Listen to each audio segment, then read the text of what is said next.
Welcome to Tagalog Thursday. I'm so happy you're here with me on YouTube.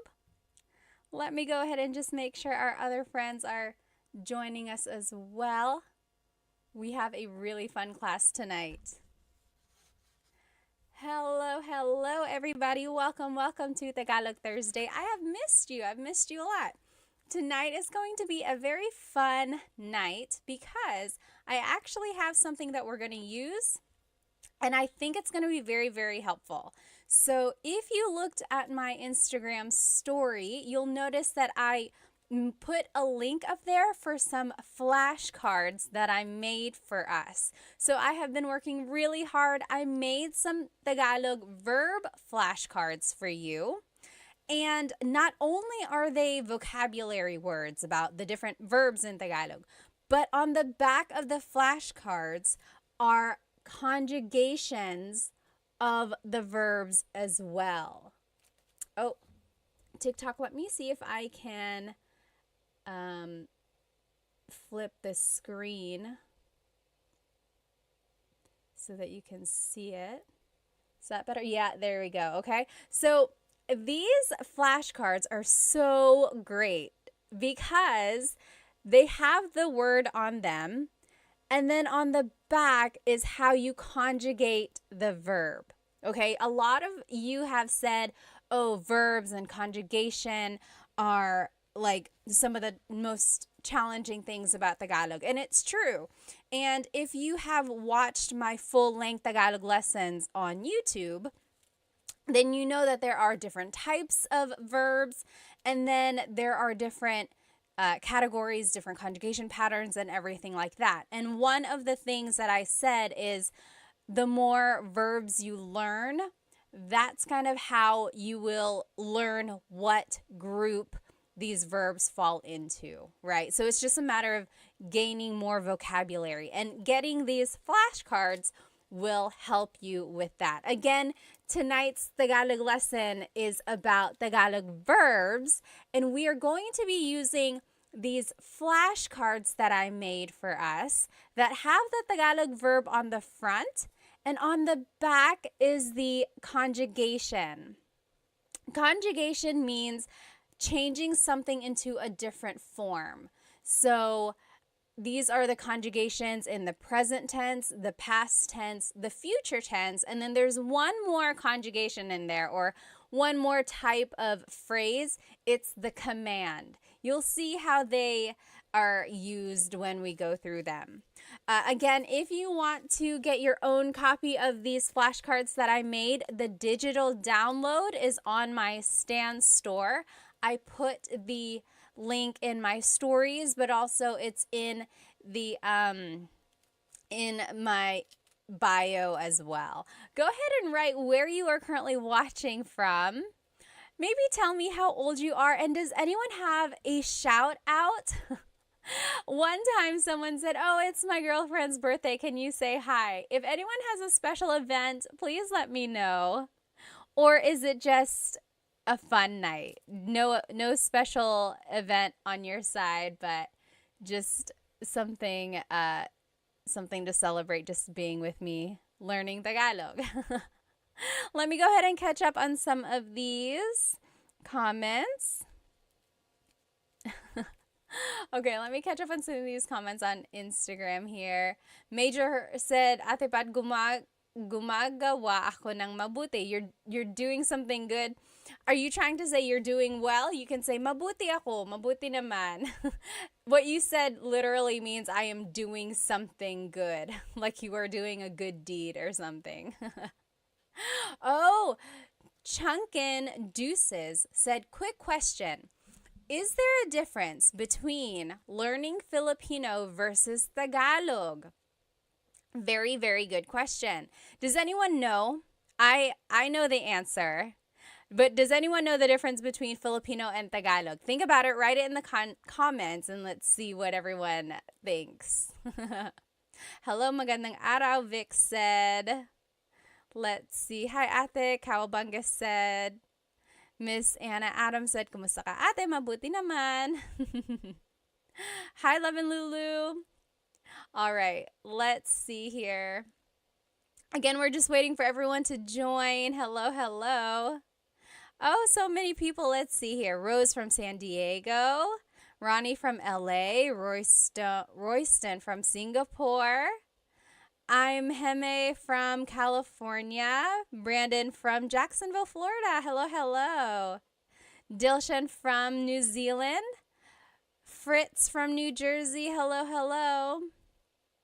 Mabuhay Thursday. Hello, hello. Let me see. Oh, did someone have a shout out? I forgot. Earrings are fire. Team D Texas said, Salamat. These are from Pick You Official. I think Pick You Official. Let's see. How about over here on TikTok? Captain says, I'm a Filipino. I'm all the way from LA, California. Hello, hello. Yes, exactly right. So Rocky's Barber. So the question was, Chunkin Deuces asked, what is the difference between Filipino and Tagalog?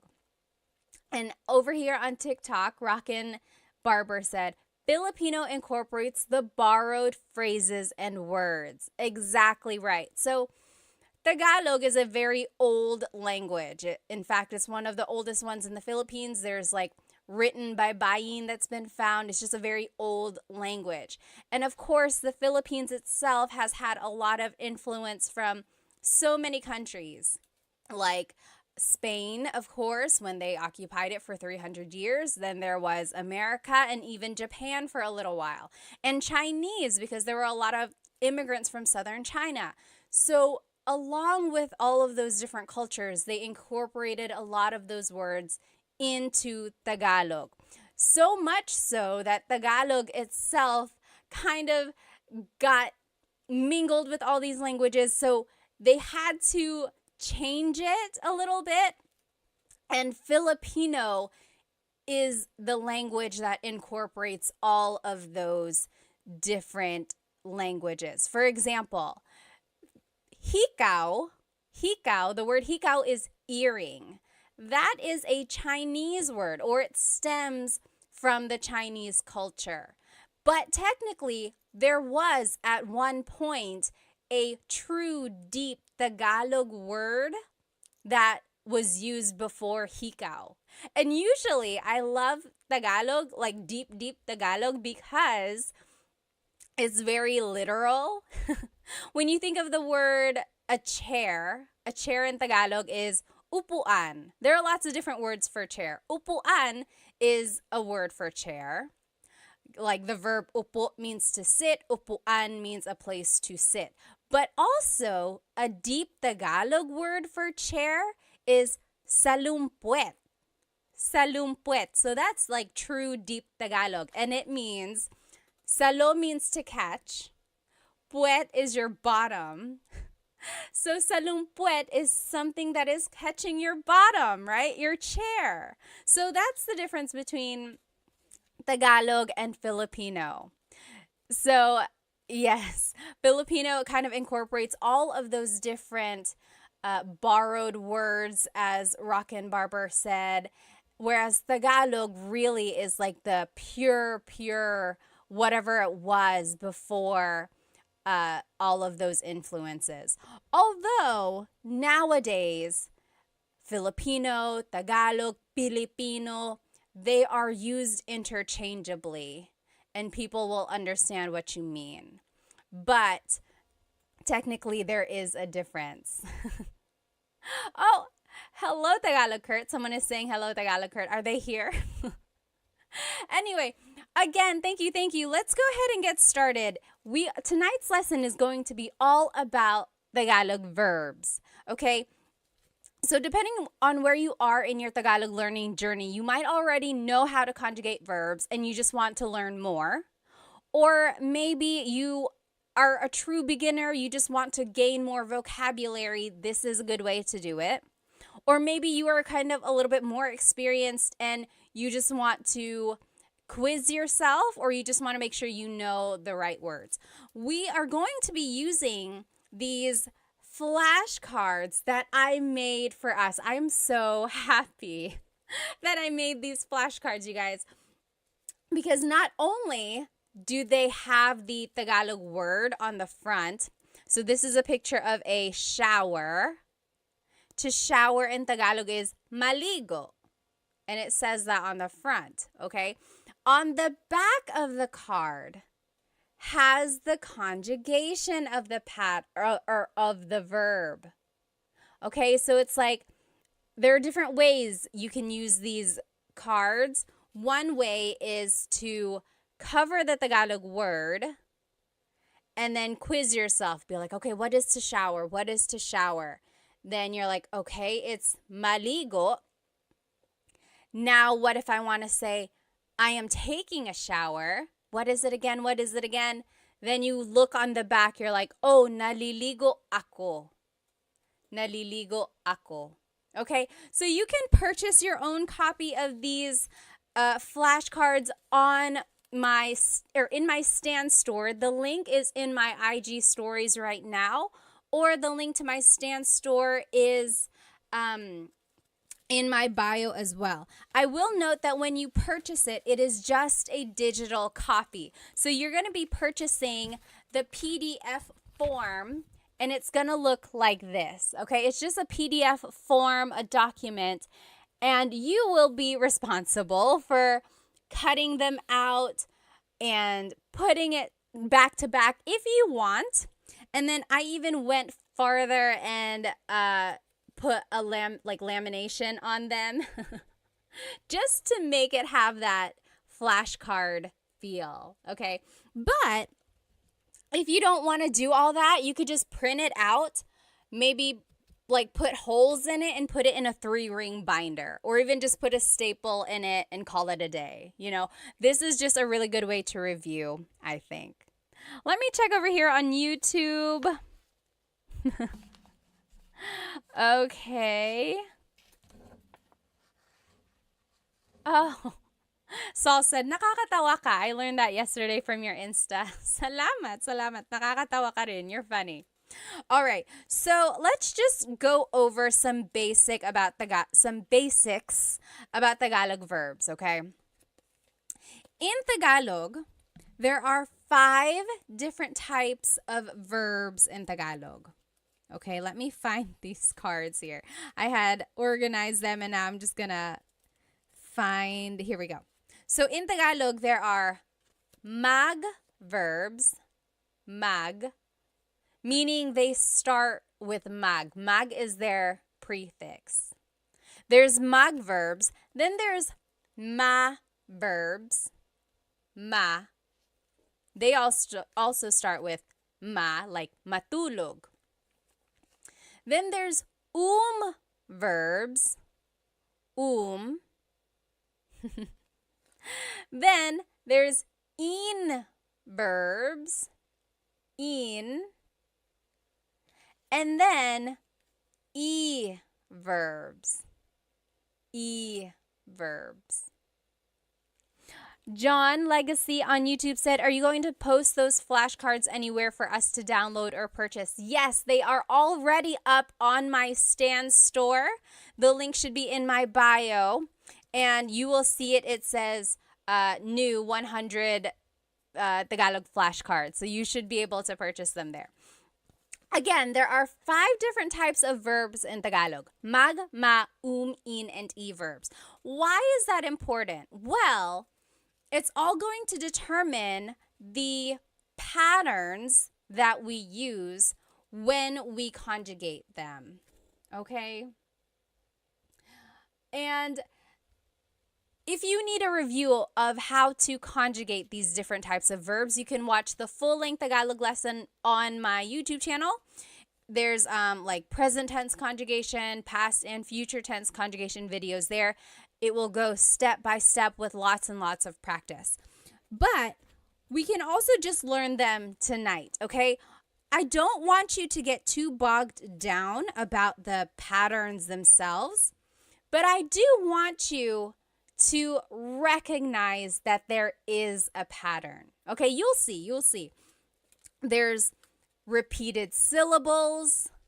There's certain affixes or prefixes or infixes. Okay, so I want you to just listen and see what we get. Okay, so let's just go through some of these verbs here. If you know the answer, write it in the comments. What is to clap in Tagalog? What is to clap in Tagalog? Do you know? What is to clap? Oh, thank you so much for all the gifts on TikTok. They are going so fast. FJMLV, thank you so much. And I think someone else up there, thank you. What is to clap in Tagalog? To clap, yes, Mr. Mark Tricks. So, palakpak or pumalakpak? Very good. Yes. Oh, Solman, thank you so much for the roses on TikTok. Maraming salamat. Thank you. So, pumalakpak or palakpak. So, technically, the root word here is palakpak. Palakpak. All verbs in Tagalog have a root, and then something is added to them to change the tense. For verbs, sometimes they are referred to as just the root, palakpak. Sometimes they are referred to with the already in it. So if you said palakpak, that is correct. If you said pumalakpak, that is also correct. JB on YouTube said magclap. Yes and no. So I love mag verbs because you can always use mag as a way to turn an English word into a Tagalog verb. If you don't know a verb in Tagalog, turn it into a mag verb and conjugate it that way. So JB said magclap because they couldn't remember what to clap is. So, but technically it's palakpak or pumalakpak. Now let's take a look at how it's conjugated. Oh, Jess, thank you so much for the gift on TikTok. Maraming salamat. So if you want to say I am clapping, it would be pumapalakpak ako.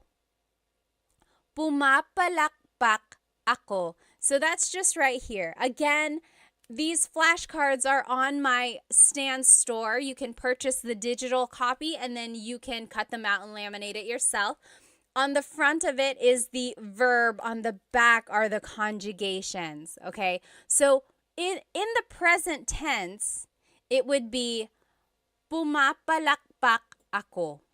Pumapalakpak ako. Oh, Saul, thank you so much for the badge on Instagram. Thank you. In the past tense, it's pumalakpak ako. Pumalakpak ako. Future tense, it's papalakpak ako. So, it's very interesting. Again, all of these patterns are very specific and don't get too bogged down. I just want you to be able to recognize mostly the root and then see if you can recognize that there is a repeated syllable and then certain affixes and prefixes. Now, if you want to say it as a command, it would be pumalakpak ka. Pumalakpak ka. Clap your hands. Okay? So pumalakpak means to clap or palakpak. Interestingly, the noun form of clap, like applause, is palakpak. So sometimes it can be confusing if you don't use the People can be like, are you talking about the verb or the noun? And of course, you would just use context clues from there. All right, let's keep going. What is to yell in Tagalog? To yell. Do you know what to yell in Tagalog is? To yell in Tagalog is sumigaw. Sumigaw. So in the present tense, sumisigaw ako or sumisigaw siya. Yes, very good. Warhawk got it right on TikTok. Sumisigaw siya. She is yelling.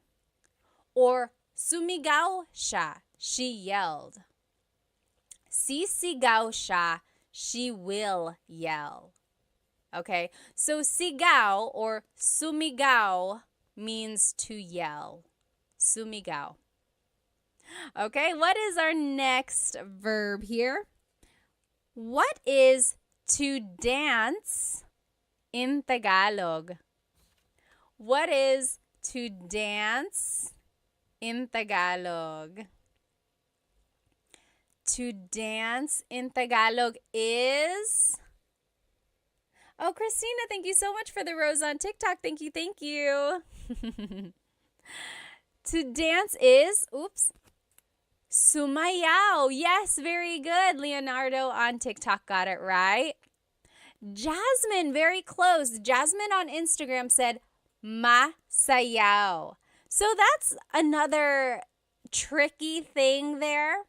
It's like you might know the root, sayaw, but then you have to figure out, is it a ma verb, a mag verb, or an verb?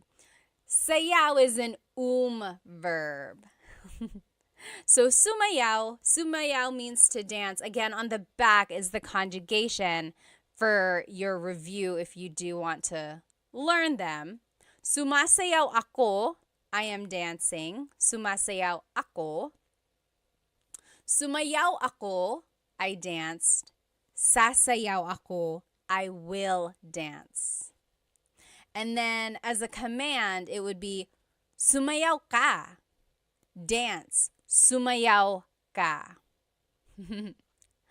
Dilshan said, isn't masaya happy? Yes, masaya means happy. Sumayaw is a little different from masaya. Okay? I guess we're in the stack of verbs. What is to cry in Tagalog? What is to cry in Tagalog? Oh, Cam said, where can I get the flashcards? You can download the flashcards from my Stan store. You can, when you download them, they will come as a PDF and you just print them out yourself. And you can cut them, laminate them like I did, front and back, or just print them, maybe put a staple or put holes in it and put it in a 3-ring binder. So however you want to use them, you're going to download it. It'll come like this. What is, yes, JB, you got it on YouTube. To cry is iyak, umiyak, umiyak. Very good, JB. Very good, very good. Umiyak means to cry. So in the present tense, umiiyak ako. Umiiyak ako. Past tense, umiyak ako. Umiyak ako. Future tense, iiyak ako. And then as a command, wag kang umiyak. Wag ka nang umiyak. Don't cry. Don't cry. Okay. So Dilshan said, diba means isn't it? Yeah. Means like right, correct? Or is it not? Yep, that's exactly right. Okay, next verb here on our list. What is to laugh in Tagalog? What is to laugh in Tagalog? To laugh. Yes, very good, Cam. Tumawa. Very good. So to laugh in Tagalog is tumawa. Tumawa. Very good. So tumatawa ako. I am laughing. Tumatawa ako. Or tumawa ako. I laughed. Tumawa ako. That's past tense. Tatawa ako. I will laugh. Tatawa ako. Or as a command, tumawa ka. Laugh. Tumawa ka. Okay? Here's another verb. What is to sing in Tagalog. To sing in Tagalog. You might have heard this if your family is into karaoke. People will always make you try to sing.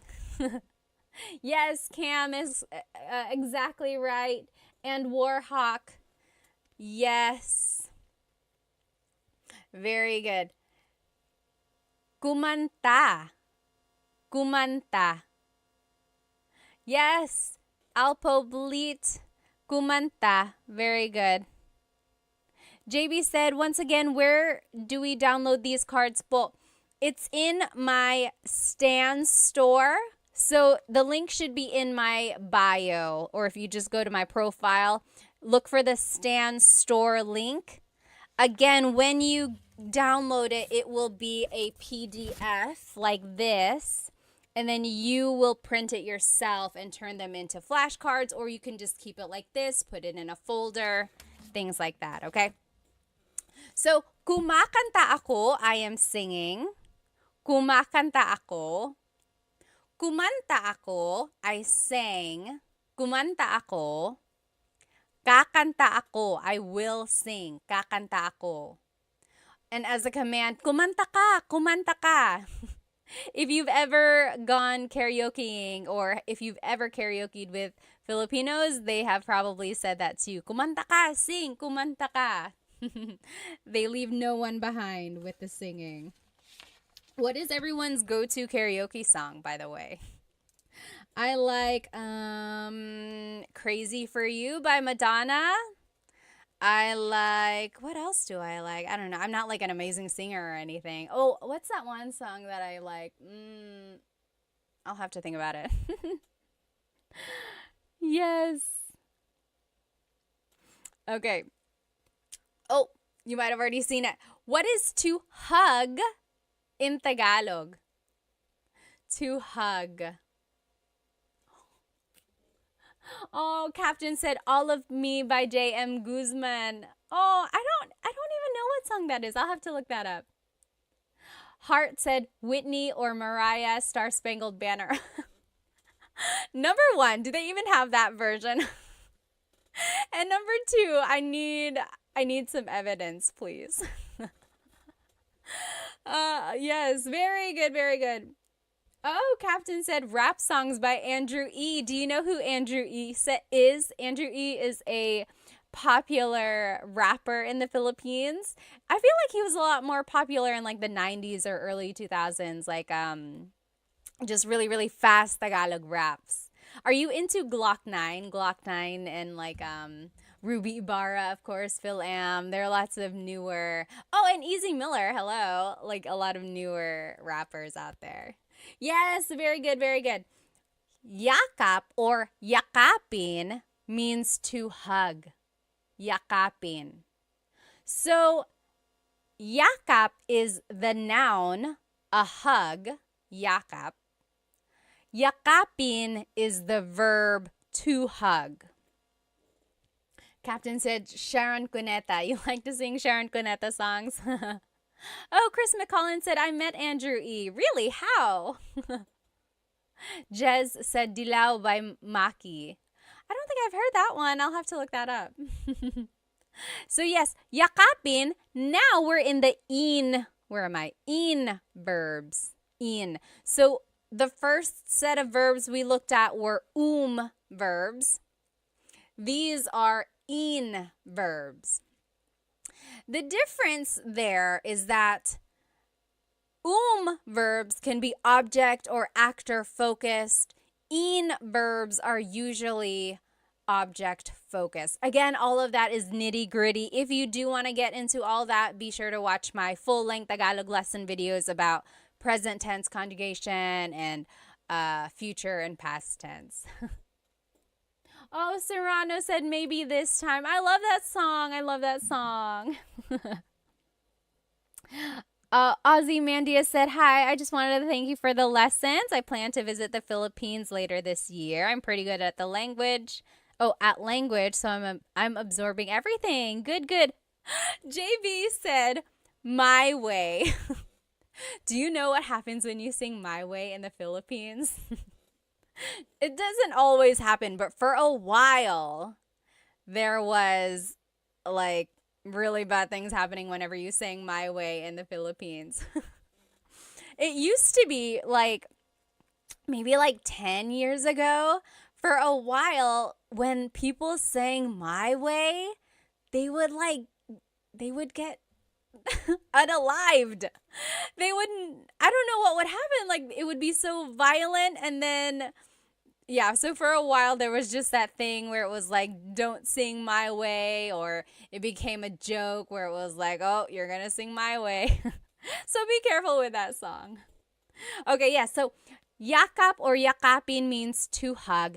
In the future tense, it's, I'm just trying to think because I don't want to say it wrong. Yinayakap ko siya. I am hugging him. Yinayakap ko siya. Past tense, yinakap ko siya. Future tense, yayakapin ko siya. Okay, so yakap is an in verb. As a command, maybe you can use this on your sweet, lovey, loved one. Yakapin mo ako. Yakapin mo ako. That means hug me. Yakapin mo ako. I'll put it up here so you can see it. That's the command, hug me. Yakapin mo ako. Try saying that to your honey tonight. I'm sure it'll make them super kilig. Yakapin mo ako. Okay? Someone put it or wrote a question up here. Someone asked why. Why is it that when you sang my way, you would get like unalived? I don't know. It was just like, maybe it just happened to be that when people were singing that, there were like violent people around them. I don't know. But for a while, you should look it up. It was like singing my way at karaoke was kind of dangerous. Oh, and then someone asked, do you know how to speak Bisaya? No, I do not, but I know someone who does, and I'll be sharing them with you in just a little while, like maybe next week or in a couple weeks. Oh, someone up here asked, Ladorabi said, is Filipino Sign Language the same as American Sign Language? So I feel like either last year or the year before, I posted a video of Filipino Sign Language. And then people commented, oh, it's the same as American Sign Language because American Sign Language actually is universal. So people said it's the same, but I'm sure there might be some nuances. But that is a great question. If anyone knows, like, is there a difference between Filipino Sign Language and American Sign Language? Let us know.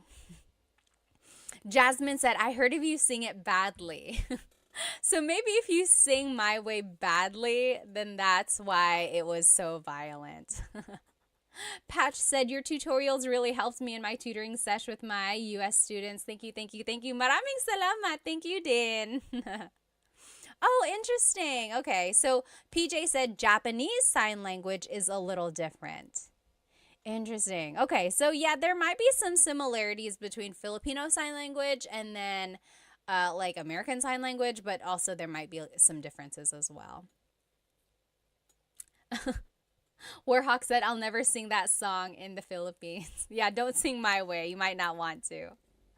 Okay, and then someone asked, do I speak Waray? No, I do not, but I'm looking for someone who can teach it. If you know anyone who can teach Waray, send them my way. Okay. What is to pull in Tagalog? What is to pull in Tagalog? Yes, JB, yakapin was an in verb. We're actually in the in verbs now. Tots asked, can you speak Kapampangan? No, I cannot. I wish I knew people who could, though. Yes, Serrano. Hilahin. Very good, Warhawk. Hilahin. Very good. Hilahin means to pull.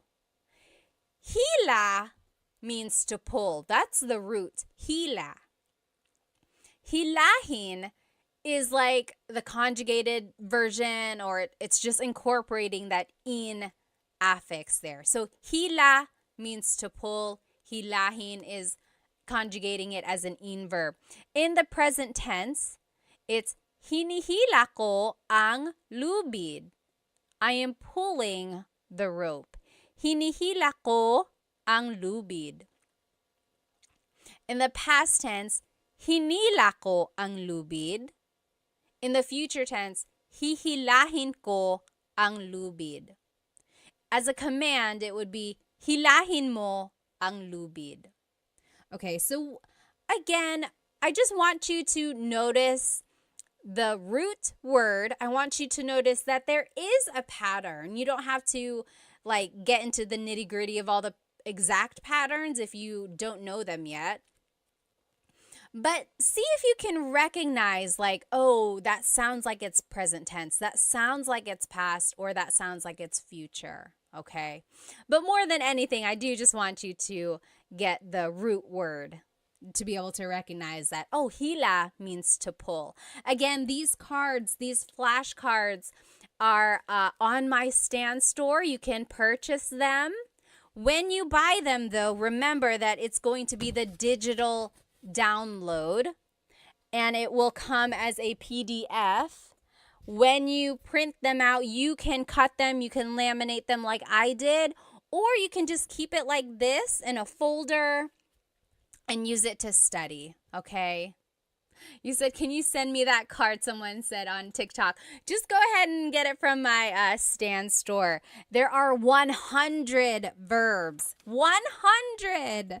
I found 100 verbs for you. But tonight we're only going to do maybe 25 or 30. I went through and got some of the more common ones for us to learn. But there are 100 verbs. You gotta go get it. Oh my goodness, you gotta go get it. Okay. Now, what is to sweep in Tagalog? What is to sweep in Tagalog? Samurai said there are many Filipino shops and restaurants in our region in Oman. Oh, that's nice.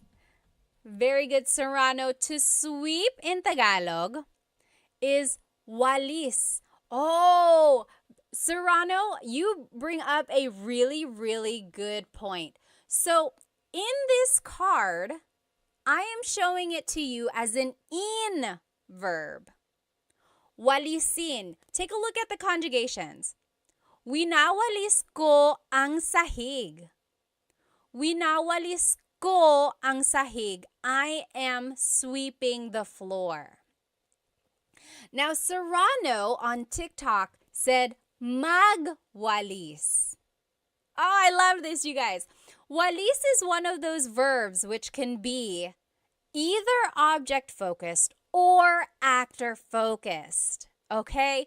So there are certain verbs in Tagalog that can take on different types of verbs. So remember, there's magma, in, or i.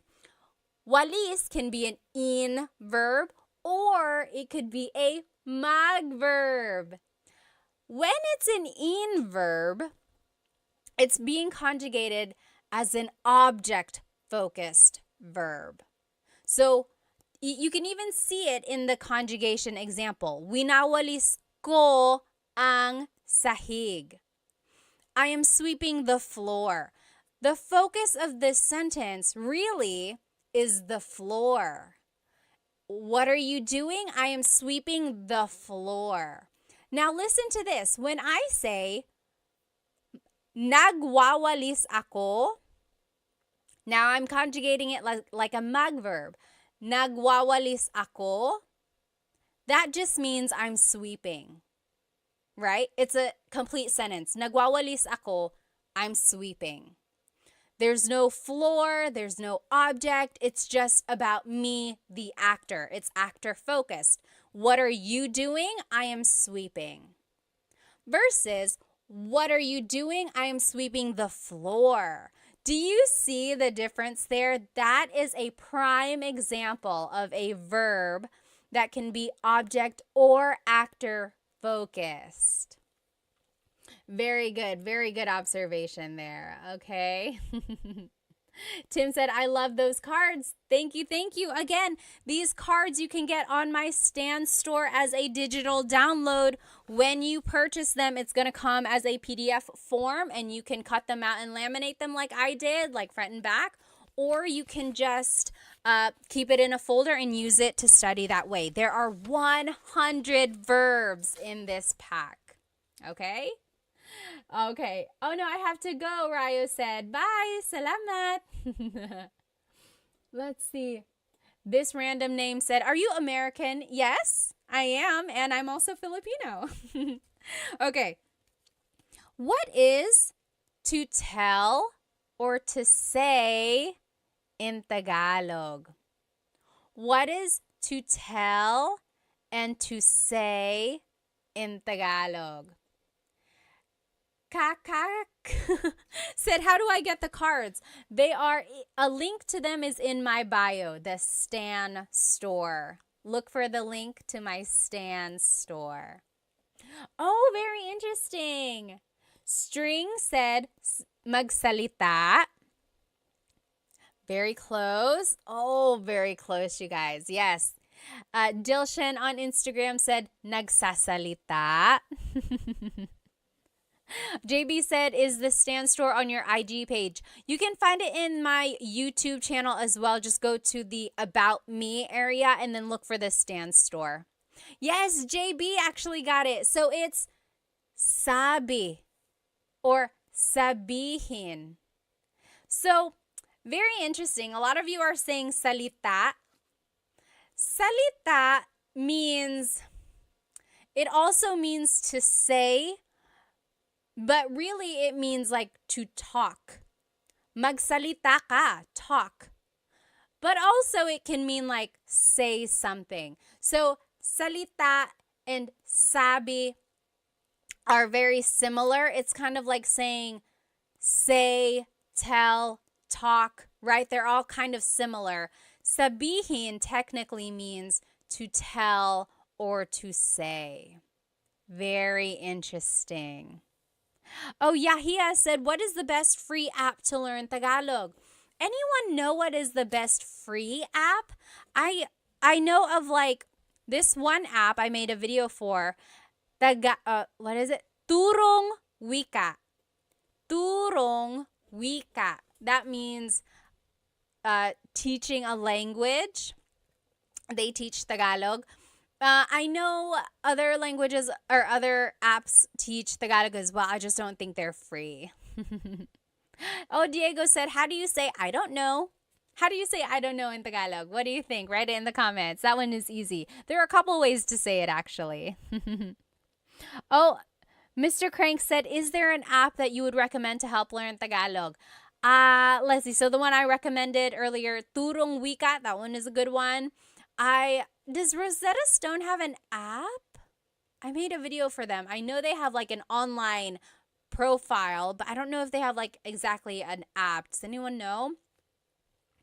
And then Ling is an app. I think they have Tagalog as well. Does Duolingo have Tagalog? Does anyone know?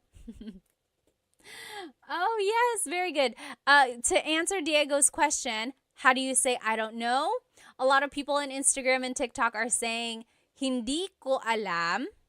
Hindi ko alam literally means I do not know. Hindi ko alam. Or an easy way to just say it is ewan, ewan, or ewan ko. Very good, okay? Yes, someone had some questions up here. Oh, Diego said, hi Pat, ako si Diego. Currently started your first video on Tagalog and I can't wait to learn more. Very good, very good. Okay. Let's keep going. So yes, sabi means to say or to tell. So take a look at the conjugations. Maybe that'll help you kind of determine or help you understand the difference between sabi and salita. So, sinasabi ko sa kanya. Sinasabi ko sa kanya. I am telling him. I am saying it to him. You see the difference there? Sinabi ko sa kanya. I told him. Sasabihin ko sa kanya. I will tell him. Okay? And then, as a command, sabihin mo sa kanya. Tell him. Sabihin mo. Okay. Diego said Duolingo does not have Tagalog. Interesting, interesting. What is to find in Tagalog? What is to find in Tagalog? Oh, Warhawk said Bluebird app is decent. Bluebird app. To find in Tagalog is... Yes. So, hanap is the root word. Hanapin is the verb. Hanapin, to find something. Hanapin. Like, oh, hanapin mo. Find it. Hanapin. So, here's the conjugation. Hinahanap ko ang susi. Hinahanap ko ang susi. I am looking for the key. Hinahanap. That's the present tense. Past tense, hinanap ko ang susi. Hinanap. I looked for the key. Hahanapin ko ang susi. Hahanapin ko. I will find the key.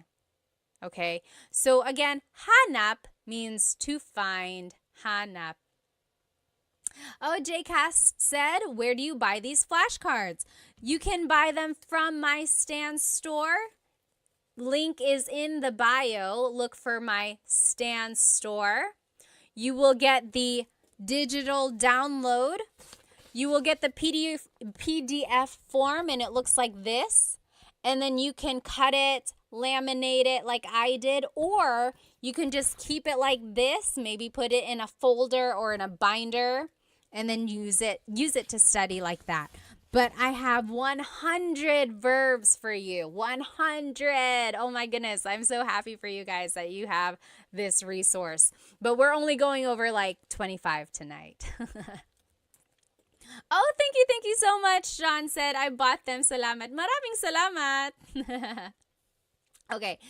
What is to run in Tagalog? What is to run in Tagalog? Oh, Major said, Ate Pat, can you give me a Tagalog tongue twister? Ooh. Let's see. Let's see. There's so many. I don't want to say it wrong now. There's that one. It's like Mecánico ni Monica. Minicánico ni Monica. Minicánico ang... I don't even know what it is now. Someone write it in the comments.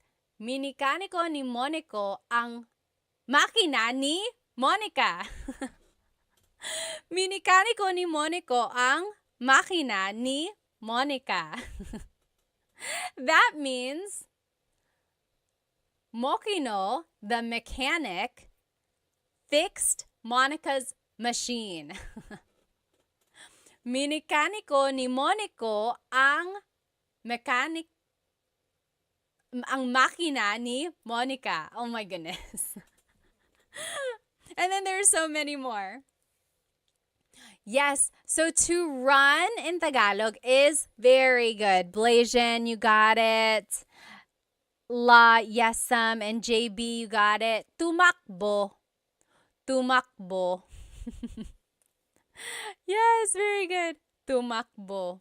So, takbo is the root word, takbo. Tumakbo is showing that it's an conjugation. Tumakbo. So, if you want to conjugate it, tumatakbo ako. I am running. Tumatakbo ako. Or, tumakbo ako. I ran. Tumakbo ako. Tatakbo ako. I will run. Tatakbo ako. Julie and Captain both just asked back to back, where can we get these cards? Yes, so these flashcards are on my Stan store, stan.store/Tagalog Time Pat, or you can just go look on my bio. Look for the link that says Stan Store, and it's going to be a digital copy. When you purchase it, it's going to look like this as a PDF, and then you will be able to cut it, put it together, laminate it like I did, or you can just keep it like this, keep it in a folder, and study it like that. But there are 100 cards, 100 verbs. Oh my goodness. Okay, what is to drink in Tagalog? What is to drink? Oh, Diego on YouTube said, when do I use mo? So mo is a possessive pronoun, and you use mo for certain verbs if it's an object-focused verb. Okay, so it goes into all of that in my full-length Tagalog lesson, I think 3, present tense conjugation. Take a look at that. It will break down how to use mo in certain verbs. Yes, very good. Serrano said, umiinom or uminom. Uminom means to drink. Very good. Blasian, JB, you got it. Yes, Delician. Uminom. To drink, uminom. Very good. Now, as a conjugation or to conjugate it, umiinom ako, I am drinking. Umiinom ako. Or, uminom ako, I drank. Uminom ako. Iinom ako, I will drink. Iinom ako. Or, uminom ka, drink, uminom ka. That's a command. Remember how I told you that some verbs can be object or actor focused. Inom is one of those verbs that can be both.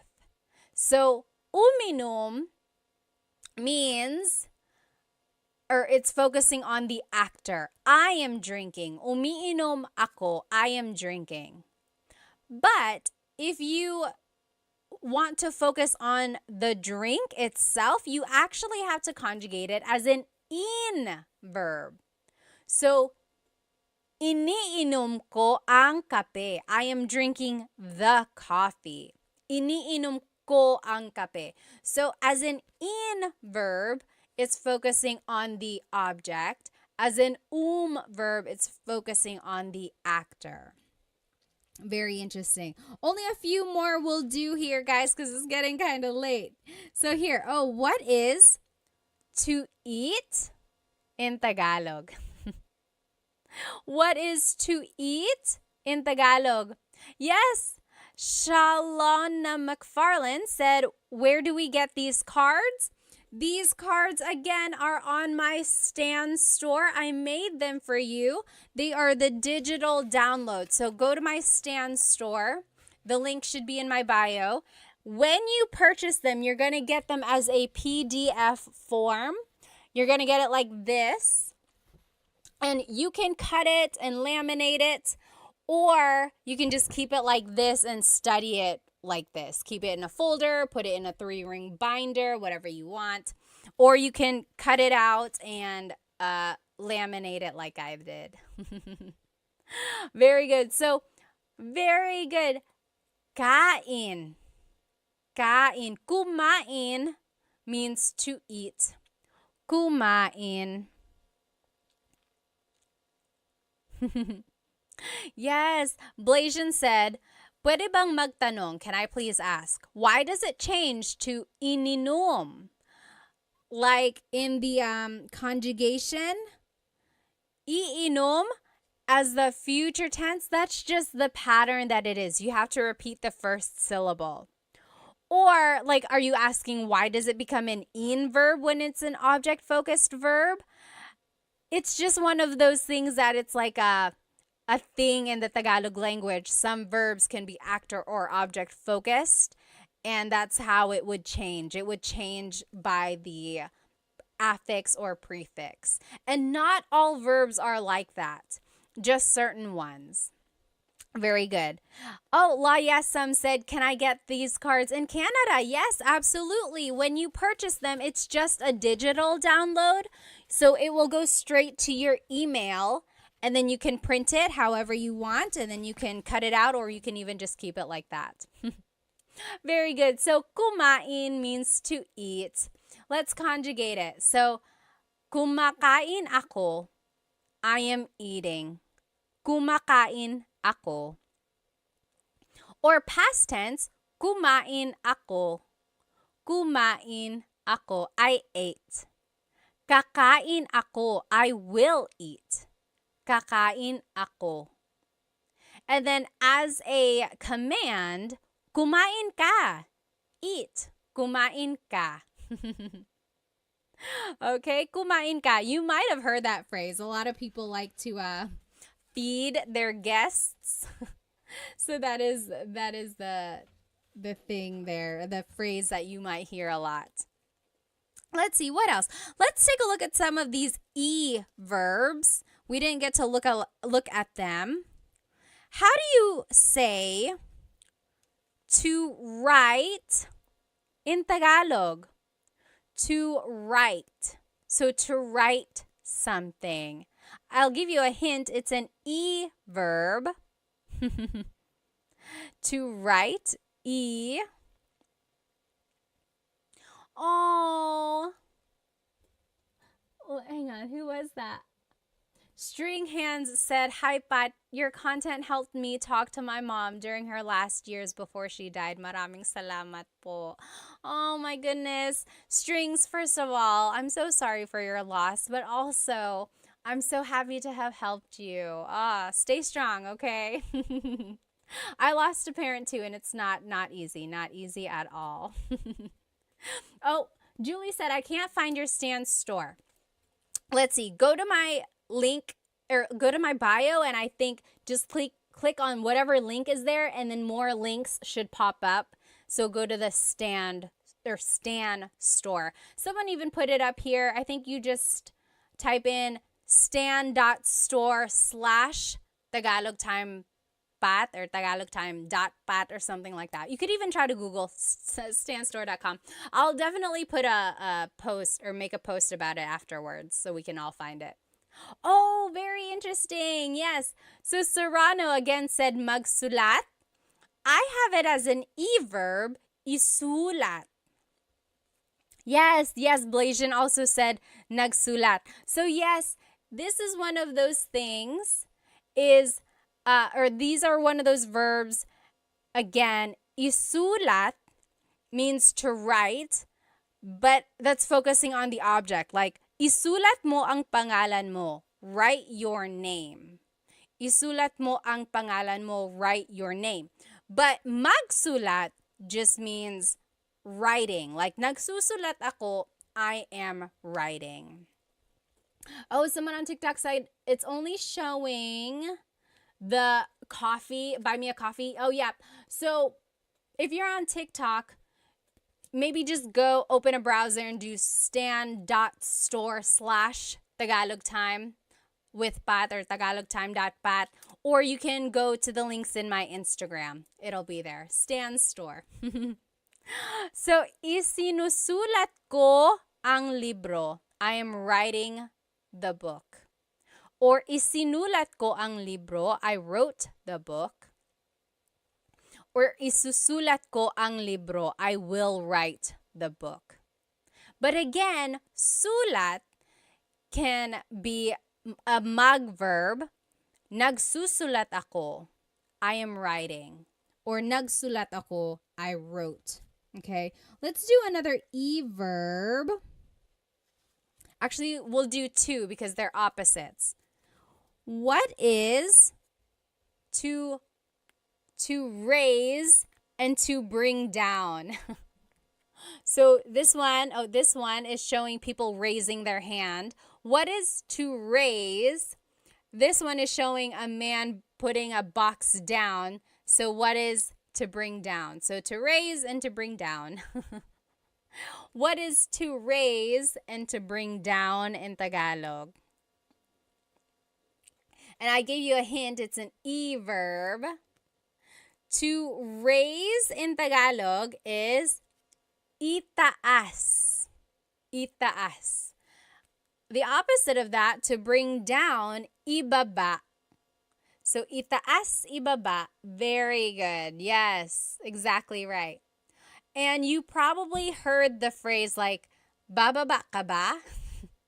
It's one of those things in Tagalog. It's like, baba, just depending on how you put the emphasis, it can mean different things. So, bababa ka ba means, are you going down? Like, are you going down the stairs? Are you going down the elevator?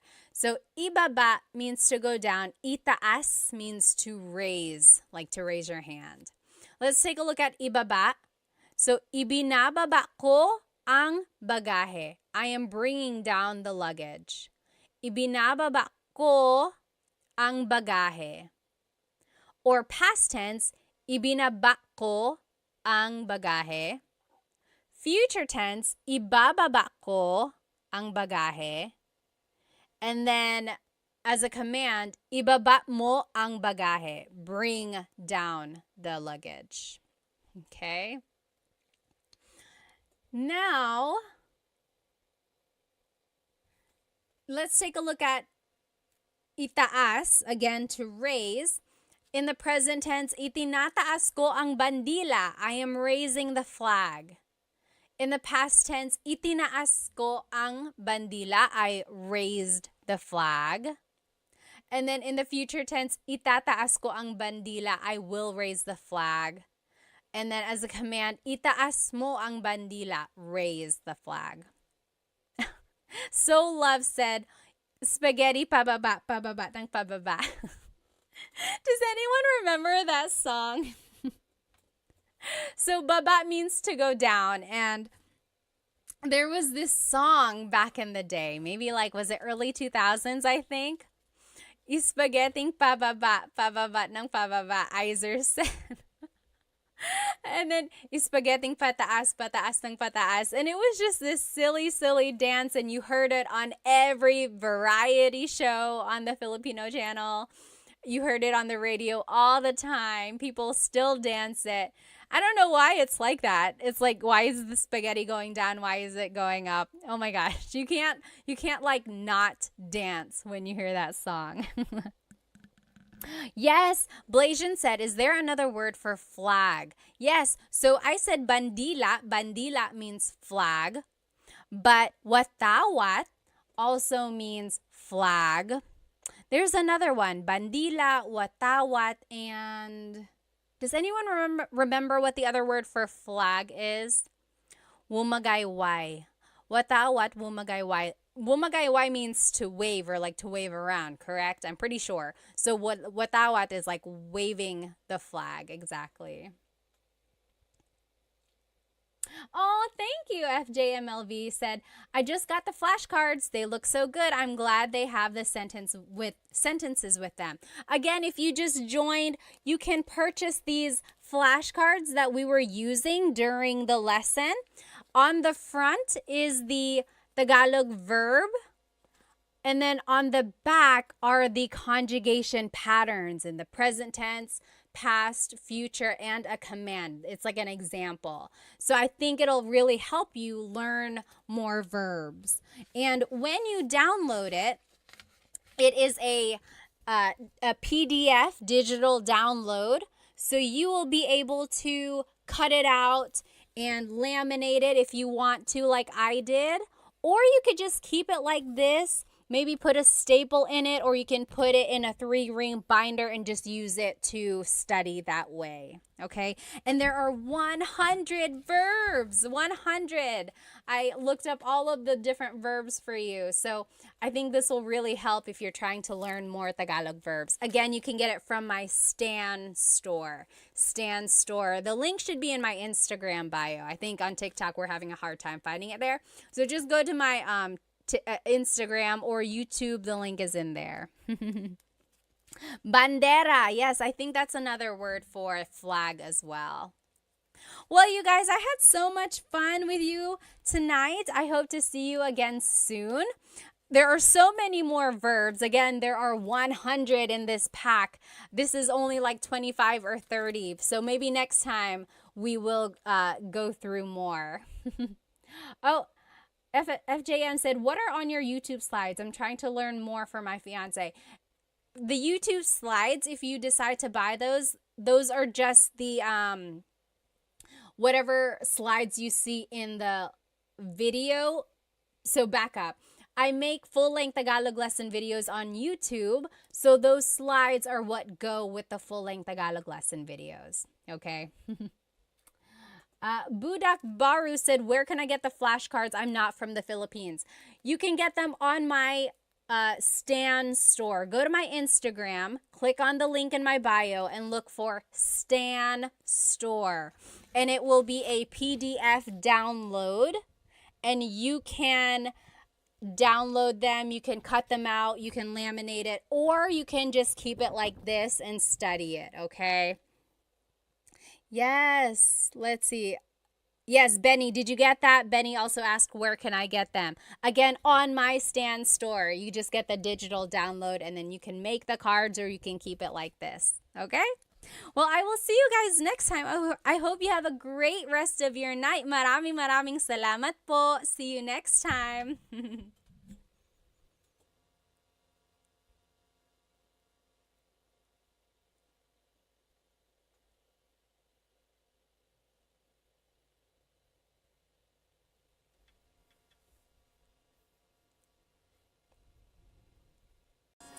Hello, everybody. Welcome. Let me just go ahead and invite our friends. If you can hear me, let me know. Of course, write it in the comments where you are currently watching. And also write maybe how old you are, because I like to see how old everyone is. Also, let me know on YouTube if my mic sounds okay. I was watching the replay last week, and I heard a lot of it didn't sound very good. So if it's too close, I can always scoot back. I just want to make sure it sounds okay for everyone. Let me go ahead and invite our other friends, of course. Hello, everybody. Welcome. You know what day it is. Happy Thursday. Happy Tagalog Thursday, in fact. Let me know if you can hear me okay, especially on TikTok. I'm trying out this new microphone. And actually, it would help if the mics were up here. Okay, again, let me know if you can hear me okay. If I am too close, I will simply push it back. If you can't hear me, let me know. I'll try to make some changes. Let me know if you can hear me by writing where you are currently watching and maybe how old you are. And as always, this Tagalog lesson is up on my YouTube channel. I am live on YouTube, TikTok, and Instagram. Hop onto my YouTube channel, Tagalog Time with Pat, and you will be able to follow along with this lesson. And this is a good lesson. I think you're going to enjoy it. You're going to find it pretty useful. Awesome. Okay, so I see, let's see, Soul Tuiz is from California. John on the Move is from New York. Hello. Hi, Planet Jamie. Hello. Watching from the Philippines, and I'm 15. Oh my goodness. Who is that? What does it say? Hello. Where in the Philippines are you watching from? That's so awesome. Jack DeHoog is from Alberta. Hello. Gene is from East Tennessee. His name is Gene. All right. Let me know if it sounds okay. And if not, we'll make some changes, okay? Otherwise, again, go ahead and jump onto my YouTube channel. And that is where you can follow along with this lesson. Today, we are going to be learning Tagalog vocabulary and phrases you can use with your family. It is about the family. You can use these phrases with your family. Okay, let me just go ahead and see where everyone is watching from. Mr. Aaron Arnold is from Monterey, California. Crispy Crunch is from Cali. Crown, hello, hello. Hello from Texas. TMD Texas said. Gakulka is from Hawaii. Hello, hello. National City, California, Erwin said. Hello, hello, everybody. All right, Santa Barbara, California, Vince said. John said, ang aking pamilya. Yes, again, this whole lesson is up on my YouTube channel. And today we're going to be learning about vocabulary phrases, or vocabulary words and phrases that you can say with your family. And I think it might be useful to you. So go ahead and jump onto my YouTube channel. So this is our lesson agenda for today. We're going to be learning family vocabulary. We're going to be learning phrases about the family. And then we'll learn phrases for the family, like things you can say to each other. And then we will review the vocabulary, and then we will do a translation practice. I always like doing this translation practice. At the very end of the lesson, I will say this paragraph or this short little monologue to you, and let's see if you can understand what I'm saying. Okay, so that's at the very end. Let's just go ahead and jump right into it. So, again, this whole thing is on my YouTube channel. Here is a family tree. I think the easiest way to go through all of our family members is just to take a look at a family tree. So, pamilya is family. Pamilya. Up here at the top, we have our lolo and lola. So, lolo and lola, your grandfather and grandmother. Hang on one moment. Let me fix this for YouTube. Let me cover my face so you can see. There we go, YouTube. Okay, so here is the family tree. Again, lolo is your grandfather. Lola is your grandmother. Okay, and usually a lot of families distinguish their lolo and lola on one side from the other by giving them a nickname. Like I always called my grandmother Mama Lola.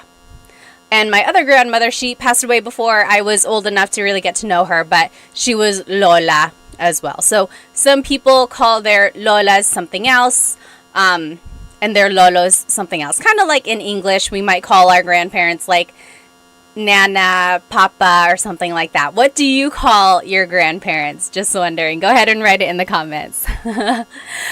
Oh, Yaz says, hi, I like all your videos. Maraming salamat. Music says, magandang umaga. Hello, hello. Oh, thank you so much for the gift. Maraming salamat. I wish it said the name whenever a gift was bought. Grin, thank you so much. Alrighty. Oh, my mother's name. My mother's name was Lola. Like Lola? Awesome. Yes. Mary Loves says Nanay. That's a very common name to call a Lola. Like even I call other people's Lolas and Lolo Nanay. I'm like, oh, kamusta si Nanay? How is your grandmother or grandfather? All right. So Lolo is grandfather. Lola is grandmother. Now, if we go down the family tree, now these are the mga magulang. Mga magulang, those are parents. Okay, magulang is parents. Mga makes it plural. So, anytime you want to make something plural, you have to add the word mga. Mga. It's not like in English where you would just add the letter S at the end. You have to add that word mga to make it plural. So, mga magulang is parents. Okay, now the vocabulary word for father in Tagalog is tatay. Tatay. The vocab word for mother in Tagalog is nanay. So, tatay and nanay. Those are mga magulang, so parents. Now, some people call their dad tatay. Some people call, excuse me, I could feel that coming. Anyway, some people call their mother nanay. Oftentimes, they call their mom and dad something else. Mama, papa, mommy, daddy, whatever you prefer. Thank you. Dominique said, bless you. Maraming salamat. Yes, yes.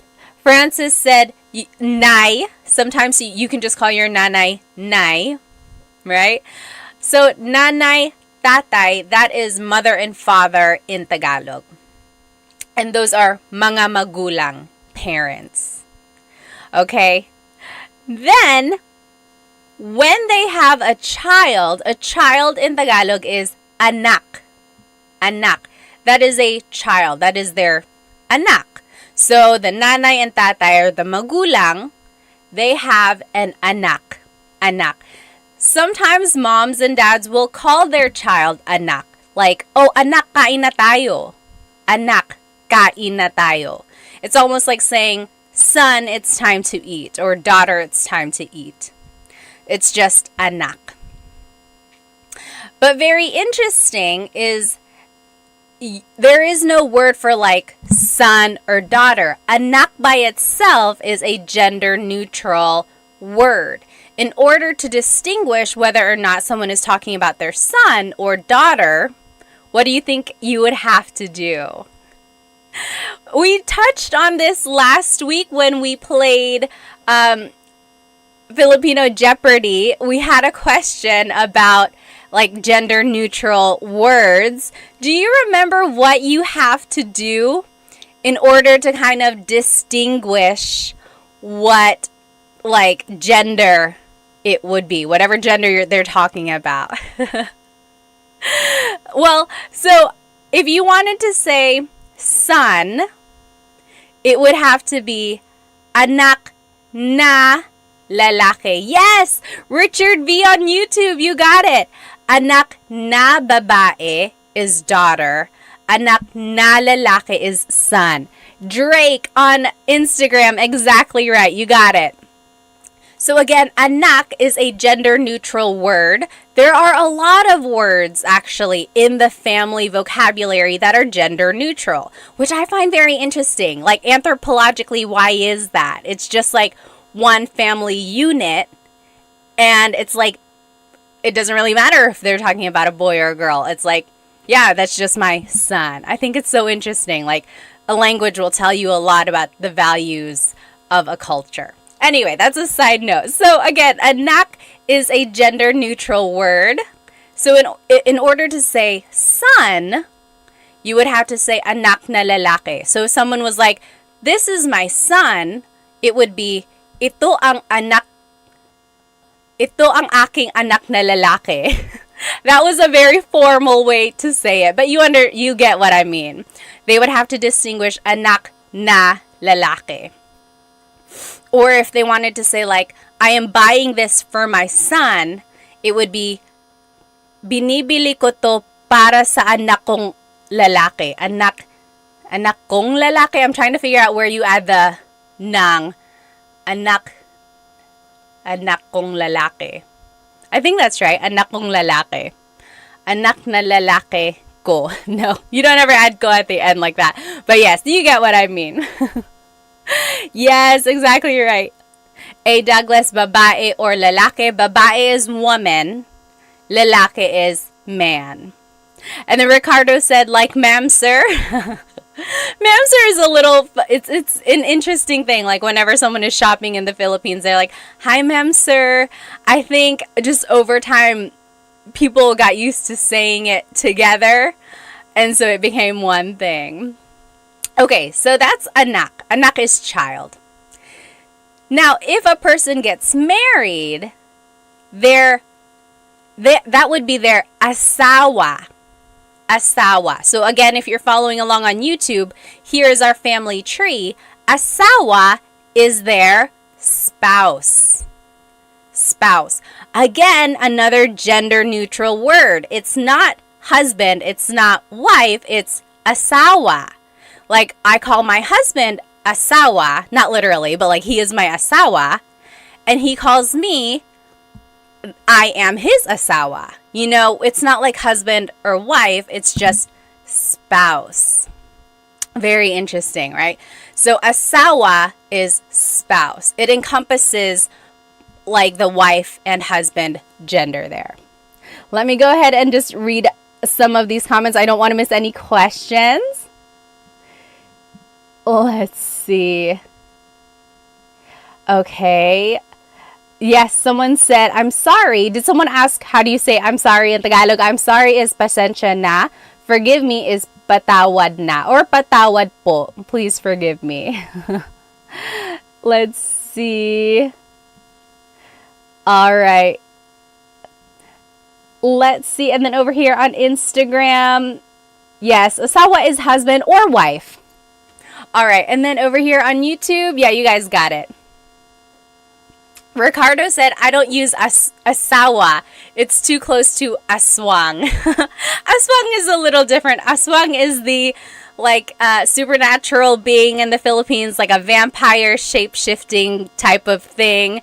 But it's different. Asawa and aswang, they're different. Okay, so a person and another person get married. They are mag-asawa. Mag-asawa. That means they are husband and wife. Mag-asawa. When they have kids, here are the vocabulary terms for the order of kids, or just like family vocabulary words. Again, here on YouTube. So, ate is the older sister. Ate. Kuya is the older brother. Kuya. Then there's bunso. Bunso is the youngest child in the family. Ate is the oldest daughter, or not even oldest, it's just an older daughter, older sister. Kuya is an older brother. Bunso is the youngest child in the family. It could be a boy, it could be a girl, just the youngest child. They are the bunso. And then together, they are mga kapatid. Mga kapatid. Kapatid means siblings. Or sibling. Mga kapatid means siblings. Okay? This was the question in our Jeopardy game last week. The question was, how do you say brother or sister? A lot of you said ate and kuya. But remember, we had to distinguish gender if we were talking about younger brother and sister. So remember, ate and kuya are the older brother, older sister, or older sister, older brother. But if you wanted to talk about your younger brother, younger sister, that would be kapatid na lalaki, kapatid na babae. Exactly right, Francis. You got it right. David Jr. said, my wife has 9 siblings. I feel like that's very common in the Philippines, especially like back in the day. They just had very, very big families. How many aunts or uncles do you have? Like, write it in the comments. My mom's side of the family has, I think there's 5 of them. And then my dad's side, I think there's 6. So yeah, it's just very common to have big families. My husband's dad, there were 10 children in his family. And then I think on my husband's mom's side, I think there's like 5 or 6, something like that. But yes, it's very common to have very big families there. David Jr. said baby machines. Yes, Pia said 8 on my dad's side, 5 on my mom's. Wow. Yes. Okay, so again, kapatid na babae is your sister.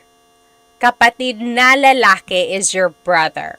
So in order to talk about like your brother or sister who's younger than you have to distinguish by saying babae, woman, or lalaki, man. Otherwise, kapatid by itself is a gender-neutral Tagalog word. Very interesting. Do you know where the words ate and kuya came from? Does anyone know where ate and kuya came from? I'm just catching up on some of these questions here. Major said, what is the English word for ipagpatawad mo, Pat? Ipagpatawad mo means like to forgive, right? Like ipagpatawad mo, forgive forgive it. Or just like forgive me. Yes! Nick said, ate and kuya are from the Chinese culture. They have this idea of respecting their elders, whether it be their older, of course, relatives, aunts, uncles, but also their older siblings. So ate and kuya stem from the Chinese culture there. Yes, exactly right. Dan Santos got it. Richard, you got it. Yeah, very good. And it's interesting because in the Filipino culture, we don't only call our siblings ate and kuya. We use ate and kuya on our older cousins. Also, our older friends. Like if you are maybe like a generation under or like just a little bit younger than a friend, you can call them ate or kuya. We can also call our co-workers ate and kuya as well. So again, it's just kind of like a familial or just like a really courteous thing to address older people with some sort of name like this. But it's not like a hard rule. There are plenty of Filipino families who don't use ate and kuya either. What about you? What about in your family? Do you use it? We use it in my family. For my kids as well, we really try to encourage them to call each other ate and kuya. I think it's just we like to keep that in our family. Okay, so let's keep going. So that is our family tree. Okay, so there's the grandparents, lolo and lola. Mga magulang are the parents, and that's tatay and nanay. Then they have a child, that's anak. They get married, that's their asawa. Then they have kids. There's the ate, the older sister, kuya, the older brother, bunso, the youngest child. Altogether, they are mga kapatid, siblings. Okay, let me catch up on some of these comments here. Oh, Stock Class on Instagram said, or asked, is it rude to say kuya if you're the same age or younger by mistake? No, it's not. It's not rude. It's never rude to try to be polite. The only thing is if they maybe liked you and then you called them kuya, that's an automatic friend zone. It's like, oh, it's like, okay, now I'm only like an older brother. But it's never rude. And, you know, they'll correct you. They might be like, oh, you don't have to call me kuya. Just call me by my name. Or they might be like, hey, I think we're the same age. You don't have to call me kuya. But it's never rude. When in doubt, I would use it. Let's see. Any other questions here? Oh. Yes, Pia said, would not be caught lacking, not calling my sister ate. Have you seen that video floating around? There was someone who, she calls her older sister ate, and then one time she was like, calling my sister by her first name. And then her sister was like, I don't like that. Don't do that anymore. Again, it's just one of those things. It's like respect, but also it's just like a family thing. At some point, it's almost just like something you are familiar with, and it's a bond almost. Okay, someone up here on TikTok also had a comment. Yes, Nick said, absolutely, you're almost shunned if you don't. So in some families, they do take it pretty seriously if you don't use, what do you call it? I keep wanting to call it like a name or like a title, I guess. If you don't use ate and kuya, for some families, it's almost like really rude there. Rizzle Dizzle said, pare ko. So pare is almost like saying like dude, or it's like what guy friends call each other. Girls can call guys pare too, but again, it's almost like a hey dude, hey man, pare ko. Pare ko is like my man, my dude. You know, so that's, if you ever hear anyone say like, oh, kamusta pare ko? It's almost like, hi, my man. Hi. I can't even say it. It sounds so weird when I say it. What else? Oh, yes. Yeah, Rizzle Dizzle was like, I call my coworker pare. Exactly right. Yes. P.S. Chris said, church members too, you can use ate and kuya. Yeah, so anyone you're in like some sort of community with, or some sort of like, I don't even know how to say it, like just like a connection or a community or group, you can call each other ate and kuya. Oh, okay. Yes. Jordan said, sometimes I see Filipinos use pre in comments. What does that mean? Pre is just short for pare. So again, it's that word of like dude, man. It's just like, hey man, hey dude, pre. Yes. Jay from the Bay said, I thought pinsan is cousin. It is. We will go through that in just a second. Okay. Let's keep going here. Yes, Timothy said, I noticed that many Filipinos call their relatives cousin even if they aren't, even if they are technically not. That's a very common thing. Almost like we call our parents, friends, tito and tita, even though they are not literally our aunt and uncle. It's just one of those titles that we use. Again, it's almost like we are all just one big family. Okay, let's keep going. So here are just some more vocabulary words about the family. Someone mentioned it here on TikTok. Pinsan is cousin. Pinsan. Again, pinsan is one of those gender neutral words. So if you wanted to say my girl cousin, my guy cousin, it would be pinsan na babae, pinsan na lalaki. I guess in English too, cousin is pretty gender neutral. It's not distinguished there. So pinsan is cousin.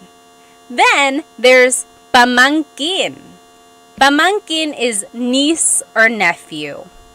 Pamangkin na babae, niece. Pamangkin na lalaki, nephew. And then tito and tita is your aunt and uncle. I'm sorry, uncle and aunt. Tito and tita. But again, we use that for people who are not even related to us. So our parents' friends, or any sort of older acquaintance, maybe at work or things like that. So tito and tita is definitely what you want to use when you are talking to an older person who's not within your generation. You never ever want to call anyone by their first name. It's all up to you, of course. You are your own person, but I would highly recommend you not calling anyone by their first name. It comes off as very, very rude. Hipag is sister-in-law. Hipag.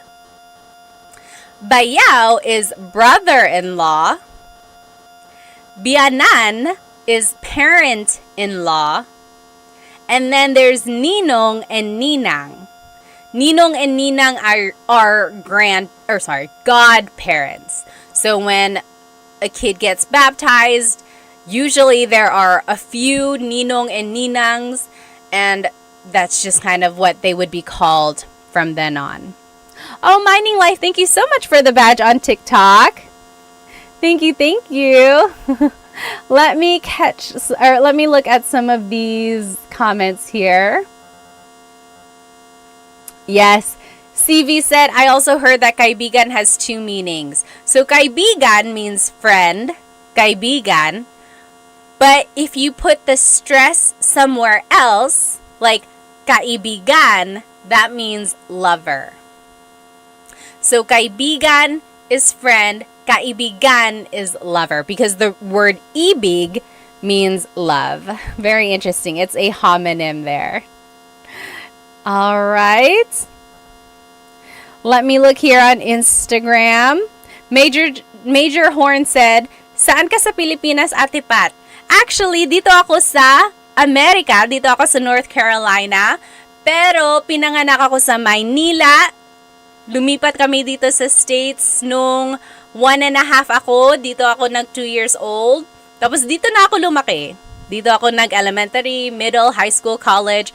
Pero bumabalik kami sa Pilipinas mga every 2 years. Kaya palagi kami nandoon. Sila mama taga Sorsogon, sila papa taga Catanduanes. Kayo, taga saan kayo? Alright. Let me catch up on some of these questions on YouTube. Yes. Let's see. So Civil War guy said, would native speakers ever use kapatid na lalaki or babae for an older brother or sister, or would they always use kuya or ate?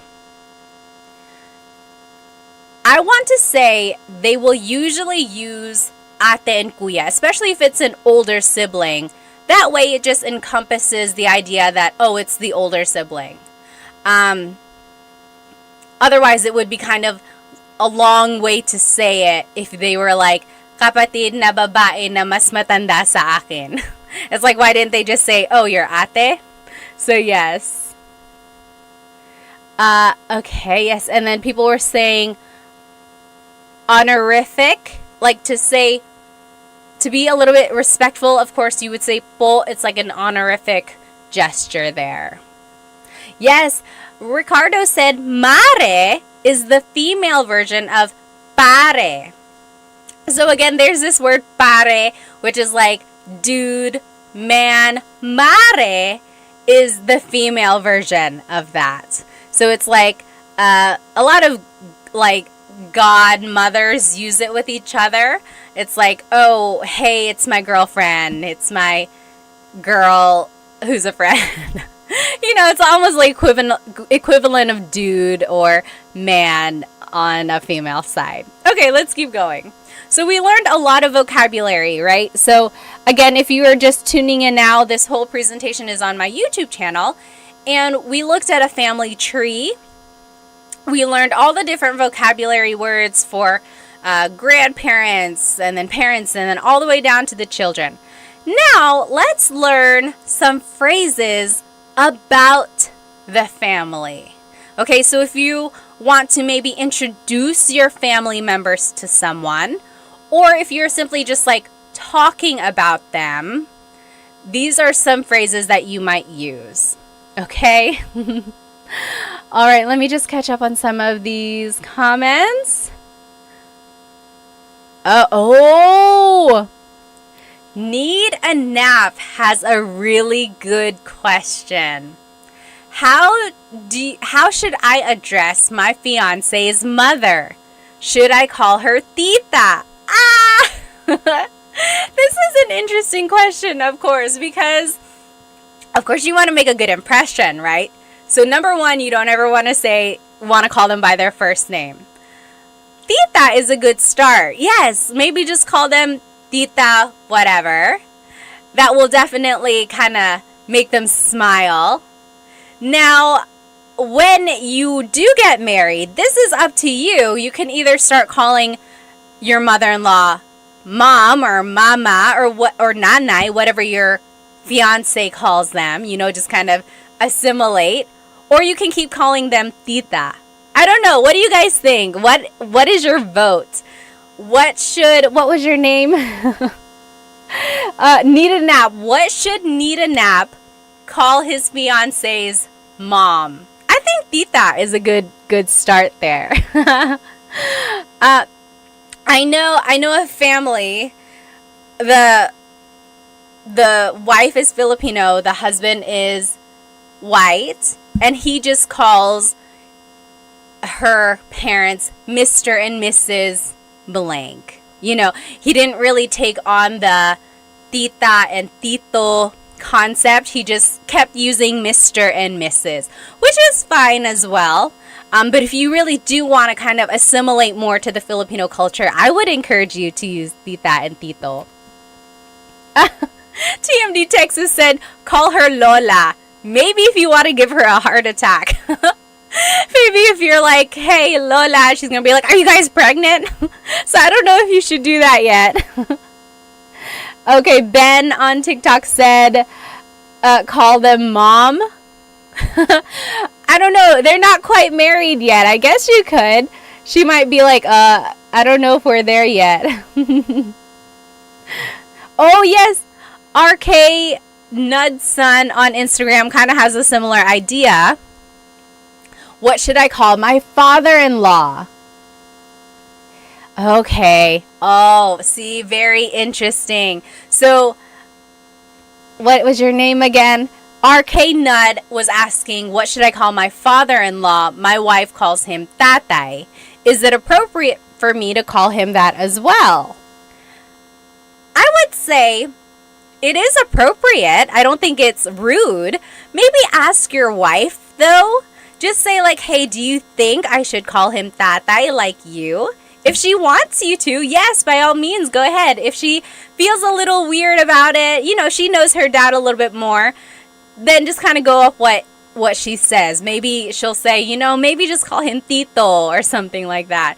But I think give it a try. Ask your wife, see what she would suggest. Oh, okay. So Sam said, before I got married to my Filipino husband, his parents told me to call them tita and tito. Very interesting. So Sam's in-laws told her to call them tita and tito. You could ask. That's a perfectly good question. It's like, what would you prefer me to call you? Or ask your significant other, and then they'll tell you. Oh, yes. Don't hate what I say said, I assimilated to make it easy, and I just call her nanay. I think that is so sweet.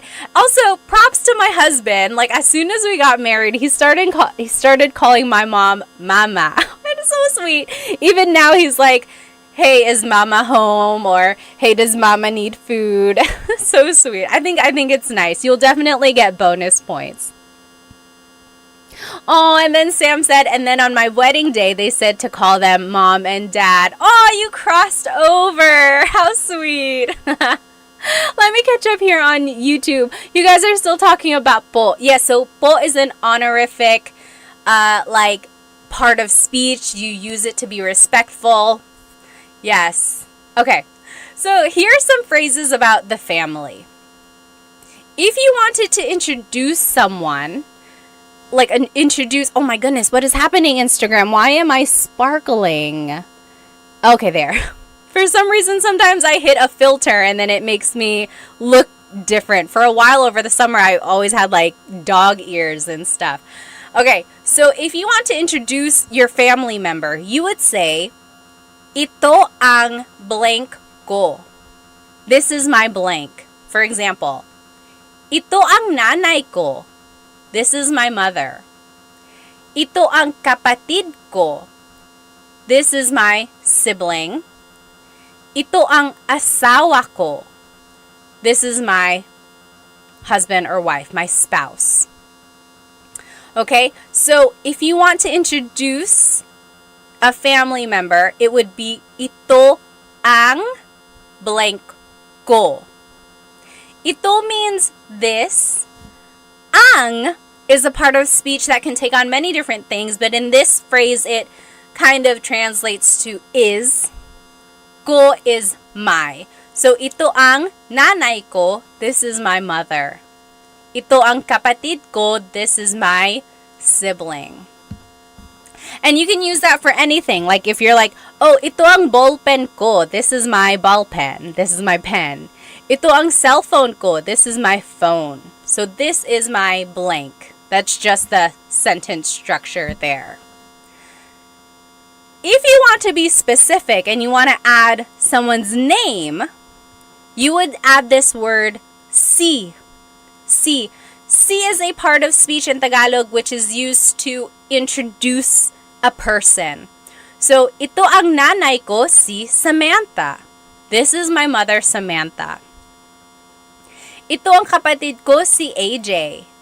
This is my sibling, AJ. Ito ang asawa ko, si Chris. This is my husband, Chris. Okay, so I wanted to show you two different things on this slide. Again, this whole presentation is up on my YouTube channel. First, just get to know, become familiar with this phrase, ito ang blank ko. This is my blank. Ito ang nanay ko. Then, if you want to be specific, you can use this word, si. So, ito ang nanay ko, si Samantha. This is my mother, Samantha. Okay, let me catch up on some of these comments. I don't want to miss any questions. Let's see. Oh, Guardian Angel said, besides using all of your videos, how is the best way to learn Tagalog? This is going to be a little biased, but I think the best way to learn Tagalog is having one-on-one tutoring, which, by the way, I have Filipino Tutors LLC. If you go to myfilipinotutors.com, that is my very new tutoring company, and I have some really good tutors for you. I have 3 Tagalog tutors, 1 Bisaya tutor, and then 1 tutor who is really good with math, college prep, and SAT prep. And then 2 of my Tagalog tutors can do grade school subjects like reading, writing, grade school math. So check out myfilipinotutors.com for one-on-one tutoring. Okay, let's see. Okay. Oh, Nita Knapp said, my mom will get jealous if I call my in-law mom. Yeah, that can happen sometimes. Again, just kind of ask your significant other, maybe get a feel for what you think they would feel like. Okay, let's see. Manglia said, ito ang aso ko. Oh my gosh, what is this filter? Okay, yes. So Manglia said, ito ang aso ko. This is my dog. Exactly right. So if you want to just talk about something that is yours, you can use this phrase, ito ang blank ko. Okay? Civil War Guy on YouTube said, is it incorrect to say itong? Very good question. In Tagalog, it's very common to put words together, especially when the word is ang. But in this case, you keep them separate. Not a lot of people say, itong nanay ko. You can if you're speaking really fast. But usually, it would be, ito ang nanay ko. Ito ang nanay ko. So it's one of those instances where you don't usually put it together. Very good question, though. Usually, you do put ang together with the other word to make yourself sound like a native speaker. Oh, yes, Richard V said, can you use siya instead of ito? Yes, so siya is a pronoun that means he or she, right? So it works. You certainly can. You can say, siya ang nanay ko, si Samantha. She is my mother, Samantha. So if you want to say she, like, she's my mother, you can. Or you can say, this is my mother. Up to you if you want to say, she's my mother, or you can say, this is my mother. It depends on the context, depends on how you're wanting to present your mother, right? Okay. Let's see here. Oh, yes. Santasio said, I have started one-on-one tutoring, but I have nobody to speak Tagalog with and practice. Do you have any advice? My advice, if you don't have anyone to practice Tagalog with, is to practice with yourself, right? That's all you have. So when you are driving, maybe have a conversation in your head. You could say, "Oh, Pat, kamusta yung araw mo ngayon?" Mabuti naman, medyo busy, pero marami naman akong nagawa. O talaga, anong ginawa mo? Naglaba ko, naglinis ako, nag-alaga ng mga bata. Wow, ang busy naman. You see, I'm just talking to myself. So, practice that. Practice asking yourself questions, and then practice like responding to yourself. Okay, give that a try. Okay, what else? What else? Yes, CV said. Just basically talking to yourself? Exactly right. Also, maybe find someone who is also learning Tagalog. Maybe like a Facebook group, or I'm trying to think like if there are any online groups that I know of. But like, try to find other people who are also learning Tagalog. That's a good way to practice. Okay.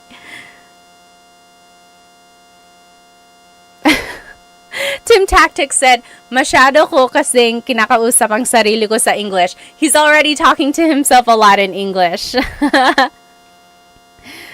Yes.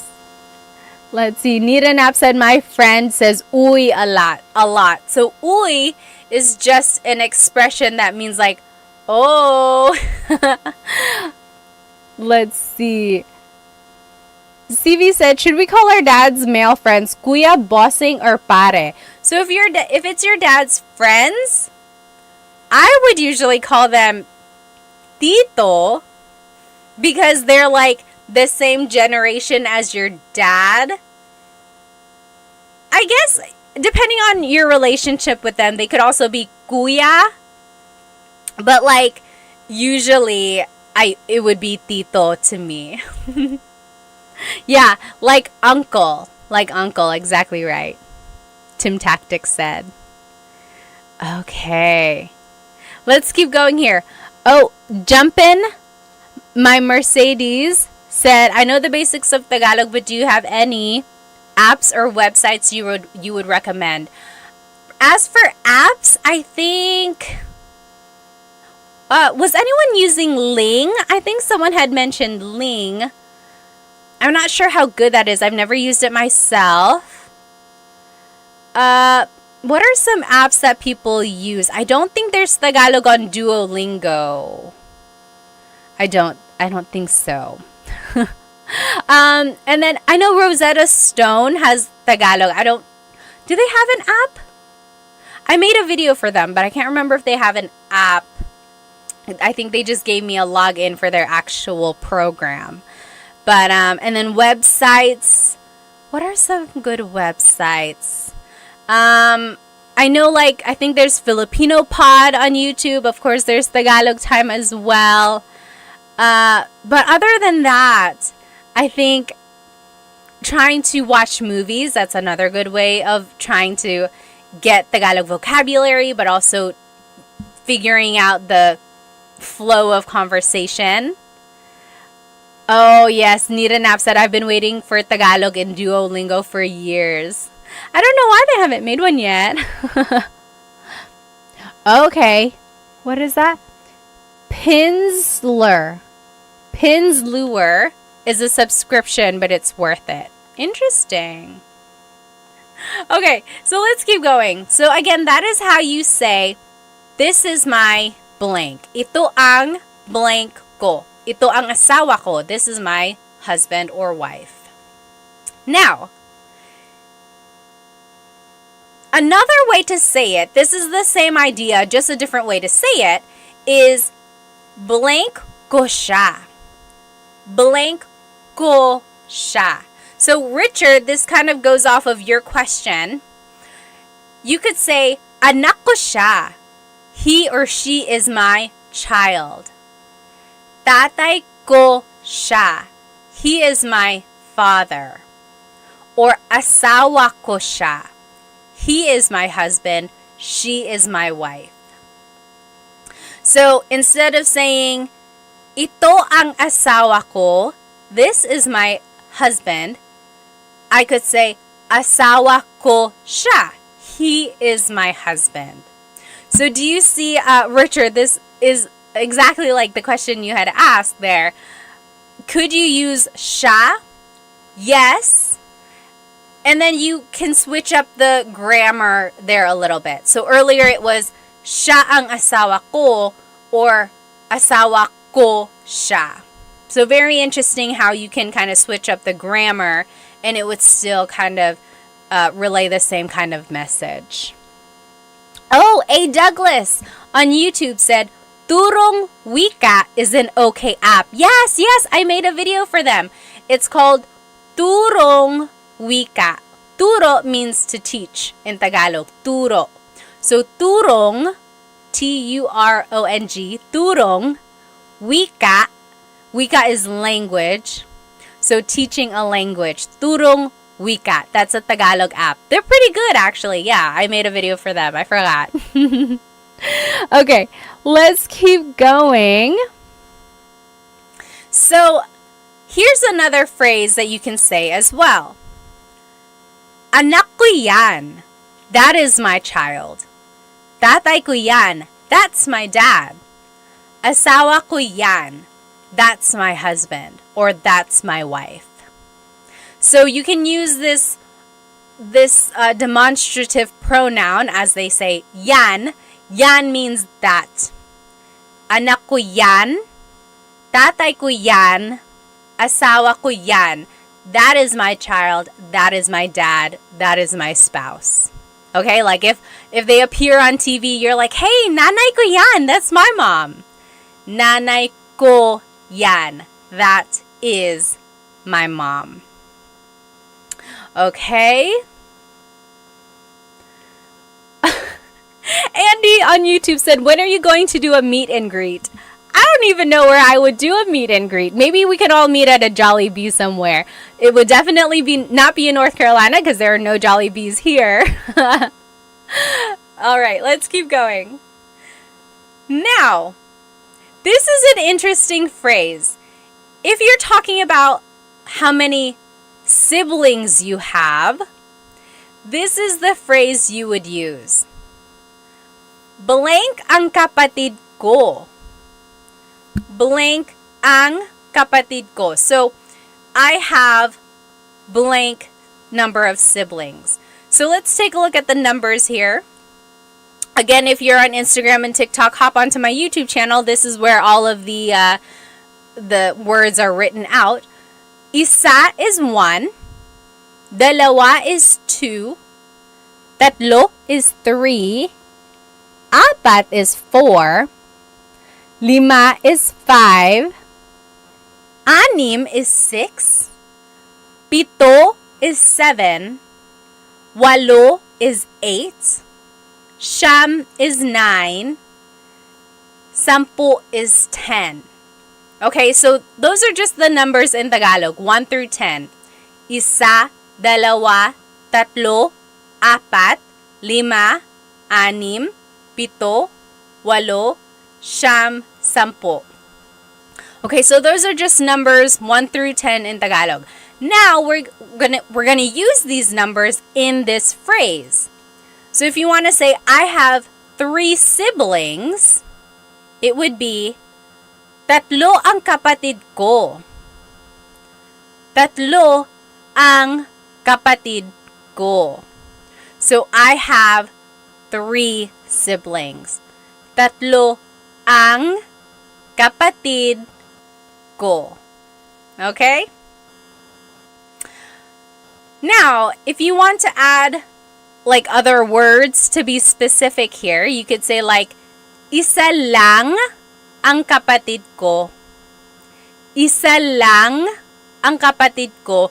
That means I only have 1 sibling. I only have 1 sibling. Lang means only. So, isa lang ang kapatid ko.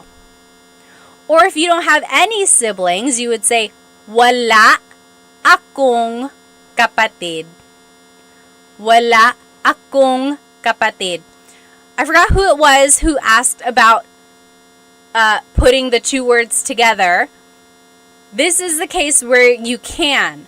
So, wala ako ng kapatid. You could just say, wala akong kapatid. Right? We're putting the words ako and nang together. Wala akong kapatid. I don't have any siblings. Okay? Yes, Aiden said, akong. So it's just one of those contractions. When you're talking really fast in Tagalog, native speakers will just put it together. Wala akong kapatid. Wala akong kapatid. I don't have any siblings. Let's see. Oh, yes! Melanie, you got it exactly right. Could you say, tatlo ang kapatid ko at babae silang lahat? Tatlo ang kapatid ko at babae silang lahat. The only thing I would change is I think I might add the word mga. Tatlo ang kapatid ko at mga babae silang lahat. You don't even have to really add lahat. You could say, tatlo ang kapatid ko at mga babae sila. Babae silang lahat. But that also works as well. Exactly right. Let's see. Okay. Yeah asked, how do I use siya? So again, kind of like in the last example, siya means he or she. So, siya ang kapatid ko or kapatid ko siya. He is my sibling. He is my sibling. Siya ang kapatid ko or kapatid ko siya. Same thing. All right. Let's see here. Mr. OK said, how old are you? How old do I look? Pop quiz, how old do I look? So, let's look at this. What was I trying to do with this asterisk? Can use for pinsan. Oh, yes. So you can also use this phrase if you're talking about your cousins or your ninongs or ninangs. So, apat ang pinsan ko. I have 4 cousins. Or dalawa ang ninang ko. I have 2 godmothers. Okay? David Jr. said 32. Exactly right. I am 32. 32. All right. Now, those are some phrases that we can use to describe our family, right? We learned how to say, this is my mother, or that's my mother, or he or she is my sibling, and so on. Now, here are some vocabulary words when you're talking about birth order, or like your order in your siblings. So, panganay is the oldest child. Panganay. That can be a girl or a boy. It doesn't matter. Panganay is the oldest child. Bunso is the youngest child. So, panganay, bunso. Panganay, bunso. Now, if you want to go like in the order, like the second child, the third child, go back and think about the numbers we had just learned. This is how you would say it. Pangalawa, the second child. Pangalawa. Pangatlo, third or third child. Pangatlo, pangatlo. And so on. So, pang-apat, pang-lima, pang-anim. And then if you want to just use those words to describe your order in your siblings, you would just add the word ako. So, panganay ako. I am the oldest child. Or, bunso ako. I am the youngest child. Blank ako. Okay? So, pangalawa ako. I am the second child. Pangatlo ako, I am the third child, and so on. Another way to say it, you could say, instead of saying, bunso ako, I am the youngest child, you could say, ako ang bunso. Literally, that means, I am the youngest child. Ako ang bunso. So you could say, bunso ako, or ako ang bunso. Same thing. I'm the youngest child. if you want to just be like long-winded and you want to say the whole phrase, you could say, pangalawa ako sa magkakapatid. Pangalawa ako sa magkakapatid. Literally, that means I am the second of my children, or of my siblings. Hang on, TikTok is making me make sure I'm still here. There we go. So, pangalawa ako sa magkakapatid. I am the second of the siblings. Interesting, right? Let me catch up on some of these comments. I don't want to miss any questions. Jeff said, di ba po kailangan ng plural marker mga? For which one? Oh, for siblings? You can. You can add mga when you're talking about multiple siblings. Sometimes if native speakers are talking really fast, they drop mga. But very correct. You can always add mga. Richard said, another interesting thing, showing the numbers with your fingers, you don't start with your thumbs. So, right, like 1, 2, 3, or 1, 2, 3, or 1, 2, 3. That's very cultural, right? Depending on where you're from. Let me catch up on any comments from Instagram here. Oh, okay. What the F said, I can understand the Tagalog and Ilocano, but I cannot speak either or write it. So that's what I call receptive bilingualism, right? You can understand, but it's hard for you to use it to like speak or to write. Very interesting. I always say, if you can do that, if you can understand, then you are halfway there, right? You're halfway there. You can understand. Now you just have to kind of rewire your brain to be able to produce the grammar and the vocab that you know. It's not going to be easy, but rely on the fact that you already have knowledge in there. I know you can do it. You can do it. All right. Let's see. Nita Knapp said, do you speak Kapampangan? No, I do not. My family is from Bicol, so if anything, I would have learned Bicolano, but I don't know Bicolano. Why do you add mag in front of kapatid? Oh, interesting. Aiden said, why do you add mag in front of kapatid? So take a look at this phrase. Pangalawa ako sa magkakapatid.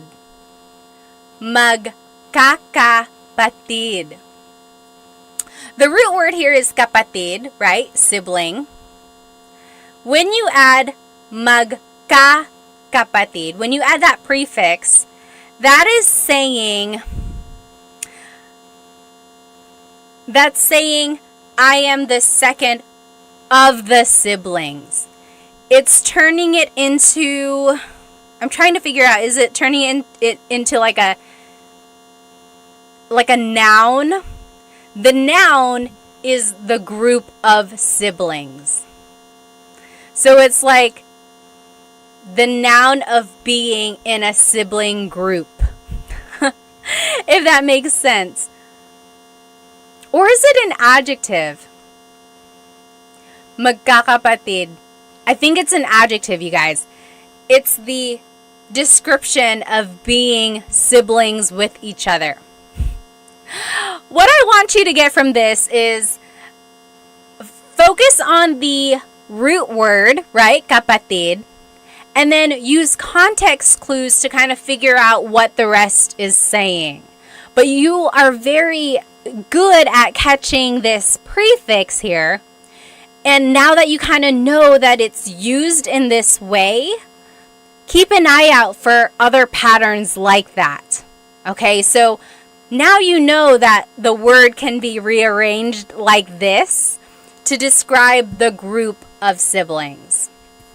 Another use of this is magkakaibigan. Magkakaibigan. Same idea. That means the group of friends. Magkakaibigan tayo. We are all a group of friends. So it's the same idea, right? Magkakapatid sila. They are all siblings. magkakaibigan tayo. We are all friends. All right. Esteban said, "Are you still in the Philippines?" No, I'm here in the US. I'm here over here in I'm here over here. I'm here in North Carolina. Superflative. Is that what it is? Superflative? Oh, Nair Grease said, "I love your YouTube channel. You explain stuff very easily. Salamat." Oh, yes. Learning Tagalog grammar can be very difficult. Okay, let's keep going. Mari said, "Where in North Carolina?" I'm in South Carolina. I'm here in the Raleigh area. All right. Now, just a couple more phrases. These are phrases that you can use with your family. So we learned phrases that you can use about your family, right? If you're describing them. Now here are phrases you can use with your family. For example, nasaan si blank? Where is blank? Nasaan si nanay? Where is mother? Nasaan si ate? Where is older sister? Nasaan si tito? Where is uncle? So nasaan si blank. Remember, anytime we use that word si, we are indicating a person is coming after that word, right? So si is the part of speech in Tagalog that is used to indicate a person coming after. Nasaan si blank. Now to respond, another way to ask is, nasaan ang blank mo? That means, where is your blank? For example, nasaan ang lola mo? Where is your grandmother? Nasaan ang lola mo? Where is your grandmother? Or nasaan ang pinsan mo? Where is your cousin? Nasaan ang asawa mo? Where is your husband or wife? Now, to be respectful, don't forget to add po, and it would be nasaan po si blank.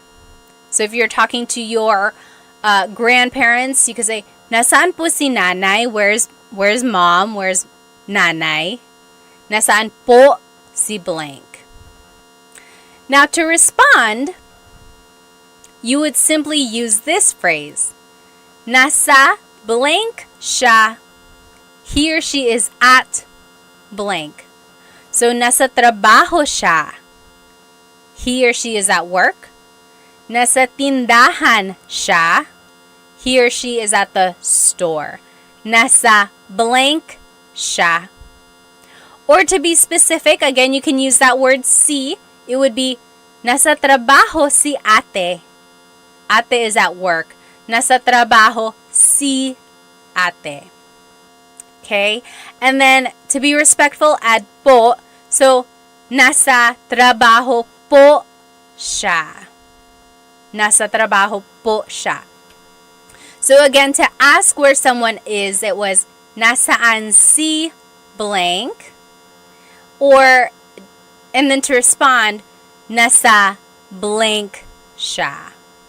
Okay? Very interesting there. And if you want to ask what someone is doing, it would be, anong ginagawa ng blank mo? What is your blank doing? So, anong ginagawa ng tatay mo? What is your father doing?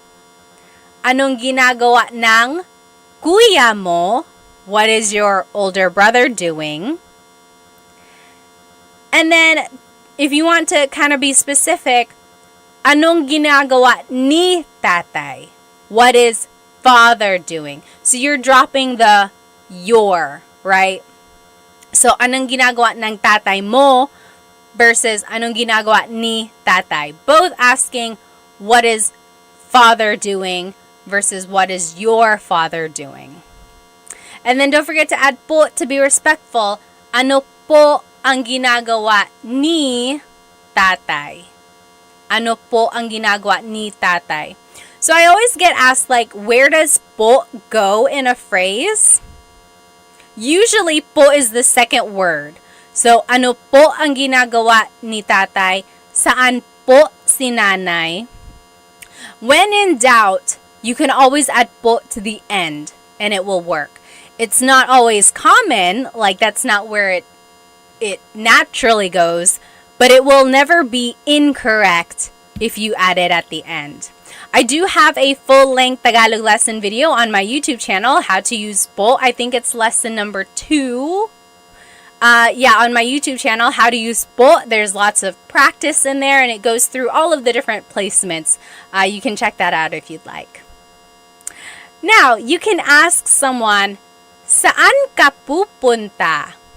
Where are you going? Saan ka pupunta?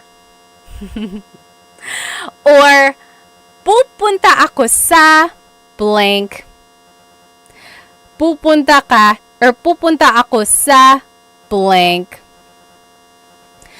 That means I'm going to somewhere. So, pupunta ako sa tindahan. I'm going to the store. Or, pupunta ako sa banyo. I'm going to the bathroom. Pupunta ako sa bahay ni Kuya JR. So, I want you to get used to this phrase here. Pupunta ako sa blank. I am going to blank, and then you can fill in the blank there. Let me just catch up with some of these comments. Okay. Let's just keep going here. Oh, CV said, I'm confused with past, present, and future tense in Tagalog. It can be very confusing. The main differences between the tenses in Tagalog is the prefix that is used. And there's a lot of different patterns depending on the type of verb you're using. Again, I have another full-length Tagalog lesson on present tense conjugation, and then another full-length Tagalog lesson on my YouTube channel for past and future tense. And it breaks down how to conjugate the verbs in different tenses depending on their verb types. It can get tricky, but with some practice, I think you can kind of see the differences. Okay, again, if you want to use po to be respectful, it would be, saan po kayo pupunta? Where are you going? Saan po kayo pupunta? Or pupunta po ako sa trabaho. I'm going to work. Pupunta po ako sa trabaho. The opposite of where are you going is where are you coming from? So, saan ka galing? Where are you coming from? Saan ka galing? Your response would be, galing ako sa, I came from, blank. So, saan ka galing? Galing ako sa tindahan. I came from the store. Galing ako sa trabaho. I came from work. Galing ako sa bahay ni Kuya. I came from Kuya JR's house. And then to be respectful, saan po kayo galing? Galing po ako sa blank. Oh, DJ Marsky, thank you so much for the gift on TikTok. Maraming salamat. Okay, so those were just some phrases that we can say to our family members. Again, this whole lesson is on my YouTube channel. If you want to review those, the live recording will be up on there as well, and everything will be written out. I'm actually going to go ahead and just go through this review really quickly because I want us to have enough time to do the listening comprehension at the end. So just follow along with me here. Oh, YouTube, let me go ahead and turn off my camera so you can see this. There we go. So let's just go through these vocab words. Remember, godparents in Tagalog, pamilya is family. Godparents is lolo and lola. Lolo and lola.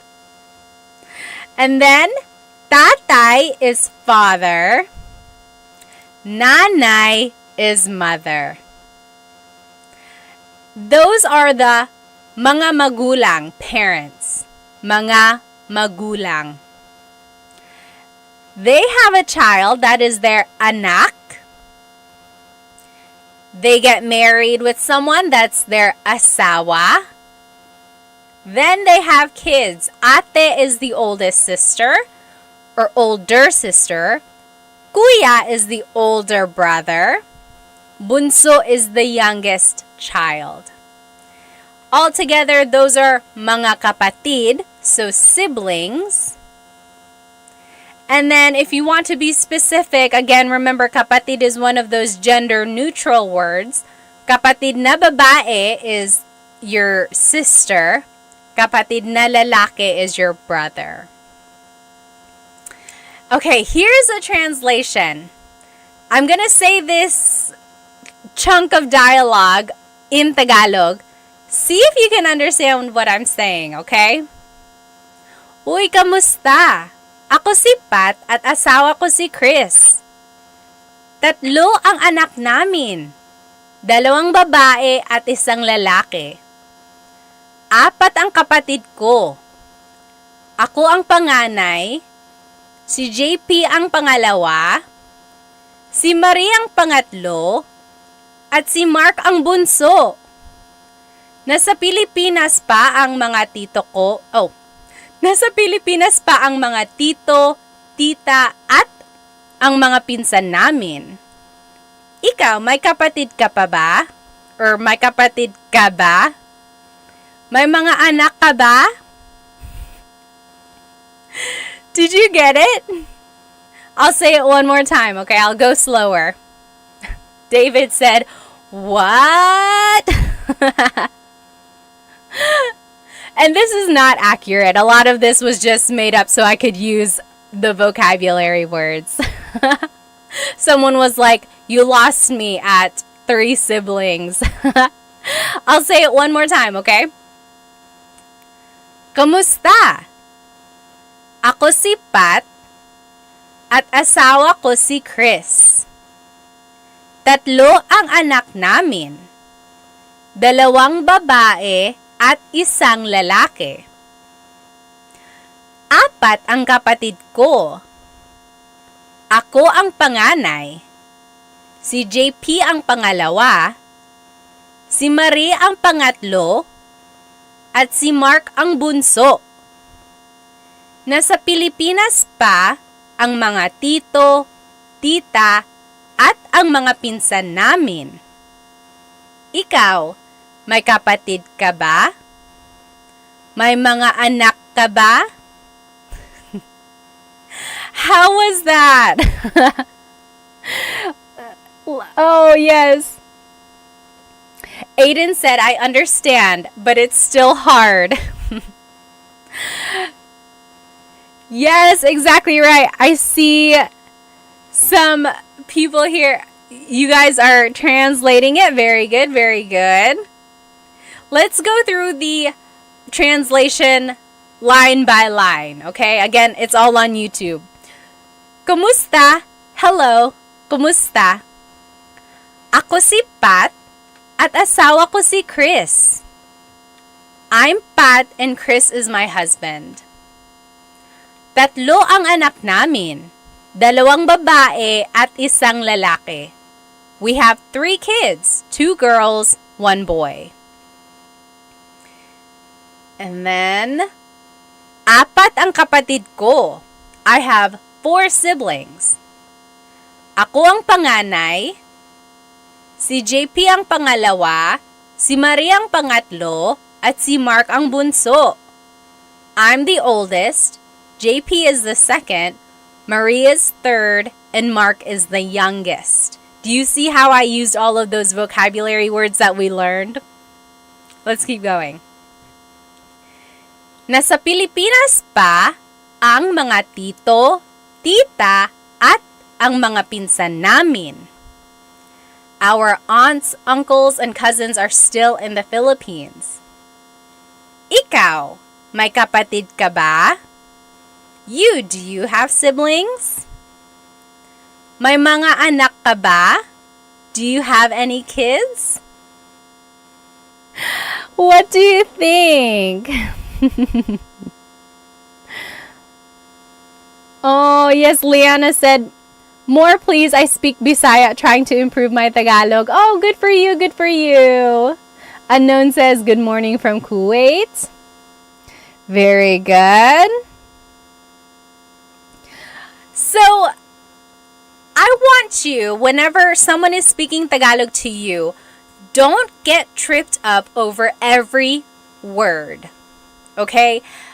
One trick to learning a language, I know this because I took 5 years of French in high school and college, so I know how to kind of learn a language, right? I know the challenges that come with it. Don't get tripped up over every single word that you don't understand. Try to, number one, recognize the words that you do know. Number two, use context clues. Okay, we learned a lot of this vocabulary in our lesson, so now we're just kind of putting everything together. Number three, kind of when you feel more comfortable with the vocabulary, the third thing I want you to do is recognize the grammar patterns. Oftentimes, the verb goes first, then it's a pronoun, then it's a noun, or something like that. But oftentimes, the verb in Tagalog goes first.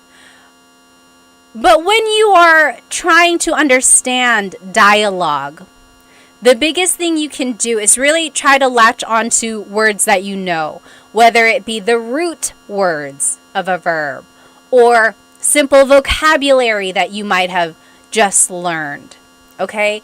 And then use context clues to kind of go from there, okay? I know that was a lot, but I think you might know more than you do. And if that was really, really challenging, it's okay. At least now you know that you can work on it, right? Now you know what you can focus on. So I hope you enjoyed our lesson tonight. This is everything we learned. We learned some family vocabulary. We learned phrases about our families. We learned phrases that we can use with our family members, like, where are you going? Where did you come from? We also reviewed a little bit and we did some translation practice. Okay? I hope you were able to get some vocabulary that you didn't know yet. I hope you learned some phrases that you can start using with your families. And I hope to see you next week in our Tagalog Thursday. So, I hope you have a good rest of your night. I don't want to keep you any longer. Maraming salamat. Thank you so much for joining me. Have a good night.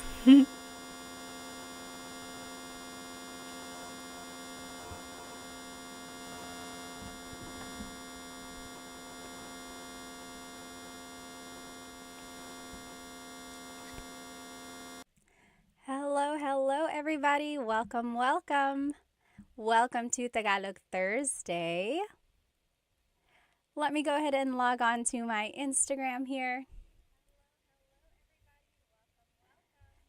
Hello, everybody on Instagram. If you are joining me, welcome to Tagalog Thursday today.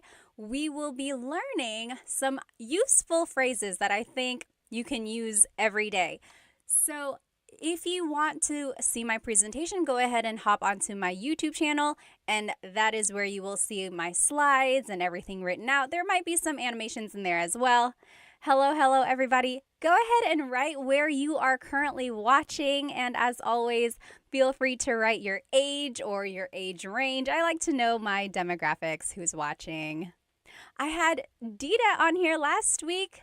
12 years old. Oh my goodness. Good for you. Good for you for learning Tagalog.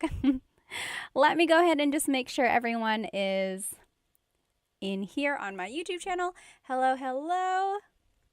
Oh, aloha from Maui, Caleb said. And Ola from Seth. Hi. Hello. Love and Lulu. Hi. Hello. Good to see you. K-Day GC is from California. Food Fascination is from Seattle. Hello. Stefan is from Toronto. And then Del Caballero is from Long Beach, California. Hi, Deborah. Hi, Emily from Alaska. Oh my goodness. What time is it in Alaska? Over here in North Carolina, it is 9:13 p.m. Also, just checking, is my audio okay for both Instagram and YouTube? Let me know if it's not. Oh, Drew, thank you so much for the badge. We haven't even started. If you enjoy anything from these lessons, from the lesson that I'm teaching tonight, please feel free to send me a super chat on YouTube or a badge on Instagram. Thank you so much. Any donation really helps me support Filipino businesses. By the way, my earrings tonight are from bling.co. If you can see them, they're handmade polymer clay earrings, and they have the Filipino sun on them. Hello, everybody. Oh, Kelly said, just married the love of my life. That is so great. Congrats. All right, let's go ahead and get started here. So again, this whole lesson is on my YouTube channel, and the recording will be on YouTube as well. So if you happen to not catch it, or if you want to rewatch it later, it will be here on my YouTube channel. Kelly is from Louisiana. Oh, Emily said audio is good. Good. All right. David is from New Hampshire. Deborah is watching from India. Hello. Okay, let's go ahead and get started. So today we will be learning some shopping phrases, or phrases that you can say while shopping in the Philippines, or phrases you can say while eating at a restaurant. However, a lot of these phrases will also work in different contexts. So I want you to take a note of them, even if you're not shopping in the Philippines or eating at a restaurant in the Philippines anytime soon. You'll see that a lot of them can be used in other contexts. So let's take a look at these. Hello. Mr. Sean is from Tampa, Florida. Welcome. Okay, so first of all, I just want to go over the different types of stores in the Philippines. Anyone here been to the Philippines? Raise your hand or just give me a thumbs up. I know many of us might have. Some of us might not have ever been there. Maybe we are just never had the opportunity to go. But in the Philippines, you might see little stores in people's houses. So usually if it's like a 2-story house, there might be a store in the first floor, and it's like their window has things that you can buy. So chips or rice or even some meat and fish, ice sometimes. Those are called sari-sari stores. Sari-sari. Sari-sari means like different things. Different. Because you can buy a lot of different things. So in my picture here, you'll see that you can buy rice, you can buy chips. It's like a really true definition of a convenience store. Maybe you can't go to an actual store, so you just want to walk down the street and you notice that your neighbor has things that you might need. So that is where you can buy things if you're kind of in a pinch. That's called a sari-sari store. Next, there's the palengke. Palengke. This is like an open market, sometimes called a wet market. And you can buy meats, vegetables, but really you can buy anything here. School supplies, clothes, household items.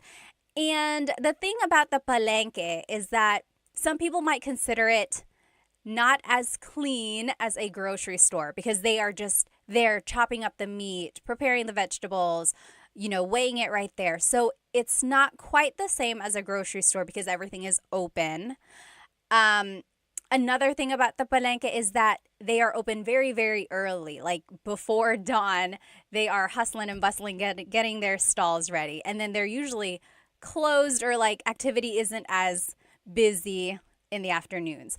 Whereas in the grocery store, they are open all day long, usually pretty busy. After people go, get off from work, they'll probably go there. So that's the difference between a palengke and like a grocery store. And then one more thing here, the Divisoria. Has anyone ever shopped at a Divisoria? So I love shopping at the Divisoria because they are known for very cheap products. Not cheap like poor quality, although some of it might be, but cheap as in very affordable. So if you want to get a good deal, this is where you would go, the Divisoria. And this is usually in like really busy areas. The Divisoria that I'm thinking of is in Manila, and Some people might say it's a little sketchy. Just make sure you are aware of your surroundings when you are shopping in these places because everyone is trying to get a good deal, right? So it can get kind of crowded. And an interesting thing about the divisoria, literally in Spanish, the divisoria means like the dividing line. And it got that name because back in the day when the Spanish colonizers were there, there was this city called Intramuros, literally meaning like the gated city. That's where government officials were. This was like where the elite lived, Intramuros. Right outside of Intramuros was where the Chinese immigrants were. They were kind of segregated. So this dividing line, the divisoria, was dividing the wealthy Spanish from the Chinese immigrants who were kind of segregated. And then it got this reputation of having these affordable products from the Chinese merchants who were able to sell these goods for such a cheap price. And so from then on, this area has been known to sell these very affordable things. I think that's so interesting. I love history. I love Filipino things. Let me just catch up on some of these comments here. Hello, hello. Oh, Love and Lulu said, in Pampanga, there's a lot of pickpocketers. I think in any big city, yes, Manila, even Cebu City, you just got to be aware of your surroundings. Yes, very good. Oh, Rua said, I love your content. I'm from Japan. Hello, hello. Welcome, welcome. All right, let me check over here on YouTube. Oh, Belle said, going soon, going to the Philippines. Oh, very good. Oh, Lost in the Philippines says, I am in Manila right now. Well, have fun. Have fun. All right. A lot of people are planning to go soon. Oh, hi, Dita. There you are. Good to see you. Okay. Yes, so here are the different types of stores. So sari-sari, palengke, divisoria. These are known for like places where you can haggle the price. So if you are good at maybe bartering or like asking for a lower price, these are the places to go for that. However, if you go to like a mall, those prices are pretty set in stone, right? You can't really haggle a price tag at the mall.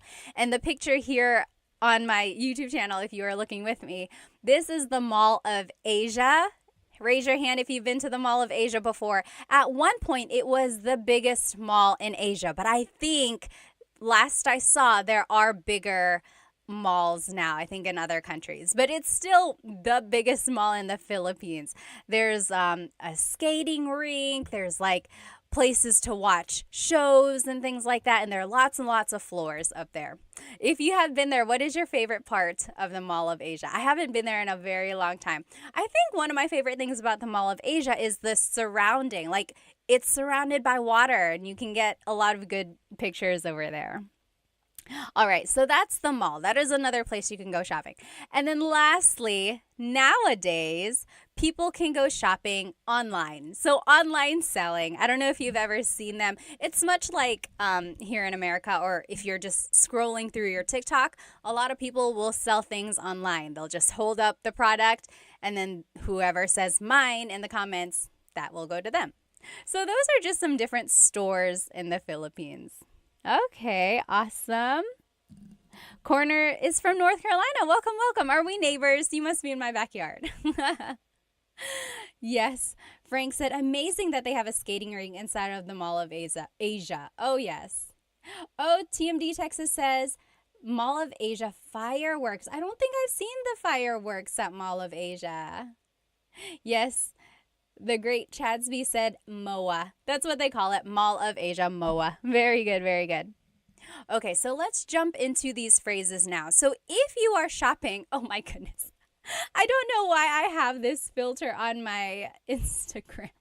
If you're looking at me, I have dog ears. I don't know how to undo that. So it's going to have to stay like that. I'm sorry. If anyone knows how to turn off this dog filter on Insta, let me know. Anyway, we're going to keep going. So here are some phrases that you can use while shopping.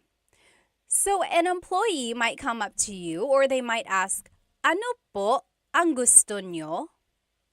Ano po ang gusto nyo? So ano means what? Po Po is a sign of respect. Ang means is, or sometimes it's an article. Gusto means to want or like, but in this case, it means to want. Nyo is referring to you. So, ano po ang gusto nyo? What do you want? That is something they might ask you when you enter a store. Yes, very good. And then to reply, you can say, pabili ng blank. Can I please buy blank? Pabili ng blank. When you're listening to Tagalog, this is one of my biggest tips for anyone who is like very beginner, still trying to get an understanding of Tagalog. Listen for root words. Okay, so let's take a look at pabili ng blank. The root word here is bili. Bili means to buy. Pabili, the prefix pa, is turning it into like a question. Can I please buy? Pabili ng blank. Can I please buy? So here's some things you might ask for. Pabili ng tubig, water, tubig. Pabili ng yellow, ice, yellow. And then pabili ng chocolate, chocolate, chocolate. So pabili ng blank. Ng means some or a thing. Can I please buy some water? Can I please buy some ice? And so on. Okay? Now, if you want to be specific, you can add an amount or like a number. So, pabili ng dalawang tubig. Can I please buy 2 waters? Pabili ng dalawang tubig. So, let's just take a look at some of these numbers. Isa, 1, isa. Dalawa, 2, dalawa. Tatlo, 3, tatlo. Apat, 4, apat. Lima, 5, lima. Anim, 6, anim.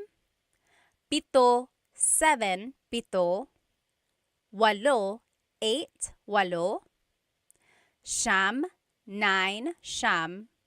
Sampu, 10, sampu. So say those with me one more time. Isa, dalawa, tatlo. Isa, dalawa, tatlo. Apat, lima, anim. Apat, lima, anim. Pito, walo, siyam, sampu. Pito, walo, siyam, sampu. So that's 1 through 10 in Tagalog. Again, if we want to use them, so if I want to say, can I please buy 3 waters? Pabili ng tatlong tubig. So the number goes before the noun. Now, I want you to listen carefully, okay? So I am saying tatlong, tatlong. There's an NG at the end of the number. The number is tatlo, but I'm saying tatlong tubig. That is because technically you're saying 3 of water. Tatlo ng tubig. So 3 of water. The NG we're just adding there at the end, or tatlo na tubig. And you only add this NG if the number ends in a vowel. So pabili ng isang tubig, pabili ng dalawang tubig. So both of those end with a vowel, so we're adding the NG. If the number ends in a consonant, we don't add NG, we add the word na. Take a listen. Pabili ng 4 na tubig. Can I please buy 4 waters? Pabili ng 6 na tubig. Can I please buy 6 waters? So that's the difference there. You can make the contraction if the number ends in a vowel. Dalawang tubig, tatlong tubig. If the number ends in a consonant, then you add the word na. 6 na tubig. Siyam na tubig. Okay? So that's just a little side note. You could always say the number in English. Pabili ng tubig, how many? 6. 6 po. They'll get the idea. Okay? But if you want to practice your numbers, that's a good chance to do it. Okay. Now, let me see. Oh, Ben said the audio is completely out of sync on Instagram. Is that, like, if I'm speaking, Can you not hear? Is it like really lagged? Also, gosh, these headphones or these dog ears are so annoying. I don't know how to turn it off. I'm sorry. Any questions? If you have any questions, please feel free to write them in the comments. Okay. Okay. Okay. It sounds like the audio is okay. Maybe it is the dog filter. I'm sorry. Again, if anyone knows how to turn this filter off, let me know. Anyway, we'll keep going. So those were some basic phrases. Now, if you want to ask how much something is, how much is something? So, magkano ito? Magkano ito? That means how much is this? Magkano ito? Now, again, if you are good at haggling, if you are good at bartering or asking for a lower price, this is something you could say. Walang tawad. Walang tawad. So, wala means nothing. The ng means of, so none of. Tawad literally means forgiveness. So, no forgiveness. Walang tawad. Basically, that means, can the price be reduced? Walang tawad. And then if something is expensive, you can say, ang mahal naman. Ang mahal naman. Mahal means expensive. And technically, you could just say, ang mahal. That's expensive. Ang mahal.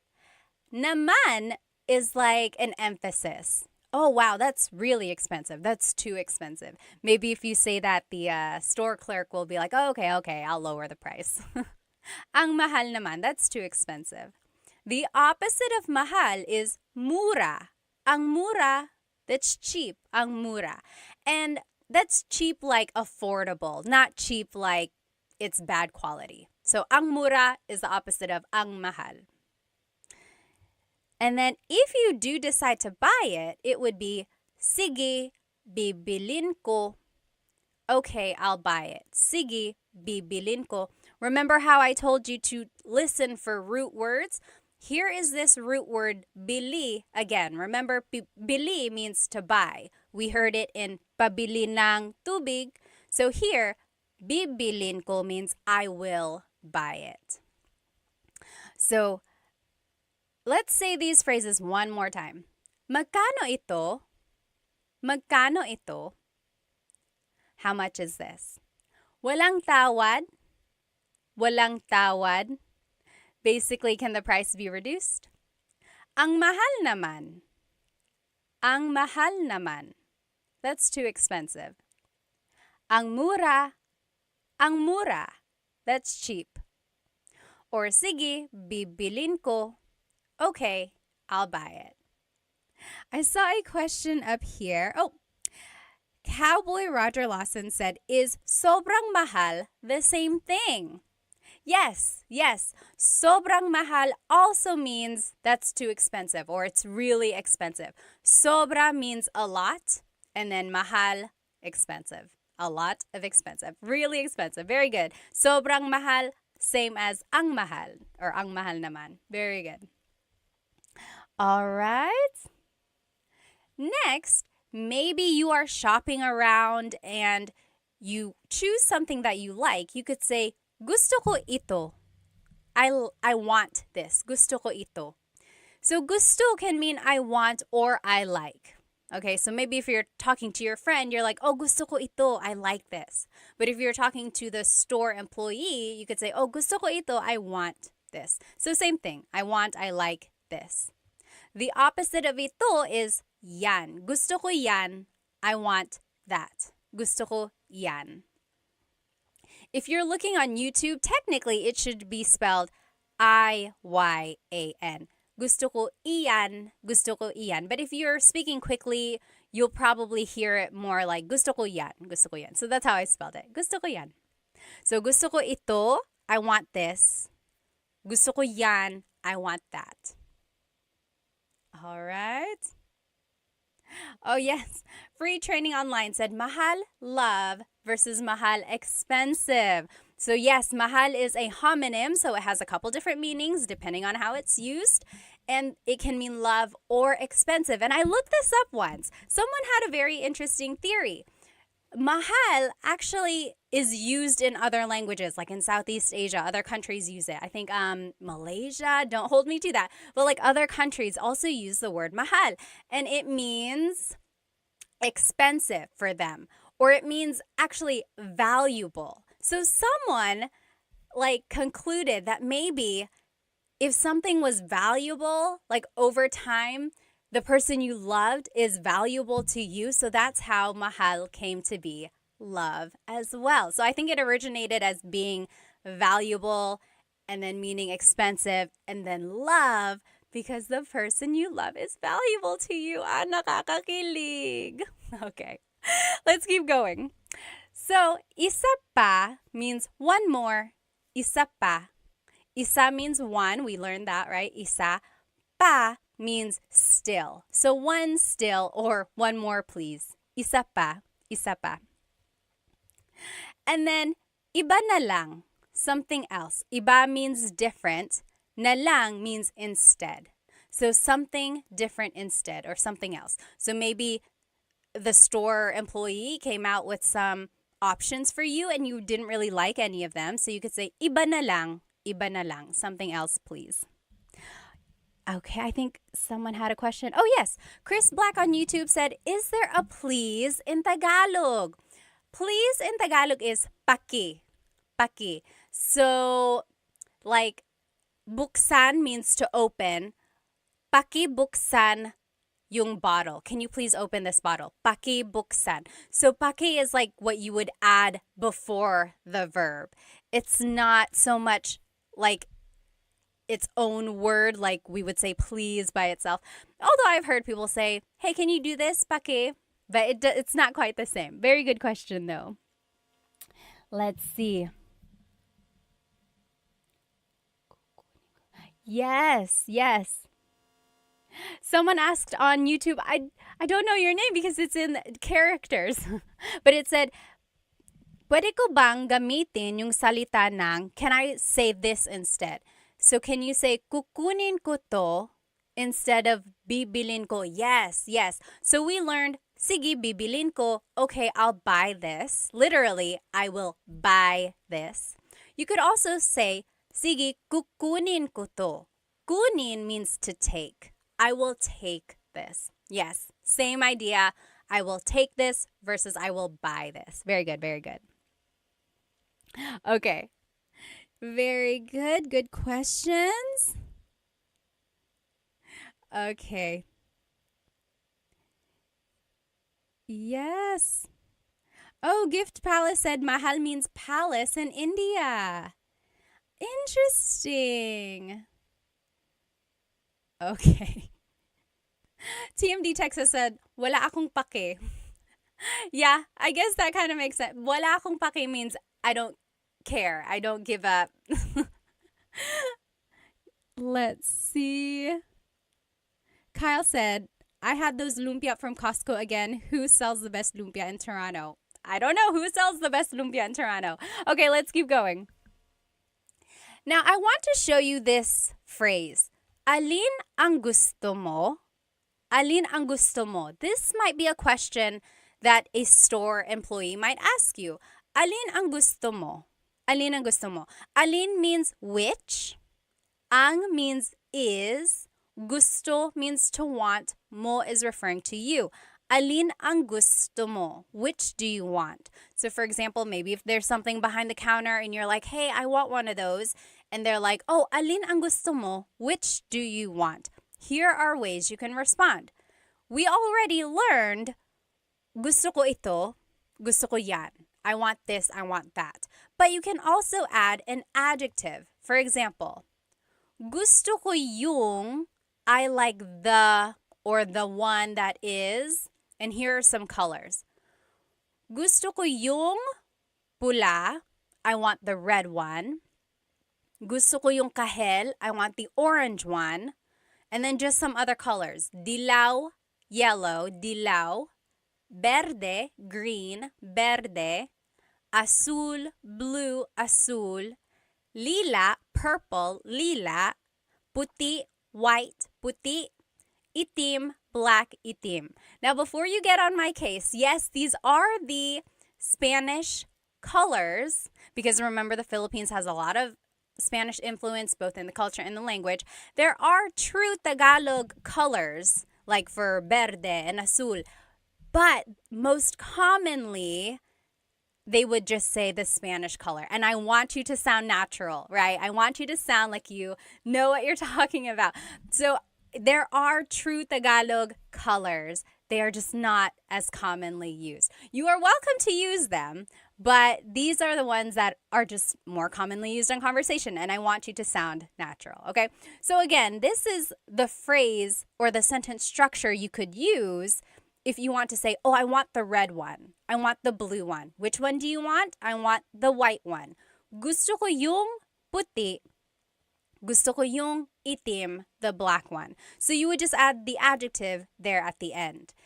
If you're talking about something and it's not a color, you could use a different adjective. For example, gusto ko yung malaki.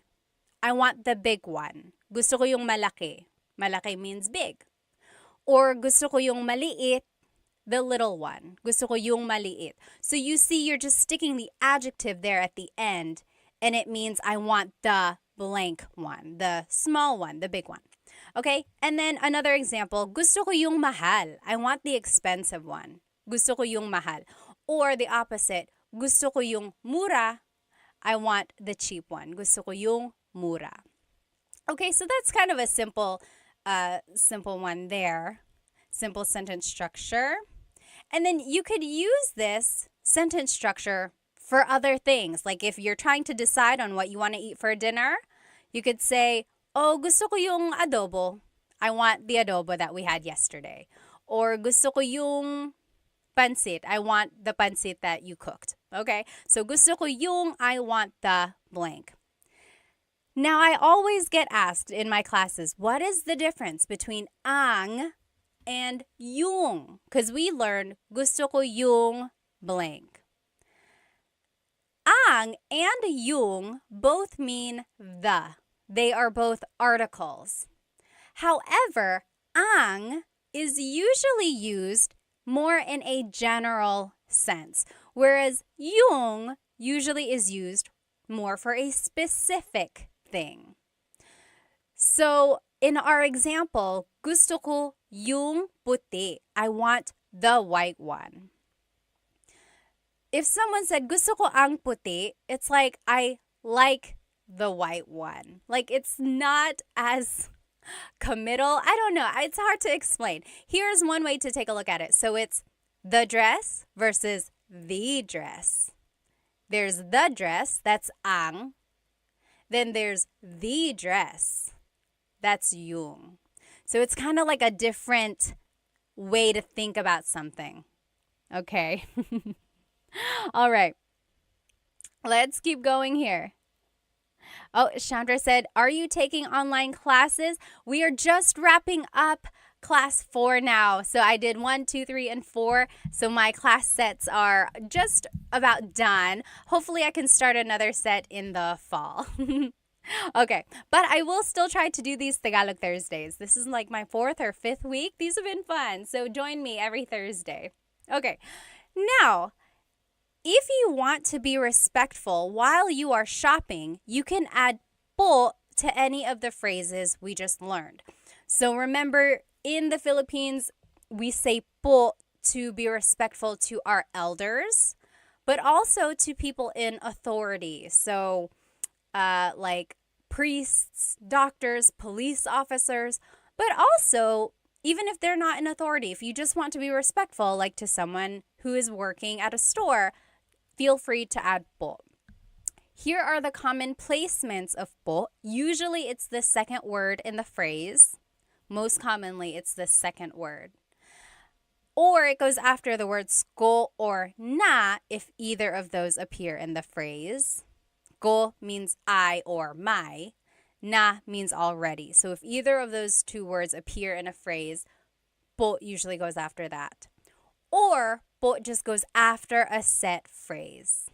So when in doubt, always add po to the end of anything you say. and it will be respectful. Okay, that is key there. When you are learning po and you want to be respectful, just add it to the end and it will always work. But let's take a look at the phrases we just learned and see where the po usually goes. Pabili po ng blank. Can I please buy blank? So as you can see, it's the second word there. Pabili po ng tubig. Pabili po ng blank. Or magkano po ito? How much is this? Again, it's the second word there. Walang tawad po. It's just after this set phrase. And basically for the rest of them too. Ang mahal naman po. It's a set phrase, so it just goes at the end. Ang mura po. Another set phrase. And then, sige po, bibilin ko po. It's just another set phrase. Okay. Let's see. And then just to finish up, here are the other phrases we learned and where po would go. Gusto ko po ito. I want this. Gusto ko po yan. I want that. Remember, we learned gusto ko ito, gusto ko yan. Gusto ko ito, gusto ko yan. If you want to add po, it's gusto ko po ito, gusto ko po yan. And that was rule number 2. If ko appears in the phrase, po would go after that. Next, isa pa po. Isa pa po, that's just a set phrase. One more, please. And then, iba na lang po. Something else, please. Iba na lang po. Just another set phrase. Let me catch up on some of these questions.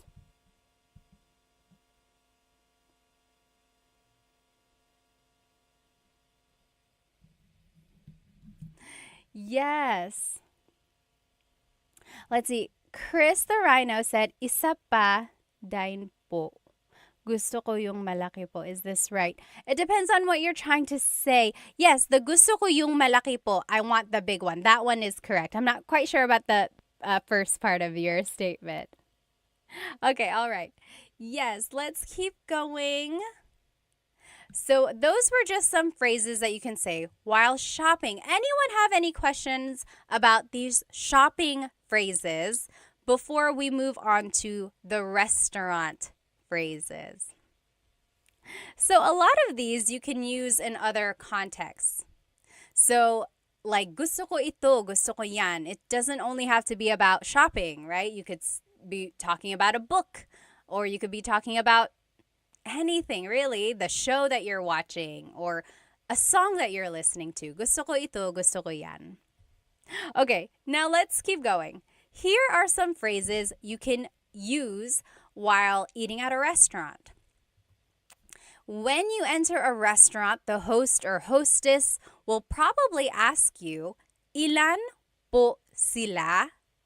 Ilan po sila? So ilan means how many.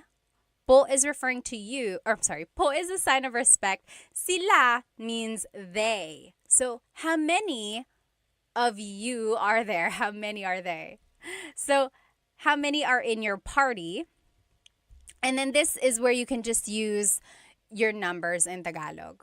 So isa, dalawa. You could say like dalawa kami. There are 2 of us. Dalawa kami. Or tatlo kami. There are 3 of us. Or you could say isa lang, just one. Isa lang. Okay?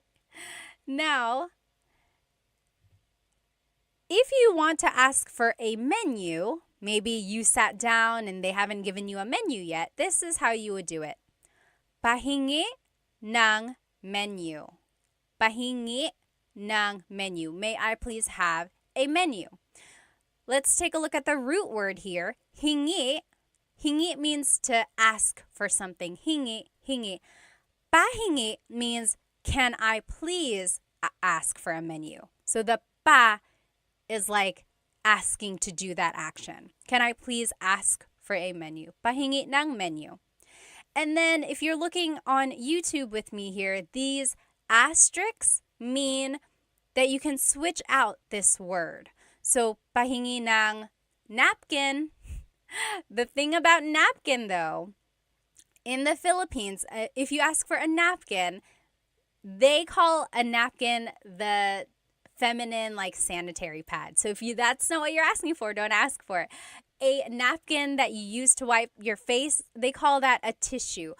So pahingi ng tissue. Can I please have a tissue? Okay, so that's just one thing. I made a video once of like restaurant phrases and I said pahingi ng napkin, and a lot of native Filipinos were like, why napkin? Napkin is sanitary pad. Haha, yes, I understand. So don't ask for a napkin if you're at a restaurant. Ask for a tissue. Okay, so pahingi ng blank. And again, you can use this phrase for other contexts. Maybe you are at a friend's house and you're cold. You could say, pahingi ng blanket. Can I please have a blanket? Or can I ask for a blanket? Pahingi ng blank. Can I please have something? Let's see. Deborah asked, what's the difference between kami and what is it's being covered up here. Let me see. Deborah, I'll answer your question as soon as it like moves up. There's like a heart icon that's covering up part of your question.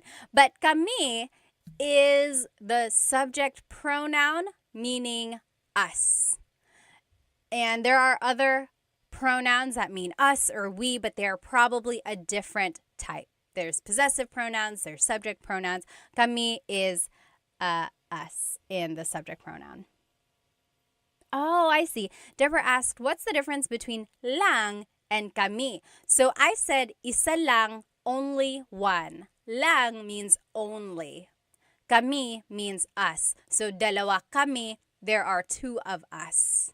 So that's the difference, lang and kami. Oh, Tony asked, why did they say ilan po sila instead of ilan po nyo? Nyo is the possessive pronoun meaning your. So that would be like saying, yes, that's a good question, or that's a good point, because technically it's like how many are in your party? That's a good question. I think because sila is the subject pronoun, it's like they're asking about you as the subject versus the possession of how many people there are. I don't know how to explain the difference between possessive and subjective pronouns sometimes, or subject pronouns. And sometimes there's no rhyme or reason, but just keep that in mind. They will likely say ilan po sila. Good question though. Okay, let's keep going. So, meron ba kayong blank? Meron ba kayong blank? The other spelling of meron is mayroon. Mayroon. That means to have. Meron means to have. Ba is a question word. Kayong means you all, you plural. And then adobo, do you have adobo? Maybe you are looking at the menu and you just want to ask or double check. Meron ba kayong adobo? Do you have adobo? So that is one question you can ask. And then again, it's underlined because you can always switch that out. Meron ba kayong pansit? Meron ba kayong blank? Meron ba kayong sinigang? Do you have pansit? Do you have sinigang? And then you can use this phrase in other contexts. Meron ba kayong aso? Do you have a dog? I'm scared of dogs. Meron ba kayong aso? Do you have blank? Okay. Next, if you want to ask about the food, you can say, maanghang ba ito? Is this spicy? Maanghang is spicy. Ba is a question word. Ito means this. Maanghang ba ito? Is this spicy? And then they would say, oo or hindi, yes or no. This is a good phrase to know if you are allergic to something. So, allergic ako sa blank. Allergic ako sa blank. I am allergic to, and here are some things you might be allergic to. Allergic ako sa mani, peanuts. Allergic ako sa mani. Or allergic ako sa gatas, milk, gatas. Or allergic ako sa itlog, eggs, itlog. And feel free to fill in the blank with an English word. So, allergic ako sa garlic, allergic ako sa blank. And it doesn't only have to be food. It could be allergic ako sa pusa. I'm allergic to cats. Allergic ako sa blank. I am allergic to something. Next, maybe you are done reading the menu and the waiter comes over and says, "Ano po ang order nyo?" Ano po ang order nyo? Ano means what? Po is a sign of respect. Ang means is or are. Order is order. Nyo is referring to you. So what is your order, or what would you like to order? Ano po ang order nyo? Ano po ang order nyo? Your response would just be, gusto ko ng blank. Gusto ko ng blank. I want blank. And if you want to add a couple different things, the word and in Tagalog is at. So let's take a look at these.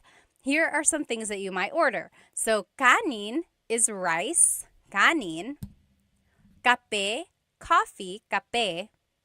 Tubig, water, tubig. Tsaa, tea, tsaa. Gulay, vegetables, gulay. And prutas, fruits, prutas.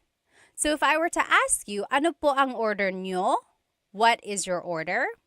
You could say, gusto ko ng kanin at gulay. I want some rice and vegetables. Or, gusto ko ng tsaa at kape. I want tea and coffee. Okay, so that's how you would kind of respond there. Let me just catch up here. All right. The great Chadsby said, allergic ako sa isda. He is allergic to fish. Yes, that's one way you can use that. Oh, thank you, Spooky. I'm glad you've enjoyed my videos. Thank you, thank you. Yes, Dave asked, nag-stream ba kayo sa YouTube? Yes, this is on YouTube right now, so you can follow along.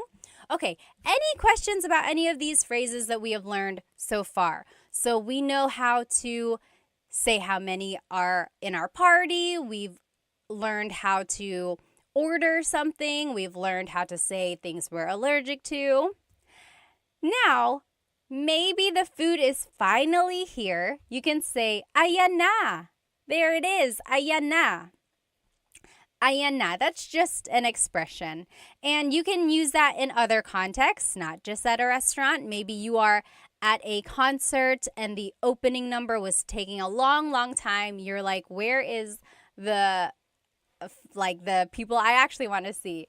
So you could, when they come out, you could say, oh, ayan na, there they are. Ayan na, there it is. And then a lot of people say, kain tayo, let's eat. Kain tayo. Or kain na tayo. Na means already, or sometimes it's like an emphasis. Let's go ahead and eat. Kain tayo, kain na tayo.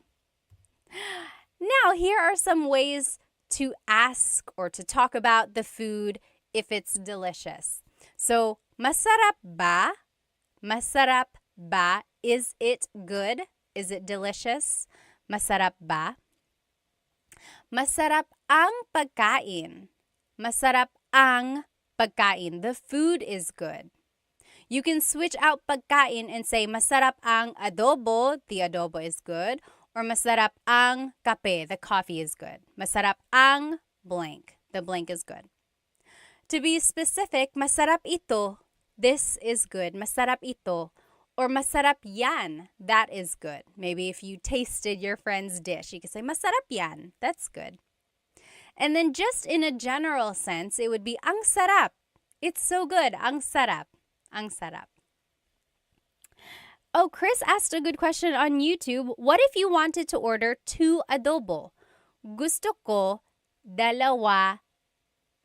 It would be gusto ko ng dalawang adobo. Gusto ko ng dalawang adobo. So this is kind of where that, remember, if it ends in a vowel, then you could just add ng. Gusto ko ng dalawang adobo. I want 2 of adobo. Very good question. All right. Next, if you want to talk about the food and maybe it's not so good, here are some things you might say. Maalat. It's salty. Maalat. That means salty. if you joined my live a couple weeks ago, we learned how to use adjectives. And there are a couple different ways to use an adjective. So you could say maalat, it's salty, maalat, or you use the root word and say ang alat. It's salty, ang alat. They both mean the same thing and they are used interchangeably. Maalat, it's salty, or ang alat, it's salty. Sometimes ang alat, that form is a little bit more like it would mean, oh, it's so salty. It's too salty. Like it's a little bit more expressive. Or it's like really that thing. Next, matabang. That means tasteless or it needs more seasoning. Matabang, matabang. And then hindi masarap. It's not good. It doesn't taste good. Hindi masarap. All right, so those are just some ways to say, to describe food if it does not taste very good. Okay? So next, maybe you are on your way home and you are talking about your experience at the restaurant. Here are some things you could say with the people you are riding home with. Nagustuhan mo ba yung pagkain?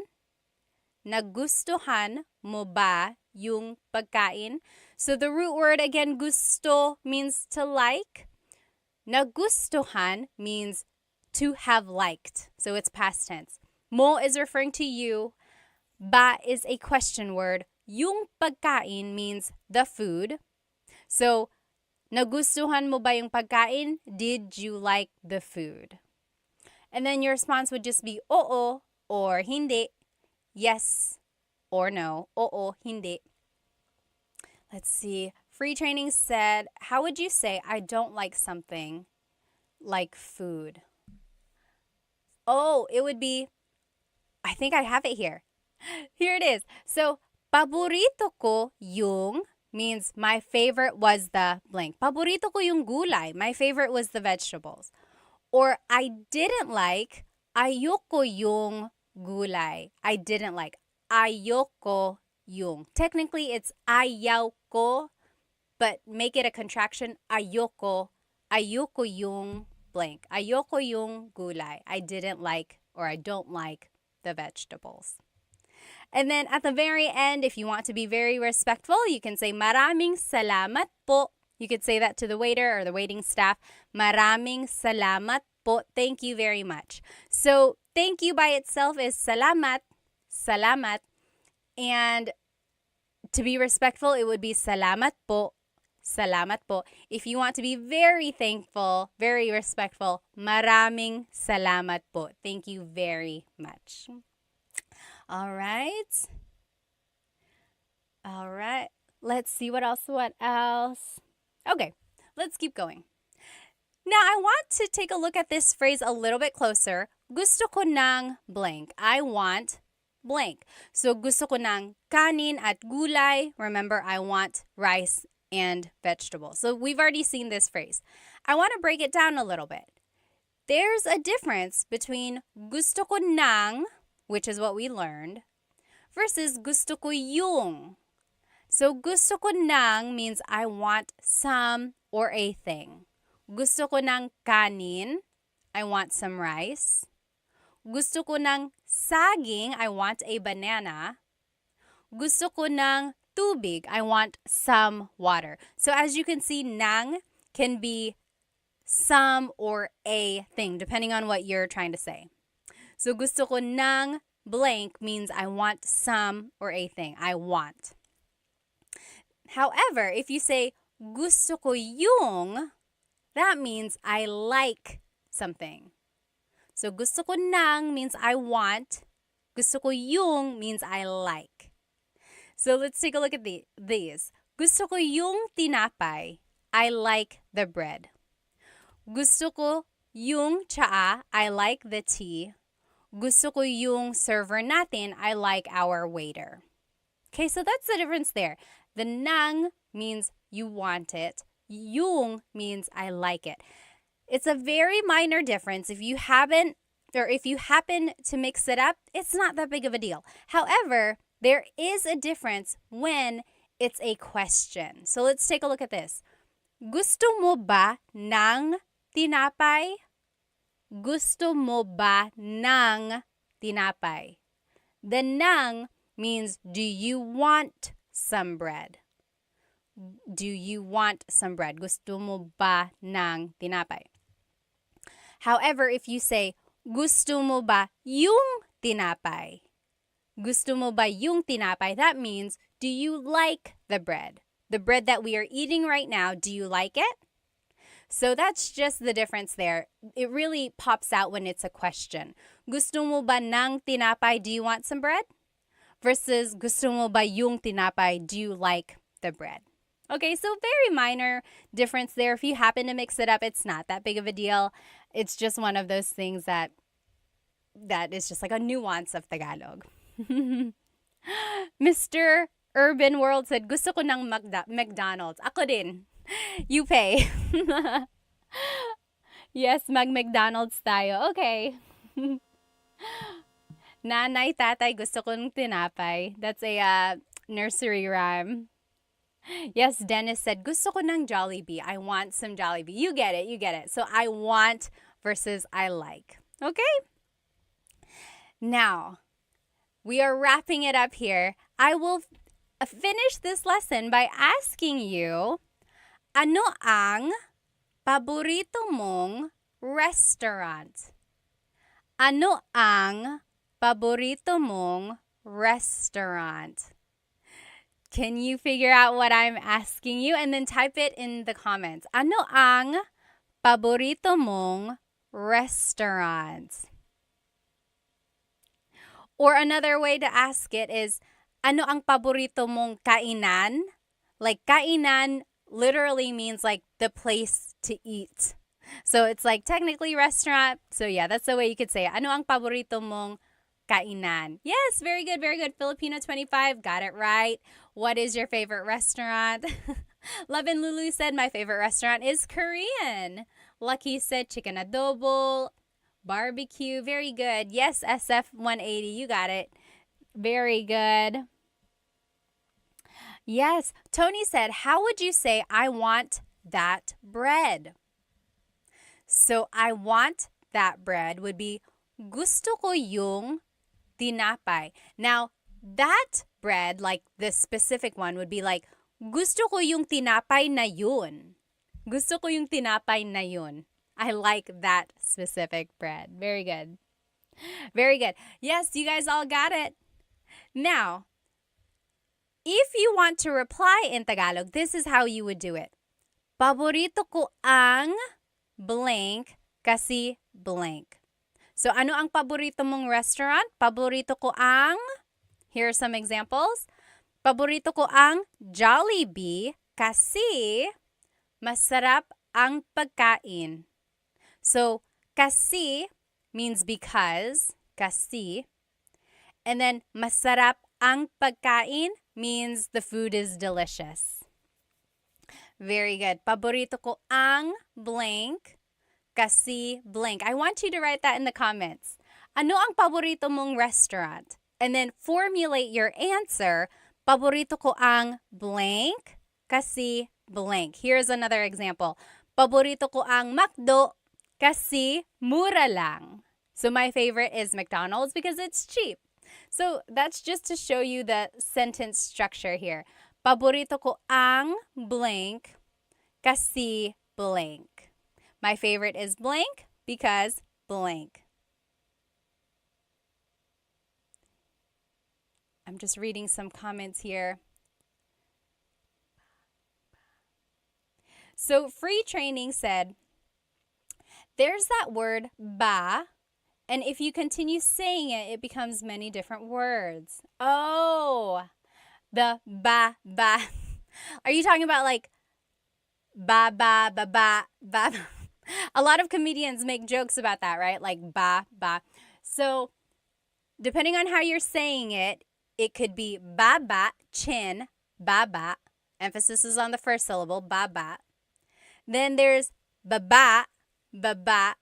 Emphasis is on the second syllable. That means to go down, ba. Like going down an elevator, ba. Then there's ba, like the question word that we know. So a lot of people say like, bababa ka ba? Are you going down? Bababa ka ba? Are you gonna go down the elevator or going down the stairs? Yeah. Funny, funny. All right. Let's see what people's answers were. Oh, Tony said, paborito kong restaurant, ang Red Lobster. Or, paborito ko ang Red Lobster kasi, because, why? Very good, very good. Paborito ko ang ... So, those are just some phrases that you can use when you're shopping or when you're eating at a restaurant. Parker said, paborito ko ang mesa kasi masarap ang sisig. I've never eaten there before. Saan yan? Where is mesa? Filipino25 said, love your earrings. Thank you. They are from bling.co. Make sure you find them on Instagram. Okay, so again, just to review, this is what we learned today. We learned the different types of stores. Remember, there are some stores in people's houses. Those are called sari-sari stores. Sari-sari means a variety, like a variety of things, because they sell a variety of things at their stores. So the stores in people's homes, those are sari-sari stores. Then there's the palengke, or the wet market. You can buy produce, you can buy meats, you can buy household items there. Then there's divisoria. That's like an outdoor, it's not even outdoor. It's just like a bazaar, or like a place where you can buy really affordable things, usually clothes or even household items as well. And then there's the mall. Of course, you can't really haggle the price at the mall. Those price tags are pretty set in stone. And then there's online selling, of course. And then we also learned some shopping phrases. So, can I please buy something? Or asking for more or something. Then we learned how to incorporate numbers and colors. And then we learned that you can use a lot of these phrases in other contexts, right? Not only in shopping, you can ask for something, maybe if you're at a friend's house, or you can say these phrases maybe when you're just hanging out, like watching a movie. And then lastly, we finished off by learning some restaurant phrases as well. We learned how to describe food, if food is delicious or something like that. Let me just catch up here. Oh, Hoff Basse said, shout out from Tagaytay, Vesh. When my kid gets old enough, I want him taught by you. Sige, kaya mo yan. You can do it. G-Max said, hi from Canada. Hello from Victoria, BC. Hello, hello, everyone. Oh, Deborah said, what's pasalubong? Anyone know what pasalubong is? Pasalubong is, so salubong, the root word salubong means to like meet someone where they are. Salubong. Pasalubong is a souvenir usually brought by someone who has been away. So usually Filipinos who go back to the Philippines have a lot of pasalubong for their families. So chocolates, t-shirts, toys for kids, a lot of the things that they can't afford on their own, or things, just a way to show that you've been thinking of them. Or like if you just happen to go on a business trip, you might bring a pasalubong back for your family because you thought of them while you were away. That's a pasalubong. All right. Jackie said, hey from the Bay Area. Hello, hello. Alrighty. Yes, you meet them and give them a gift, Love and Lulu said. Well, I will see you next Tagalog Thursday. If you joined our lesson midway, I will be redoing this lesson sometime during the week. I like to do my lives twice, just in case anyone wasn't able to join.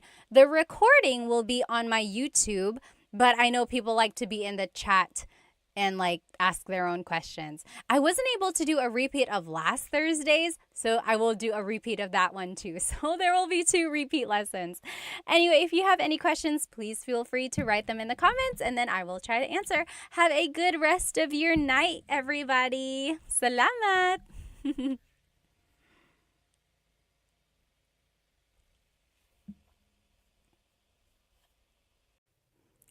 Hello, hello, everybody. Welcome to another live Tagalog lesson on YouTube. I am starting my TikTok now as well. So, hello, hello. If you are joining me tonight, we are going to be doing a live Tagalog lesson on YouTube. And I would suggest you go ahead and hop onto my YouTube channel so that you can see the presentation that I made. There are examples that we're going to do together as well.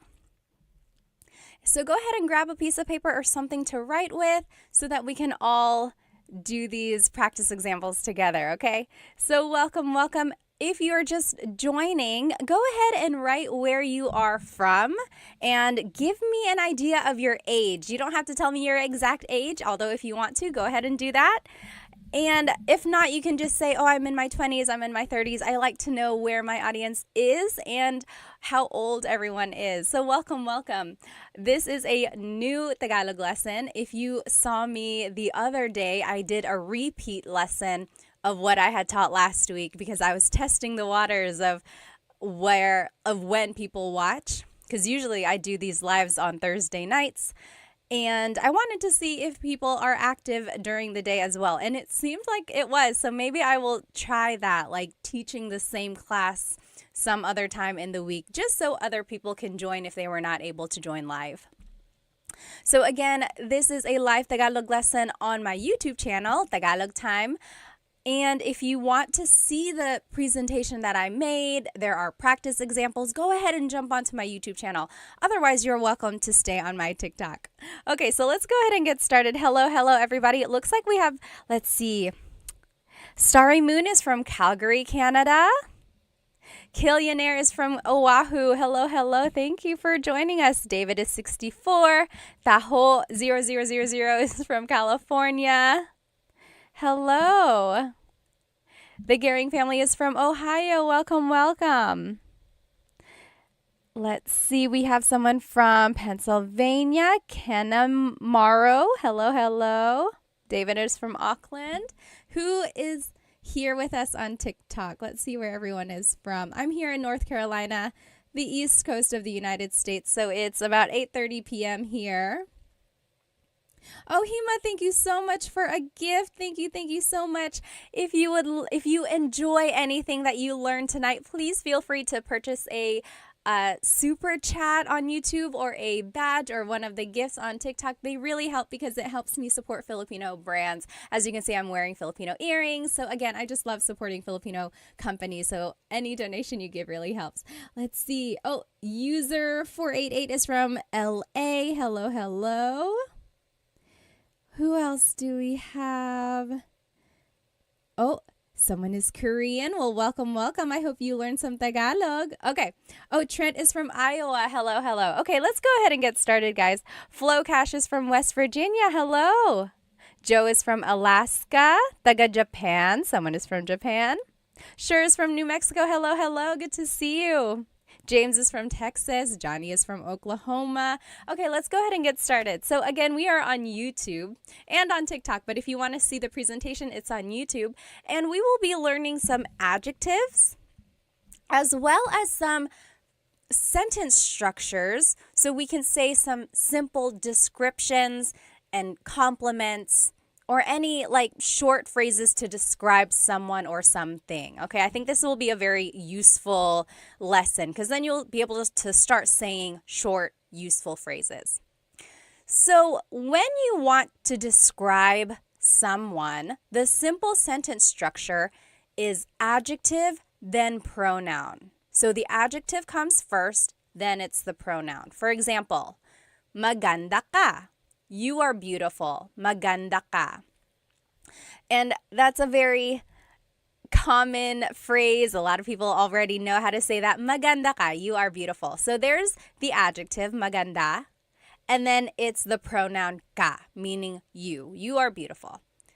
Or you might hear matalino ka. You are smart. Matalino. Matalino means smart. Matalino ka.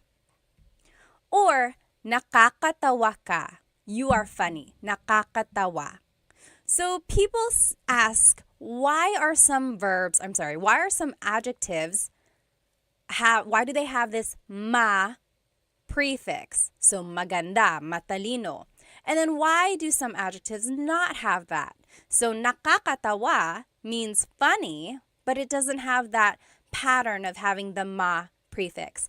And in Tagalog, the ma prefix just means it's describing the quality of something. So when you take off the ma, it's actually a noun sometimes. So take the word maganda. That means beautiful. But if you take off the ma and it's just ganda, that is the noun meaning beauty. Isn't that interesting? But it doesn't work for all adjectives. It does work for matalino. Matalino means smart. Talino means your intelligence. So it's the noun meaning your intelligence that you have. So interesting, right? And then nakakatawa does not follow this ma adjective pattern. And that's just how it is. Some words don't follow the pattern. But so this is the simple sentence structure when you want to describe someone or something. Maganda ka. So it's adjective pronoun. You are beautiful. Maganda ka. Matalino ka. You are smart. Nakakatawa ka. You are funny. Okay, so let's keep going. Oh, one more example. Mabait ka. You are nice. Mabait ka. Now, I want to show you the different subject pronouns that you can use if you're talking about someone or multiple people. So, ako means I. So, mabait ako. I am nice. Mabait ako. Ako means I. Mabait ka means you are nice. Mabait ka. And then, mabait siya. He or she. Mabait siya. A couple things I want to point out about siya. First is the pronunciation. It looks like it should be pronounced siya, siya, but it's actually pronounced sha, sha. So the S-I-Y, it's a sha sound, sha. And then another thing I want to point out about the subject pronoun sha is that it is gender neutral. So it can be man or woman. So you actually have to figure out who they're talking about based on the context clues. So mabait siya, he or she is nice. And then sila is they, mabait sila. Mabait sila, they are nice. And then tayo is we inclusive.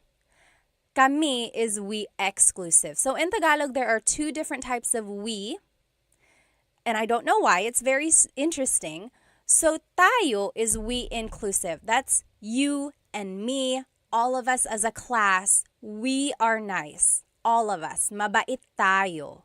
You get it? Everyone is included, so it's inclusive. Mabait tayo. Versus kami is we exclusive. So that would be like if you were calling me on the phone and you were like, hey, what do you like? Or what do you guys like? And then I would say, oh, mabait kami. Me and my husband, Chris, mabait kami. We are nice. So you're not included. I'm just telling you about it. Okay, so that's kind of the difference there. And then kayo is you plural. Mabait kayo, you all as a class, mabait kayo. Okay, so those are the different subject pronouns. Let me catch up on some of these questions here. Let's see. Oh, yes. Turtle Tim asked or said, I get confused about the placement of po in sentences. We're actually going to see where po would go here, so hold that thought. Robbie said, Filipino teacher ka ba? Hindi po. I mean, I am Filipino and then teacher ako. So, nagtuturo lang ako ng Tagalog sa mga anak ko, tapos I wanted to share it with everyone else. Okay, salamat. I wish this was posted to go over it again. Trying to keep faith said. Actually, this whole presentation is on my YouTube channel and the recording will be posted after the live. And it has all of the examples and the whole presentation up there. So you can rewatch this on my YouTube. Okay, Solomon asked, is there a difference between ka and mo? Very good question. Ka is a subject pronoun, which is what we are using right now. Mo is a possessive pronoun, which we will be using in just a minute. So keep that thought. Let me check these questions on my YouTube. Okay. Doesn't look like anyone has too many questions on my YouTube right now. If you do, please feel free to write them down. So I think it was Tim who asked about the po placement. Let's take a look, actually. So when you use the word po, you actually have to use the plural you pronoun. So we learned mabait ka. You are nice. Mabait ka. But when you're using po to be respectful, when you're talking to someone older than you or to someone in authority, you actually have to use the plural you pronoun. So instead of mabait ka, it will be mabait po kayo. Kayo is the you plural. So it's almost like you're saying you all are nice, but it's just one person. Even if it's just one person, you have to use the plural you pronoun when you're using po. And that's just another way to show respect. Other languages do this as well. I took French in high school and college, and they do that too. Whenever they want to be respectful, you have to use the plural you pronoun. So yes, mabait po kayo. And po is just the second word in that phrase. Usually, po is the second word in a phrase. Or sometimes it goes after the words ko or na if they appear in the phrase, or it just goes after a set phrase. And then when in doubt, always add po to the end of anything you say and it will be respectful. Okay, that's usually how kids are taught to use the word po. Just add it to the end. And then as you hear po being used, then you'll start to pick up on where it does go, like the patterns. Okay. Let's see.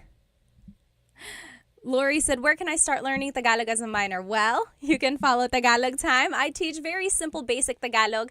I have some very easy kids videos, and then I have just some like starting with the fundamentals of Tagalog and then moving on. They all build on each other on my YouTube channel. So I would say start there. But then there are also lots of books on Amazon and listening to Filipino music or watching movies. I think those are good ways to learn as well. Okay, so those are some pronouns. Now let's just add more vocabulary to what we know. So here are some Tagalog adjectives. Let me put both of these up. So there are two lists here, and they are opposites. So let's take a look at them. Maganda is beautiful. Maganda. Pangit is ugly. Pangit. Matangkad, tall. Matangkad. Maliit, little or short. Little, maliit. Mabigat, heavy. Mabigat. Magaang, lightweight. Magaang. Mabilis, fast. Mabilis. Mabagal, slow. Mabagal. I'm sorry, I was trying to read some of the comments. Hang on. Yes. Sure said, I made the mistake of trying to skip the basics when I started learning. I know it's sometimes you want to just go fast, but sometimes people can do that. But yeah, if you want to start from the beginning, I have fundamentals of Tagalog on my YouTube channel. Okay, so we did mabilis, fast, mabagal, slow. Malakas, strong, malakas. Mahina, weak, mahina. Tahimik, quiet, tahimik. Maingay, noisy, maingay. Malinis, clean, malinis. Madumi, dirty, madumi. Mahal, expensive, mahal. Mura, cheap, mura. Matalino, smart, matalino. Bobo, stupid, bobo. Bago, new, bago. And then luma, old, luma. So those are just some different adjectives. Fidel, thank you so much for the gift on TikTok. Thank you. It really, really helps. Thank you. So those are the different adjectives that we can use. And again, as I mentioned, usually Tagalog adjectives have the prefix ma. As you can see, a lot of these adjectives have the prefix ma. Maganda, matangkad, mabigat. And when the ma is dropped, sometimes it's the noun form. So like I said, ganda is beauty, maganda is beautiful. But it doesn't really work for all of them. Like mahina is weak, hina isn't like weakness. Kahinaan is weakness. So you kind of get the idea. If you can kind of recognize root words, that'll help with your translation. Yes, Deborah asked, is mahal the same word for love and expensive? Yes, it is. Mahal can mean expensive, like, oh, ang mahal ng pagkain. The food is expensive. Ang mahal. Or it can be love. Mahal kita. I love you. Mahal kita. Interesting, right? Okay. Oh, Solomon asked on TikTok, is it right to say ganda mo? Hold that thought. We're going to see that. Okay.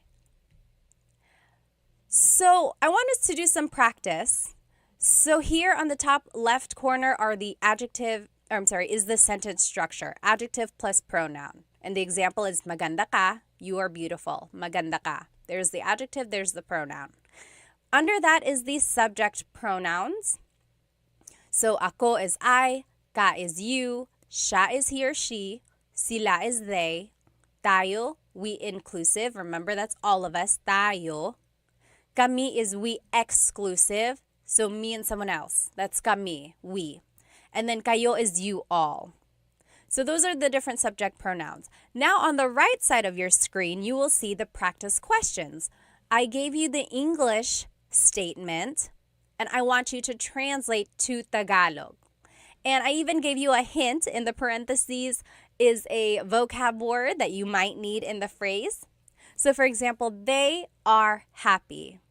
They are happy. How would you say that in Tagalog? Let's do number 1 together. They are happy. So remember, we're just following this sentence structure. Oh goodness, my face on YouTube is covering up the part of the screen. I'm just going to turn off my face over here on YouTube. Okay, there we go. So sorry about that. So there we go. So this is what you're going to need to do these practice questions. Top left is the sentence structure. Bottom left are the subject pronouns. And then to the right side of your screen, you will see the practice questions. They are happy, and I gave you the hint. Masaya means happy. So let's do that one together. The adjective happy is masaya. And then it's the pronoun they. What is they? They is sila. Masaya sila. They are happy. Masaya sila. Easy, right? It's just 2 words. Masaya sila. They are happy. What do you think he is new is in Tagalog? He is new. How would you say that in Tagalog? Go ahead and take a minute to answer that. I'm just going to catch up on some of these questions or comments.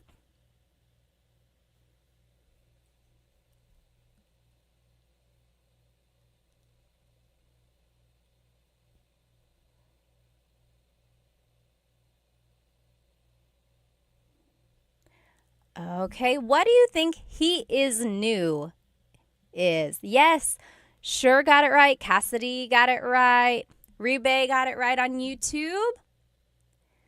Very close over here on TikTok. Very close. Yes, I'm seeing some very close answers. So in Tagalog, if you want to say he is new, it would be, the adjective goes first.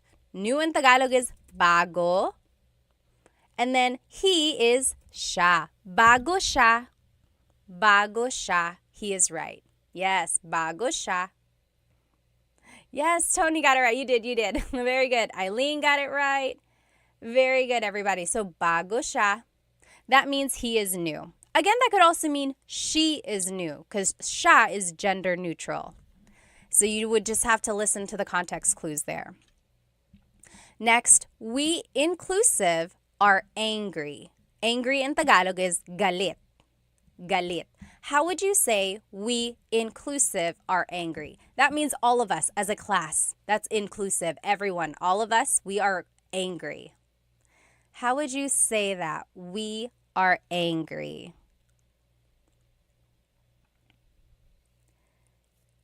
Yes, Carl. Oh, Carl is very close. Your pronoun that you are using, Carl, that's not quite the one we're using, but we'll actually see that in just a minute. Sorry, my nose gets so stuffed up. Eileen got it right. Twinkie's got it right. Bonnie, yes. So, galit tayo. We are all mad. Galit tayo. Very good. Yes, sure got it right. Kaz got it right. Yes. Okay.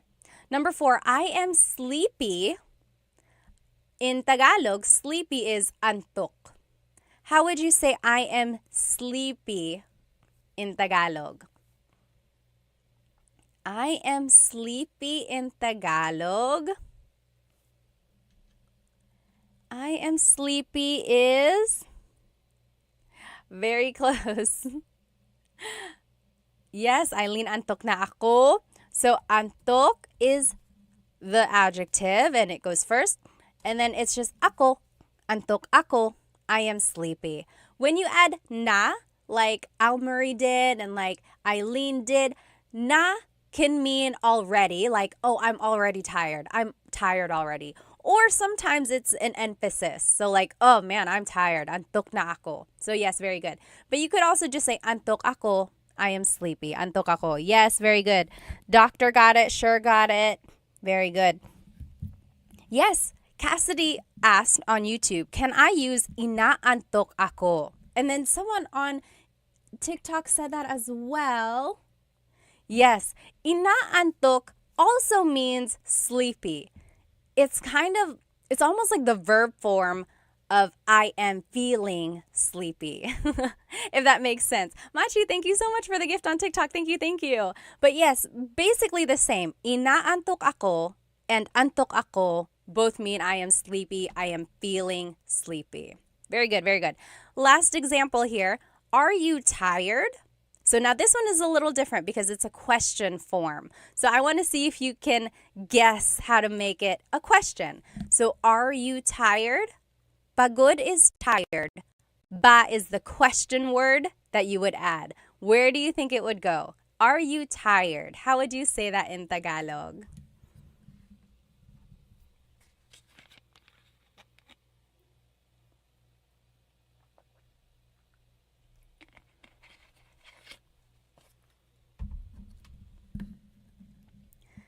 Yes. Let's see. Eileen got it.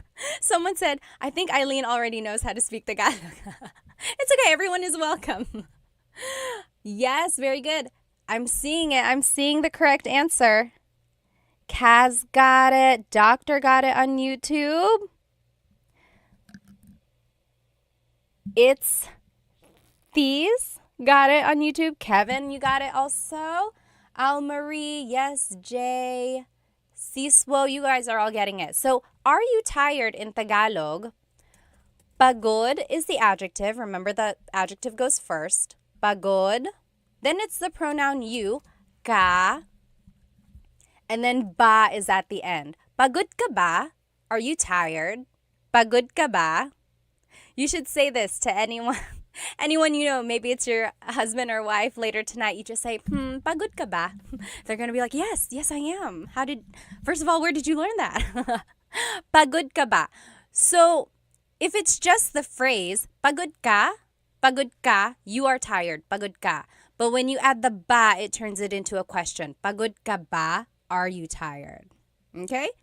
Carl said, do you do live daily? No, usually I've been trying to do Thursdays, so Tagalog Thursdays. And then there was one other time this week when I went live and I did the same lesson that I had already done just to get an idea of who would be watching. So I might do that. I might do the same lesson another time just so people can see it if they weren't able to join live. Although the recording does pop up on my YouTube, but I know people want to be in the live so they can ask questions as well. Hang on, let me catch up on some of these questions. Okay, someone asked, how do you use nang? NG. So this is not really related to adjectives, but I want to answer this question. So let's look at the word nang, NG. Nang is actually a preposition. Sometimes it's an article. Sometimes it takes the place of like something else. Sometimes it's just a sentence marker, meaning it doesn't have a direct translation. Here's an example of when nang is used. So let's say, kumakain ako. I am eating. Kumakain ako. Kumakain ako. I could say, kumakain ako ng saging. I am eating a banana. Kumakain ako ng saging. So in this case, it's translating as I'm eating some or a banana. So it's like an article. Does that make sense? So kumakain ako ng saging. Or nanonood ako ng TV. I'm watching some TV. So nang is just an article. Again, sometimes it's a sentence marker. It's usually the word that comes before a noun. Good question, though. Okay, let's move on with our lesson here. So that is one way to use adjectives. It's just the adjective and pronoun. Masaya sila, bago siya. Easy, right? Just 2 words and you already have a complete sentence. Next, I forgot who it was. Someone on my TikTok said, what is ganda mo? Or could you say ganda mo? Yes, and here it is. So let me make my screen bigger again. There are different ways to say the adjective. So we learned maganda ka, so adjective then the pronoun. But there's this other way to say a compliment or to say a description. It is ang, then the adjective root, and then it's the pronoun. For example, we learned mabait ka, you are nice, mabait ka. But you could also say ang bait mo, that also means you're nice. Ang bait mo. So do you see they are very similar? Mabait ka, ang bait mo. They both mean you are nice. There are some differences here. For one thing, you're only using the root of the adjective, right? We're not saying mabait. We're only saying bait. So we're using the root of that adjective. Another difference is that we are using a different pronoun. So instead of ka, now it's mo. Someone asked about that as well. Can you use ka and mo interchangeably? No, there's actually certain sentence structures where you have to use one over the other. So literally, ang bait mo means your niceness. It's almost like saying you have the quality of being nice. So it's very interesting. Let's see some more examples here. Ang talino mo, you are smart. Ang talino mo, you are smart. Because earlier we saw matalino ka. Matalino ka, same as ang talino mo. And then, ang ganda mo, you are beautiful, same as maganda ka. Maganda ka. And then another example, ang bagal mo, you are slow, versus mabagal ka, you are slow. Some would even say that this form, ang bait mo, is a little bit more with emphasis. Like if someone was walking really slowly and you're like, oh, mabagal ka, you're slow. But if you're like, oh, ang bagal mo, you are so slow.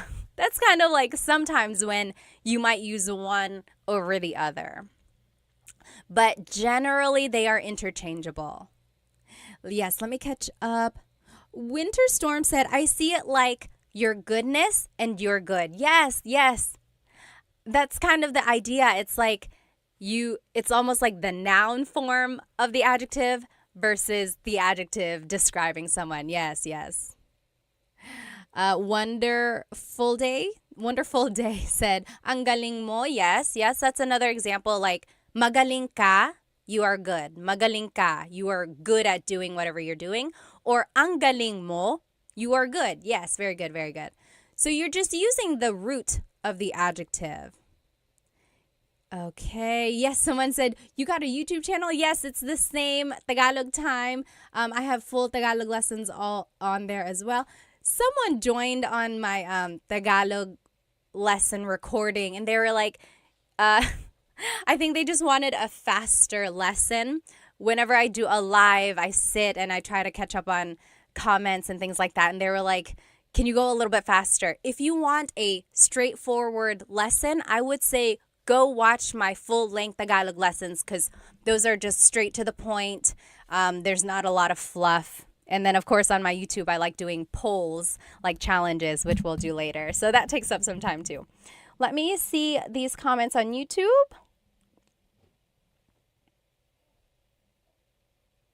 Okay, so Sure said, when asking a question like this, do you always have to add ba? Yes, that's right. Sometimes native speakers don't add ba.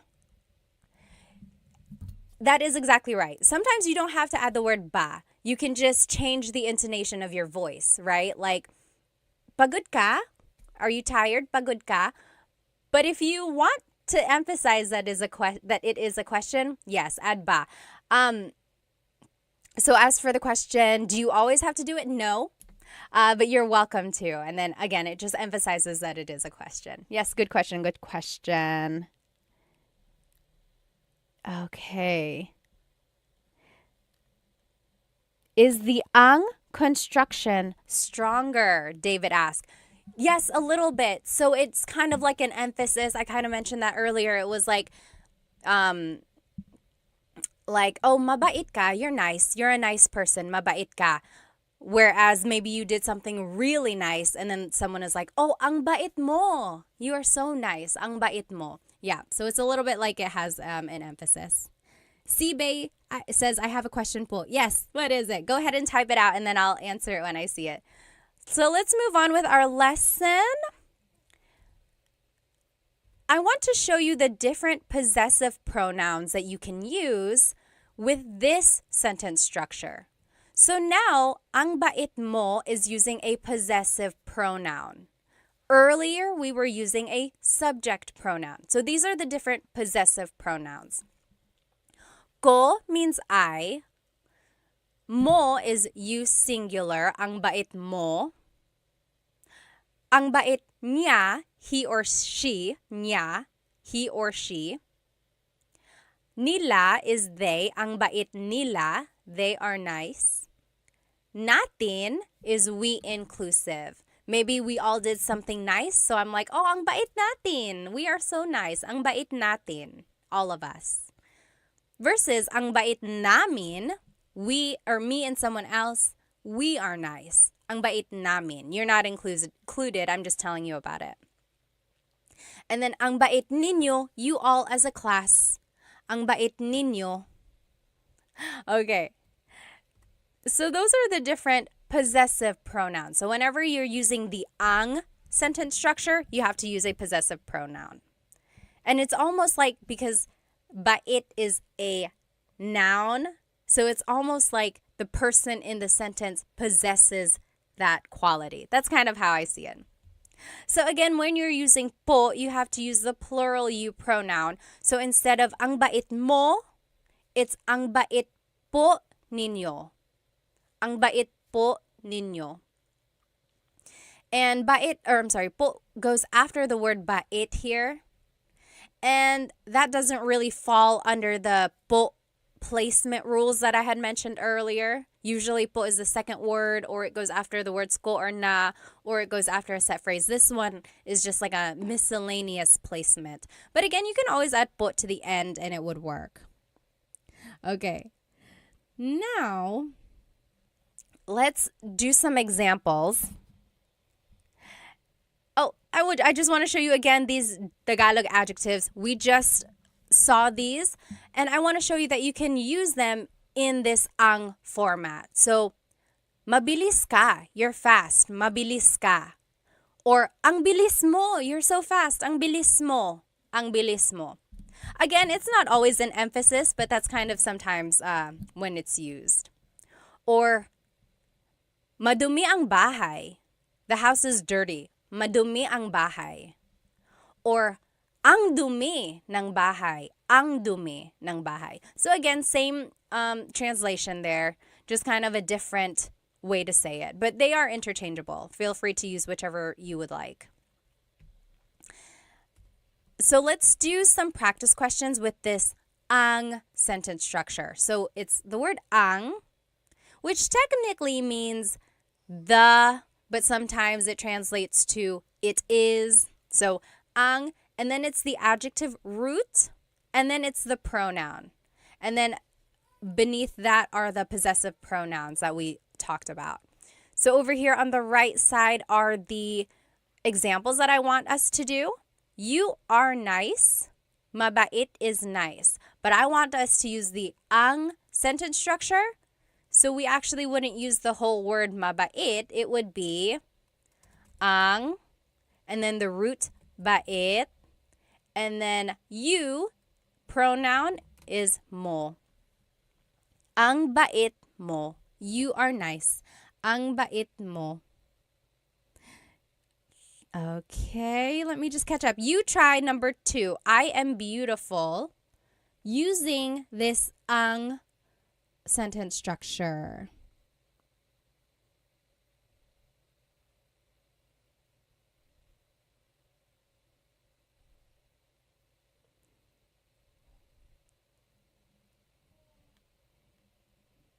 I will answer in just a minute.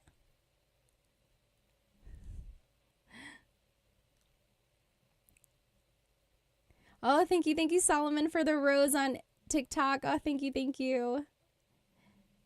AJ asked, when was the last time you went back to the homeland, tita? First of all, you don't have to call me tita. And then I went back to the Philippines last July. I went to Manila, and then my husband's family is from Cebu. We went there as well. Let's see. There was one question. Oh, yes. Solomon asked, does Tagalog have to be, like the verb to be, or is it left out most of the time? Or is it I in Tagalog? Yes, AY means is or to be. Yep. However, I'm trying to think if there's an actual to be verb, like one that can be conjugated. I think it's just I that I like when I think about it. If I can think of a different one, or if I can think of an example, I'll let you know. But yes, for the most part, it is I. Okay, let me see on YouTube here. Oh, Kaz asked, are nila and sila the same? They both mean they. However, one is a subject pronoun, one is a possessive pronoun. Sorry, sometimes my nose gets so stuffed up and it just clogs up on its own. But yes, so sometimes you have to use nya, like in this example when we're using possessive pronouns, or sometimes you can use sila, or yes, siya, whenever it's a subject pronoun. Okay, very good, very good. So it looks like you guys are getting it. If you want to say I am beautiful in Tagalog, in this ang sentence structure, it would be ang ganda ko. Ang ganda ko. Maybe you can say that to yourself whenever you're feeling a little bit down. Ang ganda ko. I'm so beautiful. Ang ganda ko. Very good. Ang ganda ko. What do you think? Number 3, we exclusive are happy. So me and someone else, oh, we're happy. We're happy. Not you. I'm just telling you about it. We're happy. And happy in Tagalog is masaya. Masaya. So you go ahead and jot it down. And then you can do number 4 as well. You all are fast. Mabilis. You all are fast. See if you can do those last 2. And then we will check. Yes, David said maging is to be. Yes, maging means to be, or like to become. Yeah, that is one for that's a way to say to be.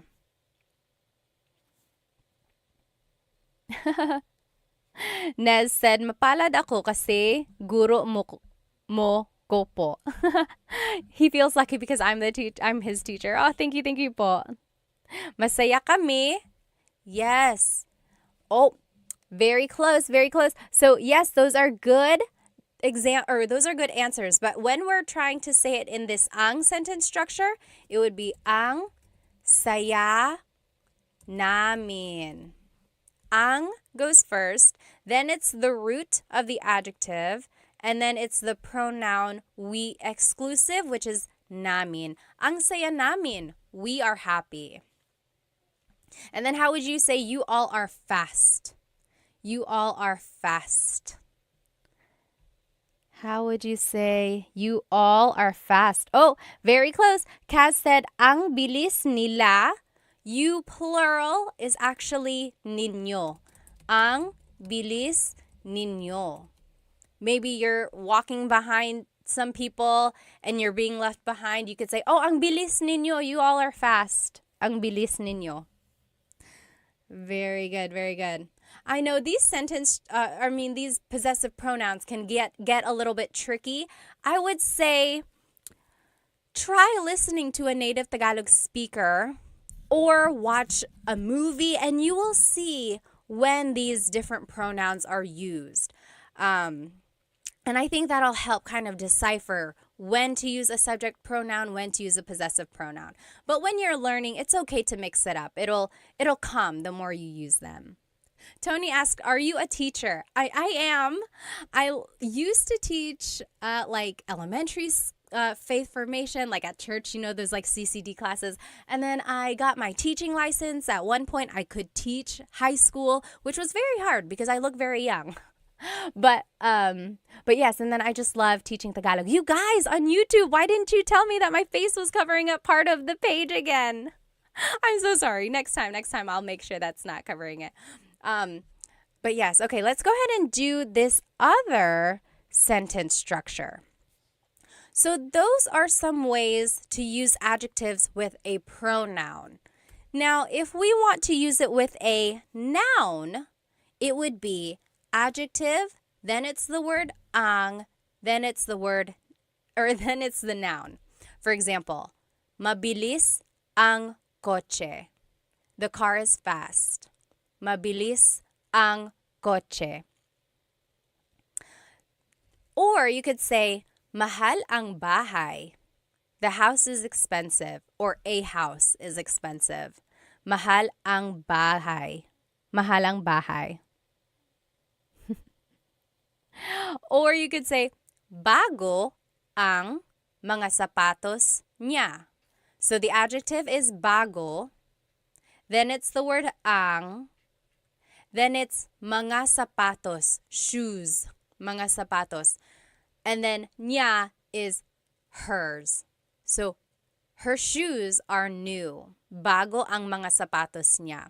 And I wanted to show you the mga sapatos because if you want to make something plural, you have to add this word mga. Mga sapatos, shoes. And then another example, maliit ang pusa. The cat is little.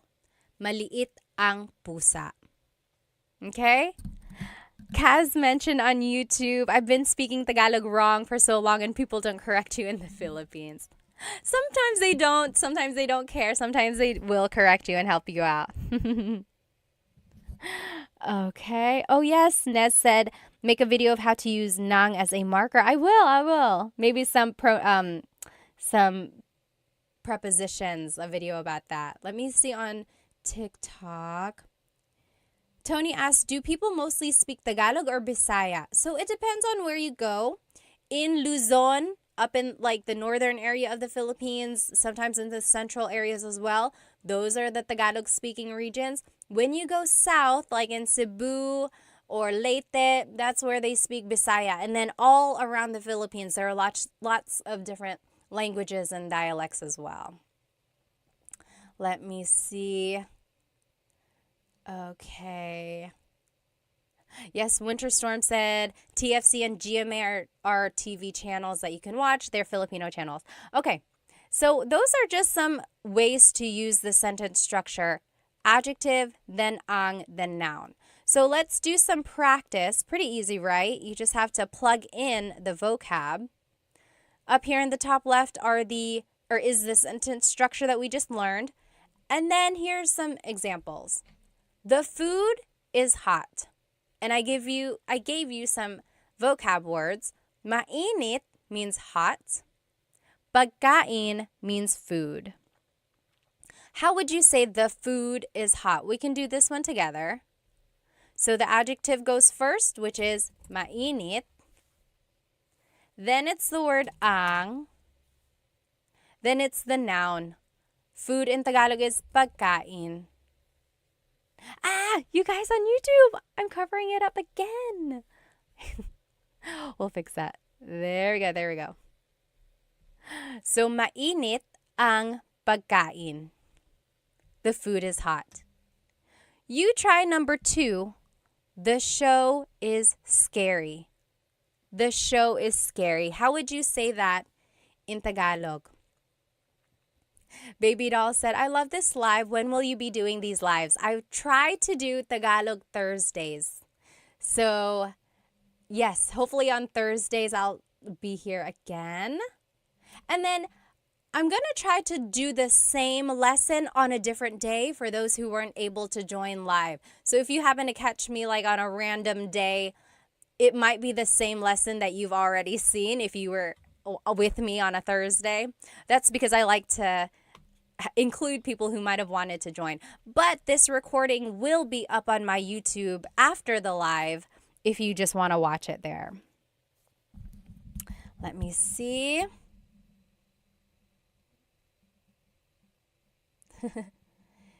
Yes.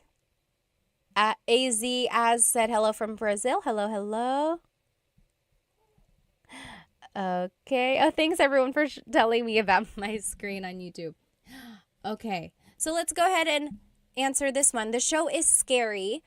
So the adjective for scary is nakakatakot.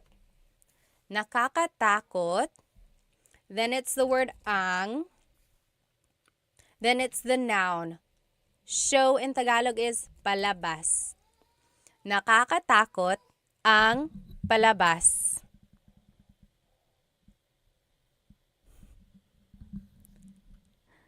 Yes, you're right. Very good. Everyone is getting it.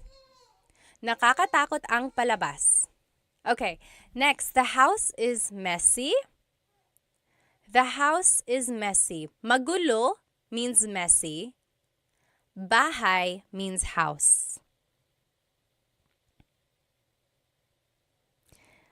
David asked, is ang takot ng palabas okay? So this is an example of when you cannot use the ang sentence structure. So you cannot use ang takot ng palabas. That doesn't really work. It's almost like you're saying the show is scared or something like that. So it doesn't really work like that. There are certain adjectives where you can't use them in another sentence structure. Okay, very good. Solomon got it right. Ang gulo ng bahay, you can say ang gulo ng bahay, or you can say magulo ang bahay. Magulo ang bahay. Very good. Dennis got it right. Kaz got it right. Amy got it right. Very good. Busset got it right. Awesome. Okay, next, the woman is beautiful. Babae is woman. Maganda is beautiful. And then if you want, you can go ahead and do the last one as well. The man is handsome. Lalaki is man. Guapo is handsome. So how would you say the woman is beautiful, the man is handsome in Tagalog? The woman is beautiful is maganda ang babae. Yes, very good. Dennis got it right. Very good. And Dennis and Kaz both said, magulo ang buhay ko. So instead of bahay, they said buhay. Buhay is life. Yes, my life is crazy. My life is a mess. So if you want to say the woman is beautiful, it would be maganda ang babae. Maganda ang babae. If you want to say the man is handsome, it would be guwapo ang lalaki. Guwapo ang lalaki. So that's just the simple sentence structure. Adjective, then the word ang, and then it's the noun. Very good, very good. Amy got it right. Base got it right. Filipino kasi ako, ate. Mabuti naman. Okay. So that's another sentence structure. And this is the last sentence structure that we will see here. So now, if you want to be specific about a person and you want to say their name, this is how you would do it. So it's the adjective first, like we've been seeing the whole time. And then it's this word, si or sina. And then the person. So you'll see what I mean. Tahimik si Tita Baby. Tahimik si Tita Baby. That means Tita Baby is quiet. Tahimik si Tita Baby. Versus malakas sina Paul at Sam. Malakas sina Paul at Sam. Paul and Sam are strong. Paul and Sam are strong. You'll see the difference here. When it's just one person, it's si. Tahimik si Tita Baby. Versus when it's more than one person, you use the word sina.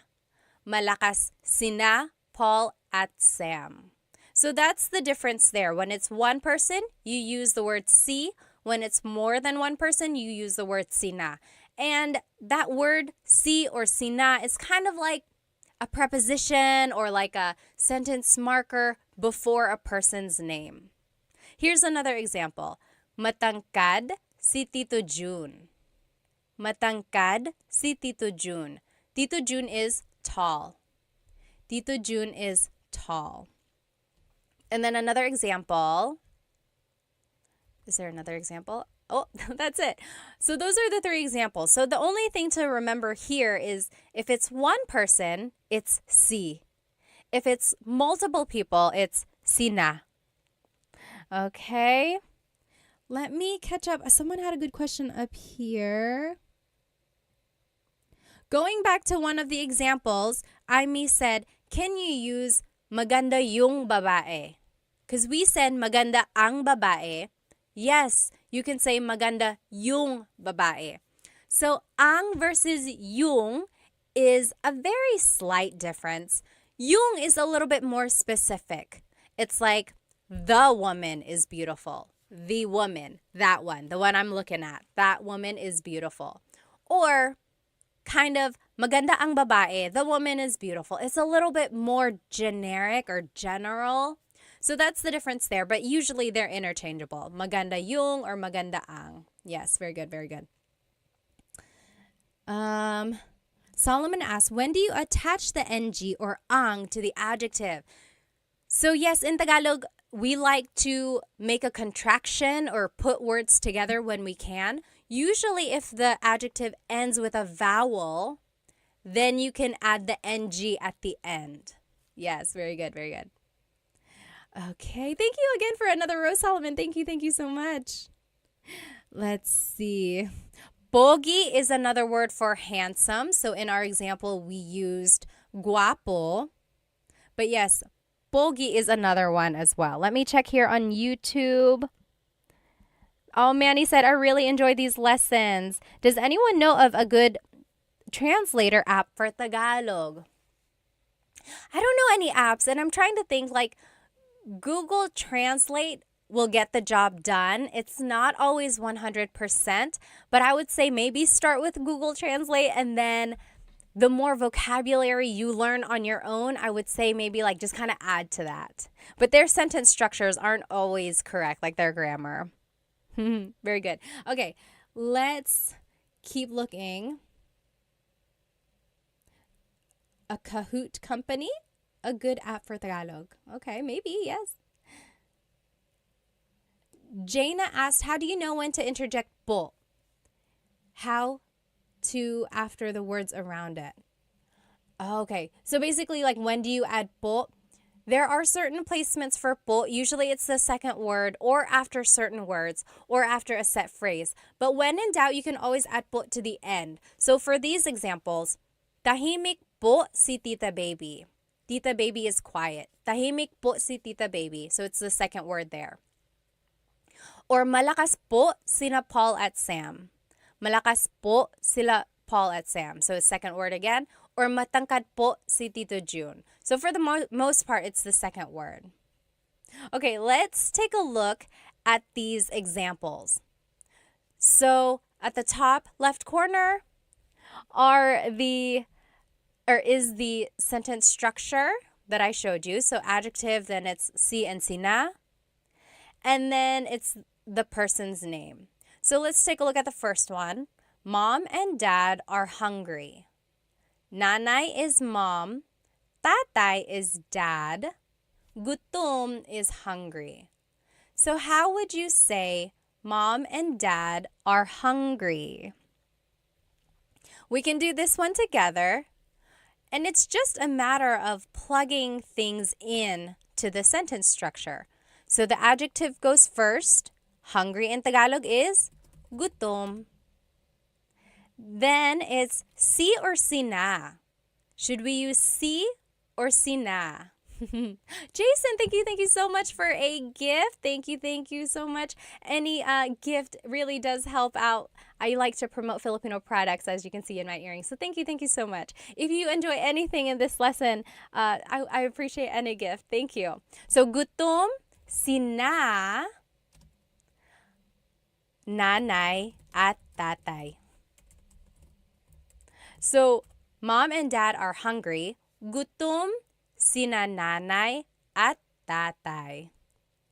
Marie said, hello ate. Hello po. Hello po sa inyo. Very good, very good. Kaz on YouTube asked, how often do you add po? I hear some people use it sometimes when they're talking to someone, then sometimes it seems like respect, and they use po a lot in sentences. Yes, there are times when you can add po multiple times in a sentence. Like, hey, do you want to come with me? Sige po, sasama po ako. So I used po twice there. Sige po, sasama po ako. But you don't have to add po after the sige. You could say, sige, sasama ako po. You could say it once. So it's up to you. If you say po at all, that is a very respectful thing. So add po to the very end, at least, and then it will cover your bases. If you want to be very respectful, then yes, add po everywhere. But you don't have to overkill. You don't have to do it so much. Very good, very good. Okay, number 2, Stacy is hardworking. Masipag means hardworking. So adjective goes first, masipag. And it's just one person, so it's si and then Stacy. Masipag si Stacy. Stacy is hardworking. Very good. Masipag si Stacy. How would you say John and Amy are lazy? John and Amy are lazy. Oh, Nick, thank you so much for the gift on TikTok. Thank you so much. I'm so glad you like these lessons. Thank you. Yes.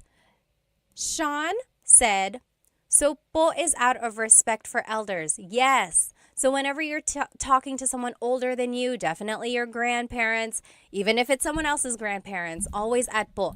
But you can also use po when you're talking to authority figures. So priests, teachers, police, doctors, anyone you want to show respect to, yes, definitely say po. And also, I would say to anyone in customer service, like if someone is helping you at a hotel or if someone is cleaning your room, I would say salamat po, maraming salamat po. Always add po. I don't think you can go wrong. Okay, there was one more thing I wanted to add here. Oh, Elena asked, what is excuse me in Tagalog? Honestly, it's just excuse me po. Excuse me po. It's very Taglish, and that is a lot more common than the actual Tagalog phrase, excuse me po, is almost like pasensya po. That's kind of like I'm sorry. Does anyone know what excuse me po in Tagalog is? Honestly, because everyone just says excuse me po. Let's go back to the example here. Yes, you guys are getting it. OP colon got it right. Sure, got it right on YouTube. Tamad sina John at Amy. John and Amy are lazy. Tamad sina John at Amy. Oh, yes. Ashley got it. Pasintabi po. See, no one says that. I guess you could. Pakidaan po. Yes, Eileen said pakidaan. I guess it depends on what kind of excuse me. Pakidaan means like, excuse me, I need to get by. Or, yes, Hallie said pakiraan po. Same thing. Pakidaan, pakiraan po. The R and the D sound are interchangeable because they were represented by the same symbol in the baybayin alphabet. Very interesting. Very good, very good. Yes, Bayani on YouTube said, excuse me po could also be mawalang galang po. Mawalang galang na po. Yes, lots of different ways to say excuse me. And then last example, Ate Jane is sad. Malungkot is sad. How would you say Ate Jane is sad? Very good. Let's see. Ate Jane is sad. So malungkot is the adjective. Then it's just one person. So si. Yes, Millennial Aviation got it right. Malungkot si Ate Jane. Malungkot si Ate Jane. Yes. Crying, Hashira got it right. Eileen got it right. Very good, very good. Awesome. Okay, now here is just a quick review of what we learned today. So we learned some adjectives. We learned a lot of vocabulary words. Hopefully you can start using. Take a look at that list of vocabulary words that I had shown you kind of in the beginning so that you can add these adjectives to your everyday conversation. We also learned the different sentence structures when you're using a pronoun or a noun or when you're adding people's names, right? Sometimes you have to add si or sina. Sometimes you have to add the word nang. And sometimes you can change up the whole sentence structure and it would be ang blank mo or something. So take a look at those different sentence structures. And then we talked about the po placement and then a little bit of question formation as well, right? So those are the different ways to use adjectives. Does anyone have any questions about this lesson before we move on to the poll? Can I do a poll on TikTok? There is a quick poll. Oh, that'll be fun. Does anyone have any questions about this lesson? If you do, go ahead and write it down. And then I am going to share my screen here. Let's do a quick challenge. If you don't want to do this contest or challenge, feel free to leave. Someone was like, you're doing too many games. You don't have to stay, but thank you for joining us. So here we go. Today's bracket challenge is our favorite Filipino American, not even Filipino American, our favorite Filipino athlete. So our very first bracket challenge was our favorite Filipino food. And then last week we did our favorite Filipino American celebrity. Today it's our favorite Filipino athlete. So our first poll here is going to be Manny Pacquiao versus Nonito Donaire, or is in the Tagalog pronunciation, Nonito Donaire. I think someone had a question on YouTube. Hang on. Sure said, is ate capitalized when speaking of someone? No, it doesn't have to be. It can be lowercased. Yes. Yes, Michelle said, si is one person, sina is two people. Yes, sina can be two or more. Correct. All right, let's go ahead and do this poll. If you are on my YouTube, then you can join this poll. TikTok, I'm going to make one for you as well. So favorite, Manny Pacquiao versus Nonito Donaire. Nonito Donaire, as they say. Okay, let's do a poll here on TikTok. Start. Poll started. Ask your question. Okay? Manny Pacquiao or Nonito Donaire? I don't know how that's going to work on TikTok. Okay, we'll see how that goes. Go ahead. Oh, thank you, OP, for the super chat gift on YouTube. Thank you, thank you.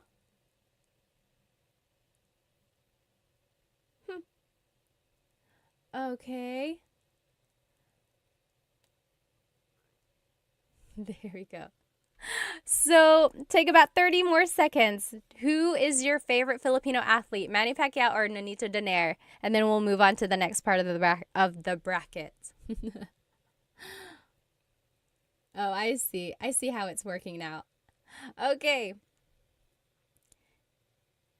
Yeah, so it looks like Manny Pacquiao is the winner by a landslide. Okay, so Manny Pacquiao is going to move forward in our bracket. You can follow along on YouTube if you're over here on my TikTok. So now it's Jalen Green versus Jordan Clarkson. So these are both Filipino-American basketball players in the NBA. Let's see, favorite. Jalen Green versus Jordan Clarkson. Jalen Green is on the Rockets, and then Jordan Clarkson is Utah Jazz. Oh, Kaz said, do a Jollibee and McDonald's poll. Oh my gosh, maybe we should. Favorite Filipino fast food restaurants. That will be next week's. Very good, very good. Michelle said, when do you do these lives? I just found you today. I'm trying to do Tagalog Thursdays, so catch me next Thursday. But I'm also going to try to do the live on a different day, but the same exact lesson, because I know people want to be in it when it's actually live. Very good. Oh, okay, Bayani said, informal writing, yes, ate should be capitalized because it's like a title. Yes, that's true. It's like Mr. or Mrs. Ate and kuya, yes. I guess I never thought of it like that. Oh, okay. Millennial said, is there a neither option? Just don't vote. That's okay. Sure said, Clarkson used to be on the Lakers. Okay, okay. Let's see. Okay. It looks like it's Jordan Clarkson over here on my YouTube. He is the winner. He's going to be moving forward. So Jordan Clarkson. And then, do you guys know about Bianca Bustamante? On Insta, she goes as Bia, Racer Bia. She is an F1 racer, and she's so cool. I wish I could be like her when I grow up. She's an F1 racer. I think she's like working with Sephora. She's in Miami practicing. But yeah, she's a really cool racer. So Bianca Bustamante. And then Heidelin Diaz. Anyone know who Heidelin Diaz is? She was the weightlifting gold medalist in the Olympics. What was that? Was that 2020? I can't remember now. Yeah, she was the gold medalist in one of the Olympics. Alrighty, so, very nice. Okay. Kaz said, Cebuano Saturdays. Do you know a Cebuano teacher? Because I want to learn. If you know, please tell me who they are. Solomon asked, is it night or day where you are? It is night for me. I'm over here in North Carolina, so the East Coast, same as like New York and Florida. It's 8:38 p.m. Or no, I'm sorry. It's 9:40 p.m. here. Okay. Yes, the only gold medalist ng Pilipinas, Buzzet said. Yeah. Okay. Bianca Bustamante is winning. Bianca will move forward. She is an F1 racer, like I mentioned. Oh, my screen is getting so crowded here. Oh my gosh, YouTube. Why are we not sharing the screen? I am so sorry. I'm the worst. I am the worst host. Here we go. Here we go. Ah, there we go. You guys are so nice. No one is like, hey, we don't see anything. Okay. Next, it's going to be Efren Reyes. Anyone remember him? Efren Reyes. He is a billiard champion. So pool. And then Alex Iala. She is a tennis player. So definitely different generations there. Alex is young. Efren is a little older. Let me see. Bayani said Jordan Clarkson should start learning Tagalog. Yes. Sure said Pinay F1 racer. That's so cool. Yeah, she is really cool. Very good. Very good. Let's see. Maya said, did you grow up on the East Coast? Yes. So my family immigrated to North Carolina and we've been here ever since. I moved here when I was 2. Dalawang taon. Oh, Efren Reyes is winning.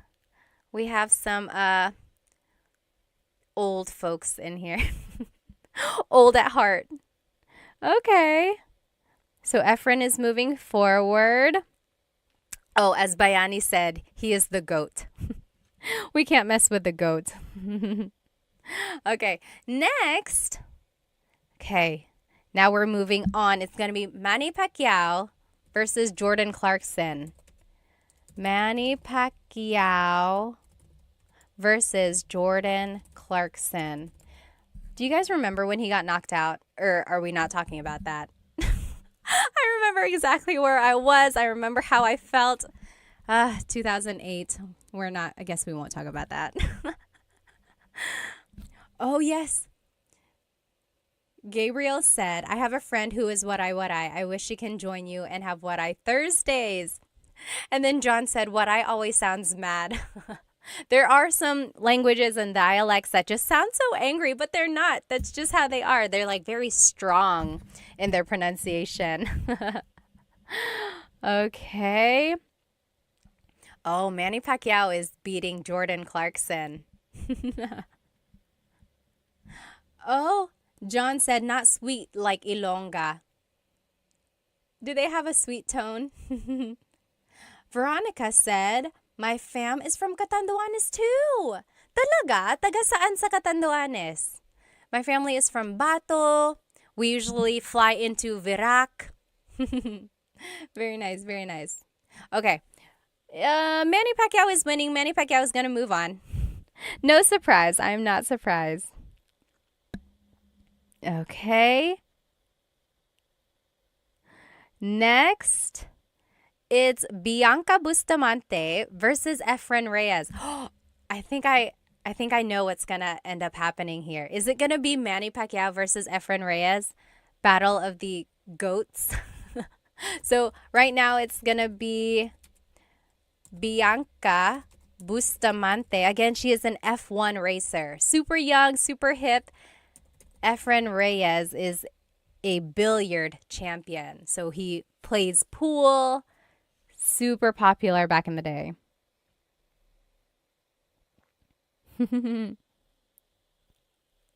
Kaz said, Ilocano is the Angry Bird dialect. On a scale of 1 to 100, how would you rate your Tagalog in terms of speaking? I would say 95%. I'm pretty confident in my Tagalog speaking skills. There are times when I get nervous. So when I'm speaking to my mom, for some reason, whenever I'm speaking to my mom, I speak to her a lot in English because I don't know, I feel like I get nervous in front of her. But she was the one who really pushed me to speak Tagalog when I was growing up. I remember when I was a kid and I would be speaking a lot of English,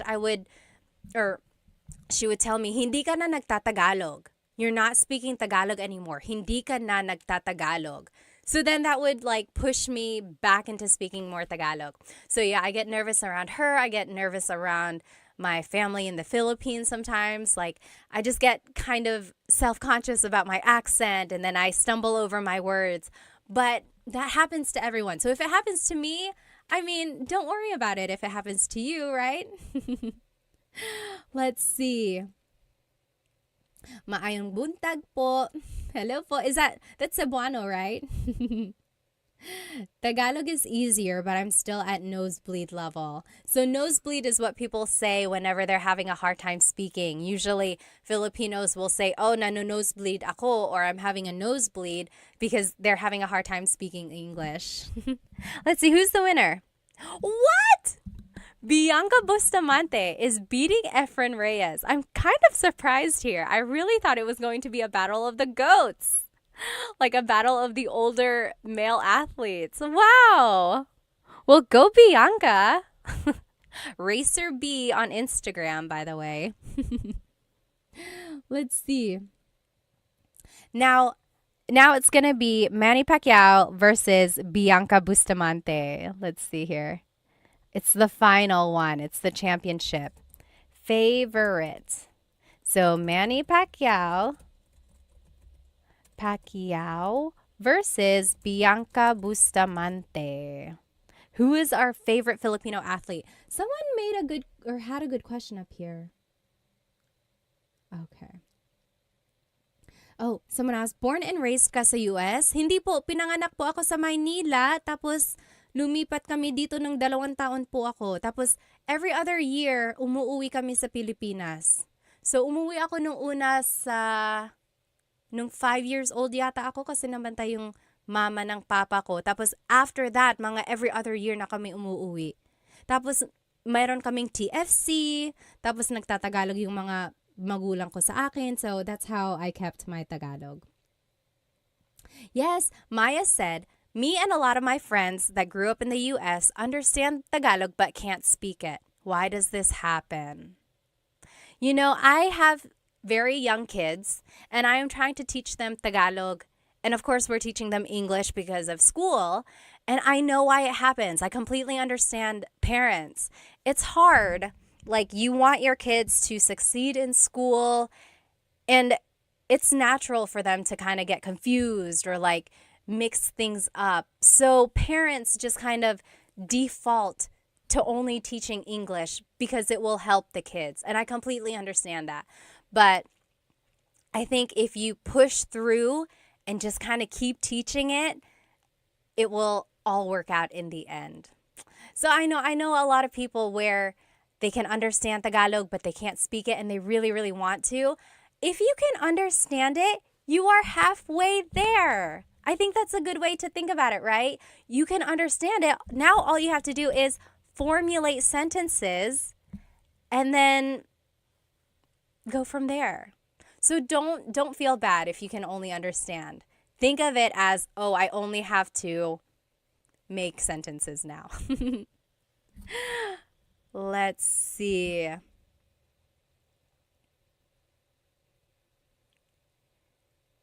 Let's see.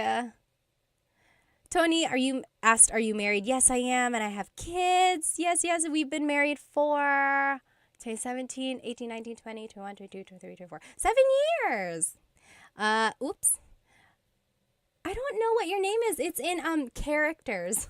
But yes, someone asked, that's rare, yung marunong magtagalog na lumaki sa US.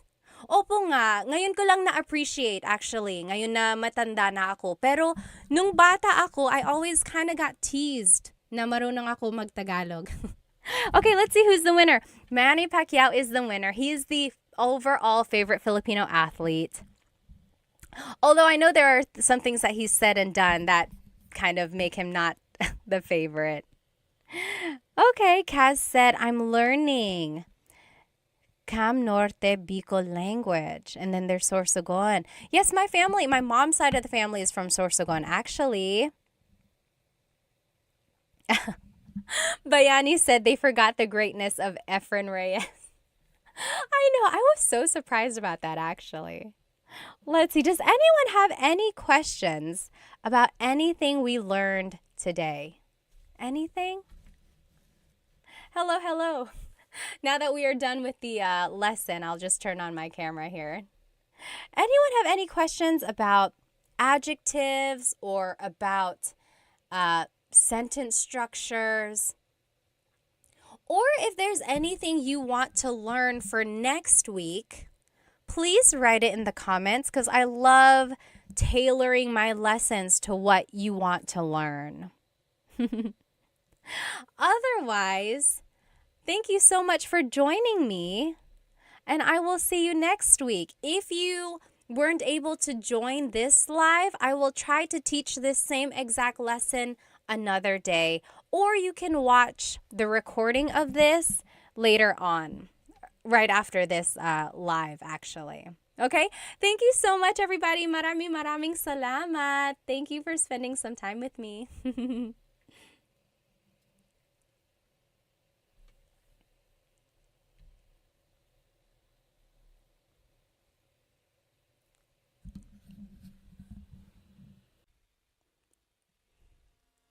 Hello, hello, everybody. Welcome, welcome.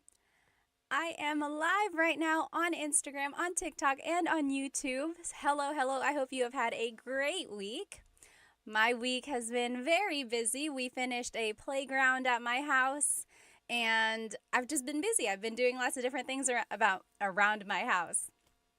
I have a really fun lesson planned for us tonight. If you are joining me on YouTube on Instagram or TikTok, go ahead and jump onto my YouTube channel because I have the whole presentation up here. You will be able to follow along. You can see the words, see any images up there that's associated with the lesson. If you are a paying Instagram subscriber, these slides will be posted on the news feed after the class. I would have done it before the class, but I just finished the slides. Next time I will do it early so that we can post it before the class. Anyway, I'm so glad to see you all. I think it was like a couple weeks ago, I did like 4 or 5 Tagalog lessons back to back to back, and then I took a break, and then now we are back. And the last couple lessons were just like games. We played Jeopardy, we played Filipino bingo. Tonight's class is a true Tagalog lesson. So again, if you are joining me on YouTube, again, on Instagram or TikTok, go ahead and jump onto my YouTube channel where you can see this whole presentation. Let me just make sure everything is set up here. Okay. Hello, hello. Go ahead and write where you are currently watching and how old you are. I always like to know my demographics, where everyone is, how old you are. I always have some people who are super young, like Dita, who's 12 years old, watching from India, right? And then sometimes I get people who are just seasoned, as I call it. And also let me know why you are learning Tagalog. I like to know. Some people are either in a relationship with someone who speaks Tagalog, or they are relearning it. Maybe they knew it before, they lost the skill because they don't speak it with anyone anymore, and they just want to learn it. Or maybe you were never taught Tagalog, which is a very common thing if your family moved to a different place. Or maybe you are just someone who loves the Philippines, who loves the Filipino culture. Maybe you are traveling there for work. Tell me in the comments why you are learning Tagalog and where you are and how old you are. Basically, tell me your whole life story, okay? Well, my name is Pat. I am 32 years old. I'm over here in North Carolina. I know a lot of people are so surprised that I'm over here on the East Coast. And I know Tagalog because my family spoke Tagalog as I was growing up. People always ask, how am I so fluent in Tagalog, but I still have like an American accent? Well, I grew up here in the States. I turned 2 years old here in the States, and then I just went to school here, elementary, middle, high school, college. All my schooling was here. And we just always visited the Philippines, and I got the Filipino channel. And again, my parents just always spoke Tagalog to me, and that's how I know Tagalog. Let me just catch up on some of these comments. I like to know who is with me tonight. Let's see, over here on TikTok, Jasmine said, I love your earrings. Thank you, thank you. These are from Sunkissed Pinay. Sunkissed Pinay.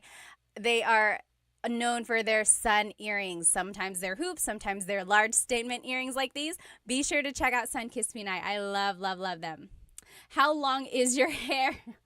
Nash said, it's too long. I know. Every time I look at it, I'm like, gosh, when am I going to get a trim? I'm going to get a trim soon, very soon.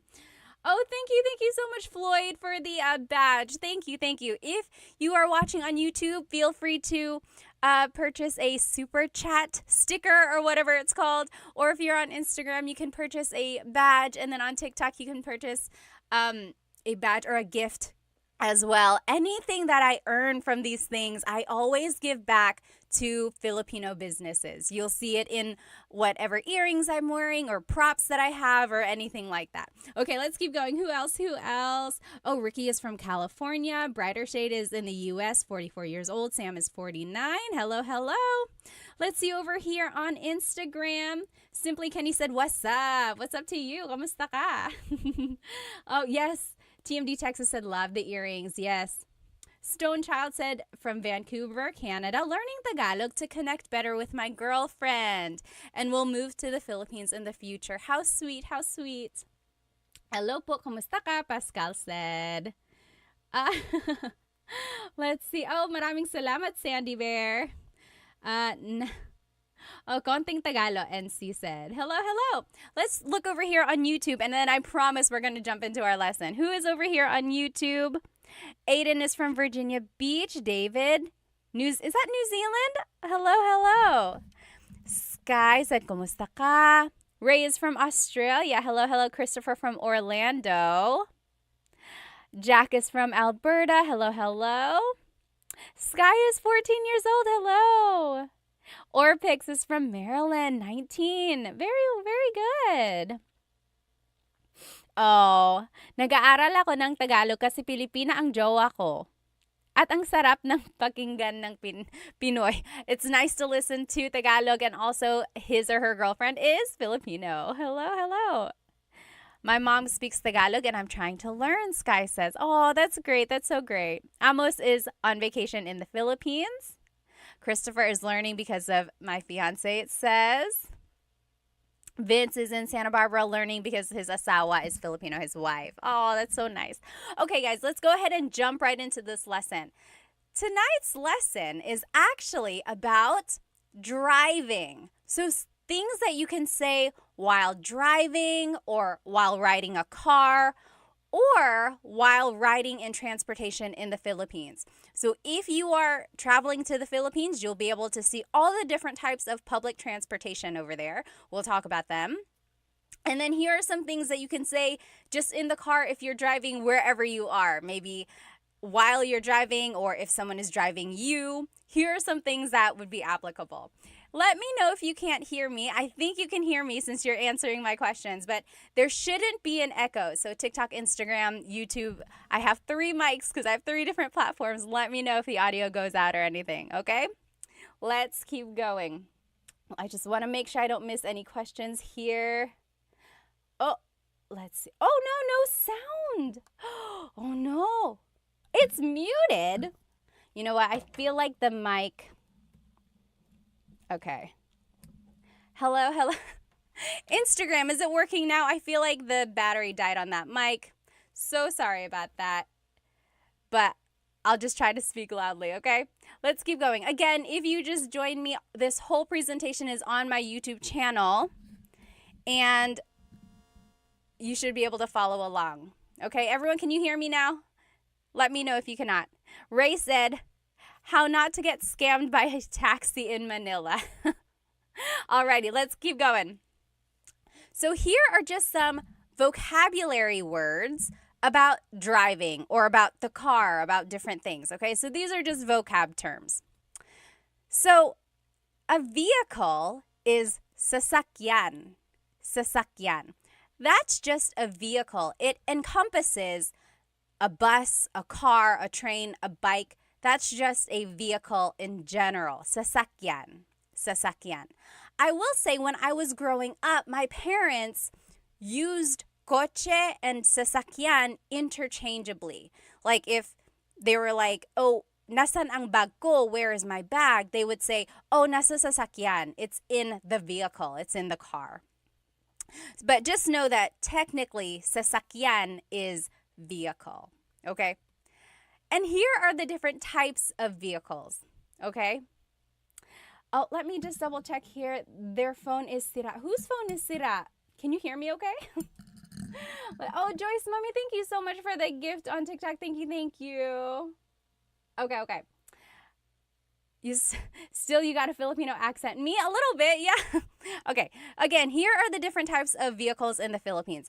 This very first one, if you are here on YouTube, what is this called? What is this called? If you are here on Instagram and TikTok, I will describe it to you. So this vehicle is a very large and long vehicle. Inside it has benches where people can sit along the sides. There's usually a handrail at the top and you can grab on so that you're not like swinging back and forth. Yes, J-Rod, you got it on Instagram, and Philip Hattie, you got it on TikTok. Yes, and over here, Brian, Ray, Miss Signo, Dree, yep, you guys all got it. So this is a jeepney. A jeepney. So the jeepney is this very, very long jeep. It's like a long, elongated jeep. Inside, there are benches, and people can sit on both sides of the jeepney inside. And then the handrail is there so that when the jeepney stops and goes, you're not just like flying all around inside. And some people like it, some people don't like it. I personally love riding in the jeepney, and my cousins always tease me for this because I love it. I love the fresh air. I'm doing air quotes because I mean, how fresh can the air be in Manila, right? But I love the breeze that you feel, and then I love being with the locals, but I also love that some of these jeepneys are so decked out. Has anyone been in a decked out jeepney? Some of them have like lights, like it's a disco in there, and then some of them have like music. And not like crazy loud music, but like really jazzy or like OPM music. It's a vibe. It really is. I love it. So I personally love the jeepney. When it rains, if you're looking at the picture here on YouTube, the windows are just open. There's just a big opening on the sides here. When it rains, there's like a plastic tarp that you put down over the windows so that you don't get wet. And I love it because everyone knows that. Everyone knows that when it starts to drizzle, you go ahead, you untie this plastic, and you just pull it down. It's like a known thing. You don't have to wait for the driver to be like, hey, can you pull down the tarps? You just do it so you don't get wet, right? I love it. So again, this is called the jeepney. If you have ridden in a jeepney before, leave me a jeep emoji or like a car, whatever emoji looks like a jeep over there. I love the jeepney. Another thing, if you're traveling to the Philippines, this is how you ride a jeepney, okay? So jeepney riding 101. First, you have to find the correct jeepney stop. There are certain stops where jeepneys will go, and you have to look at the sign that's on the front of the jeepney. Sometimes they're small, so if you don't know what you're looking for, make sure you have someone there who knows how to ride a jeepney. You got to look for the sign, and it'll say like, oh, Cubao or Rosas. So it'll say the location it's going to, because not all jeepneys go to the same spots, right? It's like a bus. It has a route. So you got to find the right jeepney. Once you get in, they're going to slow down. You hop in, try to hop in as fast as you can. Number one, because there might be someone behind you. Number two, because the jeepney has places to go, okay? Everyone has a place to be. So just kind of run in there. And then when you sit down, that is when you pull out your money, okay? Pull out however much it is. At one point, it was like 8 pesos a person, but it might be different. If you are in the Philippines or if you've traveled to the Philippines recently, how much is it to ride a jeepney? It could depend on like the distance, but just like generally, how much is a jeepney nowadays? Write it in the comments. Anyway, you pull out your money, and then you got to pass your money person to person until it gets to the driver, okay? And you don't have to worry about like people stealing your money or taking your money. Usually it's just like a few coins, right? Now, if you do have a big bill and then they have to give you like a big change back, that might be a little iffy. But the general idea is that you pass the money from person to person. You say, bayad po, bayad po. So bayad is payment. Po is, oh my gosh, is it 20 pesos already? JP Hustle said, wow, okay. So yes, so yes, you say bayad po, which means payment, please. Okay, so that lets the driver know money is going to come their way. And they're usually facing forward, so they're going to reach back to get the money. Or someone might be beside them, like their assistant or something, grabbing the money. They will usually have like bills in their fingers, or they have a little container of coins and they'll just grab however much they need. Then they will send the change back to you. And again, it will go from person to person to person until it gets back to you. Okay, so that's how you pay. That's how you get your change. Now, if you are getting close to your stop, you really got to pay attention because they might just keep going. And your stop doesn't have to be at a designated stop. You can stop anywhere as long as it's on the route, right? Usually. There might be exceptions.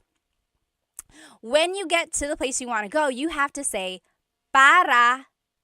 That means stop. Or like that's letting the driver know someone has to get off. Para po. Okay, para. So then they will stop. They will go to the side of the road. They'll stop. You just get out the way you came in, okay? Again, try to be fast, grab all your things, make sure you didn't leave anything behind, and then get off because, again, they have places to go. Also, be careful because someone might be trying to come in, okay? So just be aware of your surroundings, definitely. Be careful if you have, like, expensive things. Really hold your bags close to you and things like that. Just be aware. Be aware of your surroundings. And then that is how you ride the jeepney, okay? Another thing about the jeepney, goodness, I love the Filipino culture. I love jeepneys and everything like that. But it's really cool because on the top, on the front of the jeepney is usually a name. So like if a family has a jeepney, they might name their jeepney after one of the children, like Sabrina. It's like, oh, I'm going to take the Sabrina today. Or it's like this one in this picture says, what does it say? I think it says like God is with us. So sometimes it might just have like a saying, or usually there's a name, like a family member's name, just to kind of like how you name a boat or something like that, you know? Okay, so that is a jeepney. Now here's another type of vehicle in the Philippines. If you're looking here on YouTube, what is this type of vehicle in the Philippines? Again, if you're just joining me here, someone said, is this a Tagalog lesson? It is, I promise. We are learning vocabulary and phrases about driving. So right now we're just talking about the different types of sasakyan. Sasakyan is vehicle. So we're just talking about the different types of sasakyan in the Philippines. So we talked about the jeepney. Over here, this is a motorcycle with a pedicab on the side. What is that called?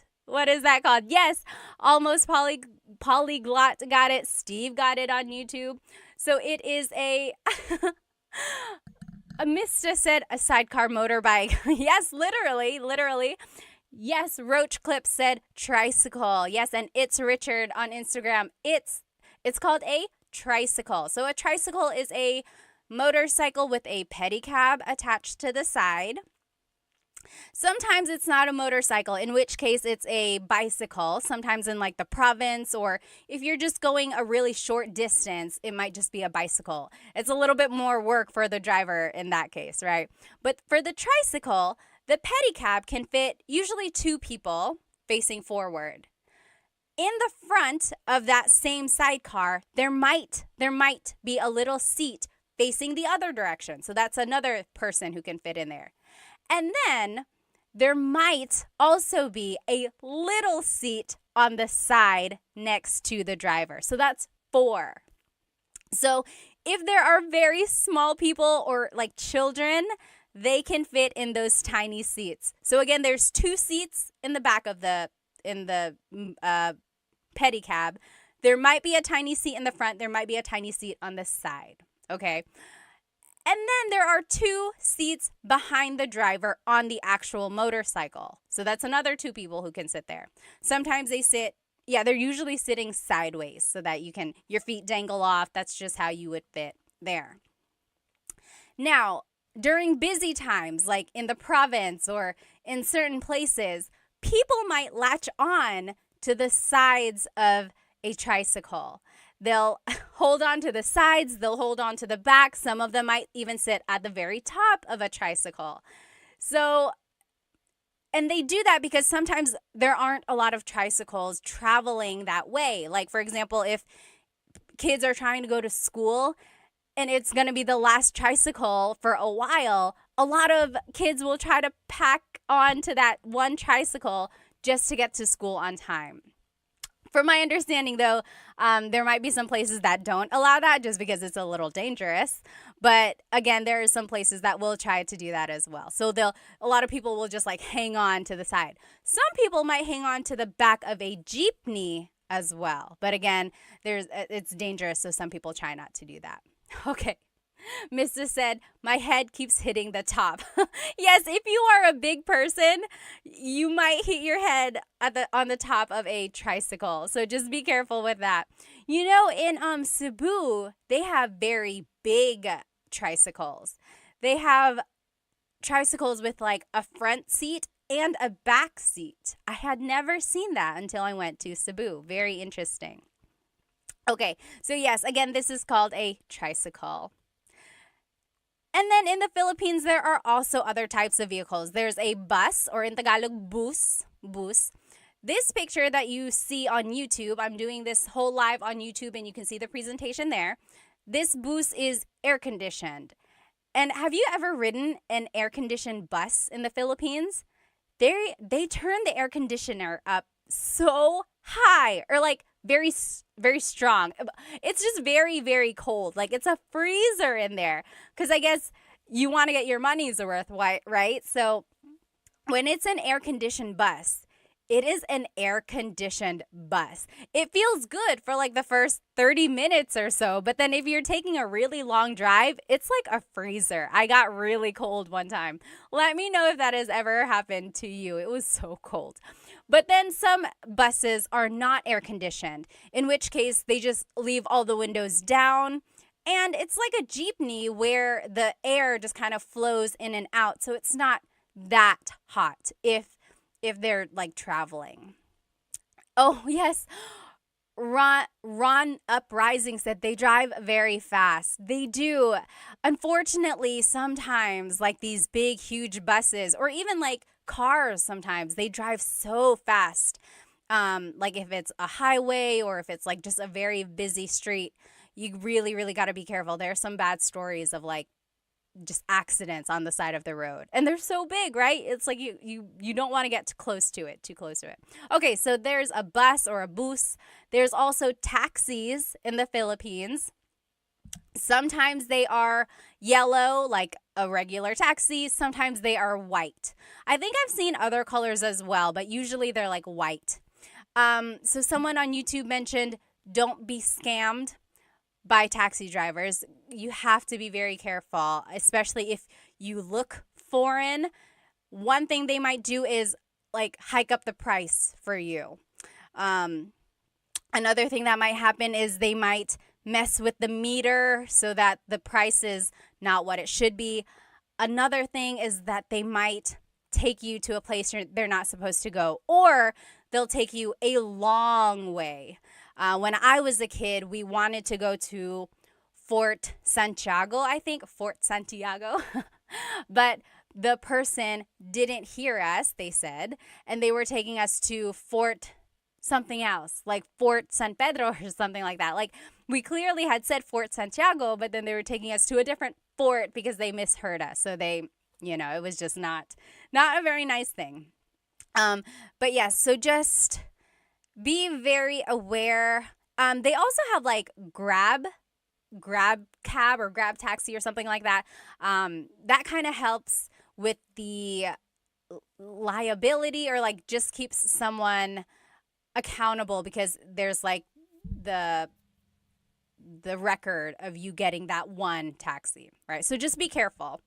And then there's also the MRT or the LRT. If you're looking over here on YouTube, you'll see it's like an above the ground subway. So it's like a train, And this is usually in Metro Manila. The difference between the MRT and the LRT is the route that it goes. So the MRT goes one way around EDSA, the LRT goes a different area. Okay, but just know it's like an above the ground subway. So there are lots of different types of vehicles in the Philippines. Again, let's go back to our Tagalog lesson. So vehicle in Tagalog is sasakyan. Sasakyan. Okay? Now, coche is car. Coche. Coche.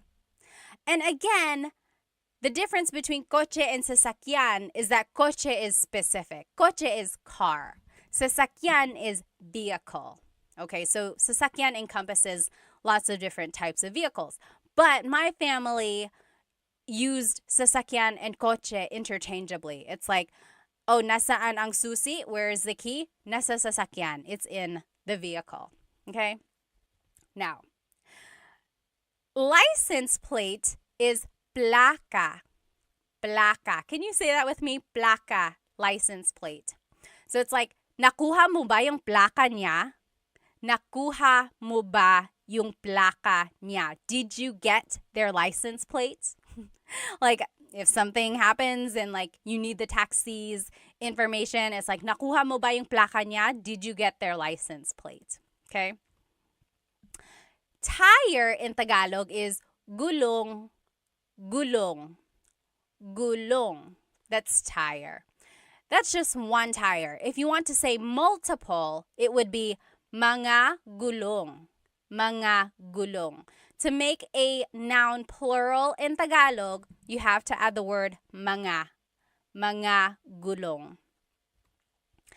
Steering wheel in Tagalog is manibela. Manibela. Manibela. So it's like, hawakan mo ang manibela. Hold this steering wheel. Manibela. Mirror, like your side view mirror or side mirror and then your rear view mirror, salamin. Salamin. That's just a mirror. If you know some Tagalog, salamin also means glasses. Salamin. Salamin. That's a mirror or like glasses. Salamin. A window, like the window of your car, that would be bintana. Bintana. Okay? And then headlights. Technically, there's no like real word for headlights that I know of. Usually, it's just referred to as ilaw. Ilaw. Ilaw is light. Okay, so it's like, naka-on ba ang ilaw mo? Is your light on? Are your lights on? Naka-on ba ang mga ilaw mo? Okay, so you see how I'm just using ilaw. Okay, let me just take a look at some of these comments and questions. If you have any questions at all, feel free to leave them. HM94 said, isn't that Spanish? Yes, absolutely. You will hear Spanish words in a lot of these vocab because there's a lot of Spanish words in Tagalog from the colonization period. Yep. Metch said, are you Bisaya or Tagalog, ma'am? Tagalog po, hindi po ako marunong mag-Bisaya. Okay. Travel with local or a girlfriend. Always ride with a local. Yes, yes, yes. Okay, any questions over here on Instagram? If you have any questions or comments, please feel free to leave them. How about over here on YouTube? Oh, yes. Yes, again, over here, everyone on YouTube is like, yes, that also sounds like Spanish. You're right, you're right. Sleepy Time said, did you talk about pajak? Pajak is the tricycle that has a bicycle instead of a motorcycle. Yep, we did talk about that. We mentioned it. Very good. Oh, someone said white taxis are the worst here in Manila. Are they? So white versus yellow? Okay. Let's keep going here. Oh, yes, someone talked about the UV Express. So another form of transportation that wasn't listed here is like a taxi, but you can have multiple people in one. So it's almost like a little SUV or almost like a little van, and it has air conditioning like a taxi would. and it just picks up multiple people and makes multiple stops. Kind of like a jeepney. It's a cross between a jeepney and a taxi, right? It's like multiple people, but it still has air conditioning, and it's making multiple stops like a jeepney would. Yep, that's like a UV Express. Oh, someone asked, is there Uber in the Philippines? There is, right? I'm pretty sure. If you're in the Philippines right now, let us know. But I'm pretty sure there is. There's Uber. There's, what is the other one? Not Uber. What are the rideshare? Grab. Oh, Grab. Okay, so someone was saying Grab. Grab is like the Uber there, right? Mr. Talk said. Okay, let's keep going. Oh, yes. Someone said, I kind of like the rideshare. I like it too. Yeah. Sometimes if you are trying to go to a place really, really fast, you might not want to do a rideshare. Very good. Okay, yes. Everyone is saying it's Grab. So instead of Uber, it's called Grab. It's an app, right? You just have an app. Lyft. Is there Lyft in the Philippines? Yes? No? Oh, Love and Lulu said it's expensive for locals. Yeah, I can see that. So if you're getting like Grab or like Lyft or Uber or whatever, yeah, it can be kind of expensive. Grab is the best, they're saying. Only Grab and taxi, Peter said. Interesting. Okay, let's keep going. So here are some more. Let's review though. These are the vocabulary terms about driving that we've learned so far. Repeat after me, okay? Sasakyan, sasakyan. Vehicle, sasakyan. Coche, car, coche. Placa, license plate, placa. Gulong, tire, gulong. Manibela, steering wheel, manibela. Salamin, mirror, salamin. Bintana, window, bintana. Ilaw, headlight or like light, ilaw. Okay? Very good, very good. So, now a license, like the license, the ID that you carry, that is lisensya. Lisensya. So it's like, nasaan ang lisensya ko? Where is my license? Nasaan ang lisensya ko? Lisensya, that's license. Ilaw, light. So again, we used ilaw for like headlight. Now you can say ilaw for like the stop light. It's like hinto ka dun sa ilaw. Stop at that light. Okay? And then gasolina, that's gas, gasoline. Easy, right? Gasolina. Kanto is the corner, or like, so for example, if I wanted to say turn left at that corner, I would say kaliwa ka dyan sa kanto. Kaliwa ka dyan sa kanto. Kanto is corner. Okay? And then here's just directions. Kaliwa is left, kanan is right. Kaliwa is left, kanan is right. Okay? Now, is my audio okay? I don't know if someone mentioned that on TikTok here. So, the way I remember kaliwa and kanan is that kaliwa has an L for left. Kaliwa has an L for left. Oh, thank you, Blue. Said audio is good. Awesome, awesome. So, kaliwa and kanan. Kaliwa, kanan. Kaliwa is left because it has that L. Kaliwa, left.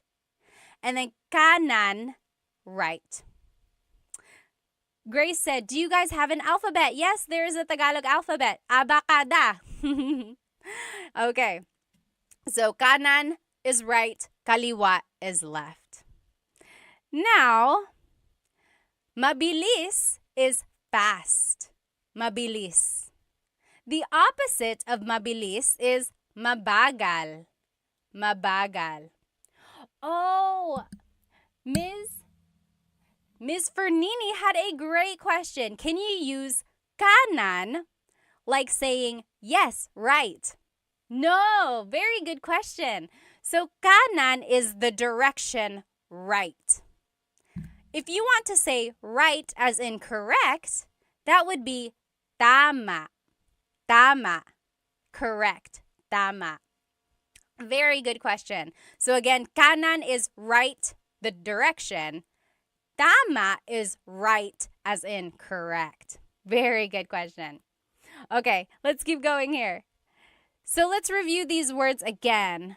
So, lisensya is your license. Lisensya. Ilaw, stoplight or just light. Ilaw. Mabilis, fast. Mabilis. Mabagal, slow. Mabagal. Gasolina, gas. Gasolina. Kanto, the corner. Kanto.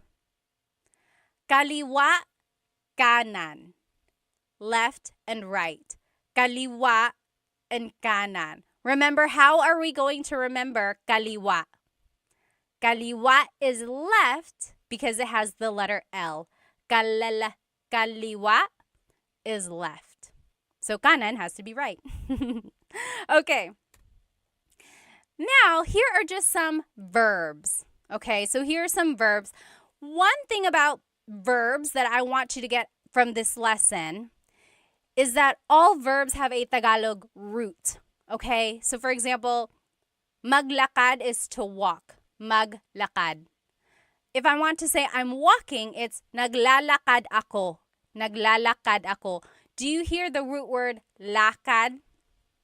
Okay, so for all of these verbs, I'm going to give you the root word. So if you can recognize the root word in a conversation, that'll kind of help you with the translation of what someone is saying. Okay, so it's okay if you don't know how to conjugate them. It's okay if you don't know how to use them in a sentence exactly yet, but just try to use this to gain vocab so that you can recognize them in a conversation. Okay. Oh, thank you. Thank you so much for the gift, Will. Thank you so much on TikTok. Thank you. Thank you. Okay. So, stop in Tagalog is hinto. Hinto. Okay, so stop in Tagalog is hinto. If I wanted to say stop here, or one way I could say it in Tagalog is huminto ka dito. Huminto ka dito. Stop here. Huminto ka dito. So do you hear the root word hinto? And then just kind of use that as a way to recognize how something is being conjugated or how the verb is being used in a phrase. Okay? Huminto ka dito. Stop here. So hinto means stop. Next. We learned this a second ago. There's another way to say stop. Stop, if you're in a jeepney, would be para. Para. Remember, if you're riding in a jeepney and you want to stop, you would say para po, para. That means stop the jeepney. But you only use that in the jeepney context. If you're riding with your friend, you wouldn't say para. I guess you could. But usually I've heard it in the jeepney setting, okay? So just know there are two different types of stop, hinto and para, okay? Tuloy means go. Actually, tuloy means continue. Like, tumuloy ka lang, keep going. Continue on. Tumuloy ka lang. Tuloy means go. Try saying these words with me. Hinto, stop. Hinto. Okay, so hinto means stop. Huminto ka dito. Stop here. Another way to say stop is para. Para. Stop the jeepney. Again, remember, para is usually used in the jeepney context.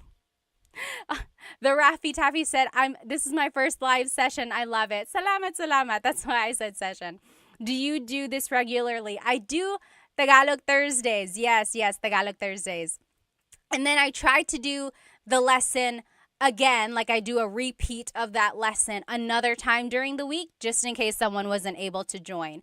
But the recording is always up on my YouTube channel, but I know some people like to be in the live comments, so I like to do it a couple times. Okay, so tuloy means go. Tuloy. Try saying that with me. Tuloy. Okay? Now, magmaneho is to drive. Magmaneho. Magmaneho. So you could say like, nagmamaneho ako. I am driving. It's like, oh, I can't answer my phone right now. Nagmamaneho ako. I am driving. Magmaneho means to drive. Sakay means to ride. Sakay. Sakay na, get in, or come on for the ride. Sakay. Baba, to get down or to get out. Baba. You might have heard the joke like, bababa ka ba? Opo, bababa ako. Right? So baba is a homonym, as they call it. A homonym has a couple different meanings depending on its context. So baba is like to go down or to get out. Like if you want to get out of the jeepney, you would say bababa ako. I'm getting out. I'm getting down. Or if you're riding in your friend's car, you could be like, oh, hinto ka dito, stop here. Bababa na ako. I am getting out. Okay? Liko means to turn. Liko. Liko.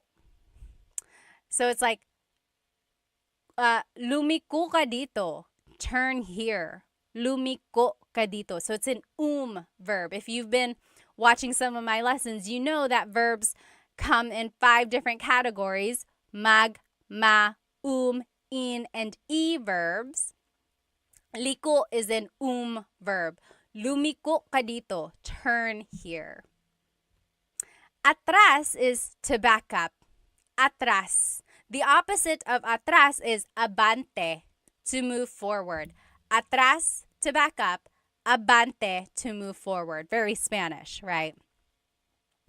Going back to these different types of verbs, number 1, I have a full-length Tagalog lesson on my YouTube channel, and it just goes through how to use verbs in the present tense. And then I have another one in the past and future tense. So if you want to learn how to specifically use different types of verbs and how to like conjugate them for sentences, go ahead and watch my full-length Tagalog lessons on my YouTube channel. I think that's lesson 3 and 4. Maybe 4 and 5. I think 3 and 4. Okay. So let's try saying these verbs one more time. Again, just focus on the root, okay? These are all the root of the verb. So if you can recognize these roots in a conversation, that should help with the translation, okay? Try saying them with me. Hinto, stop. Hinto. Para, stop a jeepney. Para. Tuloy, go. Tuloy. Magmaneho, to drive. Magmaneho. Sakay, to ride. Sakay. Baba, to get down. Baba. Liko, to turn. Liko. Atras, to back up. Atras. Abante, to move forward. Abante. Okay? So now we're just going to finish off with some common phrases that you might hear or say while driving. Okay? We already talked about this one. Nagmamaneho ako. I'm driving. Nagmamaneho ako. Okay? Next, sakay na, get in, sakay na. So if you are picking someone up, you could be driving and you're stopping right there next to them. You could say, hey, sakay na, get in, sakay na. Or if you are trying to get your kids in the car and they are taking so long, you could say, sakay na, get in the car, sakay na. Next, if you're out of gas, you can say, ubus na ang gasolina. Ubus na ang gasolina. So it's out of gas. And then if you want to say, I'm going to get some gas, it would be, Maggagasolina ako. Maggagasolina ako. I'm going to get gas. It's almost like you turned that noun, gasolina, into a verb.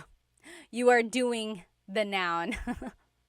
But you could also say, kukuha ako ng gasolina or bibili ako ng gasolina, meaning like I'm going to get gas, I'm going to buy gas or something like that. Okay? Next, repeat these phrases with me. Nagmamaneho ako. Nagmamaneho ako. Or sakay na. Sakay na. Ubus na ang gasolina. Ubus na ang gasolina. Or maggagasolina ako. Maggagasolina ako. Okay? Someone said, ang mahal ng gasolina. Ang mahal ng gasolina. That means gas is expensive. You're right, you're right. Here are just a few more phrases. Susunduin kita. Susunduin kita. So the root word sundo means to pick someone up, driving, like you're driving to pick them up. Susunduin kita means I will pick you up. Susunduin kita, I will pick you up. Okay? Now, malapit na ako, I'm close. Like I'm nearby. Malapit na ako. Malapit na ako. The opposite of malapit is malayo. Malayo pa tayo. We are still far away. Malapit na ako means I'm close, I'm nearby. Malayo pa tayo means we're still far away. Okay? And then if you finally get to your destination, it would be, nandito na tayo. Nandito na tayo. That means we're here. We're here. Nandito na tayo. Maybe next time if you're driving with whoever you're riding, like whoever speaks Tagalog, and you get to your location, you say, nandito na tayo. We're here. Nandito na tayo. Try saying that. I bet they'll be so surprised. Now, if you don't know where you are, you could say, nasaan na tayo? Nasaan na tayo? Where are we? So if I was driving around and I don't recognize the place, I could say, nasaan na tayo? Where are we? Nasaan na tayo? Or you could say, nawawala ako. I'm lost. Nawawala ako. Okay, so wala means nothing or lost. So nawawala means you are lost. Nawawala ako. If someone is calling you and they're like, hey, where are you? You could say, papunta na ako. Papunta na ako. The root word punta means to go. So that means I am on the way. Papunta na ako. Papunta na ako. Okay? And then someone said this earlier. You could say, sama ako. Sama ako. Sama means to be with. Ako means I. So it's like, I want to come. Sama ako. So if someone is like, hey, I'm going to go to the store, you can jump up and you could say, oh, sama ako. I want to come. Sama ako. Alternatively, you could say, sama ka. Sama ka. That's a question, meaning, do you want to come? Sama ka. Okay? Try saying these phrases with me again. Nasaan na tayo? Where are we? Nasaan na tayo? Or, nawawala ako. I'm lost. Nawawala ako. Tanner Foss said, nawawala ako sa buhay. They're lost in life. Sana mahanap mo ang sarili mo. I hope you find yourself.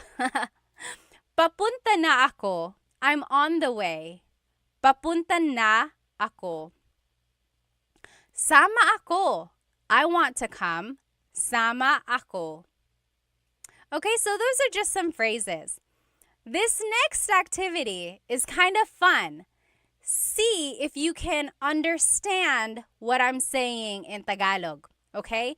So this is going to be like a little role play conversation in Tagalog. See if you can understand it, okay? Are you ready? O Pat, nasaan ka na? O Pat, nasaan ka na? O eto, papunta na ako dyan. Pero nawawala yata ako. O eto, papunta na ako dyan. Pero nawawala yata ako. Talaga? Anong nakikita mo dyan? Talaga? Anong nakikita mo dyan? Nakikita ko ang 7-Eleven at ang McDo. Malapit na ba ako? Nakikita ko ang 7-Eleven at ang McDo. Malapit na ba ako? Ay, malayo ka pa. Diretso ka lang ng 1 kilometro. Tapos kumaliwa ka sa Jollibee. Tapos kumanan ka sa gasolinahan. Pagkatapos nun, makikita mo na yung bahay ko. That was a lot, wasn't it? Did you get it? I will say the whole thing one more time, okay? O Pat, nasaan ka na? O eto, papunta na ako dyan, pero nawawala yata ako. Talaga? Anong nakikita mo dyan? Nakikita ko ang 7-Eleven at ang McDo. Malapit na ba ako? Ay, malayo ka pa. Diretso ka lang ng 1 kilometro. Tapos kumaliwa ka sa Jollibee. Tapos kumanan ka sa gasolinahan. Pagkatapos nun, makikita mo na ang bahay ko. What did I say? If you are just joining me, you're probably like, what are you talking about? So we are doing a Tagalog lesson about driving, directions, vocabulary, and just common phrases about like driving. And I wanted you to see if you could understand what I said. Brianna on YouTube said, I just joined. I'm very confused. I'm sorry. That was the worst time to join. But this whole recording will be up on the YouTube channel, okay? Let's go ahead and see. Yes, I see some of you guys got some of the phrases. Yes, you're writing it in the comments right now. Oh, Agzi said, I understood pretty much everything, but I would be so confused in a real situation. I think you can understand more than you think. Even in a real situation, just kind of focus on what you know, okay? So let's go through these phrases one more time to see what it means, okay? O Pat, nasaan ka na? O Pat, nasaan ka na? That means, Pat, where are you? O Pat, nasaan ka na? Where are you? O eto, papunta na ako dyan. Oh, I'm on my way there.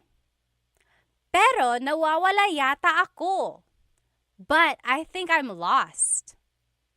Yes, very good. You guys are writing it in the comments as we go.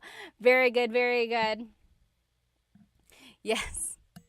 J3 said, what is your YouTube channel? It's Tagalog Time. Same name, same name. Okay, very good. So I asked, or the question was, Pat, where are you? And I said, oh, I'm on my way there, but I think I'm lost. Okay, let's keep going. Talaga? Anong nakikita mo dyan? Oh, really? What do you see there? Talaga? Anong nakikita mo dyan? What do you see there? And then the response was, nakikita ko ang 7-Eleven at ang McDo. Malapit na ba ako? That means, I see a 7-Eleven and a McDonald's. Am I close? Am I close by? Okay. Yes.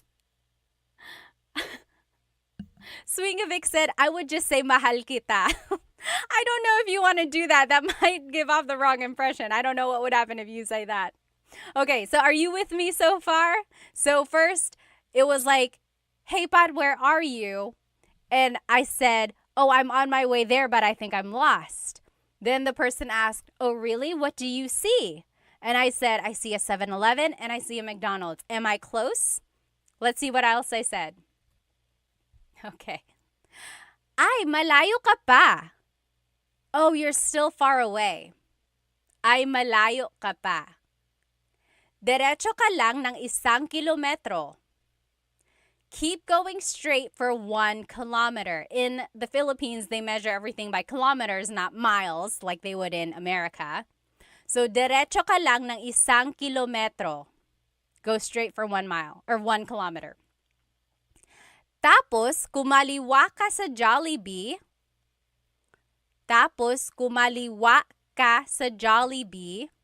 So, then take a left at Jollibee.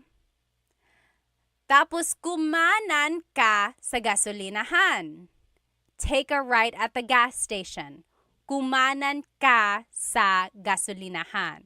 Remember, how do we know kaliwa versus kanan? How do we know kaliwa versus kanan? What was my trick? Do you remember? Yes. Kaliwa is left because kaliwa has the letter L.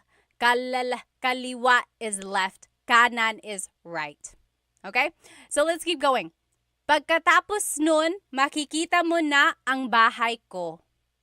After that, you'll see my house. Okay? Pagkatapos nun, makikita mo na yung bahay ko. So how was that translation?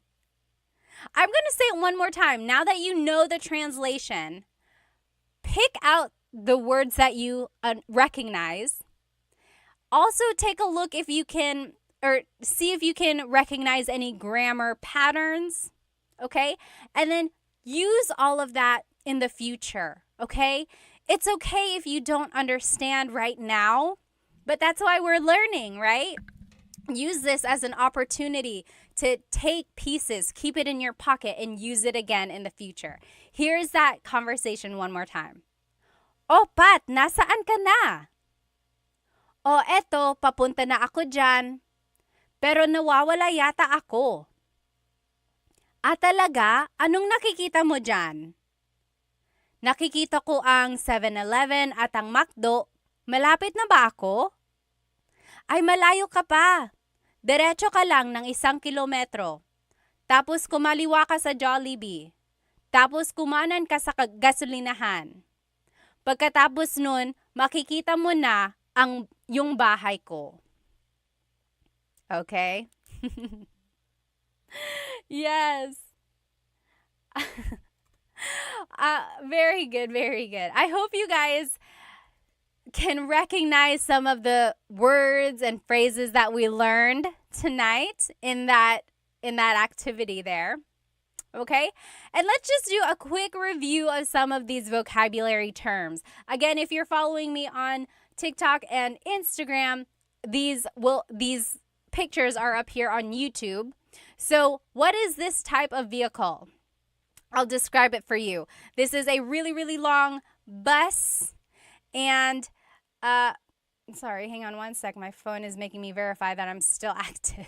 There we go.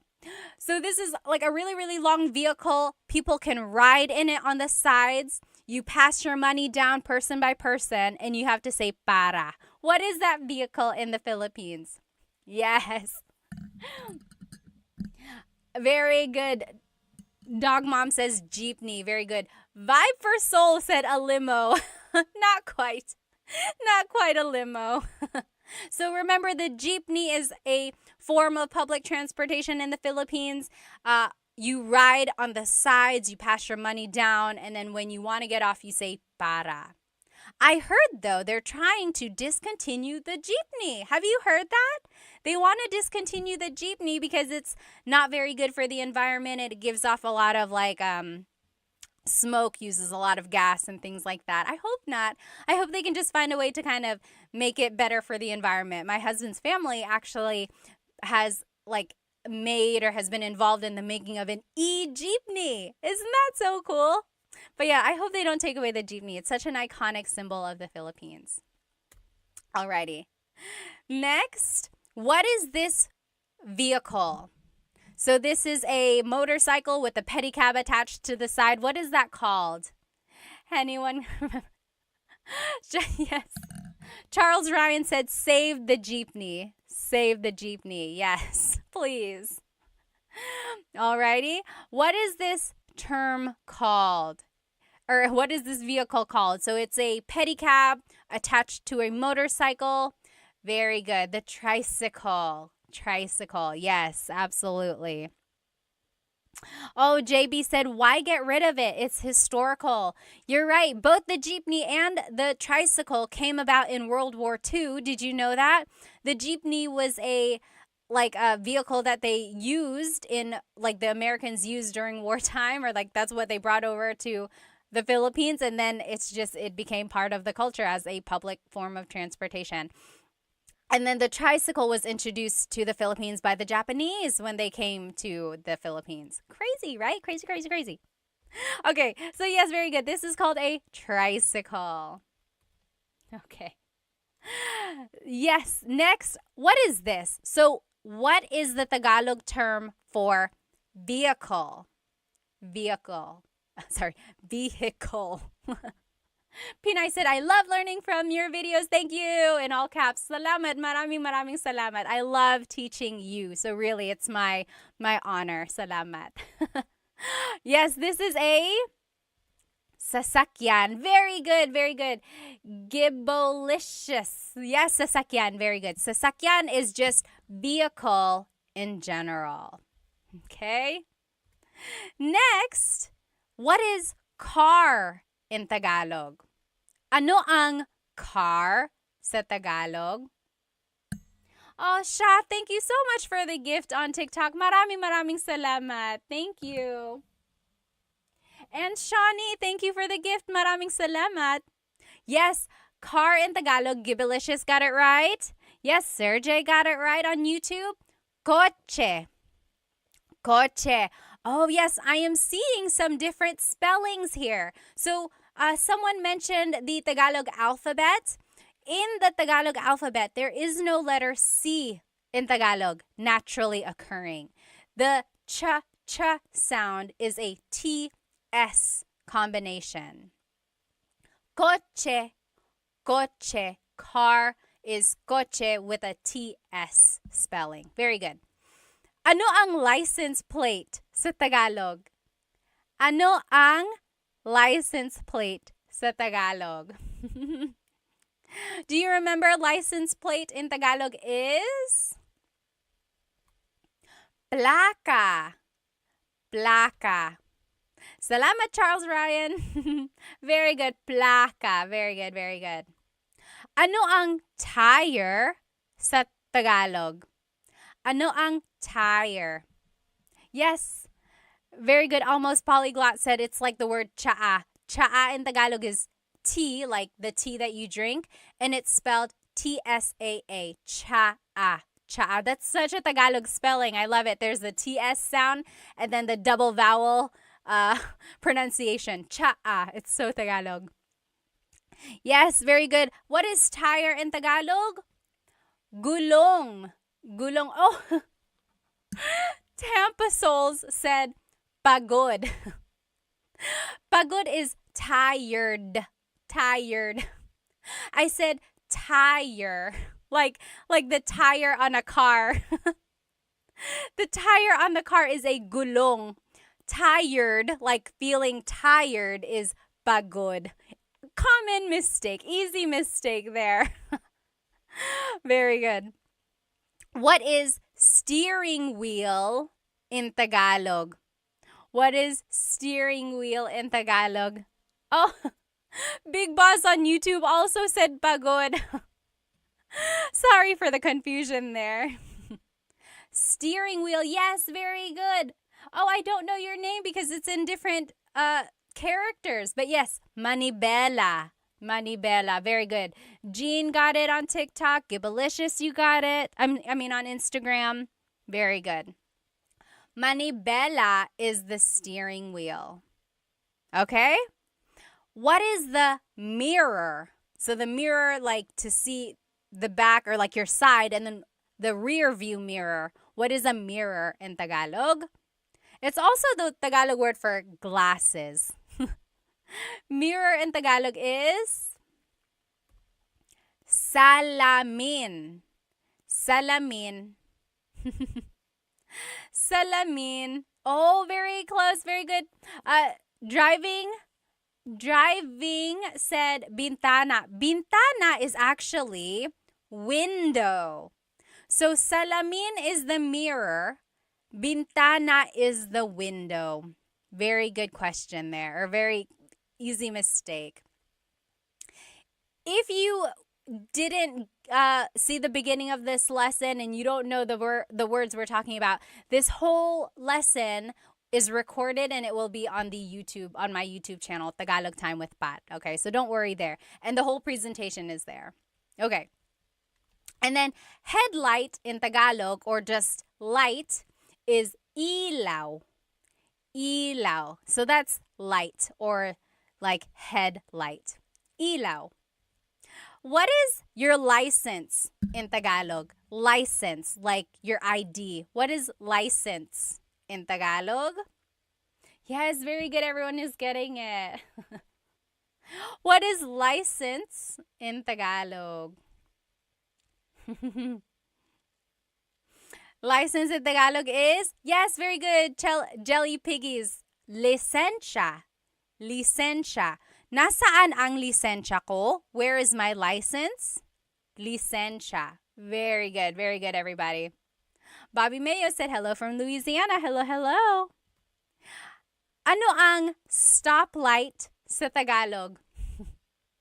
Ano ang stoplight sa Tagalog? This one is a little tricky. I'll just give it to you. Ilaw is what I would say. So light, ilaw. So it's like, kaliwa ka dyan sa ilaw. Take a left at the light, or something like that. Ano ang gas sa Tagalog? Ano ang gas sa Tagalog? Gas in Tagalog is, yes, V, very good, very good. Gasolina. Timothy, you got it on TikTok. Very good, very good. Jelly Piggies on Insta. Very good. So gasolina. So very similar to Spanish, right? Again, there's a lot of Tagalog or Spanish influence in Tagalog. Yes. Ano ang corner sa Tagalog? Corner in Tagalog? Like if I want to say turn at the corner, corner in Tagalog is kanto. So kanan ka sa kanto. Take a right at the corner. Tampa Soul said, stoplight, close the light. So yes, ilaw in Tagalog is light. And there's that running joke of Filipinos when they say close the light, right? When they want to say turn off the light, they say close the light. And that's because in Tagalog, if you want to say turn on the light, literally you say buksan mo ang ilaw. Buksan mo ang ilaw. That is how you would say turn on the light. However, buksan means to turn on or open. Okay, so that's why there's a little confusion when native Tagalog speakers are learning English. They want to say close the light because they are so used to saying open the light, right? So they're like, oh, well, what's the opposite of open? It would be close. But then they have to kind of learn later on that actually it's a different type of verb in English. Okay? All right. What is left and right in Tagalog? What is left and right in Tagalog? Remember, I gave you a way to remember it. What is left and right in Tagalog? Left. Yes, very good, very good. Aubrey got it right. Y got it right. Yes, so kaliwa is left. Kanan is right. Almost polyglot. You got it right. Very good, very good. Yes, so kaliwa is left because it has the letter L, right? Kaliwa, left. Kalala, kaliwa, left. Kanan is right. Okay? JB on YouTube said, I've heard patay mo ang ilaw or patayin mo ang ilaw. Yes. So in Tagalog, if you want to say turn off the light, usually they say patayin mo ang ilaw. Patay means dead or kill the lights, literally. Kill the lights, patayin mo ang ilaw. Yeah, very good, very good. Okay, next. So kaliwa is left, kanan is right. How do you say fast in Tagalog? Ano ang fast sa Tagalog? Fast in Tagalog is, yes, V and Matt, Nick, you got it. Bilis. Bilis means fast, but if you want to use it like an adjective, like in a sentence, it's mabilis. Mabilis. Bilis is like the root word there. Mabilis, fast. What is the opposite of mabilis? Ano ang slow sa Tagalog? Ronald Smith on YouTube said, rapido. Rapido. Yes, that also means fast. That's more of the Spanish. Ano ang slow sa Tagalog? Yes, very good. Matt, you got it. Nick, you got it.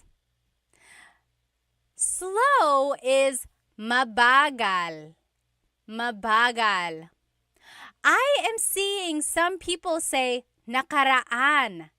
So nakaraan means in the past. Like, if you've ever watched a teleserye, you know what a teleserye is? It's like a soap opera, a Filipino soap opera, or like a Filipino drama on the Filipino channel. Usually, like, if today's episode is on, they have a short recap of what happened in yesterday's episode. At the bottom of the screen, it would say, ang nakaraan, which means in the past or what just happened. So nakaraan means past. Very good. Yes. Yes, exactly right, Nick. That means previously on. Exactly. Ano ang paborito mong teleserye, ha? What is your favorite teleserye? Very good, very good. So, mabilis is fast. Mabagal is slow.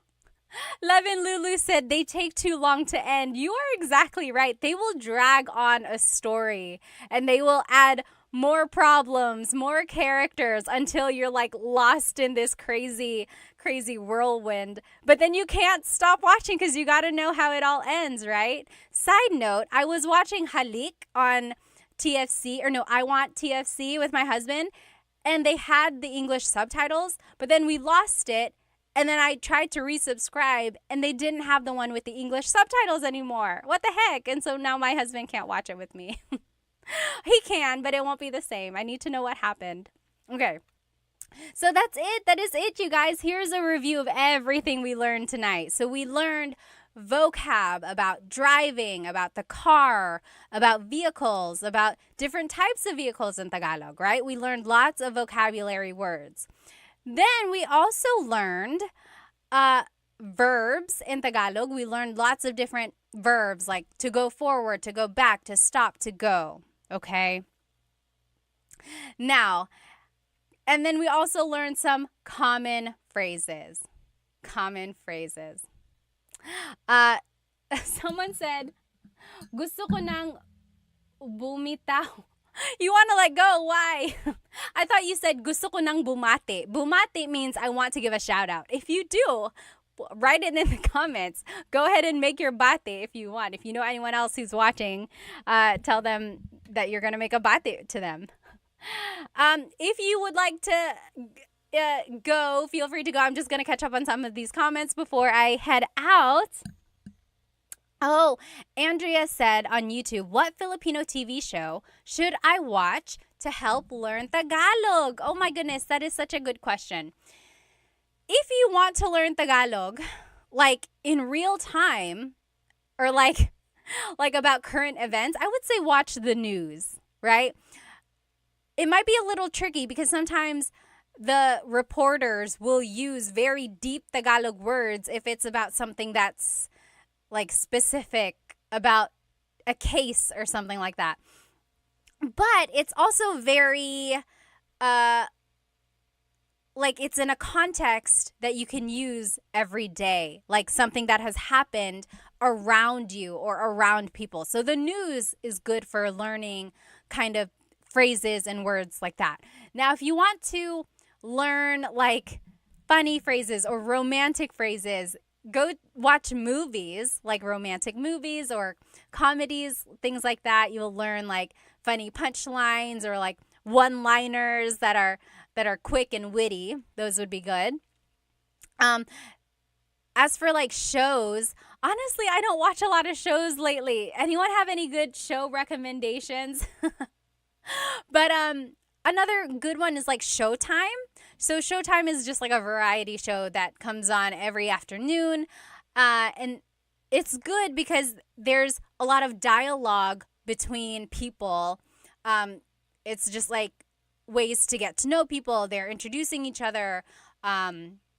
Also, just like funny one liners again. So anything you watch, I think, will be useful there. JB said, oh, totally immersing myself in Tagalog. That's great. That's great. Yeah, just like surround yourself with uh, Tagalog movies, shows, or music, things like that. Very good. Salamat, Jay. Maraming salamat din. Oh, Hank said, I loved watching or enjoyed watching your brain multitask. Talaga, I hope you don't see it. I have a lot going on sometimes. Is Vice Ganda still on Showtime? David Jr. said. I believe so. Yes, I believe so. Oh, Ate, General Daughter, Filipino drama. What is the new one with Kim Chu? What is that one called? I haven't been watching it. Love and Lulu said Coco Martin and his drama show. So Coco Martin had a show that went on for years and years and years. Ang Provinciano, FPJ Ang Provinciano. It's like I remember starting to watch it and then I kind of just stopped watching it. And then I would check back and it was still on, and then it was still on, and then it was still on, but finally it ended. Yes, you're right. B said FBJ was so long. I don't know why. They just kept like changing the storyline. Oh, yes. What is your name? It's in different characters, but over here on TikTok, someone said OPM songs are too good for learning. They are really good. They are really good for learning. Okay, awesome, everybody. Let's see. Any more questions here? Oh, Maging Sino Ka Man. It's a pretty corny series. So the thing about Filipino shows and movies, if you're not used to them, you might find them to be corny or like the jokes are cheesy, right? And my theory for that is because Filipinos just love lighthearted things. Uh, a lot of us have things going on in our lives. Sometimes they can get really, really heavy. So what do we like to do? We like to laugh. We like to watch light-hearted things. So if things come off as corny or cheesy, it's just because Filipinos like cheesy and corny things because it's an easy laugh. Okay, so that's just my theory about why some things are really cheesy like that.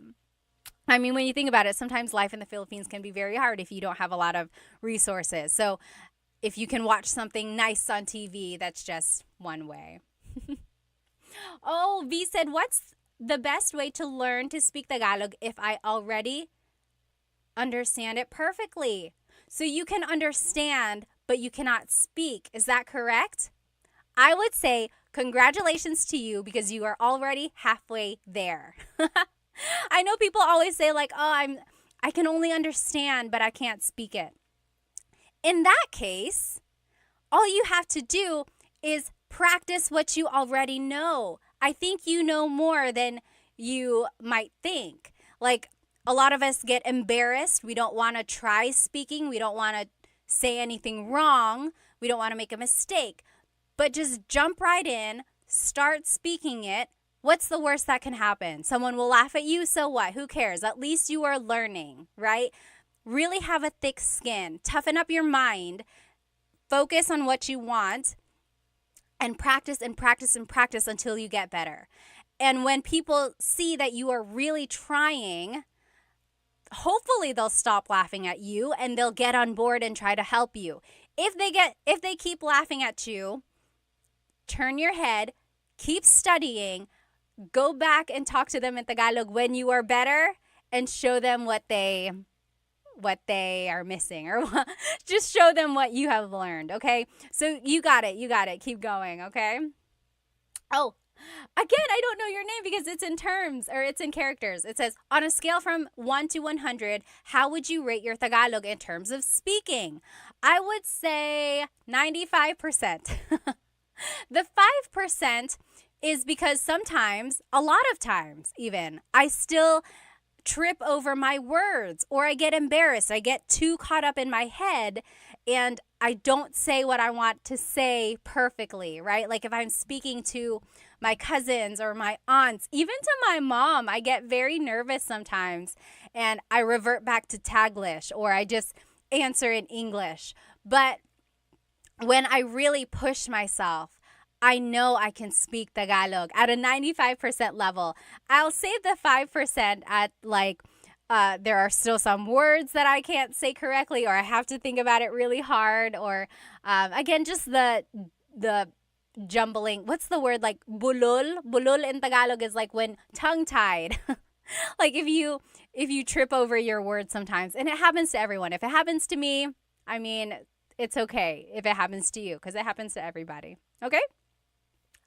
I have to go now. I will see you next Tagalog Thursday for a brand new lesson. And I will do a repeat of this lesson another time, okay? Maybe, I don't know when. Just one of these other nights before Thursday, I'll try to repeat this lesson in case you weren't able to join me. I hope you have a good rest of your evening. If you have any questions, feel free to leave it in the comments. Again, this whole recording will be on my YouTube channel. Maraming salamat. Thank you so much for spending some time with me. Have a good evening. Paalam.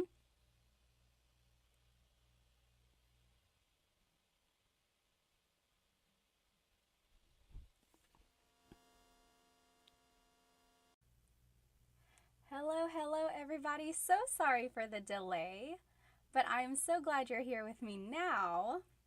Okay, I'm turning on my TikTok now. Let me go ahead and just make sure I can see all the comments because I do want to see you.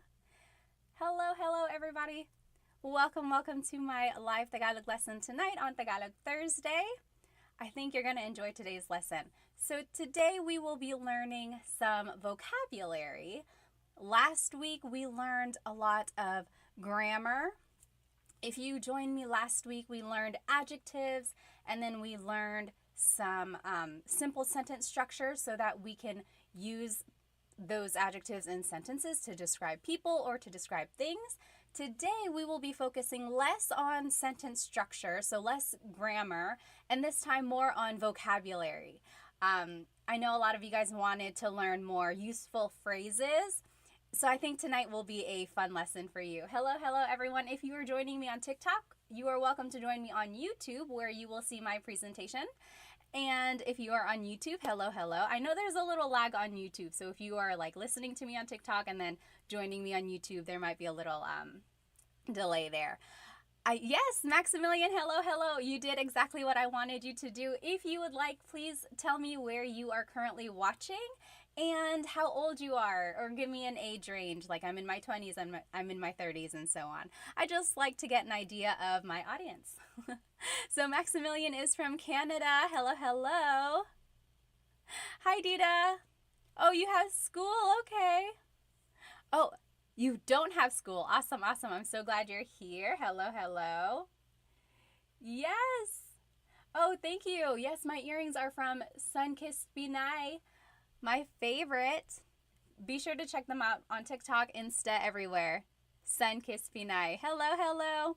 Dita is from Singapore, 12 years old. My goodness, Dita. Well, welcome, welcome. Sure is 33 from their house. James is in their 50s. Hello, hello. Aaron, thank you so much for sending me a badge on TikTok. Sorry. Any donation or anything you all give, I love giving back to Filipino businesses. Thank you, thank you. So if you like anything that you see in tonight's live, go ahead and either do a super chat or a donation on TikTok, but you don't have to. Thank you, thank you. Okay, so tonight we will be doing a Tagalog lesson about some vocabulary. So let's take a look here. Here's tonight's lesson agenda. We will be learning some house vocabulary. So we'll be talking about parts of the house. We'll be talking about the kitchen, the bathroom, and the bedroom. That's all we have time for today. There's so many words and so many things to talk about the house. We'll save the other rooms for another night. But tonight we will be talking about the kitchen, the bathroom, and the bedroom. And then some related phrases about those vocabulary words. Let me just catch up on some of these comments. If you have any questions, be sure to write them in here because I do want to make sure I catch them. Oh, yes, meeting you said, what about you, Pat? Where are you from? Good question. So sorry I didn't mention it. I am here in North Carolina on the east coast of the United States. It is 9:19 right now over here. So sorry for the delay.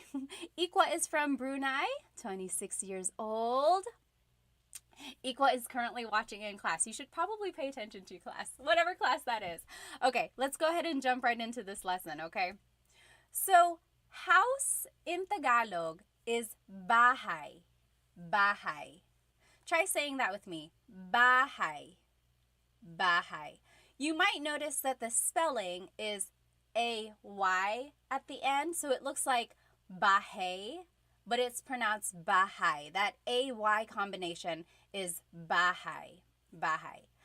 Now, you might also hear the word tahanan. Tahanan. That means home. So it's the difference between a house and a home. A house and a home. So bahay is house. Tahanan is home. Okay? And here are some phrases that you might hear about the house. Malaki ang bahay ko. Malaki ang bahay ko. So my house is big.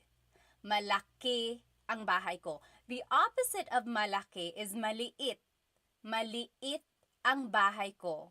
Maliit. So if you were with me last week or even yesterday when I did the repeat lesson, malaki and maliit were some of the adjectives we learned. Big and little. Malaki, maliit. Okay?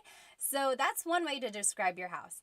Now, you might want to say that your house is old or new.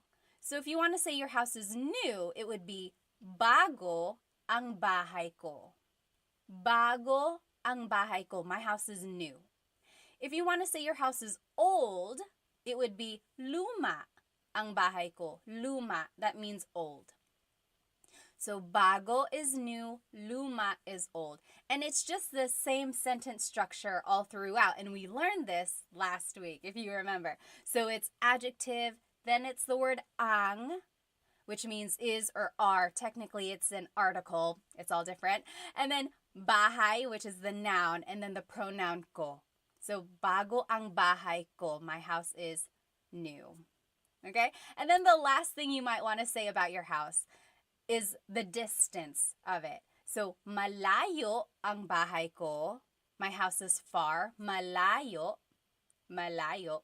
And then, malapit ang bahay ko. My house is near or it's close by. Malapit ang bahay ko. Okay? So, those are the different things you can say about your house. Let me just see if there are any questions. Oh, Little Duck said, ang bahay ko ay malaki. Yes, so you can say, malaki ang bahay ko, or you can say, ang bahay ko ay malaki. Both of those mean my house is big, right? They are the same. They just have a different sentence structure. Little Duck, I will say your phrase is a little bit formal. It's not like what is commonly used in common conversation, but it's not wrong. It's like almost too correct. But you can say that if you would like. Yes, yes. Okay, let me see. Let me catch up on some of these questions here. Tony on TikTok said, my house is pangit. Pangit means ugly. I'm sorry. Let's see. Johnny said casa. Casa is house in Spanish. So not quite. Almost, almost. All right. Yes, yes. One initiative said, is she streaming on YouTube too? Yes, yes, I am. So this whole lesson is on YouTube. The recording will also be on YouTube afterwards. And then I will also redo this lesson next Wednesday, hopefully. So I tried to do this lesson a couple times. All right. So these are just some things you can say. Try repeating it after me. Malaki ang bahay ko. Malaki, my house is big. Maliit ang bahay ko. My house is small. Bago ang bahay ko. My house is new. Luma ang bahay ko. My house is old. Malayo ang bahay ko. My house is far. Malapit ang bahay ko. My house is near. Okay, so those are things you can say about the house. Oh, Cece, thank you so much for a badge on TikTok. Thank you, thank you. Alrighty. Now, here are some other vocabulary words about the house. Okay. Bintana is window. Bintana. Very similar to Spanish. Again, remember, the Philippines was colonized by Spain for 300 years, over 300 years, starting in the 1500s. So there's a lot of influence in the Tagalog language, as well as in the Filipino culture, religion, everything. Okay, so bintana is window. Now, door is pinto. Pinto. That's door. Pinto. Do you hear the glottal stop when I say pinto? Pinto. So it's not pinto. It's not pinto beans, right? It's pinto. It's pinto. Pinto. Make sure you stop it at the end. Pinto. Okay. And then hagdan is stairs. Hagdan. You might also hear hagdanan. That is just another way to say stairs, hagdan, hagdanan, mostly interchangeable. Okay? So try saying those with me. Bintana, bintana. Pinto, pinto. And then hagdan, hagdan. Yes. Little Duck said in Spanish we say ventana. So the V. And in Tagalog there is no letter V. They have the B sound. So they're like interchangeable there. Yes, yes. All right. Let me just catch up here. Yes, very good, very good. DC Stoy said, now it all makes sense. Well, I'm good, I'm good. Yes, that is true. DC said, I heard Tagalog was Latin-based. Yes, there are some similarities, I would say. Okay. Oh, Teddy Bear said it would be nice if we could see the spelling or kind of like a whiteboard. Teddy Bear, if you jump onto my YouTube, this whole presentation is there. Okay, so let's keep going. Now, here are some phrases about these objects in the house you might use them with. Bukas ang bintana. The window is open. Bukas ang bintana. Or bukas ang pinto. Bukas ang pinto. The door is open. So bukas ang blank means the blank is open. The opposite of bukas is sarado. Sarado ang bintana. The window is closed. Or sarado ang pinto. The door is closed. So bukas and sarado mean open and closed. Okay, so that's kind of the sentence structure there. Bukas ang bintana, sarado ang pinto. Now, if you want to tell someone to open the door or close the door, this is how you would do it. Buksan mo ang bintana. Buksan mo ang bintana. Open the door. You go open the door. Or the opposite of buksan is isara. Isara mo ang pinto. Close the door. Isara mo ang pinto. Okay, so do you see that again? It's all on my YouTube channel live right now too. You'll see all of these words written out. So buksan means open, like to open something. Isara means to close something. Okay? Any questions so far? Yes, very good. Oh, Lord Cortez says, you are missing po. Very good observation. I'm just imagining maybe we are talking to our younger siblings or to our friend. But yes, if you are speaking to your parents or speaking to your grandparents or to anyone you want to be respectful to, always add po. Buksan niyo po ang pinto. Isarado niyo po ang bintana. So always feel free to add po. Usually, po is the second word in the phrase. When in doubt, add po to the very end and it will always work. Yes, good observation there. Clay said, magandang umaga ate, magandang umaga. Although sa akin, gabi, magandang gabi. Yes, D, the YouTube name is the same, Tagalog Time. All right, let's keep going. Alrighty, ding ding means wall.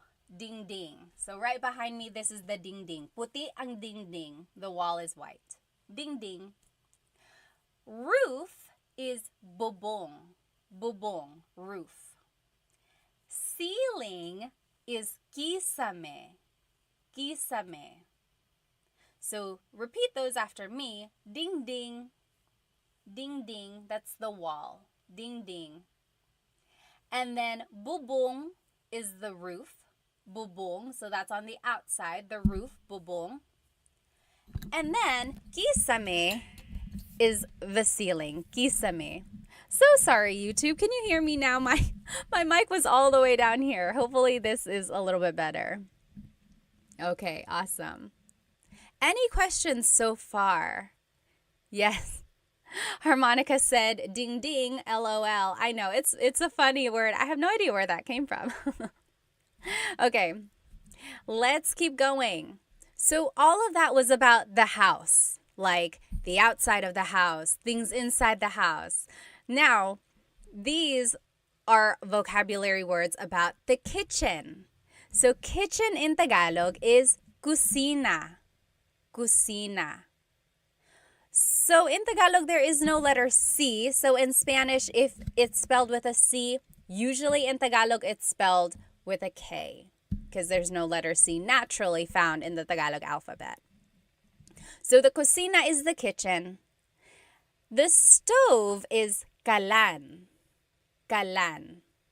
Oh, thank you so much for a badge on TikTok. Thank you so much. Yes, and my earrings are from San Pinay. Thank you. All of the earnings I earn go to Filipino businesses. So thank you. Okay, yes, Lucky Duck said most of these sound like Spanish words. A lot of them do. You will see that in all of these words, really. Next, knife in Tagalog is cuchillo. Cuchillo. And then fork in Tagalog is tinidor. Tinidor.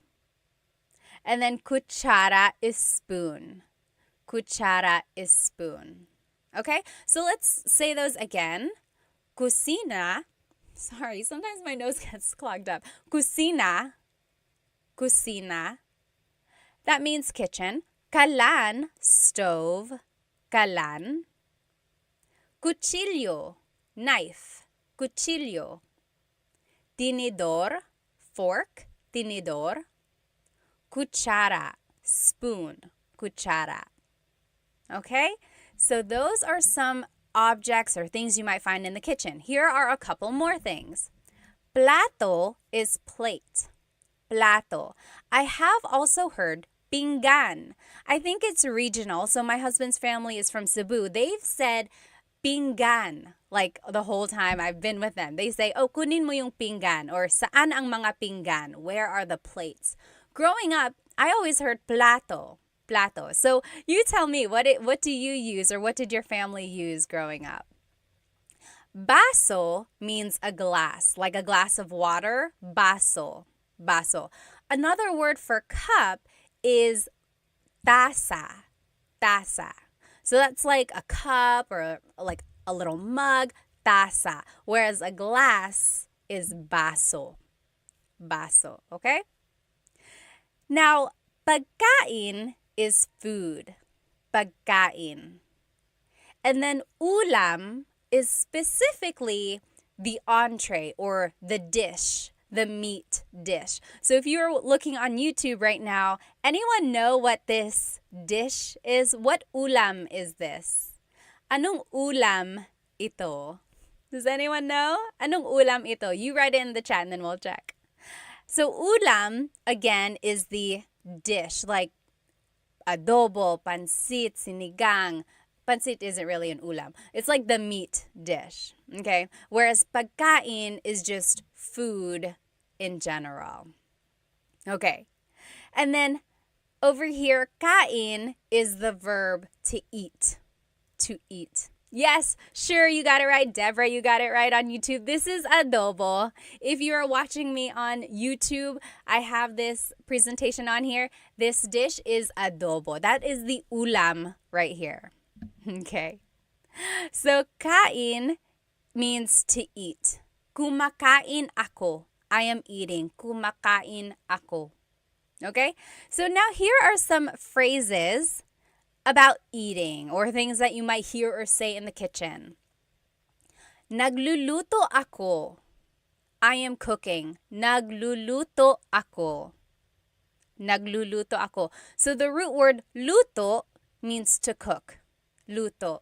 So I am cooking is nagluluto ako. And you can always switch out the pronouns. Nagluluto siya, he or she is cooking. Nagluluto ka, you are cooking. Okay, but if you want to say I am cooking, it would be nagluluto ako. Nagluluto ako. Oh, Rui said my favorite dish is dinuguan. I like that too. Do you know what dinuguan is? Dinuguan is a dish usually made of pork. There's ginger, long green beans, but the main ingredient is pork blood. Dinuguan. Dugo means blood. So dinuguan means made of blood or bloody. And a lot of people call it like chocolate meat if you see it at Filipino parties. But I like it. It's one of those iconic Filipino dishes. You write it in the comment. What is your favorite Filipino dish? TikTok Pocket, thank you so much. Oh, Tick Pocket, thank you so much for the badge on TikTok. Thank you. All right. Okay. So the next phrase that you might hear in the kitchen, anong niluluto mo? Anong niluluto mo? So you might see the root word luto again. So we said nagluluto ako, I am cooking. So now maybe you can figure out, okay, so something about cooking. Anong niluluto mo means what are you cooking? What are you cooking? Anong niluluto mo? That is a good question to ask. Maybe if your significant other is cooking something, you surprise them by saying, anong niluluto mo?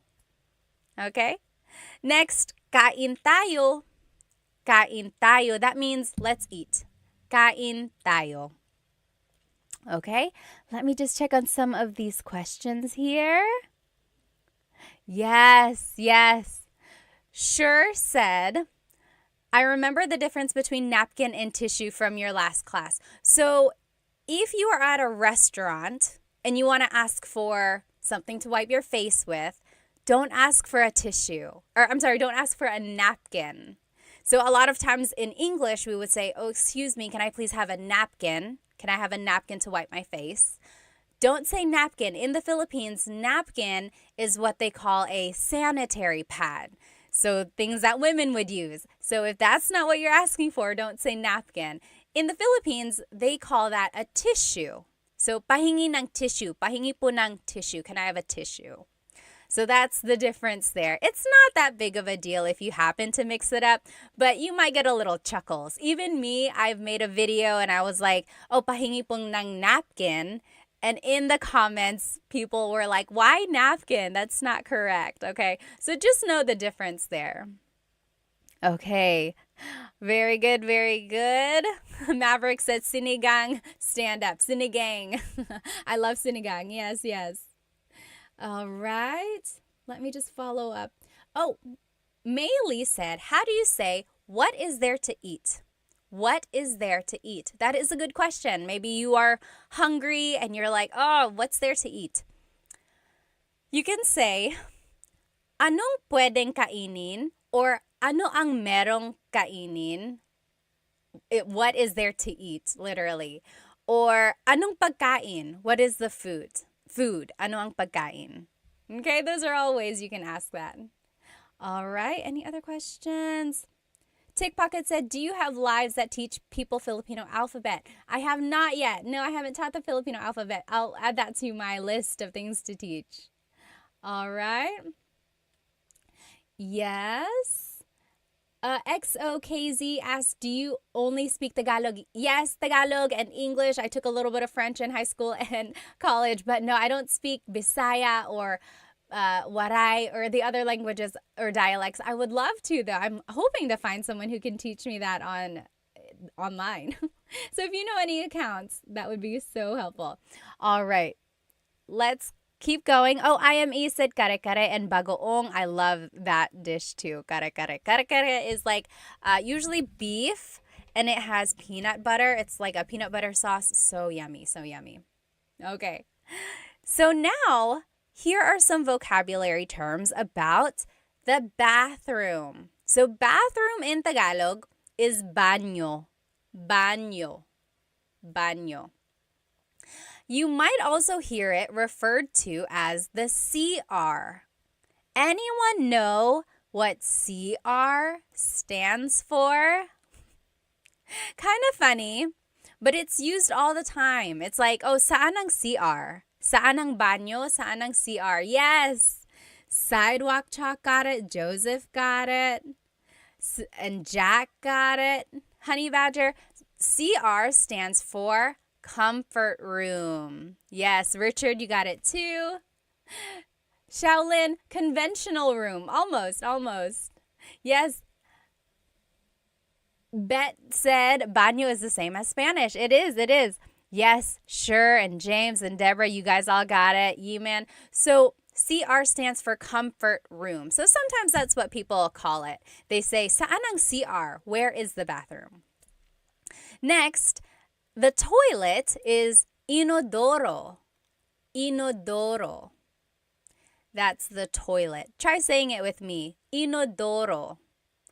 Inodoro. Now, just to add to your vocabulary, here are some other things. So, pee is ihi. Ihi. That's pee. And then poop is tae. Tae. Just so you know the vocabulary, okay? Oh yes, Bumbero said dumihan. Yes, the toilet could technically also be called dumihan. Dumi means dirt, so it's the place to make dirt or to put the dirty things. Very good, very good. Okay, then lababo is the sink.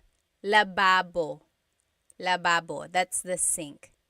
And then paliguan is the bathtub. Paliguan, the place to take a bath. Ligo means to take a bath.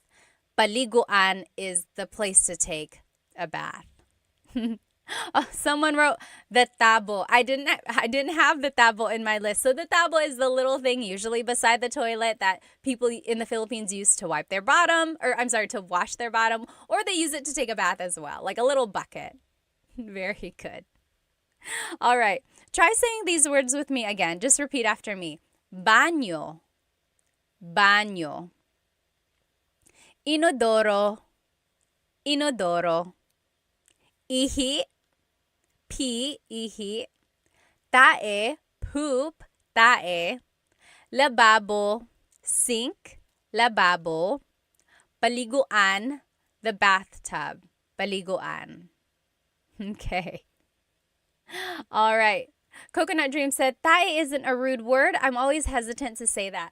It's one of those things like read the room or like see if it's a little bit okay to be casual about it, right? So tae is like poop. If you don't want to say poop, a lot of people say like dumi, so dirt. That's another way to say it. Yes, Sidewalk Chalk said paliguan is shower too. Yes, basically anything or anywhere you can take a bath or take a shower. Yes, yes. Okay. Very good. Someone said tabo is the Filipino toilet paper. Yes, Maverick said how to explain what a tabo is. A tabo, I would say, is like something in the Philippines or in some countries, they don't use toilet paper. Instead, they have to use water to clean themselves. And that is what the tabo is for. They use the water to wash themselves off after they've used the restroom. Or they also use it to take baths as well. Okay. So here are just some more words that you can use about the bathroom. Sabon is soap. Sabon. And then tuwalya is the towel or a towel. Tuwalya. And then maligo is the verb meaning to take a shower. To take a shower. So sabon, soap, sabon. Tuwalya, towel, tuwalya. Maligo, to take a shower, maligo. Okay. Very good.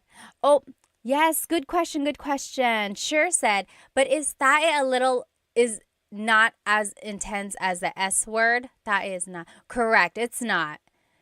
It's not like something that bad, right? That's correct.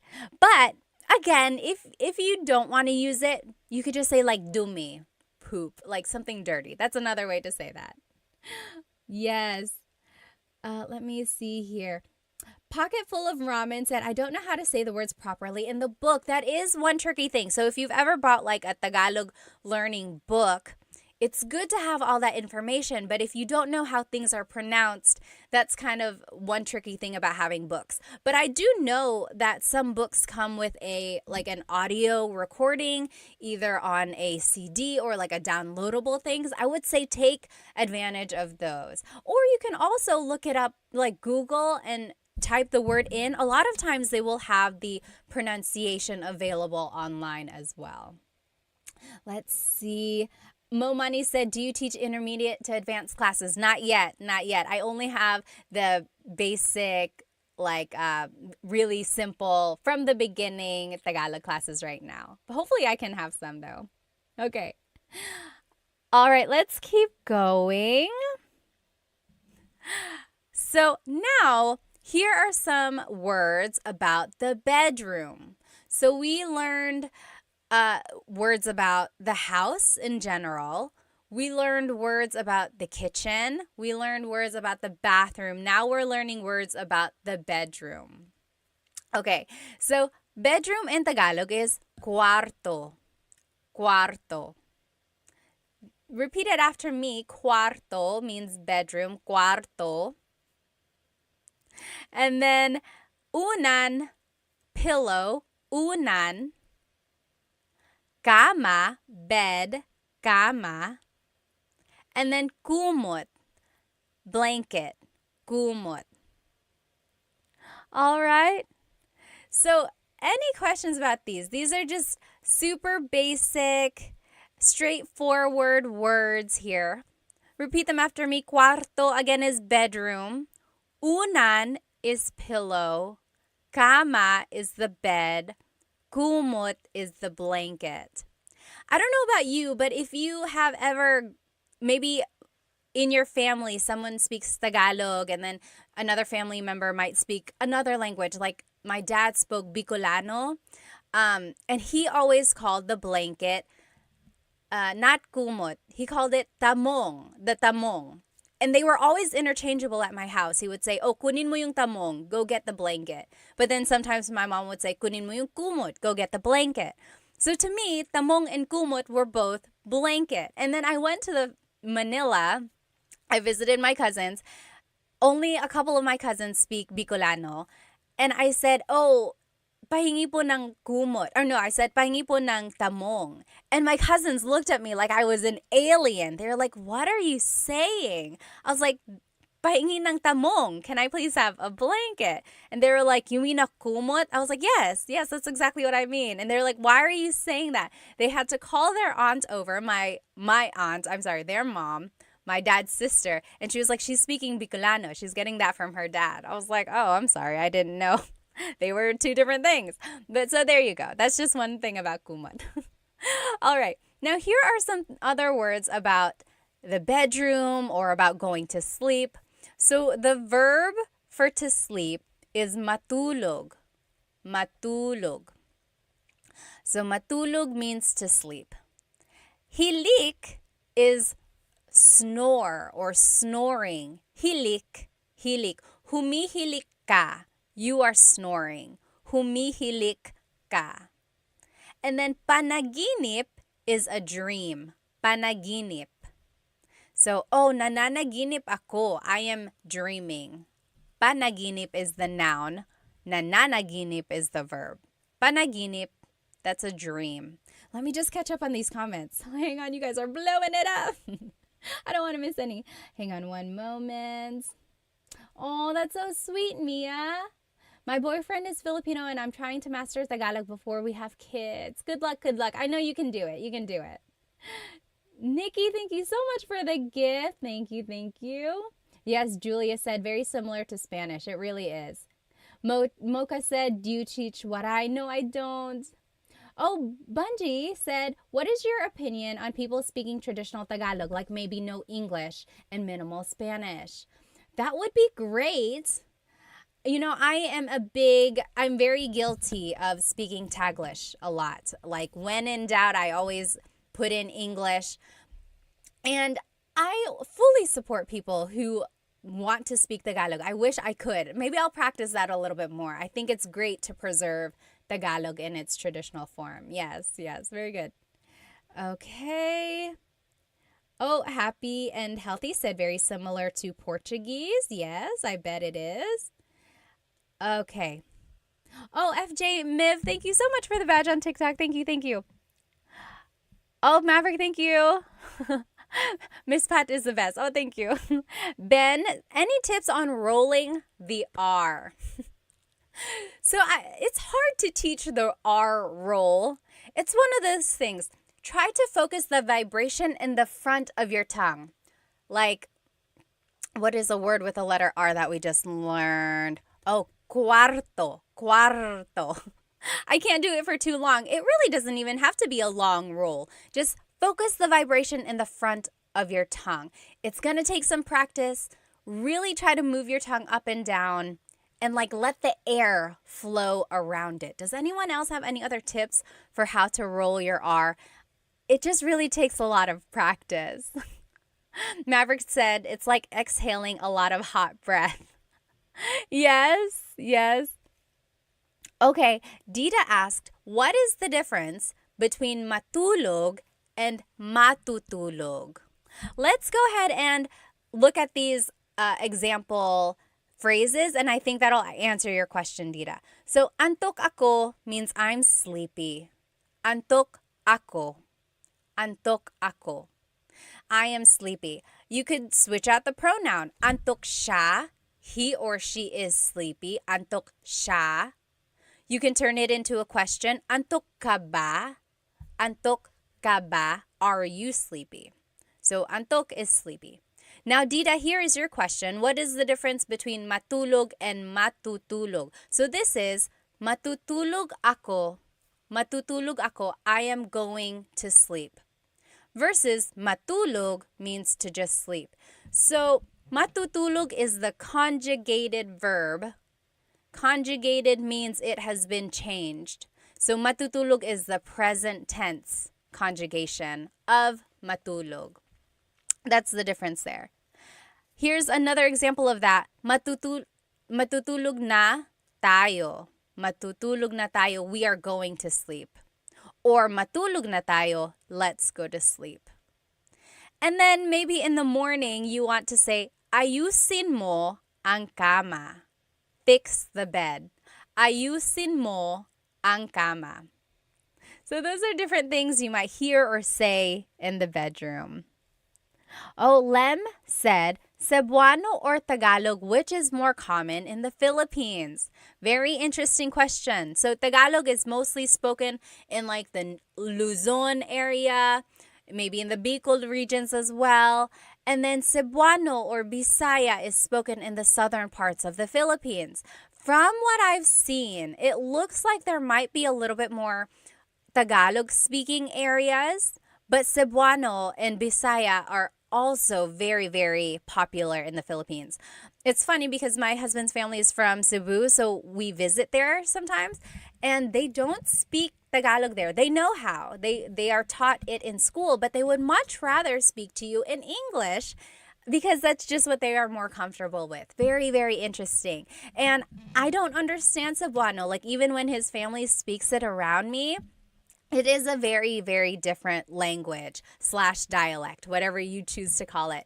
In my head, I call it a language, but I know people call it a dialect. And sometimes I've said it other ways, like, oh, I've called it a dialect, and people call it a language. You choose what you want to call it, and then stick with that. Yes, sure said, if I'm not mistaken, there are over 1,000 dialects in the Philippines. Yes, I don't know the exact number, but I know there are a lot. Yes. Oh, Coconut Dreams said, what is the difference between panaginip and pangarap? Very good question. So we learned panaginip is your dream. Pangarap is also a dream. The difference is whether or not you're awake. Panaginip is the dream you're having when you're sleeping. Pangarap is like your dreams and your goals in your life. Things you want to happen. Oh, pangarap ko yan. It's like, pangarap ko to have a Range Rover. It's my dream to have a Range Rover, right? Versus panaginip is like, oh, I woke up and I was having a good panaginip. I was having a dream. Or is like, panaginip ba to? Is this a dream? That's the difference there. Pangarap is like your dream achievements in the future. Good question. Yes. All right. Oh, Dita said, my mom is Filipino and my dad is Indian. That's why I'm learning Tagalog. Well, good for you. Good for you. Net said, thank you so much for creating these videos. My son has speech delay and I will try for him to view your videos. Yes, yes. All righty. Very good. Let's go ahead. Oh, yes. Is the third example the right translation? Yes, yes. You're right, Alu. I just read that. Matutulog na tayo means we are going to sleep. Let's go to sleep is matulog na tayo. Yes, you're right. All right. Sure said, baka pangarap ko to win the lottery. Me too, me too. Is it Cebu? Oh, southbound. How do you say Cebu? So Cebu, spelled C-E-B-U, is it Cebu or Cebu? So technically, in the Tagalog alphabet, the letter E can be pronounced E or E, like the letter I. So I say Cebu, Cebu. And I know some people say Cebu, but usually it's either Cebu or Cebu. Good question. All right, so now we are going to review. So we learned all of those vocabulary words about the house, like the structure of the house. We also learned vocabulary words about the kitchen, then the bathroom, and then the bedroom. And then we also learned different phrases about those things. Hang on one moment. Momani said, taga saan ka sa Pilipinas? Pinanganak ako sa Maynila. Yung mga magulang ko po, taga Bicol. Si Papa taga Catanduanes, si Mama taga Sorsogon. All right. Oh, Liv said, do you have any references for learning Kapampangan? I wish. You know Chris Punsalan, the caregiver, he knows Kapampangan. So maybe we could ask him to make some teaching videos. All right. Let's keep going. So let's review now. Now these are the slides, the same slides, but they are blank. So you have to tell me what these are, and then let's fill it in together. Okay? So ano ang house sa Tagalog? Do you remember? Ano ang house sa Tagalog? Yes, Dita got it right on YouTube. Dita says bahay. Very good, bahay. Do you remember what home is? So house versus home. Bahay is the house. Tahanan is the home. So it's just the difference between like my house versus my home. Okay? How do you say my house is big? How do you say my house is big? Malaki ang bahay ko. The opposite of malaki is maliit. So malaki ang bahay ko, my house is big. Maliit ang bahay ko, my house is small. How do you say my house is new or my house is old? How do you say my house is new or my house is old? It would be, yes, Dita, you got it right. Bago ang bahay ko or luma ang bahay ko? Sure said, I always make a mistake with bahay and buhay. So bahay is house, buhay is your life. Yes, so malaki ang bahay ko, not malaki ang buhay ko. Very good. Yes, bago is new, luma is old. Very good, very good. Now, how do you say my house is far or my house is near? What is the difference between far and near? Oh, thank you, Hima. Thank you so much for the badge on TikTok. Thank you.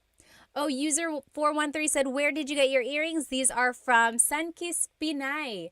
Sunkissed Pinay. Be sure to check them out. So pretty, so pretty. Yes. Oh, Brooks Cooper, you're welcome. You're welcome. So thank you so much for the lesson. Very good. Luma is old. Bago is new. Now we're talking about my house is far, my house is near. Malayo ang bahay ko or malapit ang bahay ko. Yes. Very good, Coconut. So if you were in my lesson last week, if you attended the class, we learned a couple different ways to use adjectives. And those recordings are on my YouTube channel if you weren't able to catch it. But if you want to say malayo, you could also say ang layo. Ang layo ng bahay ko. Yes. Very good, very good. Okay. Now, what is window in Tagalog? Ano ang window sa Tagalog? Artsy, how do we join the lesson? It's on YouTube. Jump onto YouTube right now and you'll be in it. Shadi said, do you do one-on-one? I really want to learn. Not right now. I don't have any one-on-one classes. And my group classes are finishing up right now. We're on lesson 3 and my group classes. We're going to do lesson 4 next week. Oh, Shell, right there. I'm Kapangpangan. There you go. Shell, maybe you can teach us. Do you make lessons on somewhere? We would love to watch those. Yes, very good, very good. Sure. And Gabby, Harmonica, I think you might have just missed one letter. Window in Tagalog is bintana.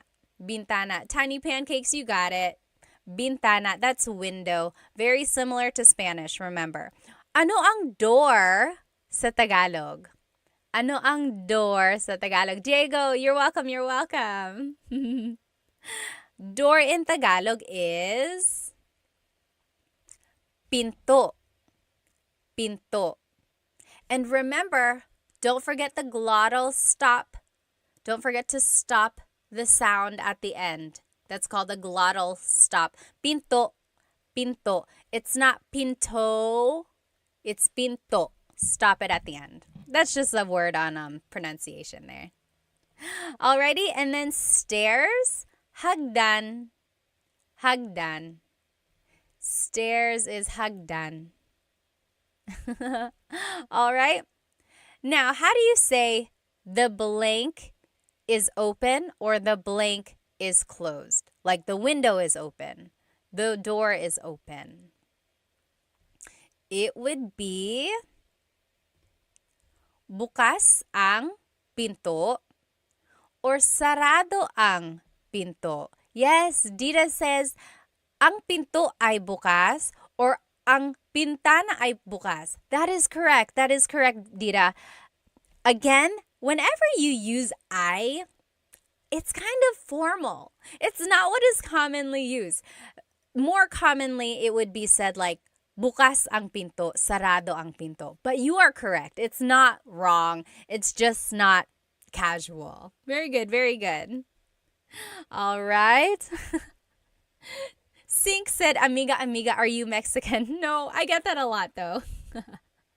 Okay. How do you say open the blank or close the blank? Open the door, close the door. Okay, how would you say that? It would be, buksan mo ang bintana, open the window, or buksan mo ang pinto, open the door. Buksan mo, isara mo, blank.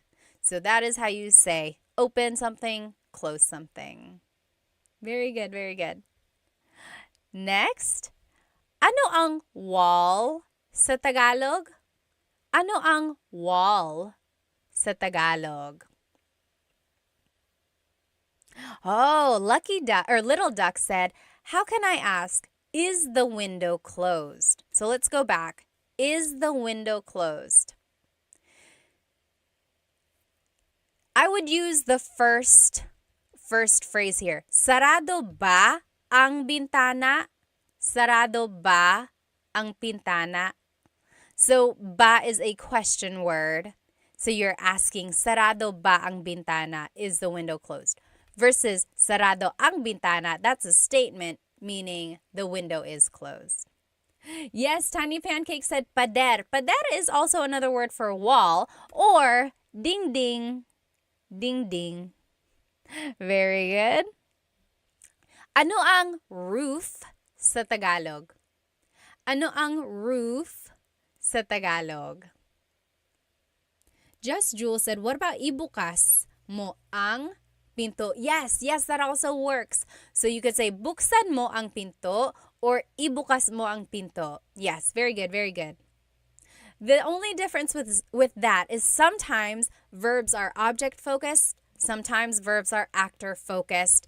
So, ibukas mo ang pinto is the object-focused verb, whereas buksan mo ang pinto is, maybe I'm getting mixed up. Ibuksan mo. No, I would say it's correct. Sorry, it's very grammatical there. But yes, you are correct. All right. Roof in Tagalog is bubong. Bubong. Yes, very good. Very good. Maverick said, ding, ding, ding, ding. We got a winner. Very funny. Yes. Megan said, where did you get your earrings? These are from Sunkist Pinay. Oh, and Moho Fotoko is from Virginia Beach. Are you near the Jollibee? And then ceiling in Tagalog is kisame.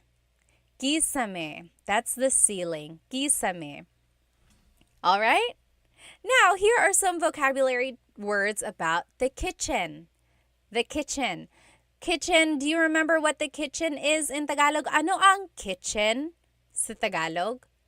Ano ang kitchen sa Tagalog? Kitchen in Tagalog is, yes, Dita, you got it. Whoops. Kusina. Kusina, yes, FYP January. And Tiny Pancakes, you got it. Kusina, that's the kitchen. Manal on YouTube said, is bukas? Does that mean tomorrow too? Yes. So, bukas is tomorrow. Bukas means open. So, it's a homonym. Homonym means it has more than one meaning depending on the context or depending on the pronunciation. If you say bukas, the emphasis is on the second syllable. That means open. If you say bukas, emphasis is on the first syllable. that means tomorrow. Very interesting. Like, oh, may work ako bukas. I have work tomorrow. May work ako bukas. Or, bukas ang bintana. The window is open. Bukas ang bintana. Very good, Manal. Very good observation there. All right. Yes, very good. So next, what is stove in Tagalog? Ano ang stove sa Tagalog? Stove in Tagalog is kalan. Kalan. Kalan. Okay, how do you say knife in Tagalog? How do you say knife in Tagalog? Knife in Tagalog is cuchillo. Cuchillo. Maverick said, how do you say we open tomorrow? Bukas kami bukas. Bukas kami bukas. Funny, funny. Very good, Gabby, you got it. Cuchillo, that means knife in Tagalog. How do you say fork and spoon in Tagalog? How do you say fork and spoon in Tagalog? Very similar to Spanish. Yes, Shal, you're right. How do you say fork and spoon? Fork in Tagalog is tinidor. Tinidor. Yes, Elizabeth, you got it. Cuchara. Cuchara. Elizabeth is spelling it with C's. So instead of C's in Tagalog, it's K's. And the TS makes the ch sound. In Tagalog, there's no letter C in the abacada alphabet. That only came later on. In Filipino, in the Filipino alphabet, there is a letter C. So Filipino is different from Tagalog. Filipino incorporates all of the loan words and all of the other influences from Spanish, Chinese, and English. So yes, the Filipino alphabet has the letter C, but the Tagalog alphabet, abacada, does not. Very interesting, very interesting. All right. Oh, Isa said, how do you say see you tomorrow in Tagalog? Kita tayo bukas. Kita tayo bukas. Kita means to see. Kita, tayo means us. And then bukas is tomorrow. Very good, very good. Very good. Tinidor is fork, kutsara is spoon.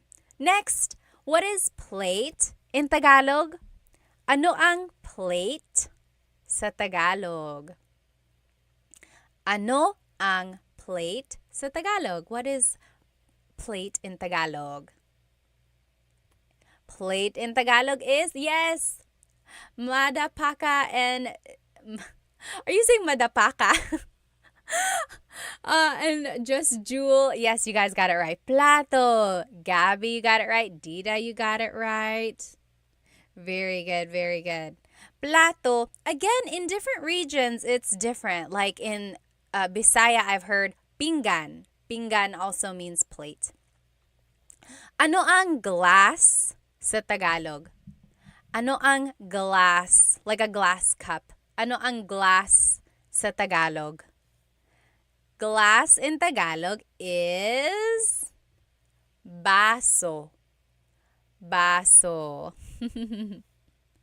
Baso is glass. If you are just joining me on TikTok, this whole lesson is on my YouTube channel right now. Okay, ano ang food sa Tagalog? Ano ang food sa Tagalog? Yes, Gabby, Manal, Little Duck. You guys all got it right. Cassidy, very good, very good. And then harmonica, correct. Tasa is for a regular cup. Tasa is a regular cup. Baso is for a glass. So what is food in Tagalog? Yes, very good. Just Jewel got it. Definitely not Robin got it. Harmonica and Gabby, yes. Pagkain is food. And then the meat dish or the entree is the ulam. Ulam. So, ano ang ulam natin? What is our dish? Ano ang ulam natin? Oh, adobo, or sinigang, or kare-kare, or dinuguan. All of those are ulam. James said ulam. O-O-O-L-A-M. Very good. And then what is to eat in Tagalog? To eat. To eat in Tagalog, what is the verb to eat? To eat in Tagalog is kain. Very good. Just Jewel, kumain. Yes. So you could say kain or you could say kumain. Kevin said kakain. So all of these are different conjugations or different ways to use kain. Very good. Very good. Someone had a question up here. Oh, Sure said, I always mess up pagkain and kumain. Yes, so pagkain is the noun food. Kumain is the verb to eat. Very good. Someone else had a question up here. Hang on one moment. Oh, Cody Paul said, do you visit the Philippines much? I do. I try to go every couple years, every 2 to 3 years. When I was younger, my family visited every other year, and I think that really helped me retain Tagalog. Yes, yes. Okay, very good. Alrighty. Now, how do you say I am cooking? I am cooking. If someone walks into the kitchen and they're like, oh, what are you doing?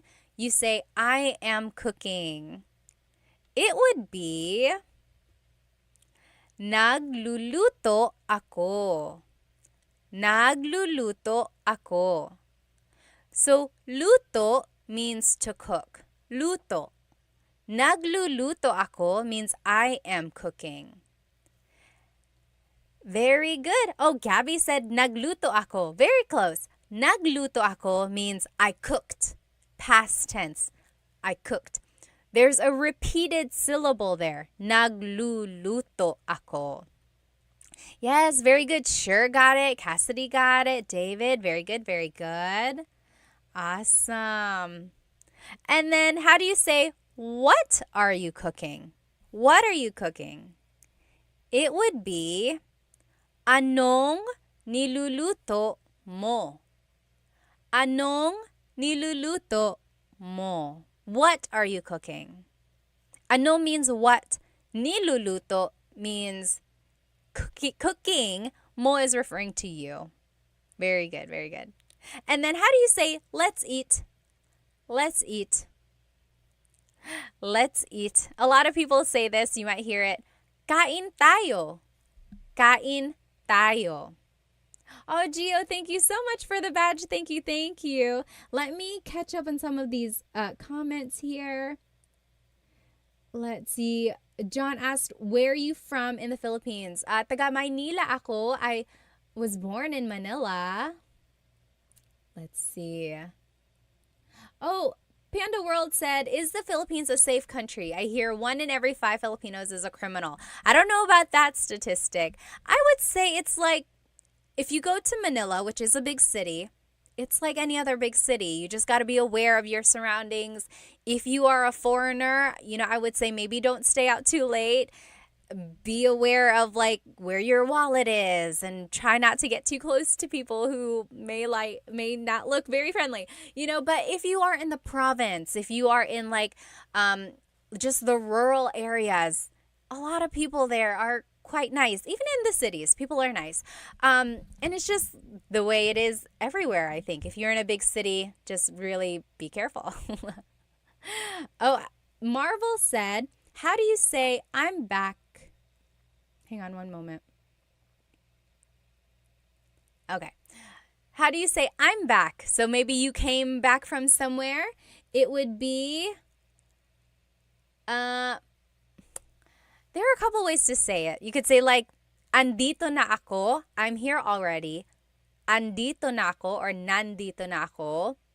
Or, bumalik na ako. I came back. Bumalik na ako. Anyone else have any other suggestions for how to say I'm back? All right. Yes. Very good. Very good. Gabby said, how often do you do live lessons? I'm trying to do Tagalog Thursdays. So every Thursday, there's hopefully going to be a new live. I've done it for like 3 or 4 weeks now, Tagalog Thursdays. And then I try to do the lesson again live another time during the week. It's the same exact lesson, just for those who weren't able to join the live the first time. So I try to do the live twice with the same lesson. Yes, Cassidy said, babalik na ako or bumalik na ako. Sure said, back na ako. That also works. Back na ako. All right. Blockmaster Scott said, is there a time to use kasi and dahil, or are they totally interchangeable? So this is off topic, but kasi and dahil mean because. So if someone asks you bakit means why, usually your answer is because ... So kasi is casual. You can use it with friends anytime you want to be casual. Dahil is formal. So yes, that one, you might want to stick to dahil if you are using po or if you just want to be formal. But dahil can also be used casually. But kasi, usually you don't want to use it in a formal setting. Good question. Actually, this is a great time to promote my latest YouTube lesson. On YouTube, I have full-length Tagalog lessons. And lessons 6, 7, and 8 are all about questions. I had to split it up into 3 different parts because the final video was over 2 hours long. I did not mean for that to happen. But there's just so many questions, like question words in Tagalog. So I broke it up for you so that you can watch it in like smaller chunks. Go take a look at that. And I talk about the words dahil and kasi in there. All right. Let's get back to work here. Okay. Shell said Tuesdays and Thursdays for Tagalog lessons. Usually it's Thursdays. Sometimes the repeat is on Wednesdays. Okay. Now, how do you say bathroom in Tagalog? How do you say bathroom in Tagalog? Anyone know? Bathroom in Tagalog. There are 2 ways. Bathroom in Tagalog is? Yes, you guys got it. Just Jewel, Gio, Aaron, you guys are getting it. Yes!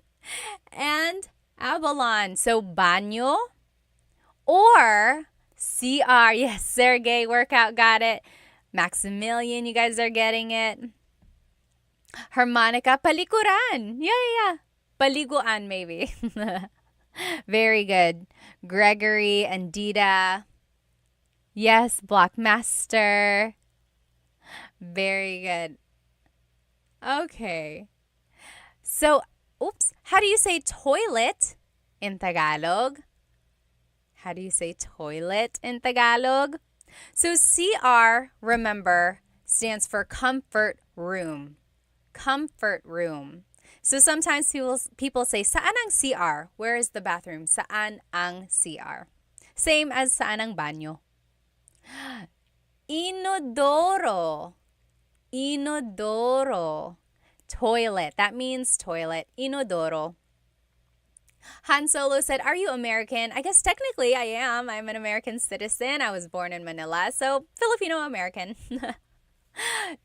And remember, just so you can have the vocabulary, ihi is pee, tae is poop. Now, what is sink in Tagalog? What is sink in Tagalog? Sink in Tagalog is? Yes. A lot of people on TikTok are saying, oh, it's so similar to Spanish. It really is. A lot of these words are so similar to Spanish. Oh, Tony, thank you. Thank you so much for the badge. And to Full Hound, thank you. Thank you so much. Yes, very good. Sink in Tagalog is lababo. Lababo. I always thought that was a fun word to say. Lababo. Lababo. Very good. Han Solo said, I knew it. Filipino Americans have the same look, either this or the one with eyelashes and mascara. Okay, I don't know. How do you say bathtub in Tagalog? How do you say bathtub? Let's see. K Fantasy said, how do you say see you Saturday? See you Saturday would be kita tayo sa Sabado. Magkita tayo sa Sabado. Kita tayo sa Sabado. Yes, sure said lababo reminds me of bubbles. That's a good way to remember it. Lababo, bubbles. Yes, very good. Ano ang bathtub sa Tagalog? Paliguan. Paliguan. It could also mean shower. Ligo means to take a shower or to take a bath. Paliguan basically just means a place to take a bath, a place to take a shower. Yes, William, you got it. Very good, very good. What else? How do you say soap in Tagalog? Soap in Tagalog. Soap in Tagalog is sabon. Sabon. Habon. I think I've heard that before. Yes, yes. Sabon, also soap. How do you say towel? Do you know how to say towel in Tagalog?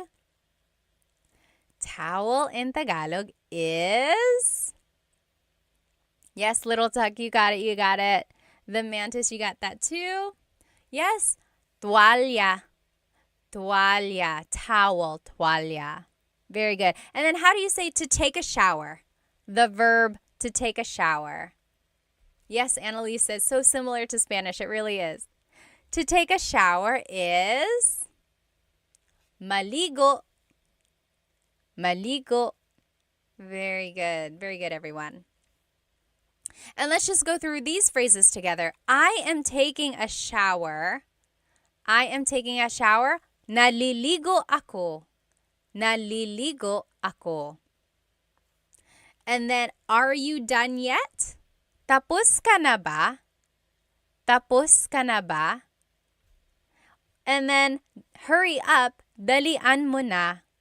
Dalian mo na. So these are just some phrases you might hear. Again, if you're just joining me on TikTok, this whole lesson is on YouTube right now too. I'm doing a live on YouTube and you'll be able to see the lesson there with all the words and the pictures as well.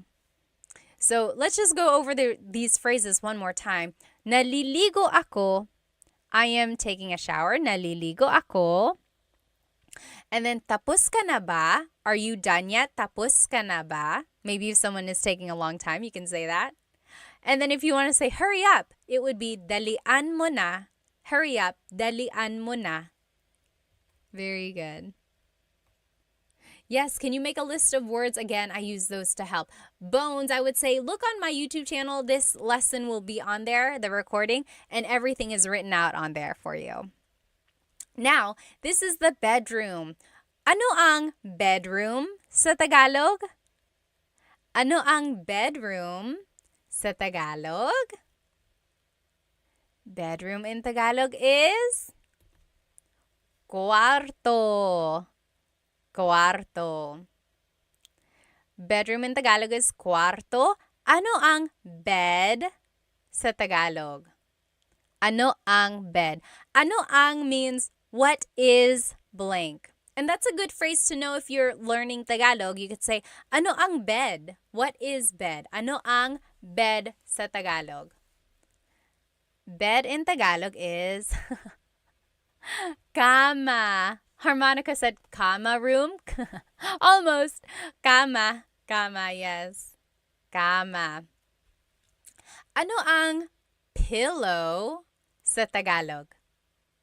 Ano ang pillow sa Tagalog?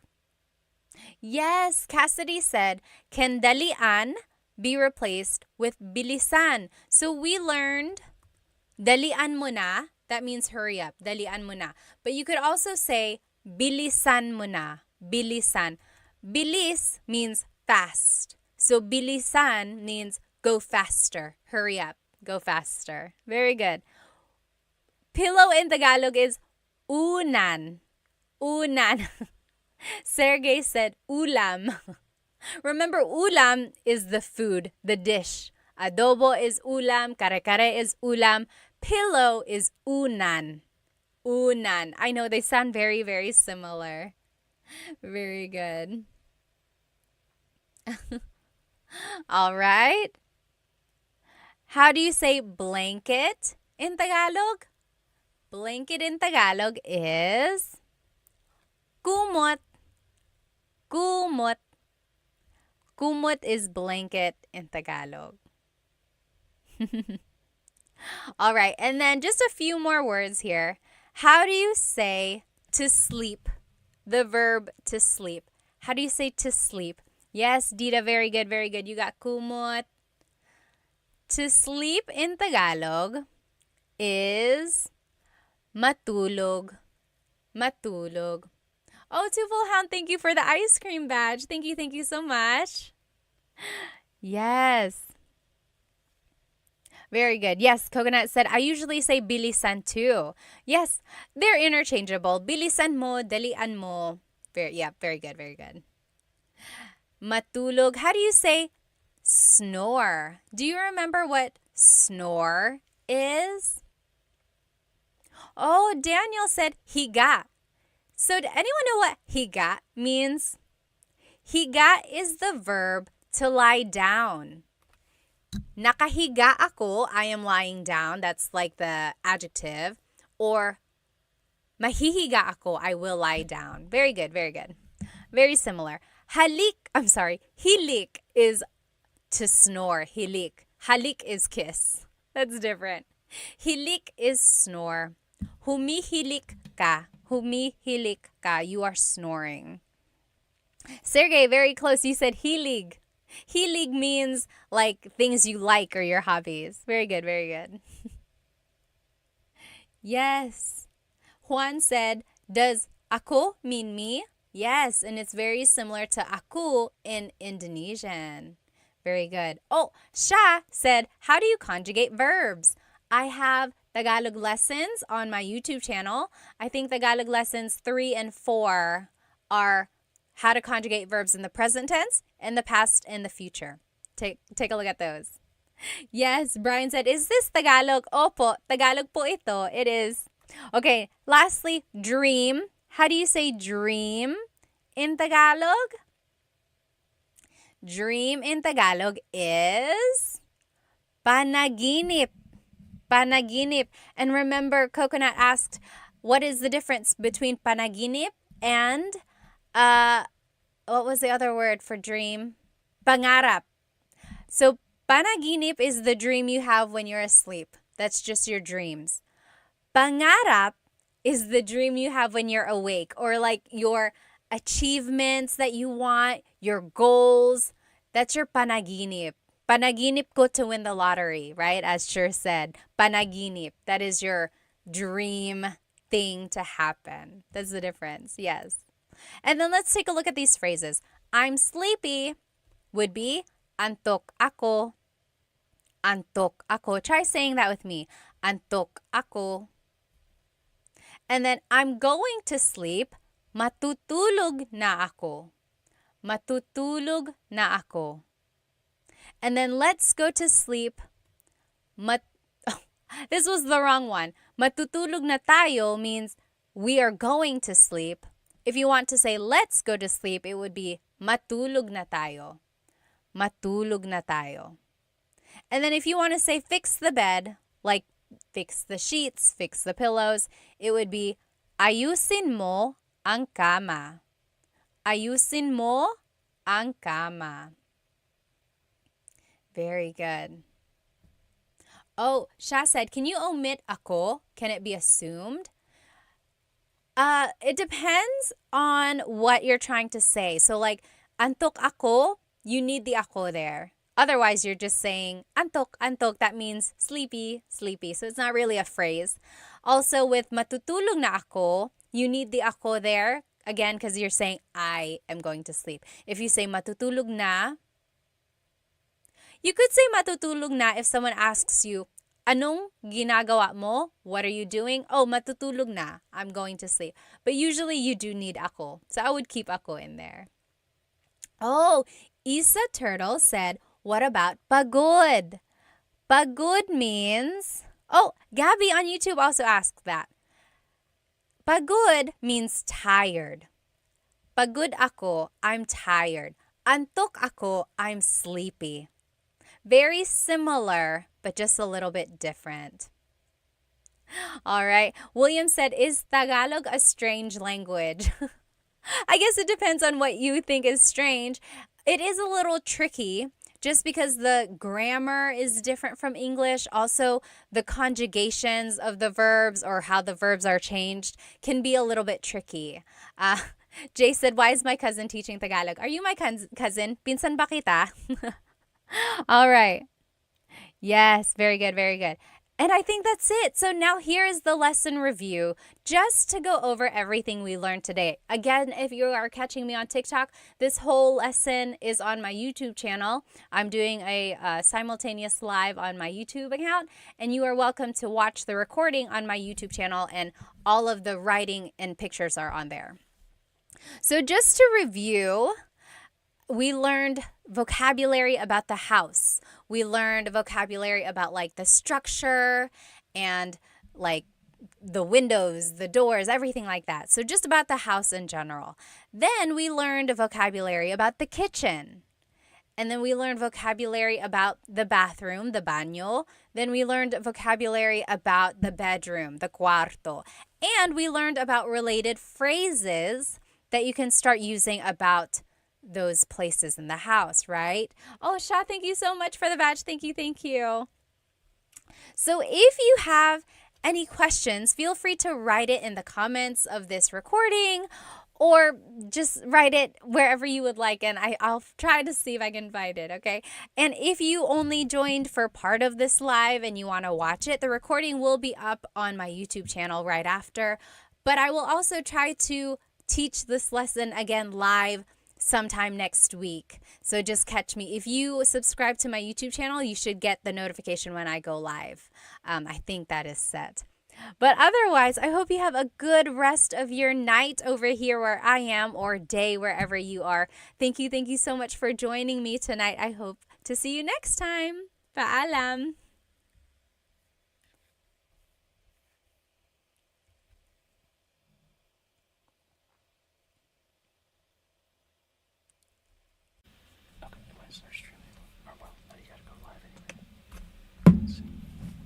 Oh. Oh, wait, it's going live now. It's live. Go away.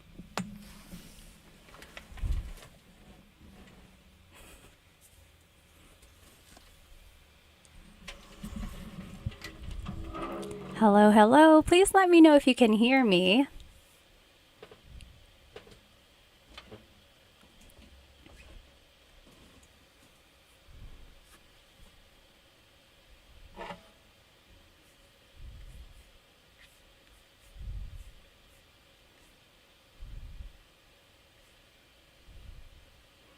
Hello, Maximilian. Are you the same one from last week? If you are, hello again. Hello from Canada. Nice to see you.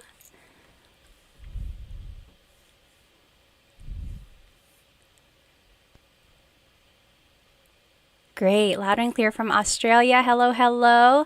Let me go ahead and share my screen again, like I did last time.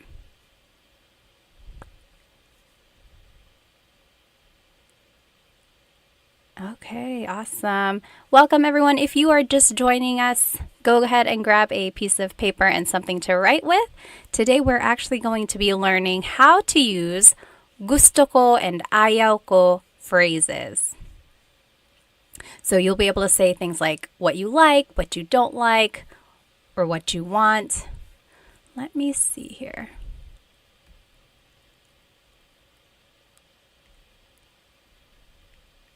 Oh, I see. There we go. Okay, hello, hello. Again, welcome. If you are just joining us, we'll let everyone hop on in for another minute or so. So sorry I'm late. One of these nights I'm going to be on time, I promise. Go ahead and write where you are watching from. Let's see, Maximilian is from Canada. Hello, hello. Australia, Rob is from Australia. Dennis is from Sacramento. Alrighty, let's go ahead and hop right into this lesson. So last week, we learned some question words. We also learned how to use possessive pronouns. And we learned how to put everything into a sentence, a simple sentence, and then how to answer those questions as well. Today we're going to be learning how to say I like or I want something, and then how to say what you don't like or you don't want something. And then we're going to learn the kasi clause. Kasi means because. So everything's going to tie into each other. Let me just read these comments here. So I see Scott is from Washington State. Hello, hello. Sher is from New Mexico. Kevin is from Rhode Island. Coconut Dreams, yes. Oh, okay, you're living in the Philippines, but you're from Ohio. That's so cool. Jimmy is from Massachusetts. Jared is from Montreal. Rich is from New York. Yawanthan is from Cali. Hello, hello. Let's go ahead and jump into this lesson. So, gusto ko means I like or I want something. So depending on how it's used in the phrase, it means I like or I want. Oh, Travis, hello from Sorsogon. My family is from Sorsogon, actually, my mom's side. That's so cool. So if you want to say that you like something, you can just say gusto ko by itself. Gusto ko. For example, gusto ko ito, gusto ko yan. I like this, I like that. So for example, if you are shopping with a friend and you can't decide, you're like, which one do you like? And your friend says, oh, gusto ko ito. I like this one. Gusto ko ito. Or I like that. Gusto ko yan. Gusto ko yan. So you could just say it by itself. Gusto ko ito, gusto ko yan. You could also add a pronoun. Gusto ko siya. I like him or her. Maybe if there's a new employee at your workplace and you're like, oh, he was really nice. Gusto ko siya. I like him. Gusto ko siya. Also romantically, you could use it like that as well. Gusto ko siya. I like him. I like her. Gusto ko siya. So that means I like him or I like her. So that's the first way you can use gusto ko. You can use it by itself or you can add a pronoun or a demonstrative pronoun as well. So gusto ko, I like it. Oh, Travis, you're from Donsol. Yeah. Have you swam with the whale sharks? I know you can do that over there. And then Stellar's from Italy. Hello, hello. Kawika from California. Welcome, welcome. Now, if you want to say that you want something, you would say gusto ko ng plus a noun. So the word ng is just a sentence marker. It's something that goes in front of a noun usually. It doesn't really have a direct sentence, a direct translation. It does mean some or a thing. So it could be either one of those, but technically it's just kind of a sentence marker is what they call it. Okay. So gusto ko ng pagkain. I want some food. Gusto ko ng pagkain. Or gusto ko ng aso, I want a dog. So gusto ko ng plus a noun is I want some or a thing. Gusto ko ng blank. All right, so that's the second way to use gusto ko. Now, if you want to say you want to do something, it would be gusto kong plus a verb. Gusto kong plus a verb. Kong, K-O-N-G, is actually ko plus ng put together. And this ng, N-A-N-G, is different from this ng, N-G. Remember up here, ng is just a sentence marker, or it means some or a thing. Kind of like an article, but sometimes it has different purposes as well. So that's ng. But N-A-N-G here is actually an adverb. It always goes with a verb. So even though they sound the same, it is spelled differently and it has different purposes. So gusto kong plus a verb means I want to do something. For example, gusto kong matulog. I want to go to sleep. Gusto kong matulog. And some people say gusto ko nang matulog. So you could separate the ko and the nang. But usually people just put it together. Gusto kong matulog. I want to sleep. Or gusto niyang bumili ng kotse. She wants to buy a car. Gusto niyang bumili ng kotse.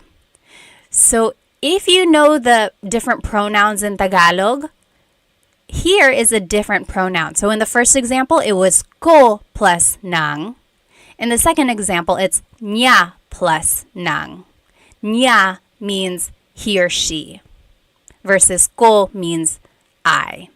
So whatever pronoun you are using, you are welcome to just put it together with the word nang and make this contraction. So gusto kong matulog, I want to go to sleep.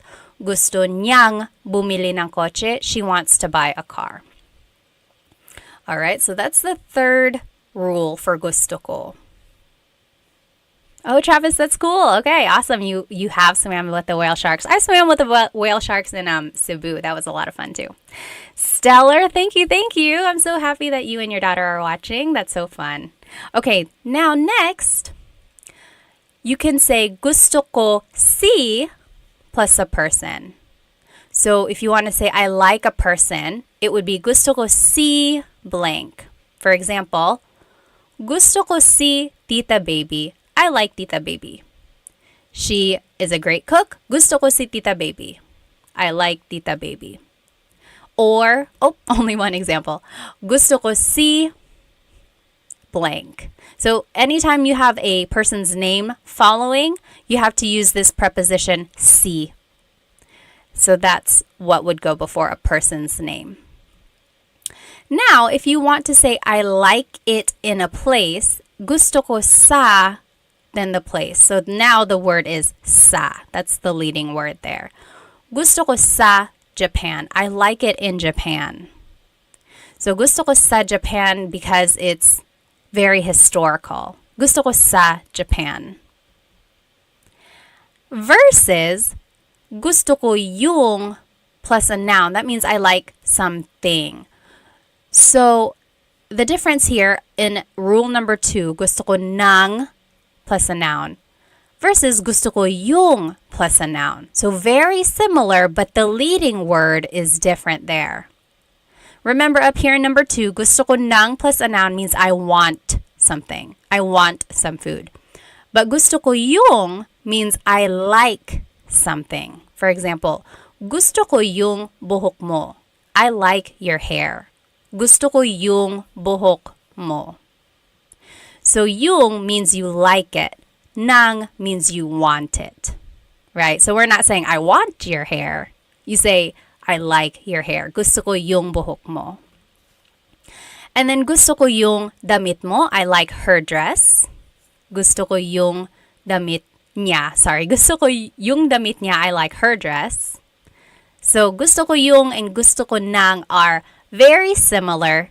And if you happen to mix it up in conversation, it's not a big deal. People will understand what you mean. But technically, there is a difference there. Oh, thanks, Basil. Gusto ko yung this channel. I love it. Gusto ko yung channel na ito. Thank you, thank you.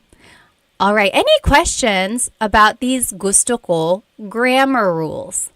So these are essentially how gusto ko can be used. There may be other ways, but these are the main ways gusto ko is used. So just depending on what you want to say, you have to think about the preposition or the leading word that would go before it. Go ahead and write any questions in the comments, and then we will go ahead and hop into these practice questions in the meantime. So up here on the top left corner are the rules that we just learned. Remember, gusto ko means I like it. Gusto ko ng plus a noun means I want something. Gusto kong plus a verb means I want to do something. Gusto ko si plus a person means I like a person. Gusto ko sa plus a place, I like it in a place. And then gusto ko yung plus a noun, I like something. So now let's go ahead and do these examples. So number one, I want some bread. Bread in Tagalog is tinapay. Tinapay. The AY makes an I sound. Tinapay. It's not tinapay. Tinapay. Okay, so I want some bread. Let's do this one together. Take a look at all of the rules here. Which one is I want something? So number one is I like it, so that's not it. Number two, I want some or a thing. Yeah, that could be it. Number three, I want to, but then it's a verb, so that's not it. Then the last three are I like, I like, I like. So that's not it. So I want something, that would be rule number two. Gusto ko ng plus a noun. Oh, I'm seeing the correct answers in the comments. What do you think it is in Tagalog? I want some bread. So we are just going to follow the rules here. Gusto ko ng tinapay. Gusto ko ng tinapay. So remember, I want some bread. Gusto ko ng tinapay. Now, if we had said, gusto ko yung tinapay, what would that have meant? Gusto ko yung tinapay. That one means I like the bread. So maybe we are eating at a restaurant and they brought out a basket of bread and you're like, oh, gusto ko yung tinapay. I like the bread. That is when you would use it. Yep. Good job, sure. That is exactly right. So that's just the difference between those two. So I want some bread. Oh, I'm sorry. I like some bread versus I want some. Okay? But again, that's just a very minor thing. It's not going to be a big deal if you happen to mix them up, but technically there is a difference there. Okay, so Nicole asked, would it be wrong to say gusto kong tinapay instead of gusto ko ng? I'm trying to think, gusto kong tinapay. No, it's not wrong. I've heard it before. It's not very common. The kong really is saved for verbs, but that also works as well. Gusto kong tinapay. Yeah, if you're speaking fast, feel free to say that as well. Good question. All right, you take maybe 5 minutes. You do well, it says number 3, but technically it's the second one. Do the last examples here, and then we'll go over it. Let's see. Sure said, when you add some or the before bread, is that implied in the context?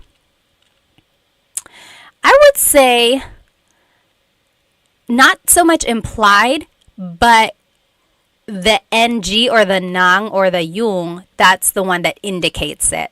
So yeah, as long as the nang or the yung are there, then you can assume or you can pretty much understand that it is some or the. Yeah. Okay, very good. So so Jimmy is already answering it. Go ahead and answer these on your own. Feel free to write it in the chats. If you want to do it by yourself first, don't read the chats. And then we'll go over it in about 3 minutes.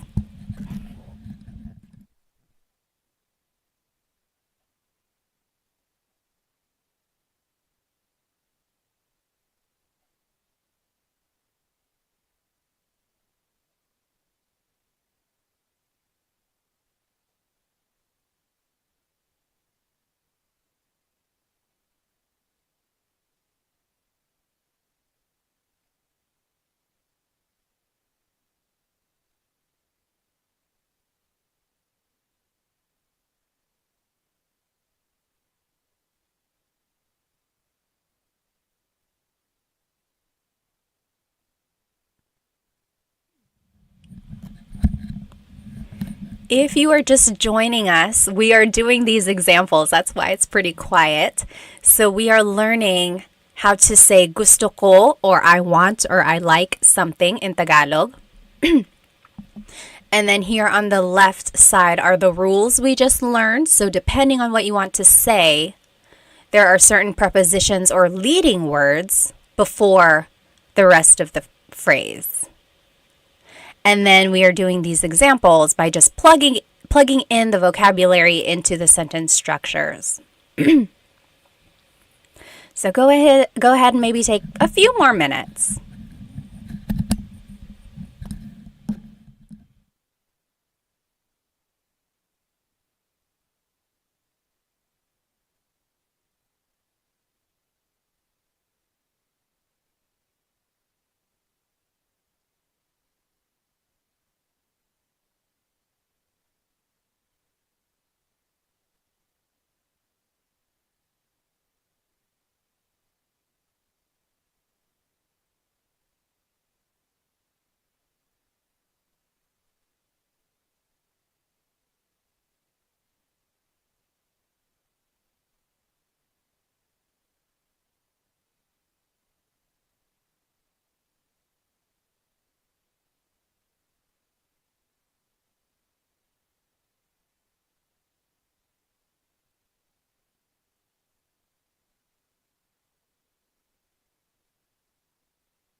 Okay, let's go ahead and do these examples. I just turned on my live on Instagram as well. If you happen to turn that one on, you are going to hear that information first because there is a delay on YouTube. So if you are joining me on Instagram, hello, go jump onto my YouTube channel because we are doing a live Tagalog lesson and I'm sharing my screen there. Okay, so if you are following me on YouTube, let's go ahead and do these examples.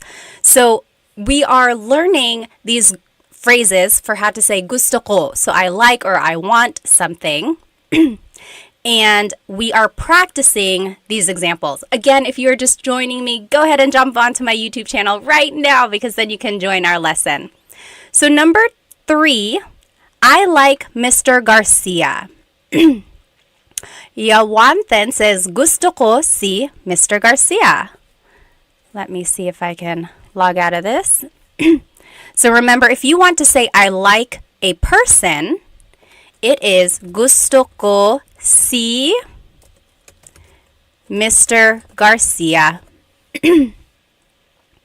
Gusto ko si Mr. Garcia.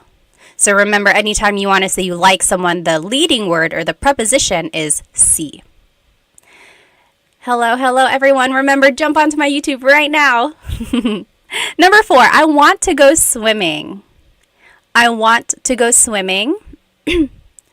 So remember, anytime we are using a verb or we want to say I want to do something, it is gusto kong lumangoy. Gusto kong lumangoy. Yep, I see that a lot of people got it right. Awesome. Gusto kong lumangoy.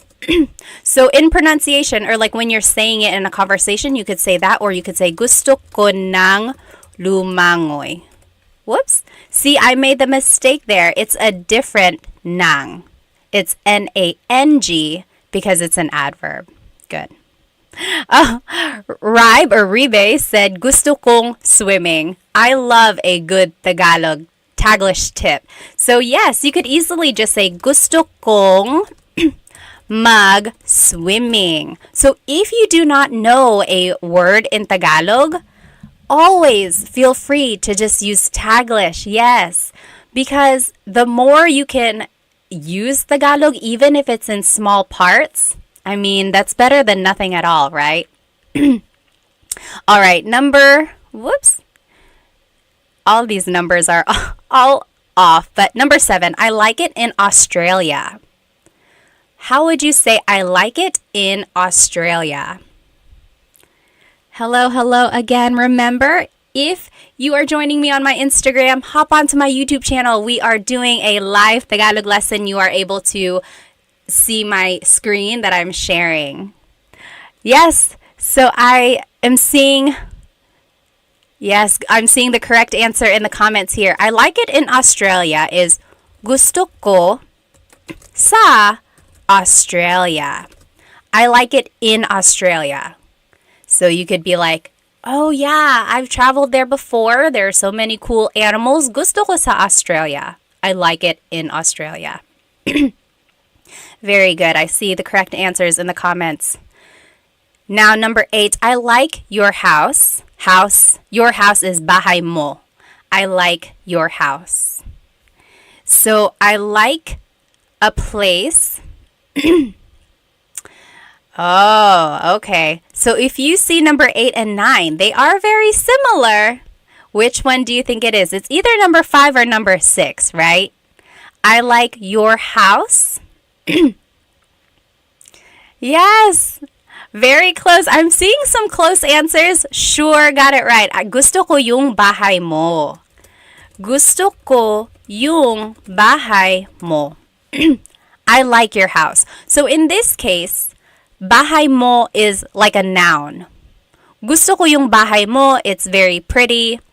Gusto ko yung bahay mo. So it's acting more like as a noun. Versus number 9, I like it at your house. That would be gusto ko sa bahay mo. So maybe if your house is too loud, you could be like, oh, can I go to your house where it's quiet? Gusto ko sa bahay mo. Very good, yes. So that's the difference there between 8 and 9. I like your house as a thing versus I like your house as a place. Anyone have any questions about that? Very good. All right. Again, if you are just joining me on Instagram, hop onto my YouTube channel. This is where the lesson is. Any questions about what we just learned?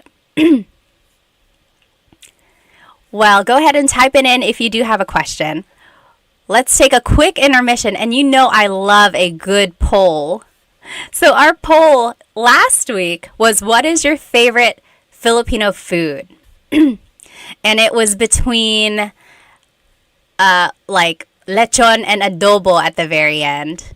Today, we are going to do who is your favorite Filipino American celebrity? Okay, so if you are a big like Hollywood fan, or if you just love the Filipino culture like I do, you probably know a lot of these people. I mean, who doesn't? Hang on, let me see if I can make this bigger. Okay, it looks like that's as big as it's gonna get. Hopefully you can read it okay. So who is your favorite Filipino American celebrity? Let's do this one here. Oh, someone had a quick question. Let me see. David said, is gusto ko ang bahay mo wrong? Gusto ko ang bahay mo. Oh, I see. If you want to say, I like your house, gusto ko ang bahay mo. Yes, that is correct, actually. That's correct. I didn't mean yes, that's wrong. Yes, that is correct. Gusto ko ang bahay mo versus gusto ko yung bahay mo. Very similar. The only difference between ang and yung is that yung is more specific. Like yung kind of means that. I like that house that is yours. That is a whole lesson in itself. But yes, to answer your question, gusto ko ang bahay mo. That is correct. So let's go ahead and do this poll. R said, Bruno Mars is Filipino? Yes, he is. He's half. I think his mom is Filipino and his dad is Puerto Rican, I think. I should know. I'm a big Bruno Mars fan. I've seen him in concert twice. Okay, so Bruno Mars versus Olivia Rodrigo. So I am starting this poll in the comments. Go ahead and vote. Who between Bruno Mars and Olivia Rodrigo? You have 1 minute. Put your vote in. Oh my gosh, it's already a landslide here. Go ahead and put your vote in. Everyone on Instagram, hop on to my YouTube channel so you can put your vote in. Who is your favorite, Bruno Mars or Olivia Rodrigo? Oh, wow. Right now, Bruno Mars is winning. I mean, I love Olivia Rodrigo, but I love Bruno Mars. Let's see. Riwe said, sorry, I don't know Filipino Americans. I don't live in the USA. I like Kim Domingo. Yeah, she is a very funny actress. Ako din. Gusto ko siya. Yes, Bruno Mars is from Hawaii. Okay, you have 10 seconds. Put your vote in. Bruno Mars or Olivia Rodrigo? Oh, Jim has never heard of them before? Oh, goodness. Well, you got to look them up. They have some really good songs. Okay, 3, 2, 1. Bruno Mars is the winner. 77% voted for Bruno Mars. Oh, 78%. So Bruno Mars is going to move forward. Oh no, it's frozen. Let's see if I can fix it here. In the meantime, let's do the next poll. So now it's going to be between Vanessa Hudgens and Shay Mitchell. Do you guys know who they are? If you are younger, you might or might not know them, actually. Vanessa Hudgens, she was in High School Musical. She's also been in a lot of other things like after that. And then Shay Mitchell, she's known for being in, what is it called? Nah, I keep wanting to say Easy A. It's not Easy A. But there was that A in there. What was she in? Pretty Little Liars. Yes. Okay. Is there an American Filipino cubing world record holder? I don't know, Kira. Cubing? What is cubing? Like the Rubik's Cube? Okay. Go ahead and put your vote in. Wow. Oh, I guess I'm not too surprised. Right now it's Vanessa Hudgens winning. Let me see if I can fix my poll here. Or my bracket. Hello again. Remember, if you are joining me on Instagram, please jump onto my YouTube channel because that is where I am doing this lesson. Except right now we're not doing a lesson. We're taking a break and we are doing our bracket challenge. Who is our favorite Filipino American celebrity? Hop onto my YouTube channel right now. Okay. As soon as I finish this thing in my bracket, we're going to stop the poll. Go ahead and put your vote in. 3, 2, 1. End poll. Vanessa Hudgens won. All right. We'll finish. Actually, let's go ahead and do at least these two. So, oh yeah, Multi-Archangel said, didn't know that Vanessa Hudgens was Filipino though. Yep, cubing is solving the Rubik's Cube. Okay, let's do this next one. So who is your favorite Filipino-American comedian? Favorite. So, Joe Coy or Christine Gambito. I am proud to say that I have met Christine. She is Happy Slip on YouTube. So if you were watching YouTube a long time ago, okay, not a long time ago, I don't want to say she's old or anything, but like she is an OG YouTuber, Christine Gambino. She's known as Happy Slip. And I've met her. She's, oh my gosh, I want to say we're friends. We've only met once though, but she's so funny, she's so nice. So yeah, so Christine, Happy Slip or Joe Coy? Who is your favorite comedian? Multi Archangel said, how did Vanessa win over Shay Mitchell? Well, I feel like Vanessa might be a little bit more well known. She has a lot of projects versus Shay Mitchell. I just know her from Pretty Little Liars, but who knows? All right, get your vote in. Who do you think is your favorite Filipino American comedian? Christine Gambito or Joe Coy? Yeah, you're right, Ray. He said not fair. Happy Slip versus Joe Coy, different eras. Although I feel like it's just like Joe Coy has gotten a lot bigger, but Happy Slip and Joe Coy have been doing comedy a long time, I think. But yeah, let's see. Okay, go ahead and put your vote in. 3, 2, 1. Michael said, this is like asking me to pick my favorite child. I know. Oh, Rex Navarrete. Yeah, he is funny too. You're right. Okay, so it looks like Joe Coy was the winner here. Joe Coy, let me find my mouse. Where in the world? Okay, here it is. So Joe Coy is moving forward. He is everyone's favorite celebrity, at least in this bracket. I like them both. You're right. I can't pick either. And then last one, who pop or hip hop or R&B? Oh, I didn't mean to put it there. Hang on. So now it's going to be her versus Nicole Scherzinger. Hello, everyone on Instagram. Join me on YouTube. We are doing a live Tagalog lesson, except not right now. Right now we are doing a poll or a bracket challenge to see who our favorite Filipino Americans are. Favorite Filipino American celebrities. Oh, sure can't vote on this one. It's just too tough. I know what you mean. Her was so good in the Super Bowl, though, don't you think? Goodness, if I could play the guitar and sing, wow. Hello, everybody.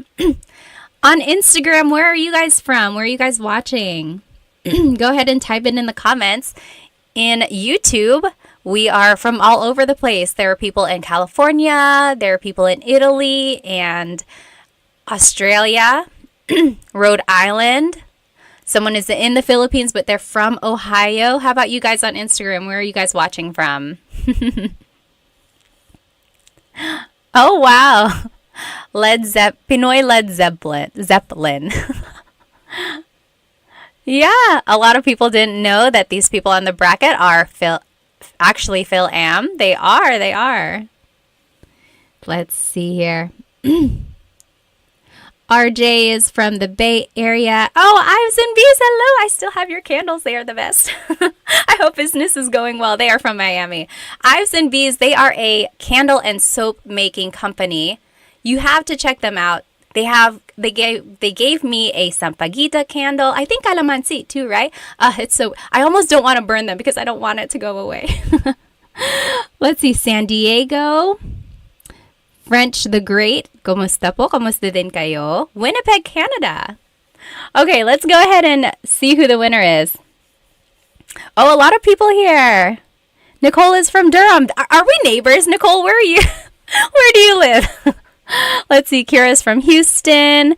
Mercury is from Michigan. Dennis is from Maryland. Oh, Michael, aloha from Hawaii. Zandra from New Jersey. Samantha from Washington State. We got some New Yorkers, Canada, Greensboro. Hello, North Carolinians. Good to see you. Atlanta, Taiwan. Wow. Michigan and the Philippines. Okay, who is the winner here? Oh, it's actually pretty close. Her won with 62% of the votes. Her is going to move forward. Okay, let's go back to our lesson. That was fun. We'll finish the bracket here at the end. Let me go ahead and turn this presentation back on. Again, if you're just joining now on Instagram, jump onto my YouTube channel. We are doing a live Tagalog lesson there. Oh, Hi, Bessie from Missouri. James from New Zealand. Albert from Seattle, Washington. Darla from Chicago. Adventure Foodie from Arizona. Hello, hello. Okay. So let's go ahead and jump right back into this lesson. So we just learned how to use gusto ko phrases. Before we move on, I want to actually show you that all of this can actually be used with ayoko or ayaw ko. So if you are following along here, I just typed in ayaw. Ayaw, excuse me, means I don't like something. So see, for the rule number 1, now it says gusto ko or ayaw ko. I don't like it. Ayaw. Or gusto ko or ayaw ko ng a thing. So, ayaw ko ng pagkain. I don't want any food. Ayaw ko ng aso. I don't want a dog. Same with the next rule. Ayaw kong plus a verb. I don't want to do something. So, ayaw kong matulog. Ayaw kong bumili ng kotse. I don't want to sleep. I don't want to buy a car. Or, ayaw ko si plus a place. So, that's all I'm doing. I'm just adding this word ayaw in the beginning. And that just means I don't want or I don't like something. So, that is the opposite of gusto. It's ayaw. Okay, so now you have it. So someone asked, where can I get a copy of these slides? I don't have them posted anywhere. Maybe I'll try to figure out a place where I can post them. But if you sign up for one of my Tagalog classes, which start this weekend actually, you will get a copy of these slides directly to your email. So yes, this is from the class, but I'm going to change it up for when the class actually starts. But otherwise, this is going to be recorded, so you should be able to watch it again. Okay, so there we go. The opposite of gusto is ayaw. So there it is all right there. Ayaw ko ng thing, ayaw kong plus a verb, and so on. All the rules apply. It just means the opposite. Any questions about ayaw? Okay. Oh, hello. Someone from Winston-Salem and Raleigh, North Carolina. Seriously, are we neighbors? Where are you guys? You must just be in my backyard. Okay.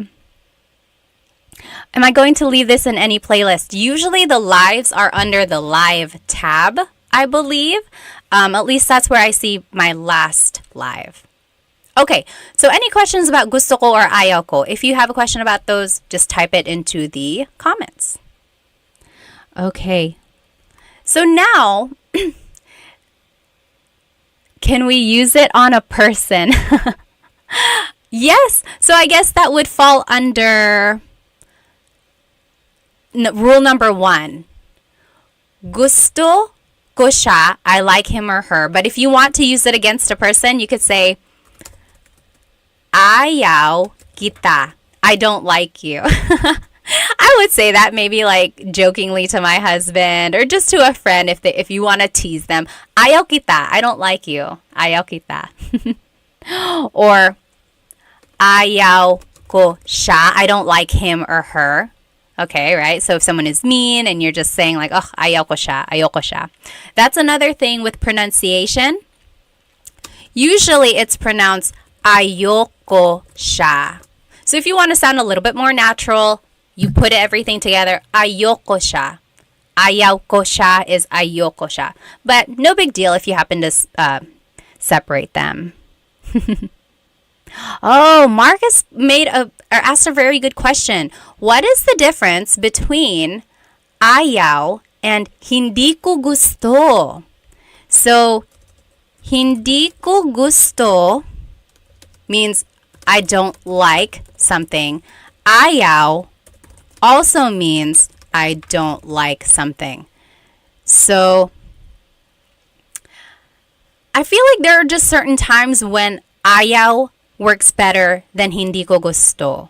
Like, ayaw ko ng pagkain. I don't want any food. Versus hindi ko gusto yung pagkain means I don't like the food. So it's like ayaw can be I want, or I'm sorry, I don't want, I don't like, whereas hindi ko gusto just means I don't like. So I'm going to make that distinction here. Ayaw means I don't want or like, whereas hindi ko gusto only means I don't like. Does that make sense, Marcus? That is a very good question. Let's see. Bug Bubble said, I always knew ayaw, ayoko. Is that the same thing? Yep, ayoko. That's just a pronunciation thing. Ayoko ng pagkain. I don't want any food. Yeah, but technically it's ayaw ko ng blank. Nicole said, is using hindi gusto more common? When would we use ayaw versus hindi? I would say they're actually used pretty often, like interchangeably. Although again, sometimes ayaw is more used in certain circumstances, like in the I don't want something. So yeah, good question. All right.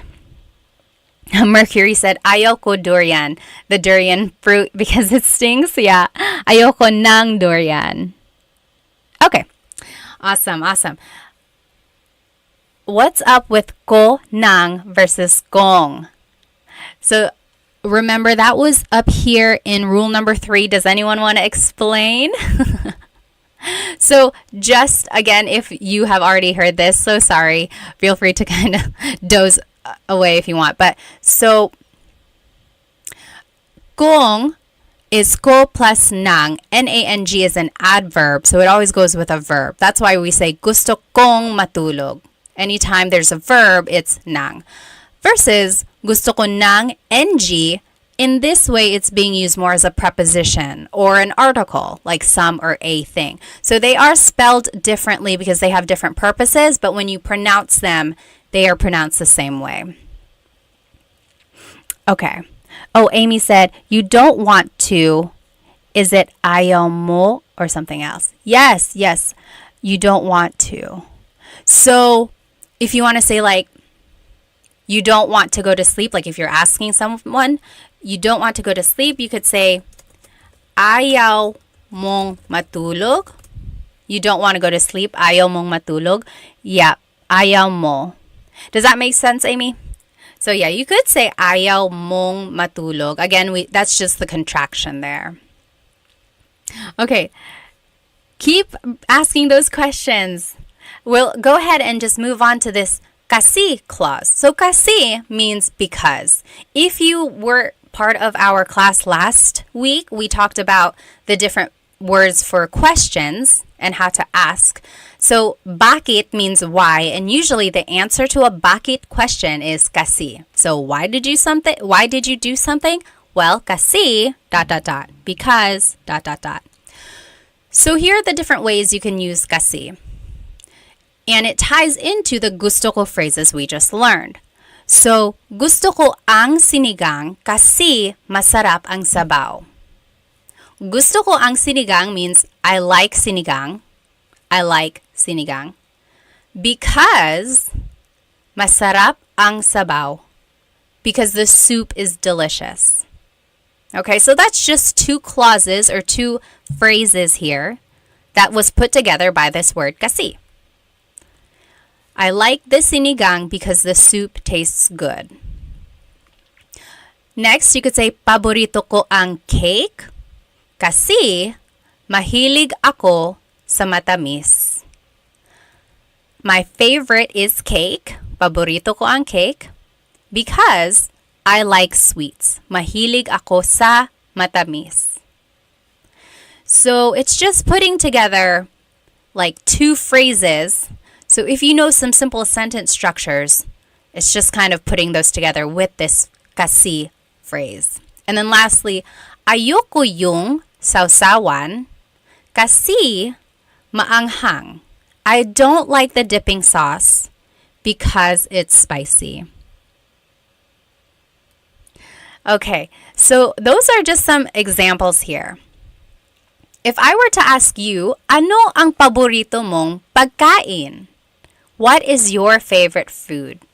Ano ang paborito mong pagkain? I want you to jot it down using this kasi clause. Paborito ko ang blank kasi blank. So my favorite is blank because blank. And here are the examples again to the left. Gusto ko ang blank kasi blank. So, paborito ko ang blank kasi blank. My example, let's go over these vocabulary words. Matamis means sweet. Matamis. Maalat means salty. Maalat. Maanghang means spicy. Maanghang. Maasim means sour. Maasim.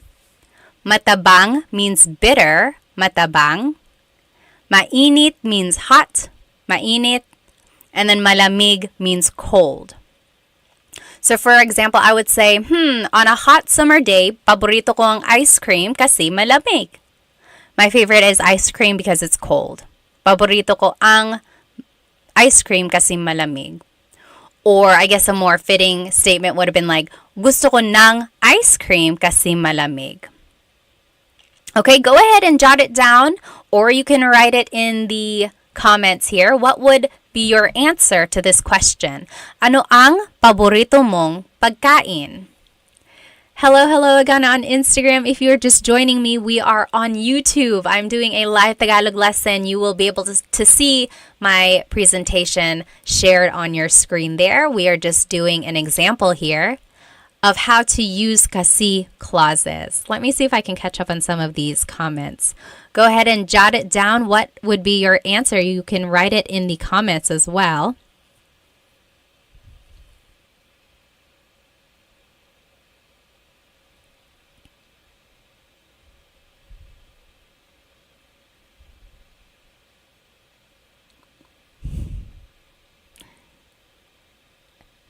Okay. Let's see. Ano ang paboritong mong pagkain? Let's see what people said. Kira said, gusto ko ang boba kasi matamis. I like boba because it's sweet. Me too, me too. Sure said, oo, gusto ko sawsawan kasi maanghang. You like spicy dips? Gusto ko ng sawsawan na maanghang. David said, paborito ko ang sarsyado kasi matamis at maasim. Ano ang sarsyado? Sarsyado. Can you describe that? I'm not sure I know what that is. Elijah said, paborito ko ang sinigang kasi maasim. Ako din, ako din. Wendy said, paborito ko ang tamales kasi mainit. Do you mean maanghang, spicy, or hot? Like warm in temperature? Aldo said, paborito ko ang nasi goreng kasi maalat. I don't know what that is either. Bayani said, what's boba? So you can get like a cold, refreshing drink. Sometimes it's a smoothie. Sometimes it's a milk tea. Sometimes it's just a fruit tea. And they have little like balls or like jelly balls or like big tapioca balls. That's boba. Paborito ko ang adobo kasi maanghang. Maanghang ba ang adobo mo? My adobo isn't maanghang, but I guess it could be. Paborito ko ang mango kasi matamis. Yes, the mango is the national fruit of the Philippines. Let's see. Oh, warm. Yep. Okay. And then Ilocano dish, fish with sweet and sour sauce. Oh, I see. Okay. How do we say comfort food? I don't think there is a phrase for comfort food. I would just say paborito kong pagkain, my favorite foods. Alrighty, let's see if anyone wrote their answer on Instagram. Oh, someone asked a very good question. Maldonado, I think his name was, asked, what is mahal kita sobra? What does that mean? Did someone say this to you, Maldonado? Mahal kita sobra means, anyone know what that means? Mahal kita sobra. What does that mean? Someone said this to Maldonado. You're a lucky person if someone said this to you. Mahal kita sobra means I love you a lot. I love you a lot. Mahal kita sobra. Yep, sobra means a lot. Awesome. Okay, let's go ahead and move forward. We have a couple more examples here. So now I want us to practice these phrases some more. Gusto ko yung blank kasi blank. So I like something because blank. Or paborito ko yung blank kasi blank. My favorite is blank. Or ayoko yung kasi I don't like blank and blank. So now let's talk about movies. So these phrases work for a number of different contexts. So earlier we were talking about food. Now we're going to be talking about movies. So gusto ko yung blank kasi blank. Paborito ko yung, ayoko yung, and then you list your favorite movie. So here are the different ways to describe a movie. Nakakatawa, funny. Nakakatawa. Maganda yung kwento. It's a good story. Maganda yung kwento. Nakakakilig means romantic. Nakakakilig. Boring, that just means boring. Very Taglish English there. Boring. Or violente, violent. Violente.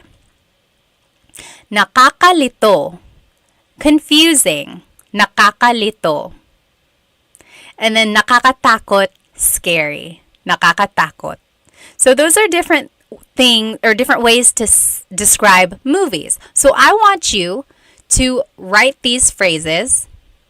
Gusto ko yung, paborito ko yung, and ayoko yung blank.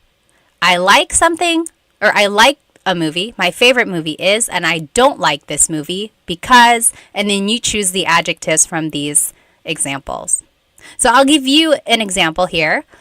Paborito ko yung Pitch Perfect kasi nakakatawa.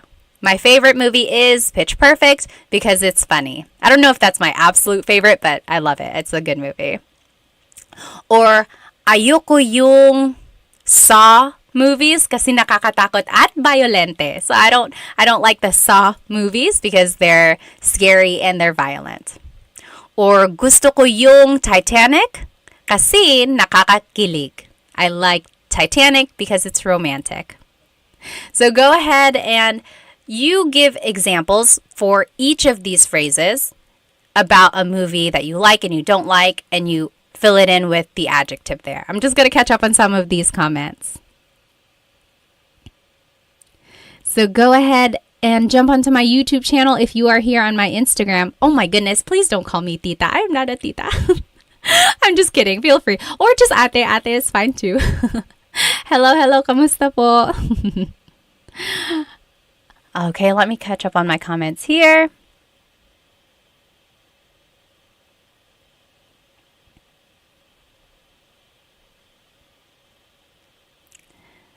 Let's see. Someone asked, where did it go? Oh, what does mahilig mean? Mahilig means you like to do something or you like something. So, mahilig ako magbasa. I like to read. Mahilig ako magbasa. Or mahilig ako sa strawberries. I like strawberries. Mahilig ako blank. That just means I like. EJ said, saan ka sa US? Pinoy here living in Miami. Dito ako sa North Carolina. So hello sa mga North Carolinians dyan. Okay, if you want to share your example, go ahead and type it into the comments. Let's see. Sure said, ayoko yung paranormal activity kasi nakakatakot. Ako din. Ayoko sa nakakatakot na pelikula. EJ said, ayoko yung Cannibal Holocaust kasi nakakadiri. Yeah, I've never seen that. Nakakadiri means gross. So, like, oh, vomit, nakakadiri, or something like that. Yeah, gross. So, FF Noob said, I just joined. Can I watch this later when I Can I watch this video on your channel? Yes, it will be recorded and it should be under the live tab. So it should be there. Mooney said, gusto ko yung Friday kasi nakakatawa. David said, ayoko ang mga action movies kasi boring. Oh, really? Some people would think it's actually not boring. But yes, sometimes it's boring too. Mooney said, paborito ko yung hello, love, goodbye kasi nakakakilig. Okay. Royden said, gusto ko Kung Fu Panda kasi nakakatawa. Very good, very good. So again, you can use these phrases and these like the kasi clause in different contexts. So that was about movies, but you could also use it for a place. So, excuse me. For example, gusto ko sa a place kasi blank. Paborito ko sa kasi ayoko sa kasi blank. So as you can see now, we are using the preposition sa. Remember a couple slides ago, anytime we're talking about a place, like you like it at that place, you use the preposition sa. So now we're talking about places. Here are the adjectives you can use to describe a place. Maganda ang mga tanawin. So gusto ko sa Japan kasi maganda ang mga tanawin. It has beautiful views. Or masarap ang pagkain. Good food. Food is delicious. Nakaka-relax. It's relaxing. Mura lang. It's cheap. Madaming tao. Too many people. Madaming traffic. Lots of traffic. Masyadong mahal. It's too expensive. So if I were to give an example, I would say, gusto ko sa Pilipinas kasi mura lang. I like the Philippines because it's cheap. Gusto ko sa Pilipinas kasi mura lang. Or paborito ko sa New York kasi masarap ang pagkain. That's not true. I mean, I love New York, but I don't know if the food is the best there. That's just an example. So, paborito ko sa New York kasi masarap ang pagkain. Or ayoko sa Manila kasi madaming traffic. I don't like Manila because there's a lot of traffic. I mean, I love Manila. I just don't like traffic. So there you go. Go ahead and fill in these examples. Talk about a place you do like, maybe your favorite place, and a place you don't like. And then give a reason why you feel that way. Oh, the mantis. Thank you so much. I didn't even know. So the mantis just donated. Thank you so much. Oh my goodness. Thank you. I love teaching. I really do. So any donation or any sort of likes or shares, those are just icing on the cake. But thank you so much. It warms my heart. Let's see. I already see some examples here. Go ahead and take a couple minutes. We are just filling in these examples. Gusto ko sa, paborito ko sa, ayoko sa, kasi blank. Okay? And then here are the adjectives that we were using. Let's see. Cool guy, Albert, said, do you know any puto flavors? Puto is something I want to try. So puto is a rice cake. And yeah, there are lots of flavors. Usually it's just in the plain vanilla, white, or just like the rice cake flavor. But I've seen it in pandan. I've seen it in ube. Usually there's a slice of cheese on the top. Lovin Lulu said, I'm getting nosebleed. Bakit ka na nosebleed? Nagtatagalog tayo dito. So usually Filipinos, whenever they're speaking English a lot, they say, oh, I'm getting nosebleed, or nosebleed ako. And that's just a silly way of saying, my brain can't take it. I don't know how to speak English. But yes. Any questions on what we're learning so far? So if you are on my Instagram, go ahead and jump into YouTube. That is where the lesson is. You'll be able to see the presentation on your screen. Okay, so I am seeing some good examples. Let's see. Kevin said, paborito ko sa Jollibee kasi masarap ang pagkain. Yes. So it can work for a place or it can work for a restaurant. That is exactly right, Kevin. Sure said, gusto ko sa bahay ko kasi masarap ang pagkain. Sure likes it at their house because the food is delicious. I totally get it. Me too. And it's cheap. David said, gusto ko sa Pilipinas kasi sobrang mabait ang mga tao. Oh, how nice. He said, I like it in the Philippines because the people are really nice. I'm glad you had a great experience there. Yes, Filipinos are known for being welcoming. They really are. And just being so happy and smiley all the time. Kevin said, ayoko sa New York City kasi madaming tao. Yeah, I don't like it in New York because there's a lot of people. Elijah said, how do you pronounce masyadong? Masyadong means a lot. So the S-Y-A is a sha sound. Masyadong. Yep. EJ said, gusto ko sa Miami kasi parang Boracay na may pagka Metro Manila. He said, I like it in Miami because it's like Boracay with a little bit of Metro Manila. So Boracay is this nice, beachy, like touristy place, white sand, clear waters.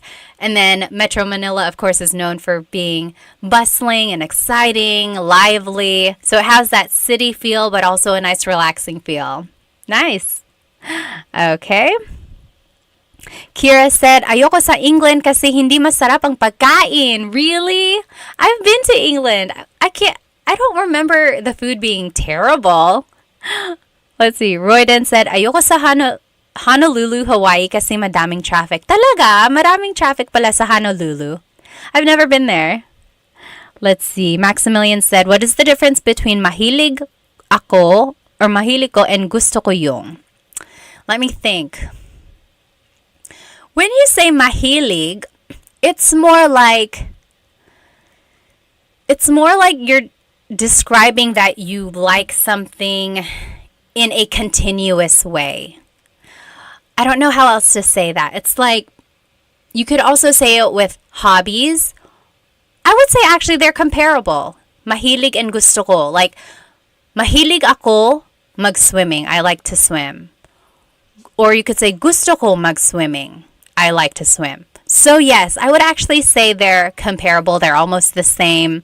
I'm sure there are times when one is more preferred over the other.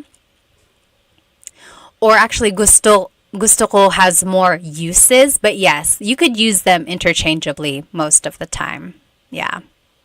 Samantha says, gusto ko sa Tagaytay kasi maganda ang mga tanawin. Yes, I like it in Tagaytay because the views are beautiful. So Tagaytay is in the Luzon area and you can see these volcanoes over there. Ah, so nice. Gusto ko sa Minnesota kasi ito ay tagsibol. What is tagsibol? Brandon said, paborito ko sa Japan kasi masarap ang pagkain. Yes, I bet. The only time I've been in Japan was for a layover. I've been there many times, but only for layovers to the Philippines. Hopefully one day I can go see the sights and stuff. Gusto ko sa Korea kasi magaganda ang mga babae. Talaga, EJ, yun talaga. He said, I like it in Korea because the women are beautiful. Wendy said, gusto ko kapag sinabi ng kaibigan ko, na babush dahil nakakatawa. Babush. Ah! Babush. So she likes it when her friend says babush kasi nakakatawa. Paborito ko sa pizza kasi masarap ang tanawin. Sa pizza? Did you... I think you meant to say... I don't know what you meant to say. You said, I like it at pizza because the views are delicious? Let's see. Oh, Leaf said, hi, nako ate. Is there ever any announcement of these live streams? I would definitely love to catch them live and never see them being announced. Sorry, I put them on my story on Instagram. And I put it on my TikTok story. And then I put it on the community post on YouTube. And then I put it on my Facebook story as well. So if you ever see a story, you might want to open it because it might be alive. Oh, tagsibol is spring. Okay. Yes, Bayani said, mahilig means something that you love doing on a daily basis. Again, it's that idea of doing it like at a continuous level. Like you just love doing it or you love doing it a lot. Let's see. Ayoko sa Vegas kasi mainit dito, Elijah said. Yeah, he doesn't like it he or she doesn't like it in Vegas because it's hot there. Okay, let's move on now. Let's see. Let's finish up our poll. Back up. Anyone have any questions on these kasi phrases?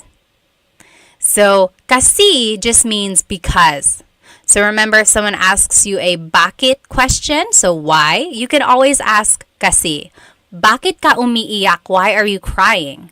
Kasi masakit ang ulo ko because my head hurts. Or why, bakit ka galit? Why are you mad? Kasi dot dot dot. Kasi hindi ka nakikinig because you're not listening. Okay? So that's what kasi is. And then we were able to put together the gusto and ayaw ko phrases that we learned.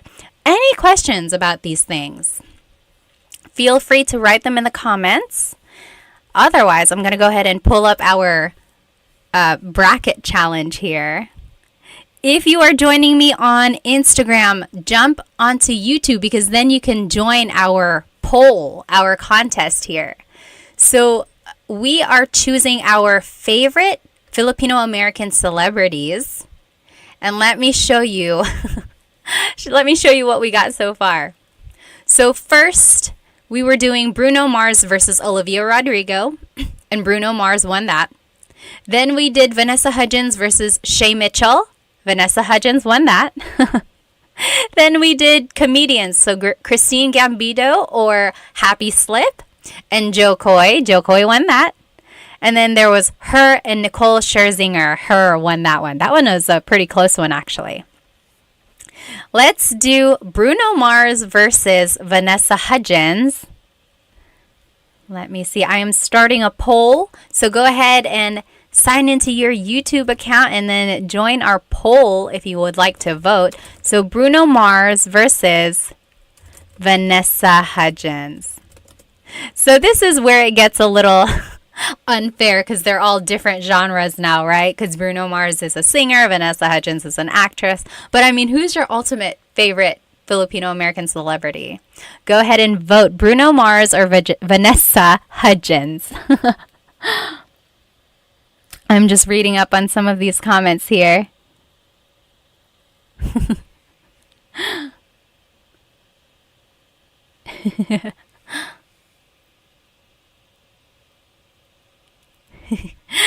Kira said, gusto ko sa China, Korea, Japan, and Pilipinas kasi guys ang maganda.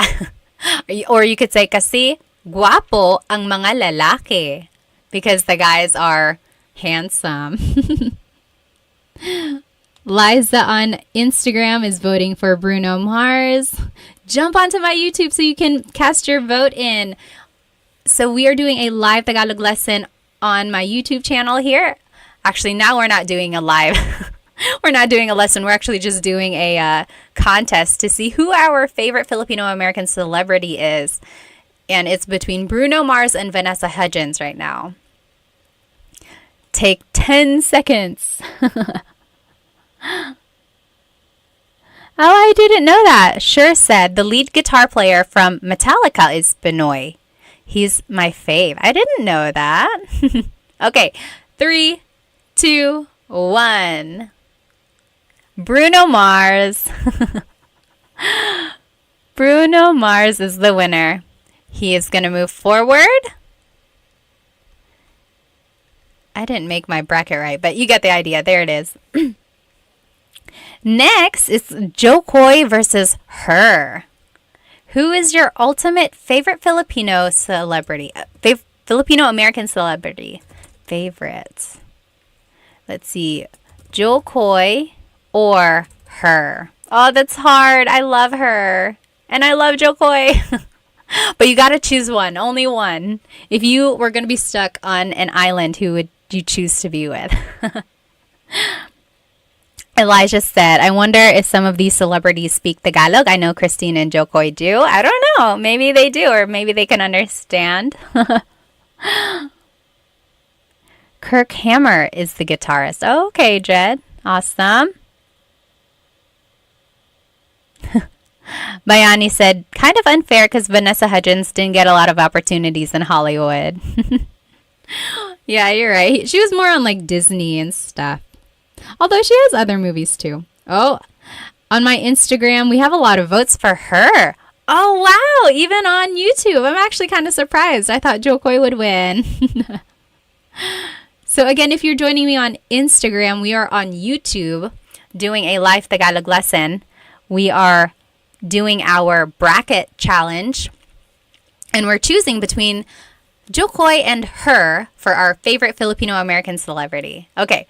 5, 4, 3, 2, 1. And her is the winner. I really thought Jokoi was going to go pretty far in this. Her. Okay. Oh, this is going to be a close one. So this is for all the marbles. Bruno Mars versus her. Bruno Mars versus her. This is really hard. I don't even know if I could choose. Favorite. So Bruno Mars or her. Hello, hello. If you're just joining on Instagram, we are on YouTube and we are doing a poll. Oh, sure said, hindi ko kilala or hindi ko alam her. Her is a hip-hop, R&B pop singer. She plays the guitar. She is half Filipino. Yes, you should definitely check her out. She was on the Super Bowl with Usher this year. She's so talented. Oh, goodness, goodness. She's on a commercial. I think it's State Farm. Is it State Farm? No, Nationwide, I think. It's Nationwide. But she's so good. Brandon said, Tito Mars. He's just Tito now. Wow, Bruno Mars is winning. Let's see here. Take another 30 seconds to vote. In the meantime, I'm going to ask you, what are some things you want to learn in these lives? Go ahead and write it in the comments. What do you want to learn in our next live? I want to know so that I can make a lesson plan for us. Okay, 5, 4, 3, 2, 1. Bruno Mars is the ultimate favorite Filipino-American celebrity. Okay. I'm going to answer some of your questions here. So someone asked here on Instagram, how do you say this? How do you say this in Tagalog? Let me open up my screen again here for our friends on YouTube. Again, this is a live Tagalog lesson on YouTube. Feel free to join us here. Oh, I must have. Okay, so the question was, how do you say this in Tagalog?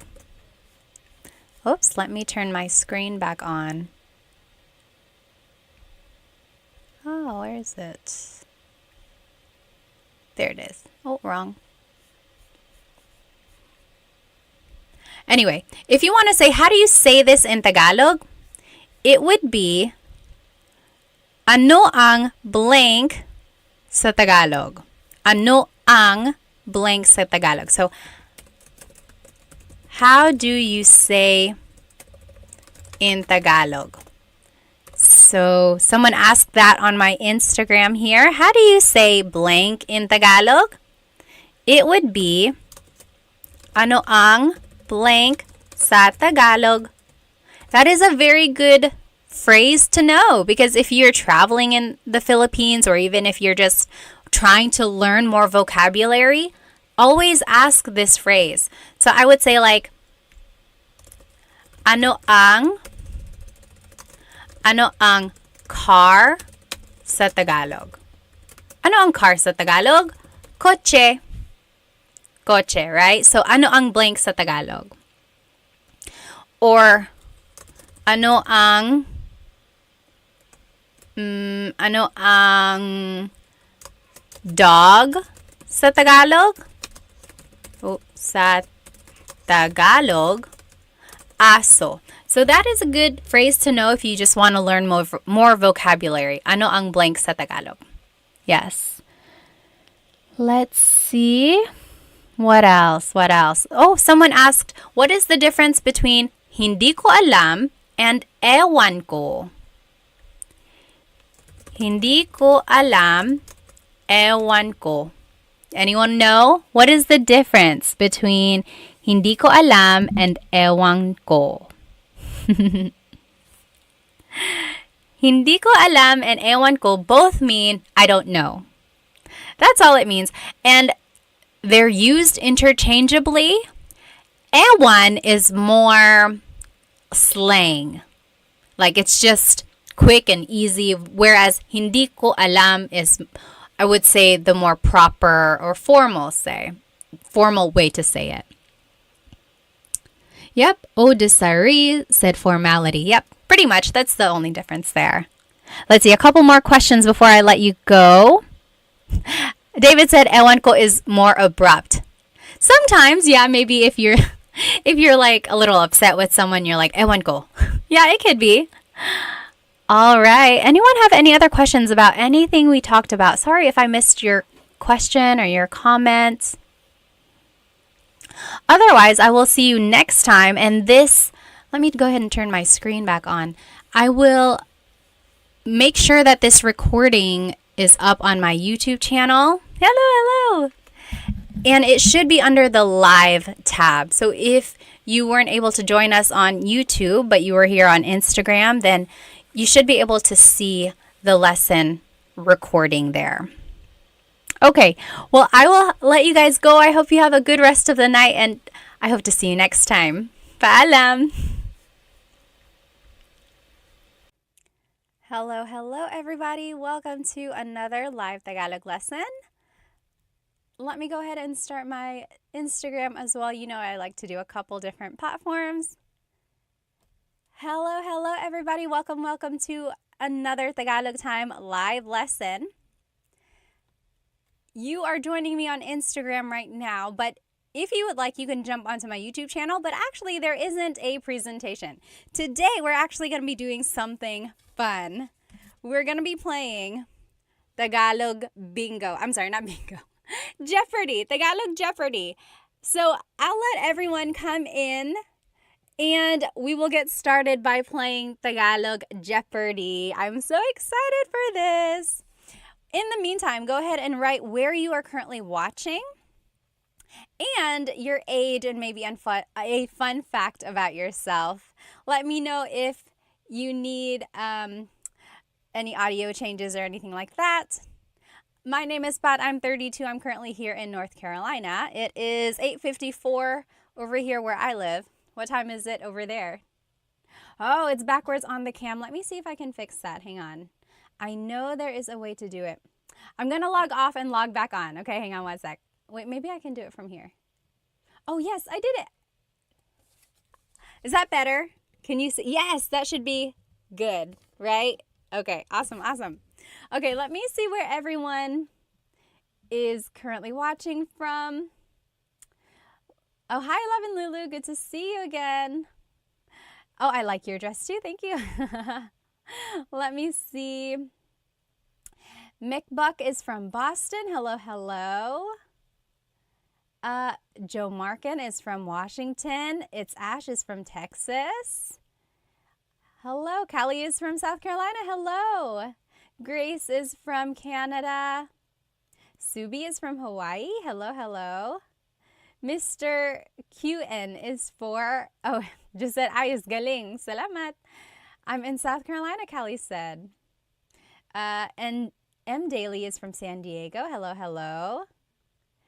Fred is from Talisay, Cebu. That's so cool. Married to a lovely Filipina, Bumper says.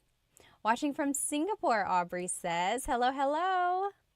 And then Gully is from Chicago. Dilshan is from New Zealand. Rombaloon is from Quebec. Hello. Rob is from California. Mari is from Australia. All right, let me go ahead and just check from YouTube. Where is everyone watching tonight? Let's see. Crowfish said fun. Yes. Sure said Jeopardy. Yes. Oh, from New Mexico. Hello, hello. Amos is from Guam. Conan is from Texas. Kitamaru is from Pennsylvania. Robert from San Antonio. Vince from Santa Barbara. Hello, hello. Rolando from Vegas. Crowfish, 21 from Texas, currently 7:55. Awesome. Null is also from North Carolina. Hello, hello. Valentino from San Antonio. Yapo from Germany. Hello, hello. All right, let's go ahead and get started. So tonight there is no presentation, so you don't have to follow along on YouTube if you don't want to. We're actually going to be playing Tagalog Why do I keep saying bingo? Tagalog Jeopardy. Tagalog Jeopardy, all right? So here are the different headings or the different categories that you can choose from. So there's, where am I? Over here. Tagalog facts. Okay, Tagalog facts. Then there's nouns. It's hard to see in reverse here. Nouns. Then there's verbs. Common phrases. Questions. So just like some common questions in Tagalog. And then Philippines trivia. So it's not even really Tagalog. It's just about the Philippines in general. Okay, who would like to go first? Just type it in the comments, name your category, and then the price. So it goes from 100 to 500. I tried to make 500 a little bit harder, but it can only get so hard, right? All right, so what do you think? Anyone want to try what? Oh, okay. Sure said phrases for 100. All right. Phrases for 100. Common phrases for 100. Okay, here we go. Ready? This is easy. How do you say, hi, how are you in Tagalog? How do you say, hi, how are you in Tagalog? Write it in the comments. Hi, how are you in Tagalog? So, phrases for 100. The clue was, hi, how are you? What is it in Tagalog? Anyone know? TMD Texas said, ¿Cómo estás? Very close because it is from Spanish. ¿Cómo Very good. ¿Cómo ka? ¿Cómo ka? And if you want to be respectful, ¿Cómo po kayo? ¿Cómo po kayo? So anytime you're using po, you have to change ka to kayo because you change a singular you pronoun to the plural you pronoun. So, ¿Cómo po kayo or ¿Cómo ka? Very good. Sure said, what is kumusta ka? Yes, if you want to be official, make sure your answer is in a question format. If not, it's okay. All right. What is the next question that we should do? Hang on, I saw some up here. Okay, TMD Texas said, trivia for 500. Okay, go big or go home, obviously. Philippines trivia for 500. Let's see what it is. Where is it? Right here. Oh, can I get it? Trivia for 500. So, see, this one's not very hard. What is the national animal of the Philippines? What is the national animal of the Philippines? So we're doing Philippines trivia for 500. What is the national animal of the Philippines? Yes, TMD Texas said carabao. Kalabaw in Tagalog, kalabaw. Carabao in English. Carabao, caribou, water buffalo, all of that is the same thing. Kalabaw. So that is the national animal. Thalamomo said pusit. Pusit is a squid. Very good. Williams said the Jollibee. Almost. Oh, Amos on YouTube said the eagle. So the Philippine eagle is... I'm trying to think now because I guess it depends on who you ask. Some would say the Philippine eagle is the national animal. Some would say the kalabaw. But I can see either way. Yes, good answer, good answer. Nay Hidden said aso. Aso is dog. No, not quite. Okay, what should we choose next? So if you're just joining us, we are doing Tagalog Jeopardy. And here are our categories: Tagalog facts, nouns, verbs, common phrases, questions, and Philippines trivia. And it goes from 100 to 500.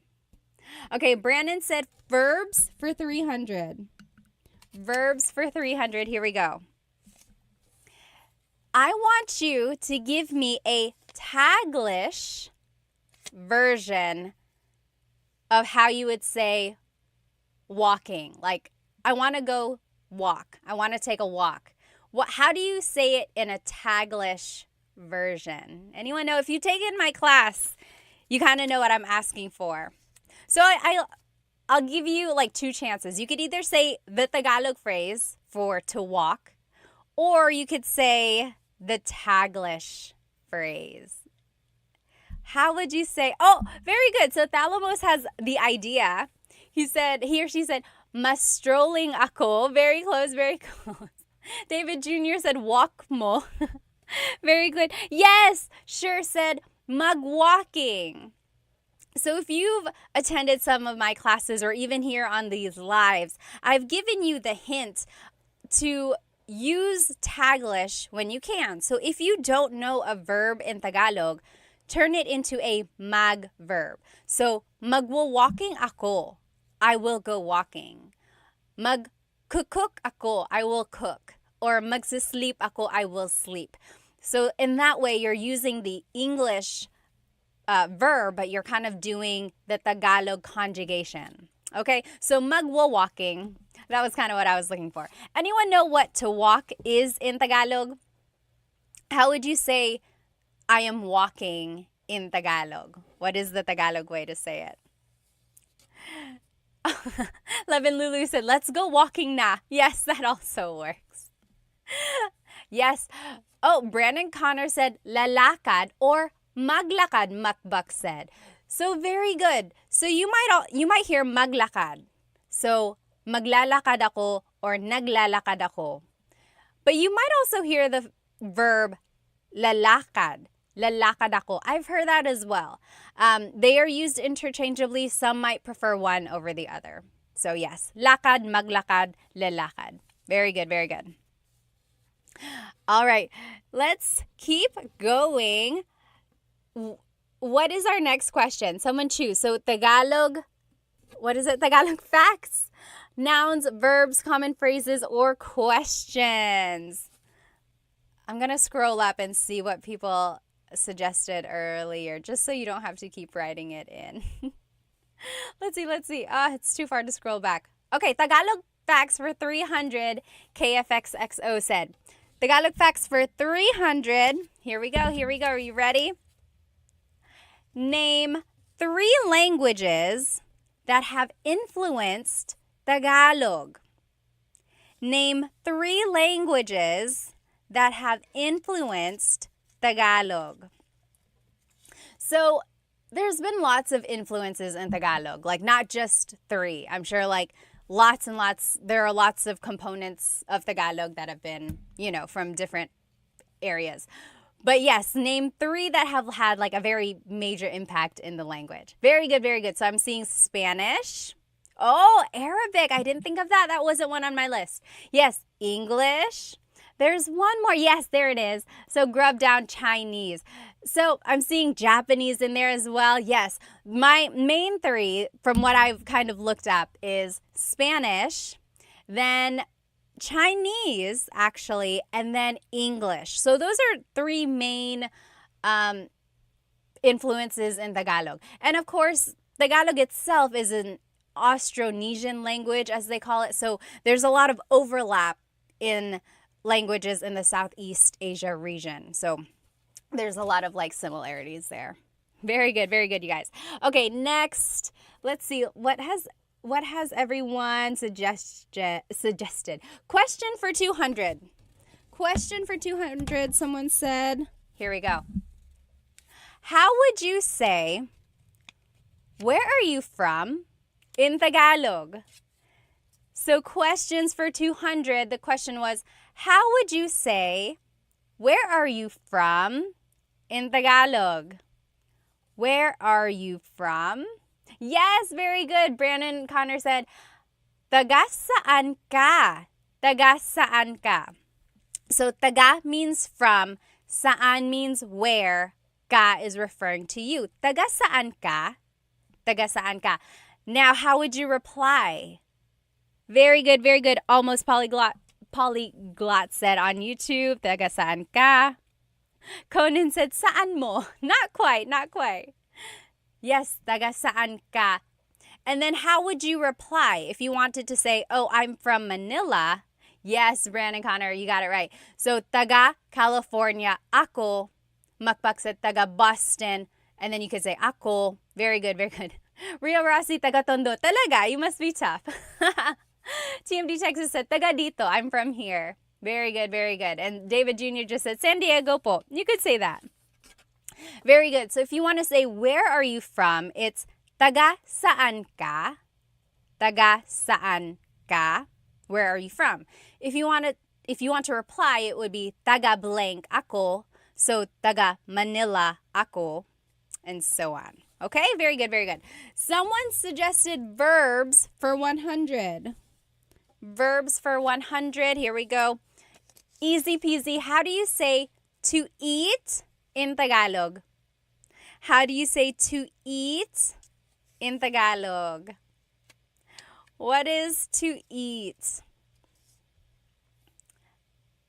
Anyone? Anyone? What is to eat in Tagalog?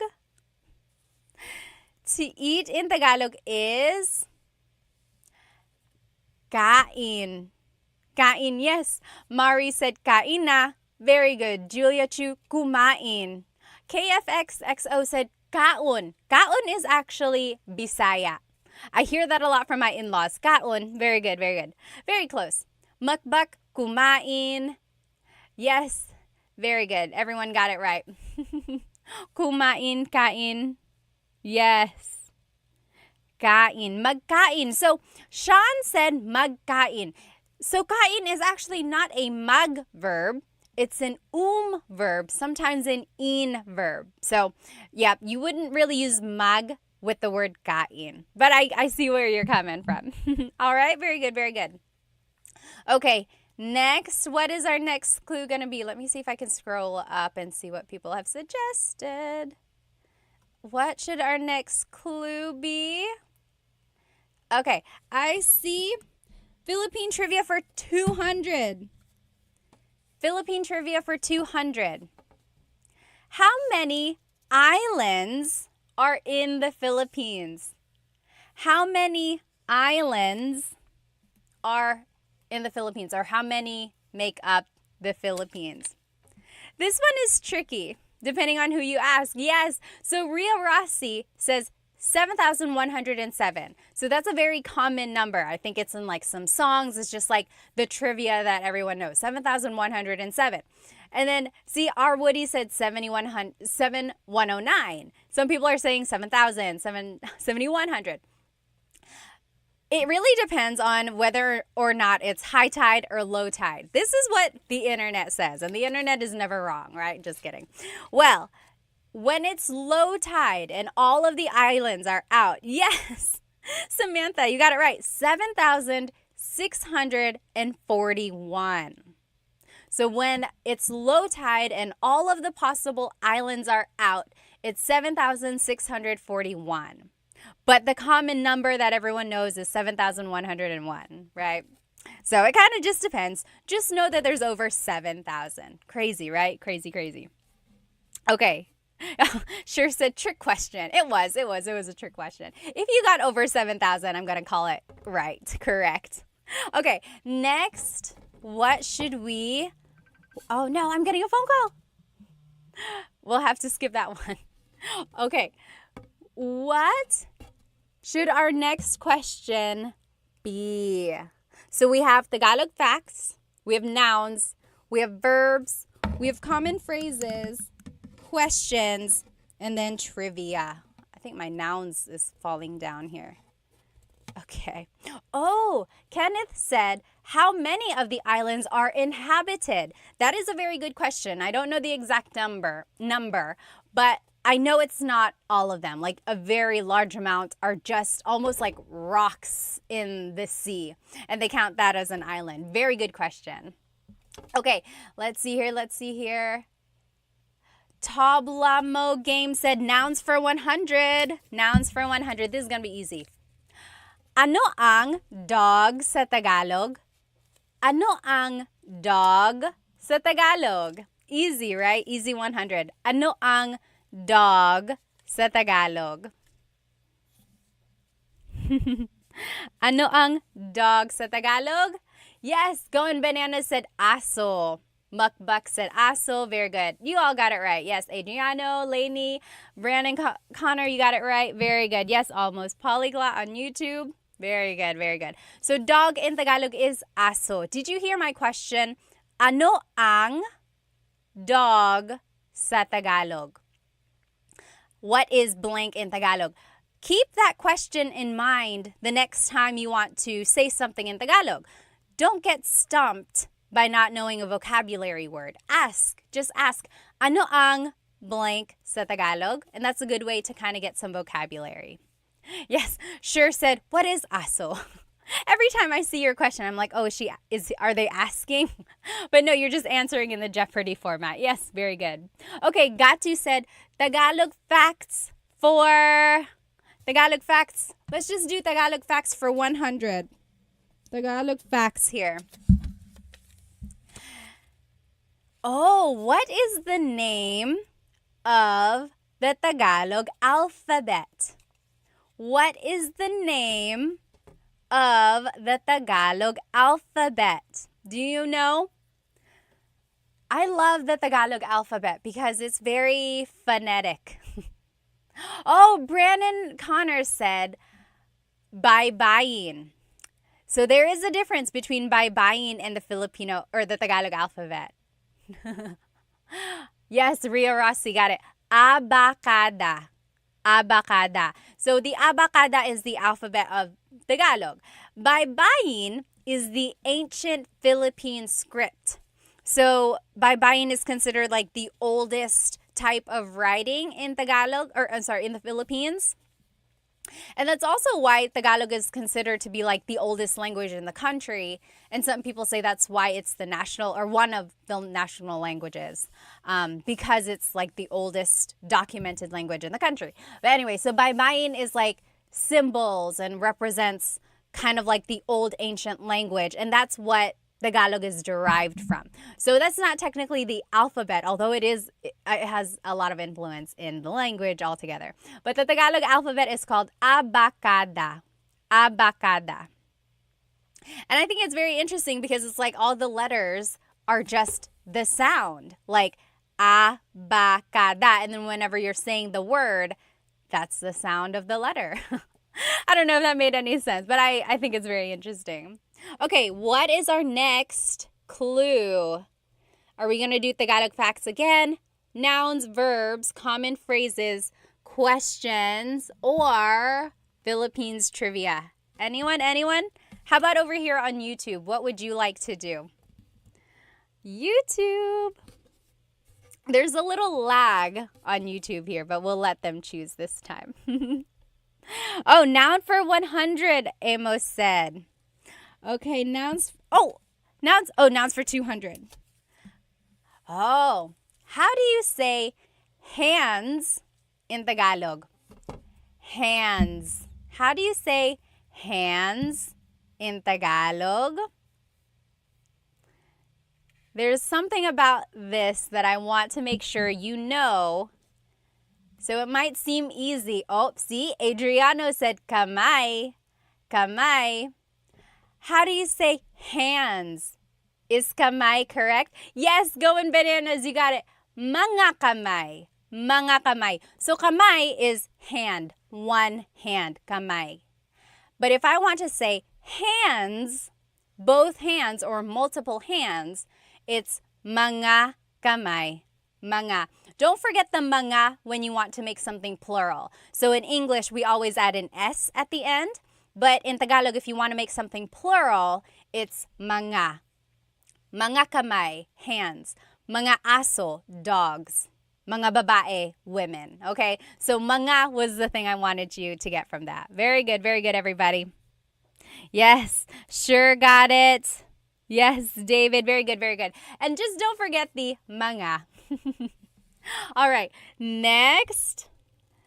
All right, let's do, someone up here suggested, let us do common phrases for 200. Common phrases for 200 here. Common phrases, easy. How do you say thank you in Tagalog? How do you say thank you in Tagalog? Thank you in Tagalog is... Kaylin said, thank you for doing this. You are so awesome. Salamat. Thank you for spending some time with me tonight. Yes, Residue 1830 said, salamat. Yes, Samantha said, salamat po. Very good. Ballroom, yes, you got it. Salamat. Yes, JR said, or JB said, salamat po. Yes, Conan, Gatu, you guys all got it. Matthew, Sean, everyone. Yes, sure. What is salamat? Yes, Mark, Gatu, everyone. So you can say salamat. That means thank you. If you want to be respectful, it's salamat po. Salamat po. You add po if you're speaking to someone older than you or to someone in authority. So priests, doctors, lawyers, police, anyone you want to be respectful to, you would add po. Now, if you want to say I'm very thankful or thank you very much, that would be maraming salamat po. Maraming salamat po. Okay? But you could just say salamat. That also means thank you. All right. McClaskey said, this is so fun. Thank you. Salamat din. Lavin Lulu said, salamat po. Salamat times 1,000, Matthew said. All right, pick the next one. Should we do Tagalog facts, nouns, verbs, common phrases, questions, or Philippines trivia? What should we do? JM said questions for 100. Let's do it. How do you say, what is your name in Tagalog? How would you say, what is your name in Tagalog? So we are doing questions for 100. How would you say, what is your name in Tagalog? What is your name in Tagalog would be? Yes. Urkaz said, anong pangalan mo? Anong pangalan mo? So, anong is ano ang, what is. Pangalan is name, mo is referring to you. Ano ang pangalan mo? What is your name? Very good. Almost got it. Ballroom. Very good. You guys all got it. JB, Matthew. Got you very close. Oh, yes. I think you just got some words put together yet there. Yes, sure. You guys all got it. Ano ang pangalan mo? Now, how would you reply? How would you say, my name is blank? My name is blank. So if you wanted to reply, there are a couple different ways. I would say, ako si Pat. Ako si Pat. I am Pat. Now, if you are looking at like a Tagalog learning book, they would say, ang pangalan ko ay Pat. Ang pangalan ko ay Pat. So that is technically correct, but it's really formal. No one ever really speaks like that. Yes, very good. Mukbang got it. Ang pangalan ko ay McKenna. So that is correct. It is absolutely correct. It's just not very natural. If you were to say it in a common conversation, people would be like, it's like Shakespearean almost. So it's easier to just say, ako si Pat. Ako si Pat. pat. I am pat. Very good, very good. Okay? Very good. Next, I saw verbs for 100. Oh, we already did 100. Verbs for 200. Let's do that. Verbs for 200. How do you say to cook in Tagalog? To cook. How would you say to cook in Tagalog? To cook in Tagalog. To cook in Tagalog, let me see. Urkaz said, why don't we say, ikinagagalak kong makilala ka anymore? So do you know what see, I can't even say it without reading it. Ikinagagalak kong makilala ka. That means, like, I am happy to meet you. It's like great meeting you almost. But I think because it's just so formal, maybe we don't say that. Very good. Yes, Mukbak said magluto. Travis on YouTube got it. Sean got to. Very good. So to cook in Tagalog is magluto. Magluto. If you wanted to say I am cooking, it's nagluluto ako. Nagluluto ako. To be specific, it would be nagluluto ako ng adobo. Nagluluto ako ng pansit. So, ng means some or a thing. Nagluluto ako ng blank. Okay? Very good. Next, what should we do? This verbs one is gonna fall off.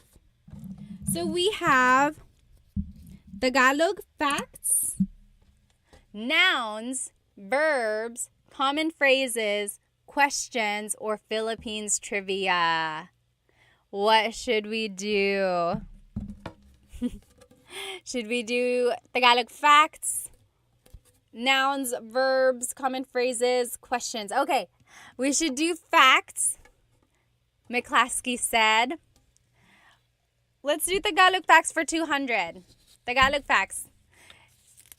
Oh, what fraction of Tagalog comes from Spanish? So, like, what fraction of all the words in Tagalog have a Spanish origin? Is it like half of the words, 3/4 of the words? What do you think? How much of the Tagalog language comes from Spanish? What do you think? Oh, McClaskey said half. Oh, Urkaz said 30%. Mukbak said 3/4. So there is a lot of influence from Spanish in the Tagalog language. So according to my research, of course, the internet never lies. Just kidding. It's 1/3. 1/3 of Tagalog has Spanish origins. And it's interesting because different dialects, different languages in the Philippines have different amounts of Spanish in them. So my in-laws are from Cebu and they speak Bisaya. And there is a lot of Spanish words there. Like, there's a lot in Tagalog, but it's like there are some things that they would say that Tagalog they don't say. And it's just very, like, a lot more Spanish in what they're saying. All right. Yeah, so it's 1/3. 1/3 of Tagalog has a Spanish origin. 1/3 of all the words. Okay. I saw Philippine trivia. Let's do Philippine trivia for 100. Name 2 countries that colonized the Philippines. Bonus points if you can give a time period. Name 2 countries that colonized the Philippines. Sean said, no way, it's as high as 33%. According to my research, again, the internet never lies. Well, it's 1/3. 1/3. And again, there's some variations because it's like, even though there are Spanish words, sometimes people prefer to use the true authentic Tagalog word for a certain thing. Yes. Oh, very interesting. TMD Texas said Spain and Japan. KFXXO said Spanish and the US. Oh, Japan and Spain. I'm seeing, Spain and India. I've never heard that one before. Yes, I'm seeing a lot here. So Spain, Japan, the US. Oh, Let's see here. So, E. Christ said Spain from 1800 to 1930 is actually way before the 1800s. I'll give you that hint. Yes. JB said Spain for 333 years. U.S. from 1989 to 1946.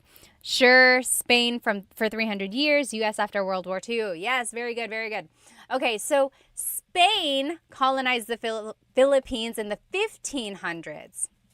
And the oldest city in the Philippines is Cebu City. So Magellan and his crew all landed in Cebu. Magellan was actually killed by Lapu-Lapu. So Lapu-Lapu and his team kind of kicked Spain out. And Spain kept returning. And it wasn't for a while that Spain actually colonized. So like Lapu-Lapu killed Magellan. Their fleet kind of left and tried to keep coming back, but then they just kept getting like attacked by the natives. But then ultimately, maybe like with more and more weaponry and the development of war and everything like that, eventually Spain was able to colonize the Philippines in the 1500s until the early 1900s. Then in the early 1900s, late 1800s, like early 1900s, the U.S. came and colonized the Philippines. The U.S. bought the Philippines from Spain, and then the U.S. was there until World War II. So now people are saying Japan, right, in the comments. That's because during World War II, Japan occupied the Philippines. It was very, very sad. They were very, very mean. If you talk to people's grandparents or great-grandparents, they have some really, really bad stories of things that the Japanese did to Filipino natives there. There's like the Bataan March, and then just things they did to kids, and just a lot of torture. And then a lot of towns and cities were destroyed. So that's why Japan is being listed here. But technically, they didn't colonize. I don't think it's not really considered. Yes. McClaskey said Japan tried. They tried. They really did a lot of things there. And then after World War II, the Philippines was granted independence. And their Independence Day is actually coming up, June 12th. June 12th is the Philippine independence.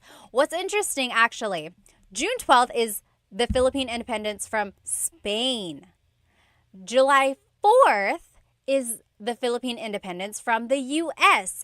And what's interesting, we'll get back to our Jeopardy game. I get so sidetracked.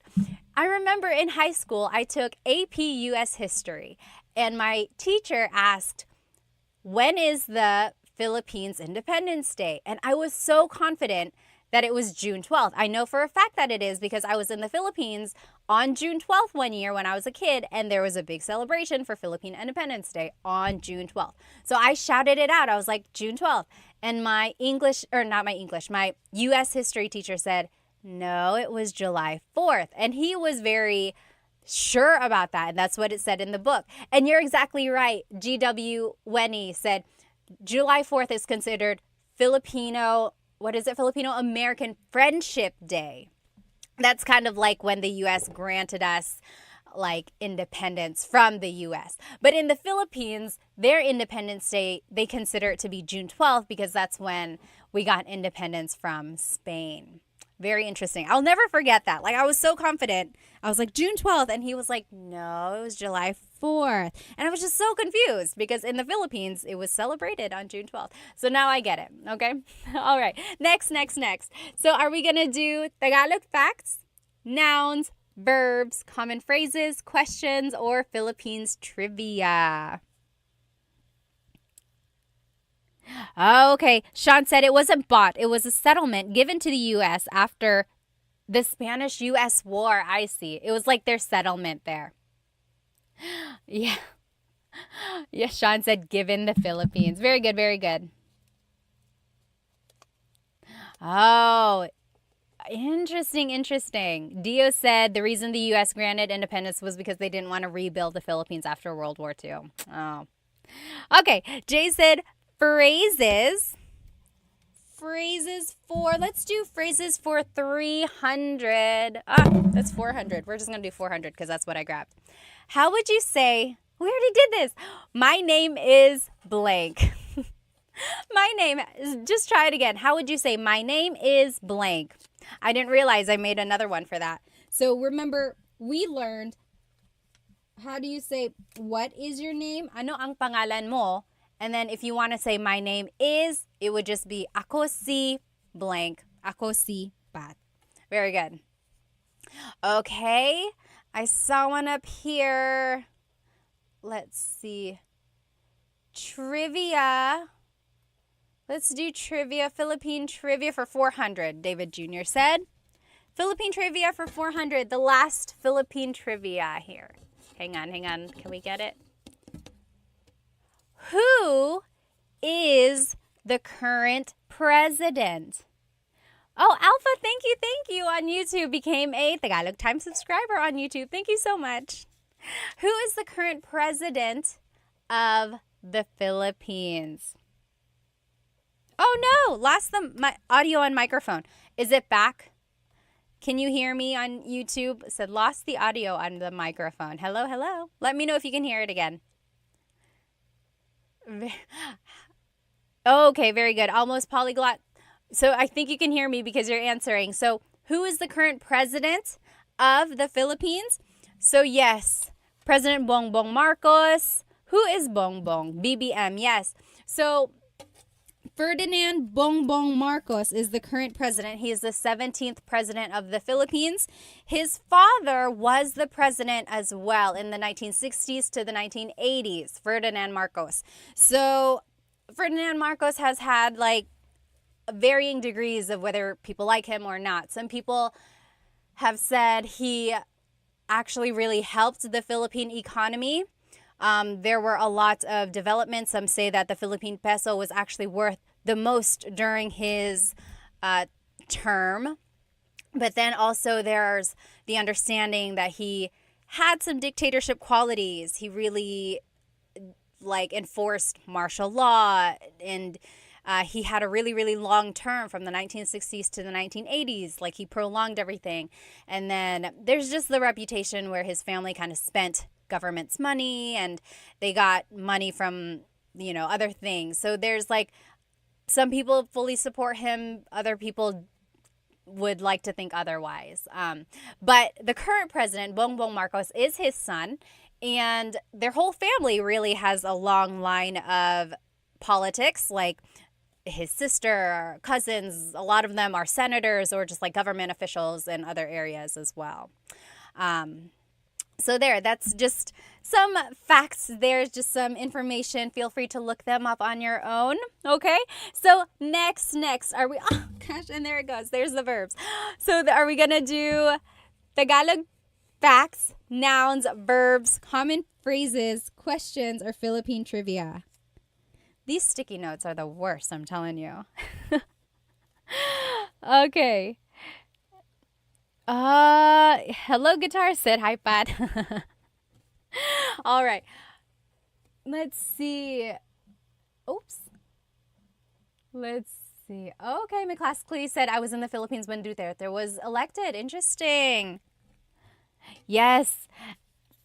Annabis said only 17 presidents. That's wild. When you think about it, so if the Philippines got its independence in the late 1900s or mid 1900s, and now it's to 2024, and then you had a president who had a really, really long term, that doesn't really leave a lot of time for the other presidents, right? Yeah, so 17 presidents for the Philippines. Okay, nouns 300, Mari said. Nouns for 300.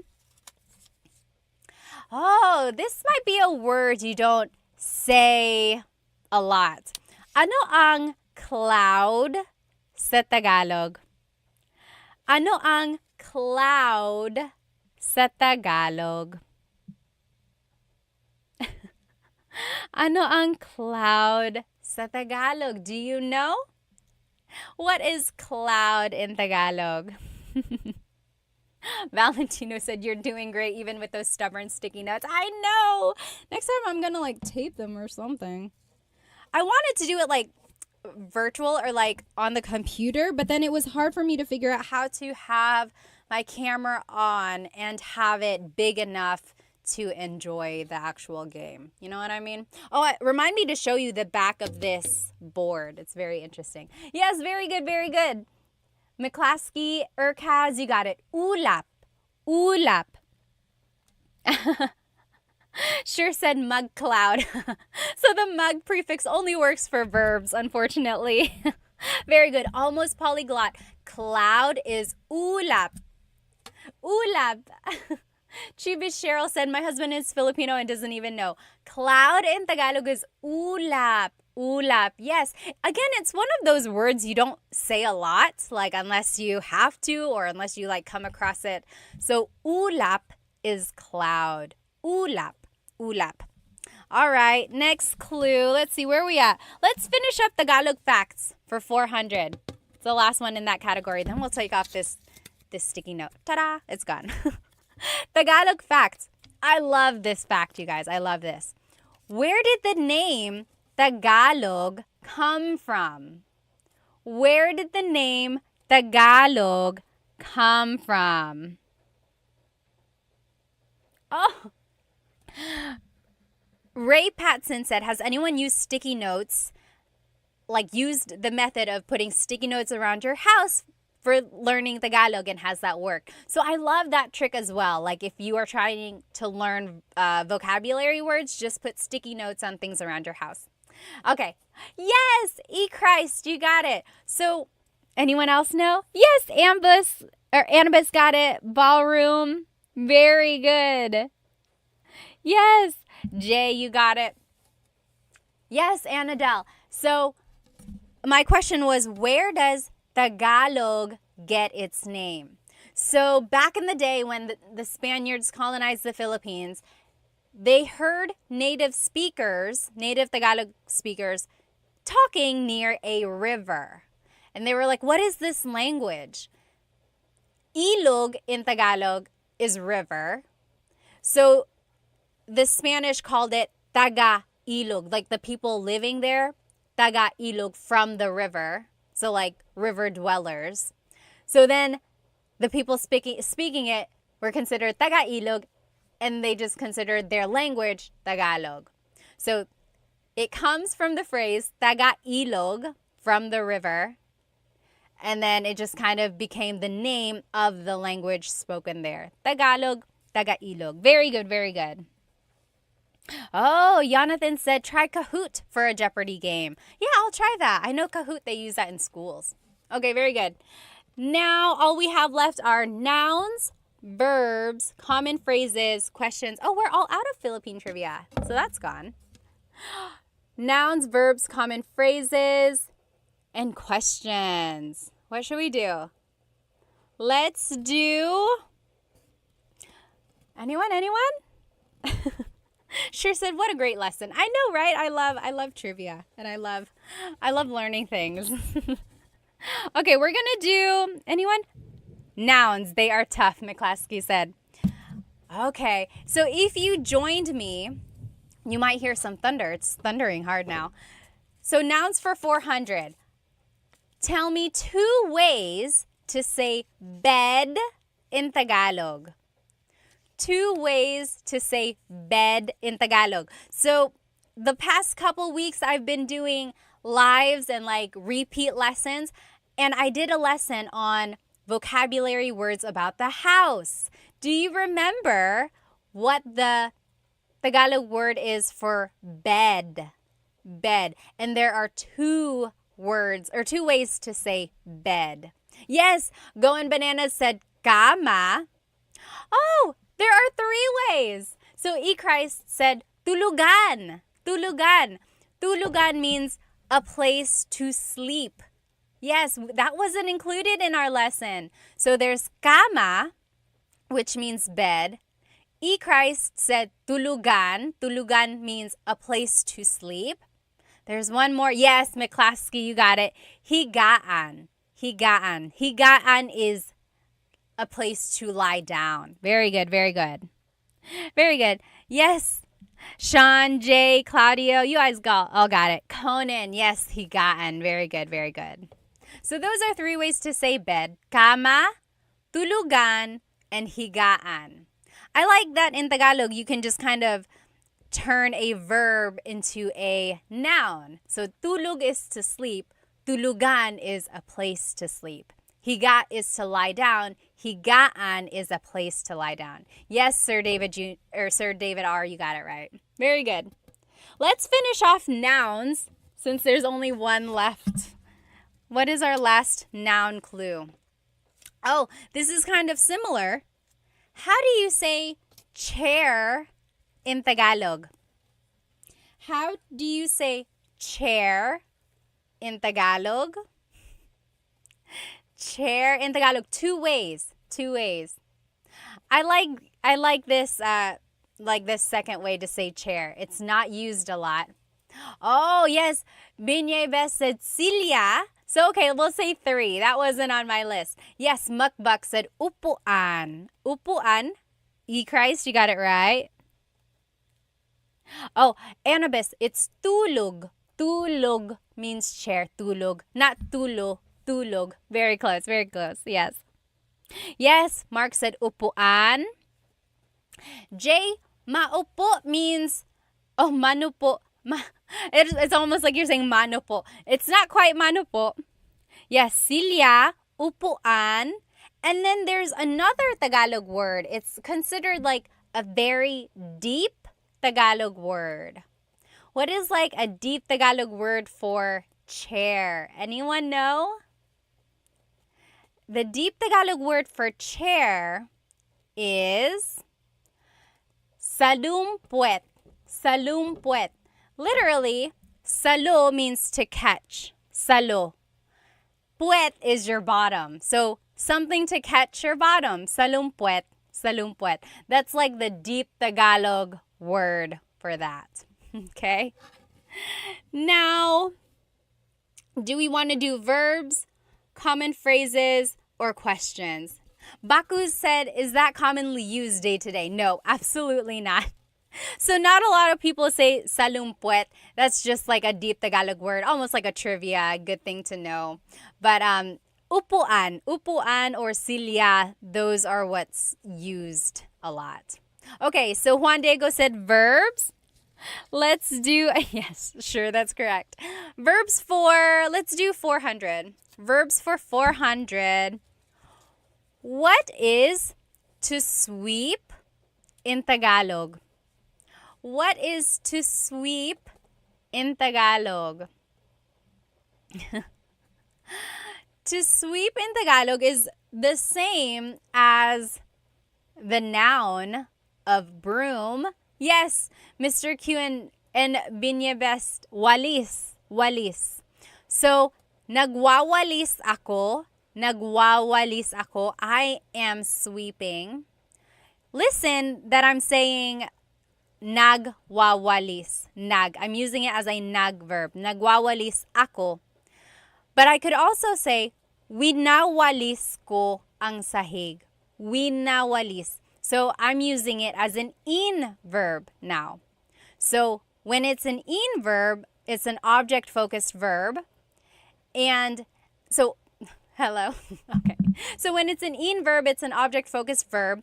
And then it's like focused on the floor. Winawalis ko ang sahig.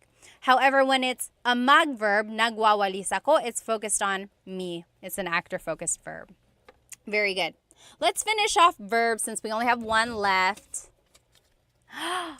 What is to wink in Tagalog? What is to wink in Tagalog? Do you know? What is to wink? I remember learning this when I was a kid and I was like, wow, because it's not a verb you hear every day. Do you know what is to wink in Tagalog?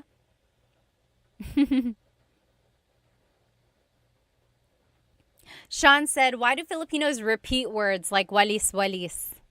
Sometimes I think it's just to emphasize that they are sweeping, but technically it's just walis. Yes, very good. Going Bananas said kindat.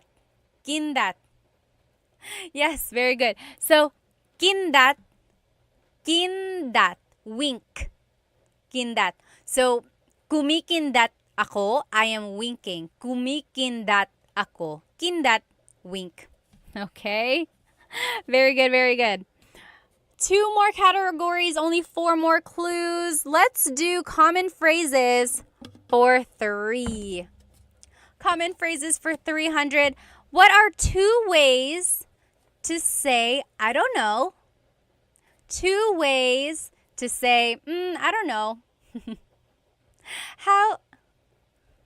How can you say, I don't know, 2 different ways?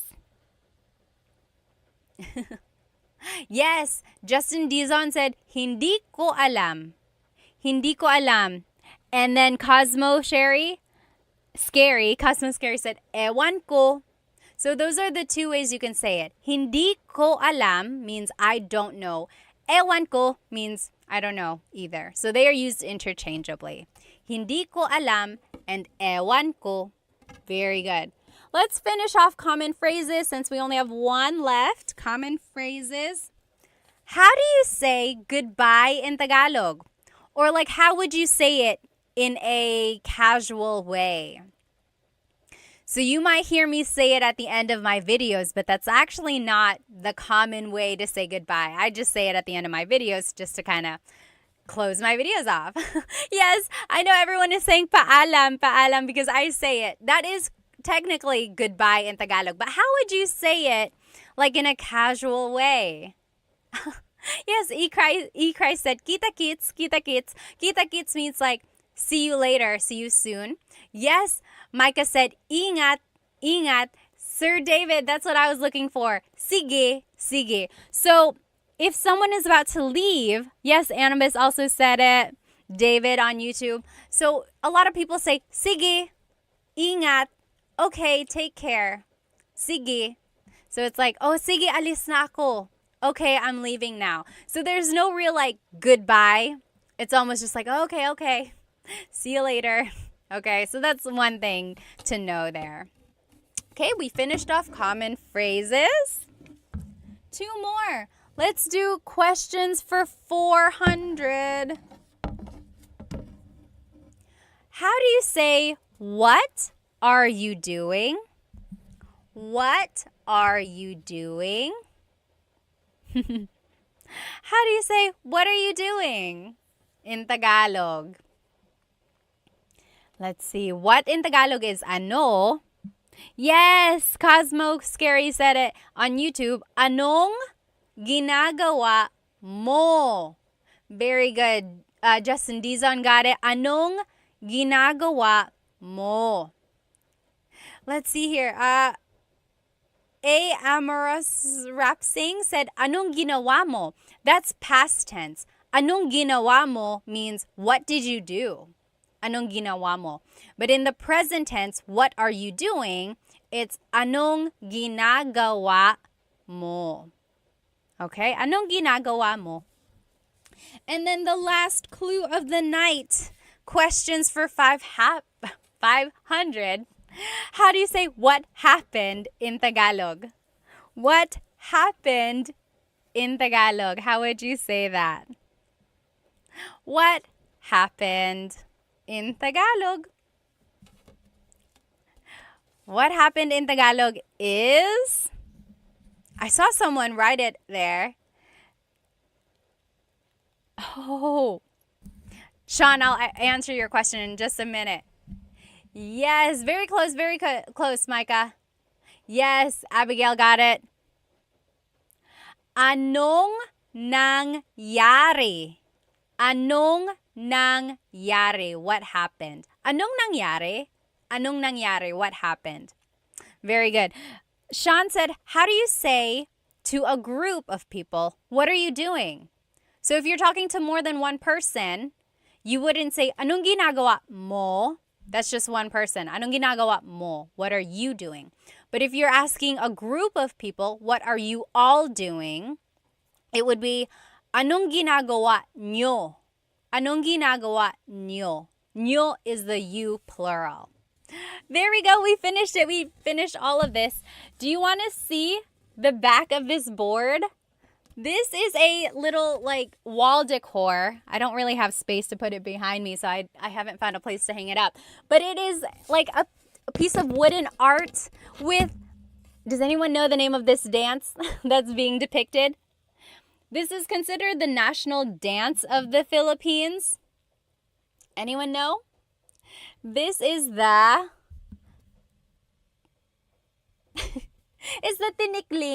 tinikling dance. So you'll see the bamboo poles here, and people are dancing, and they're trying to dance between the poles. And sometimes it goes faster and faster, and you're trying not to get clicked. Yes, very good. You guys all know. Ballroom, Jay, Eric. Oh, yeah. Ballroom said, it says it on the thing. Tinikling. There it is. This is the tinikling dance. And they say the dance was influenced by the bird, the tickling bird. Tickling is like a very skinny bird, and it hops around. So they're mimicking the tinikling or the tickling bird in the tinikling dance. Very interesting, right?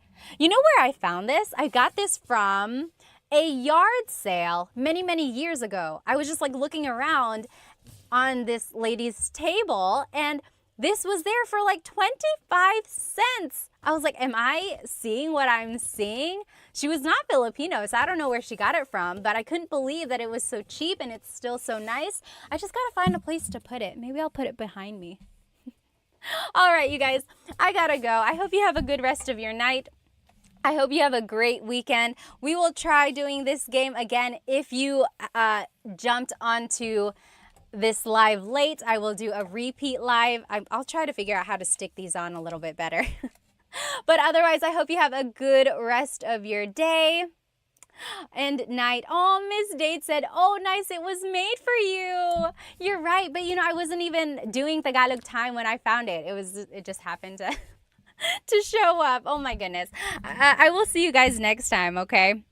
Let me just read some of these comments before I leave. Oh, Sean said, is it for sale, Ate Pat? No, I can't even. I want to put it up. I just don't know where to put it up, but it's not for sale. It's all mine. Sorry. All right. I will see you guys next time. Have a good rest of your weekend, everybody. Or good evening and good weekend. Bye-bye. See you.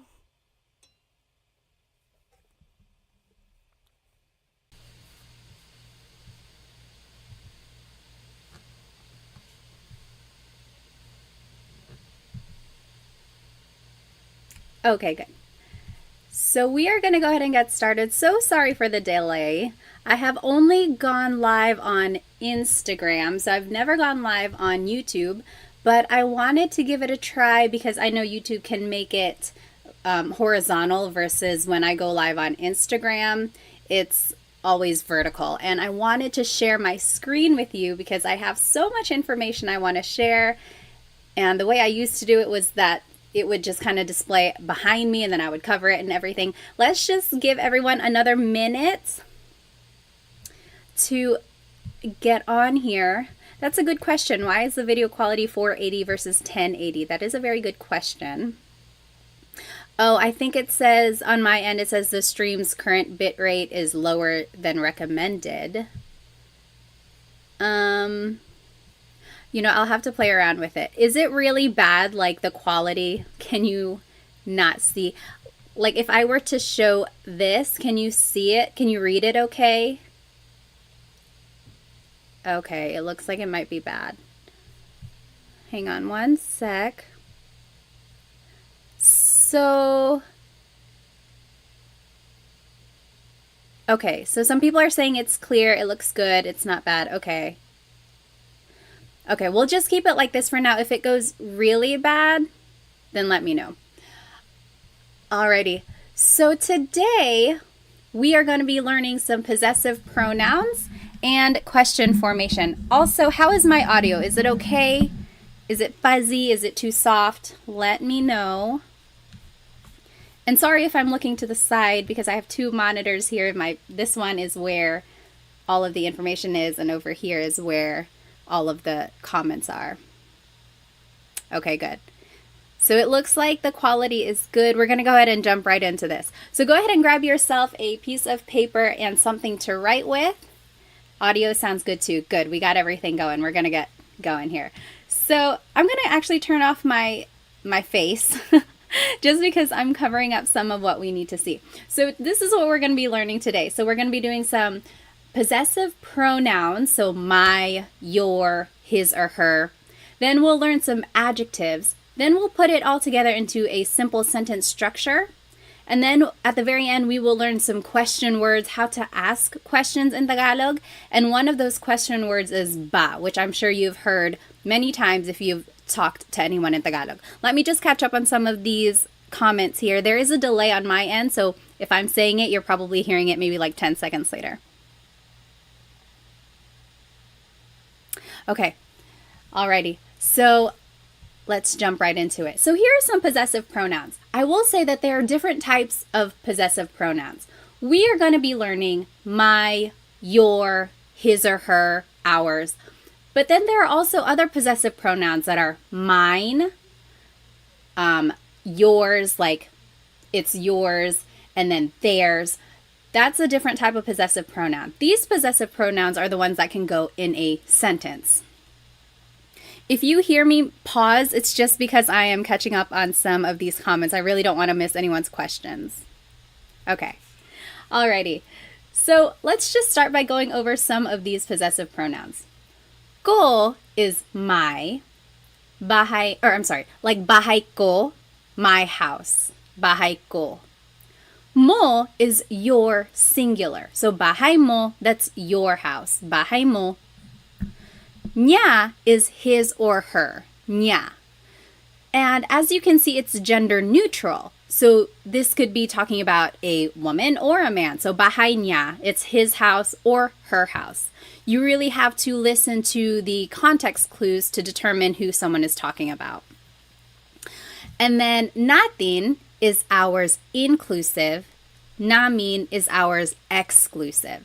So there are two different types of ours. Natin means you and me, all of us. We are all living in the same house. That's our house. Natin. Everyone is included, so that's inclusive. Namin is exclusive. So that's just like me and my husband, Chris. It's our house. Bahay namin. You're not included. I'm just telling you about it. Bahay namin. So that's exclusive because you're not included. Then there's ninyo and nyo, which is your plural. So maybe you all as a class, you all live in one house. Bahay nyo. That's your house, all of you. And then there's nila, their house. So over there, that's their house. Bahay nila. Okay, so those are the different types of possessive pronouns. And in order to make a sentence, usually we're using it to describe something. So it's like, my house is red. Pula ang bahay ko. So here are just some adjectives. We will start with colors. Colors in Tagalog is mga kulay. Pula is red. Kahel is orange. Dilaw is yellow. Verde is green. Azul is blue. Lila is purple. Puti is white. Itim is black. Abo is gray. Rosas is pink. Ginto is gold. Kayumangi is brown. So those are just some different colors. And now let's see how we can put everything together in order to make a sentence. So this is the general sentence structure. So the adjective goes first.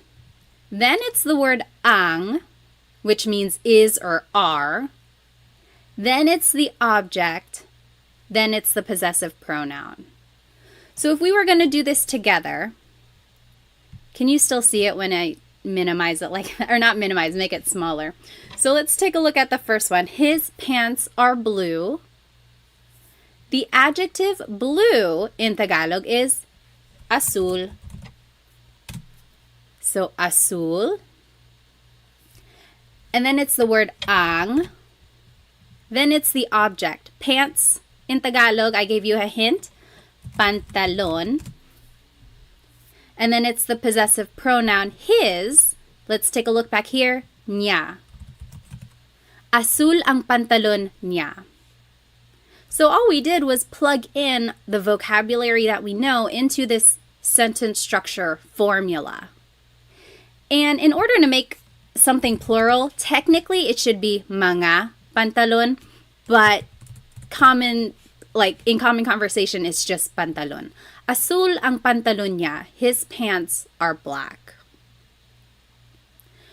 So go ahead and you try number 2 and 3. And we will go over it in just a minute. How would you say their car is black and my house is green and white? Remember, all you have to do is plug in the vocabulary you know into this formula, and then we will check it in the end.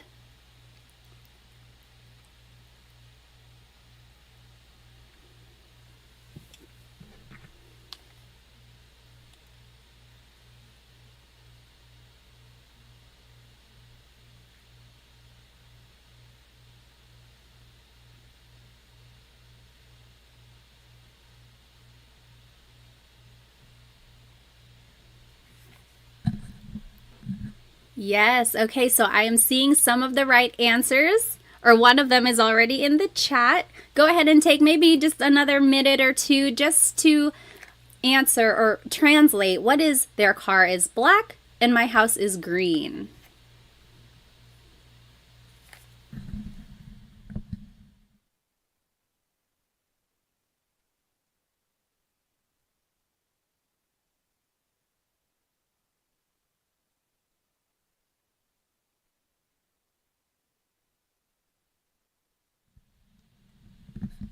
Alrighty, so number 2, their car is black.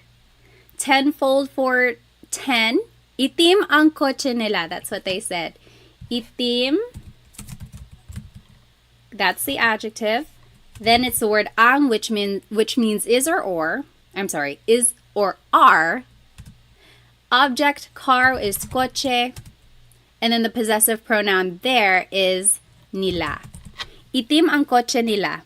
Yep, that is correct. Itim ang kotse nila. Number 3, who wants to give it a shot? Write it in the chat. My house is green and white. What do you think?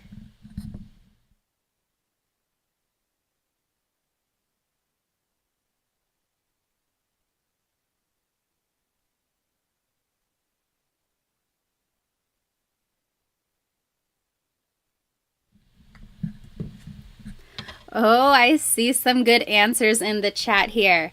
So let's see. Nellify, Chelsea G, Daniel, Maximilian. Yep, I'm seeing it all right. So green, verde, and in Tagalog is at. At. Verde at, puti is white. Ang, house is bahay, and my is ko. Verde at puti ang bahay ko. Very good. Yes, you're getting it all right. So a question up here by Tim. Very good question. When learning, how do you pronounce the words phonetically? It's quite overwhelming seeing the words, and I'm taken aback.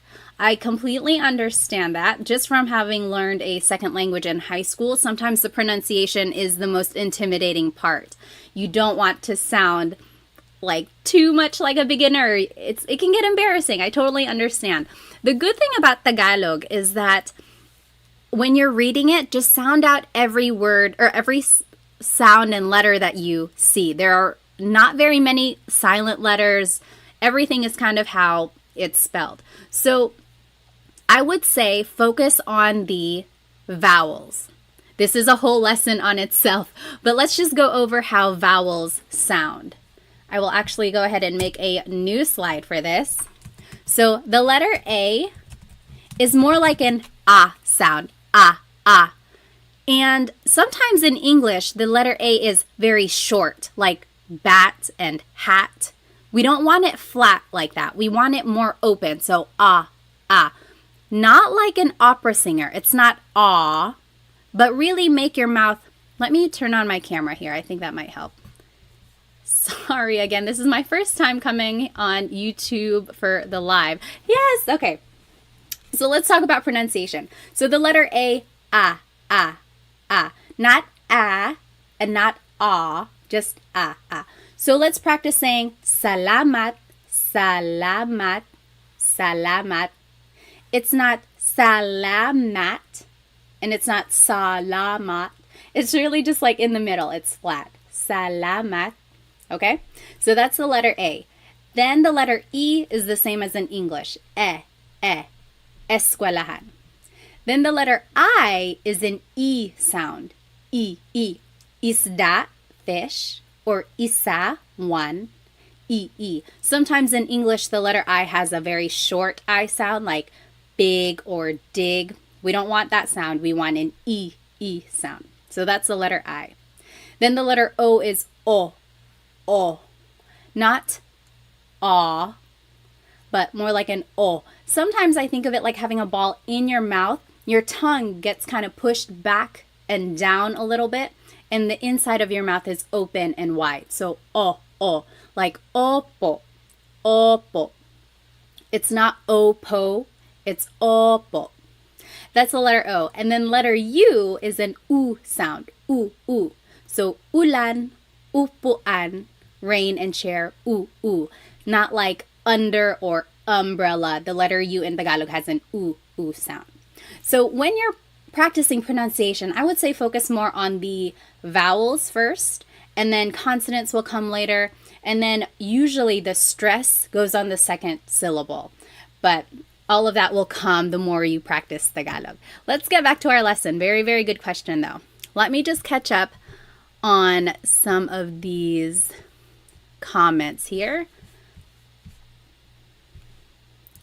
Let's see. So again, we just learned the possessive pronouns.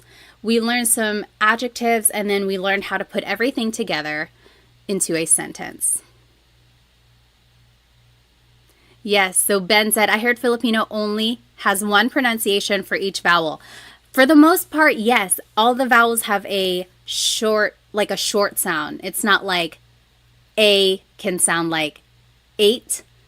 A always sounds like ah. Yep.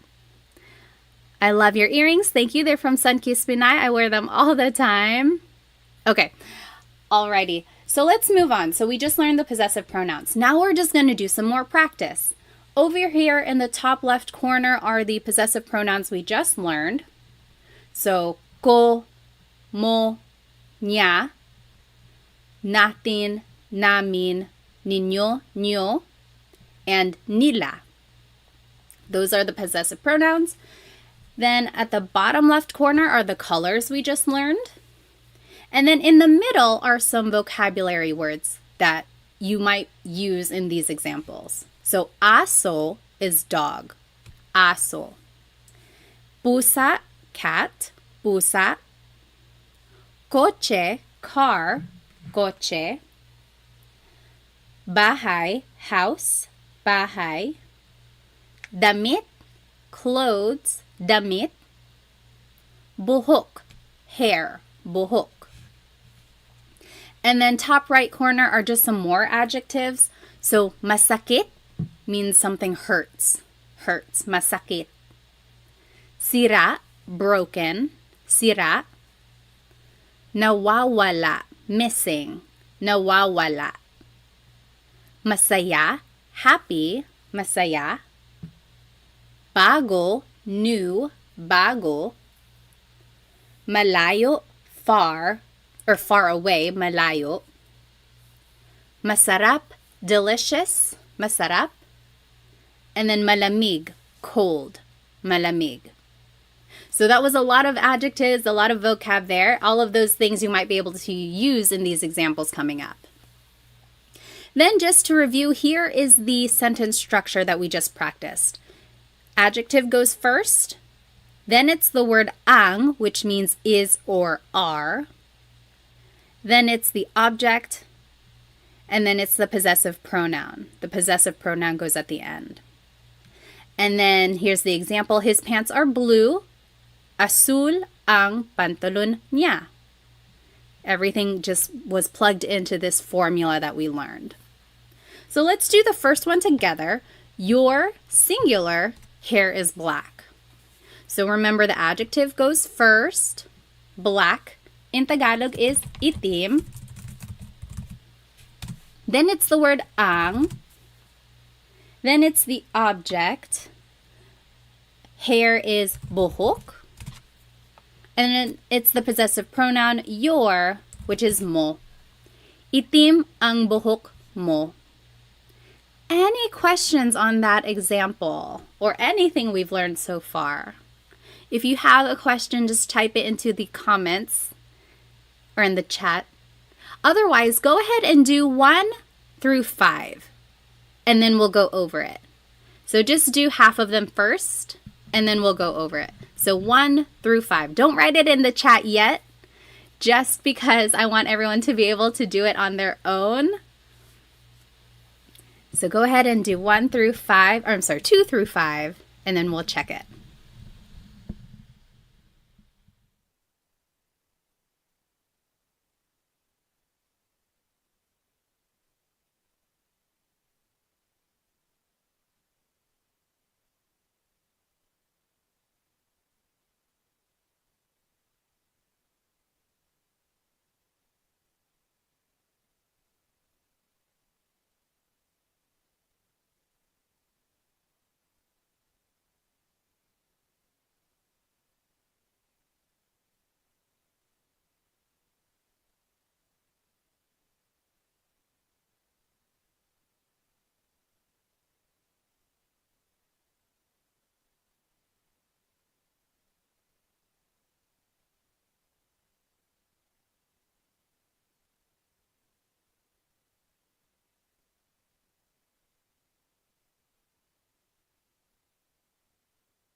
Let's see, is it available for replay? I think it might be recording. As for the rewindable, let me see if I can change that. I'm not sure. Oh, okay. I think I just need to enable this. Okay, I enabled DVR. We'll see if that helps. If you are just joining us, we are doing these examples. So we learned the possessive pronouns and some adjectives, and then we are using this sentence structure to make a simple sentence. We did the first one together. Your hair is black. Itim ang buhok mo. Then you just plug everything into this formula up here. Take about 1 more minute, maybe 1.5. I'll give you some time.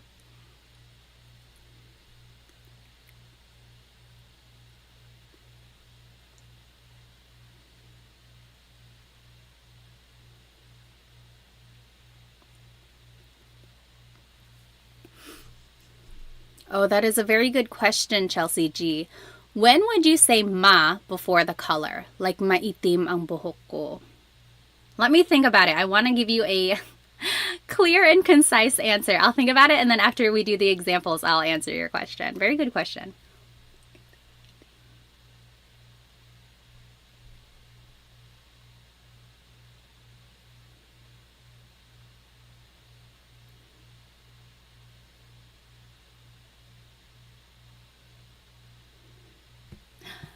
Okay, we'll go ahead and start with number 2. My head hurts. Head is ulo. Oh, Angel, missing in Tagalog in the top right corner, nawawala. Nawawala, missing. Okay, so number 2, you go ahead and write it in the chat. My head hurts. What do you think that is in Tagalog? My head hurts. Whoops, sorry.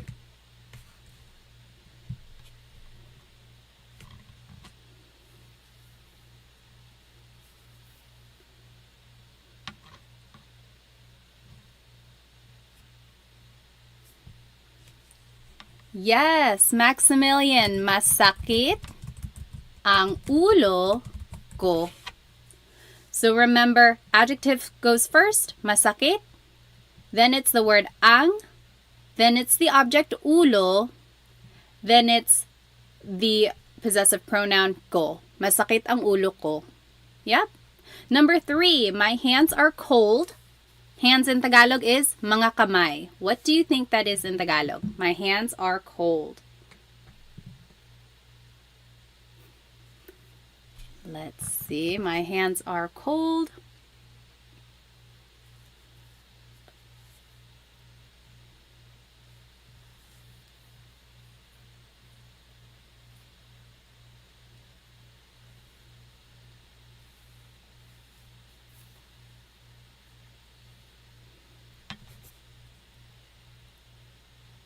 Let's see. The adjective cold is malamig. Yes, Bev. Malamig ang. Oh, very close, Bev. Malamig ang mga kamay ko. So malamig is the adjective. Then it's the word ang. Ang means is or are. So my hands are cold. Mga kamay is hands. And then ko is my. Mga is equivalent to adding an S to the end of a word. That's how you make something plural. Mga kamay.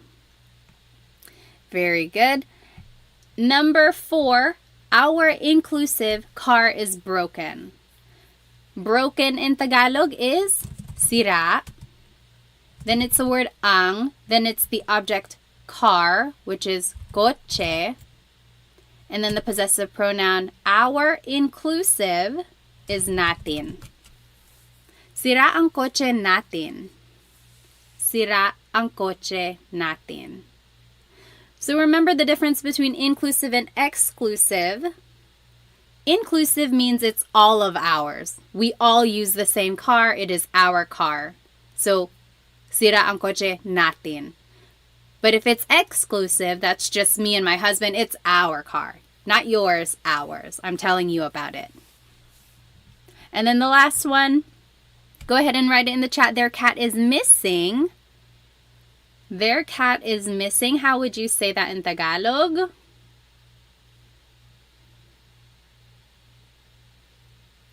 Yes. Dean got it. Nawawala. Nawawala, that means missing. Ang pusa nila. Nawawala ang pusa nila. Their cat is missing. So remember everything, all of the vocab is already here. It's just a matter of plugging it into this sentence structure. Let me catch up on some of these. No, you're not slow.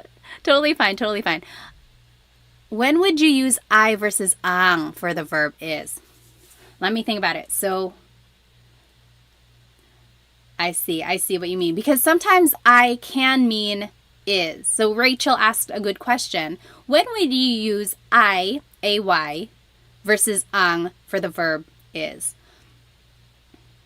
I want to say I is more like an adverb. So it's more related to a verb versus ang, which is more related to an adjective. If I can think of a good I example, I'll write it in the chat or I'll mention it, but I can't think of one right now. For the most part, in these cases, ang is more fitting. And I think it is because like the adjective is going first. It's just the sentence structure in this case. Very good question. If I can think of an example when I is used, I'll bring it up. Back to the question for, let's see, when would you say ma in front of an adjective? So Chelsea G said, maitim ang buhok ko. That also means my hair is black. However, I would say in that case, maitim is like saying my hair is kind of black. My hair is kind of black. Versus like when you say itim ang buhok ko, my hair is black. So the ma prefix in that case is kind of making it not unsure, but it's like not as certain for some reason. That's how I've always heard it that way. But usually, yes, a lot of adjectives start with the ma prefix. Itim is one of those where it does not. Or like for colors, when you add the ma prefix, it's almost like you're just kind of describing it, but it's not exactly that. I don't know if that's making any sense at all. But it's one of those things where it's like, it's almost right. And if you said it in Tagalog, no one's going to be like, oh my gosh, they don't know what they're talking about. But it's just more correct to use itim without the ma. Very good question. Let's go ahead and finish up these examples. So 6 through 9. And go ahead and write the answers in the chat so that we can go over it a little bit quicker. I will make it a little bit bigger so that we can see it better. Okay, go ahead and take maybe 3 minutes. Just do 6 through 9 and then we'll go over it.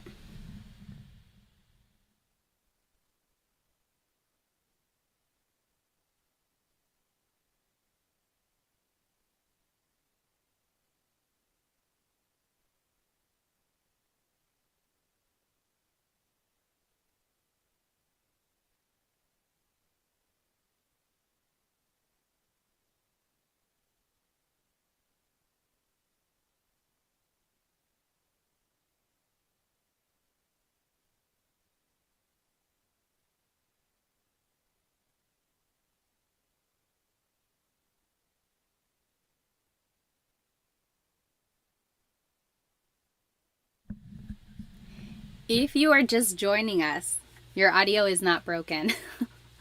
We are all trying to answer number 6, 7, 8, and 9. Oh, sorry. Your audio is not broken. Anyway, yes, we are all trying to answer or translate these phrases, and then we're going over it. I'll give you about maybe 1 more minute.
Okay, let me go ahead and just read some of these comments. So Dean asked, some adjectives have repeated, or I'm sorry, I've seen or heard some words like adjectives repeat the first syllable, like sasakit.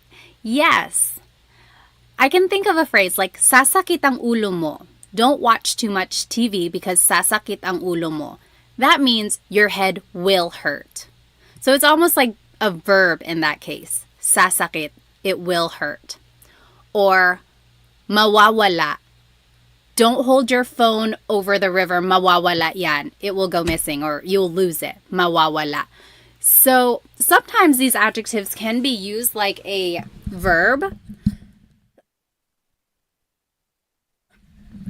And that's usually when there is a repeated first syllable. Very good question there. Let's see. Number 6. Your food is delicious. Someone said it. Masarap ang pagkain ninyo. Whoopsie.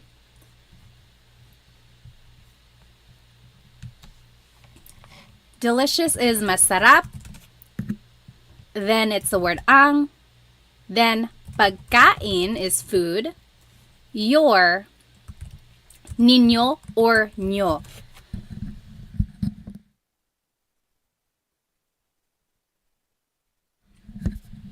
And yes, Kevin asked a good question. Is there a difference between niño and nyo? Or would you use them for different scenarios? Actually, nyo is just the shorter form. It's like slang almost. I added it because I hear nyo a lot more than niño. So if you hear nyo, Just know that it's the same as niño. But they are exactly the same. Very good question. Next, his clothes are new. What do you think that is?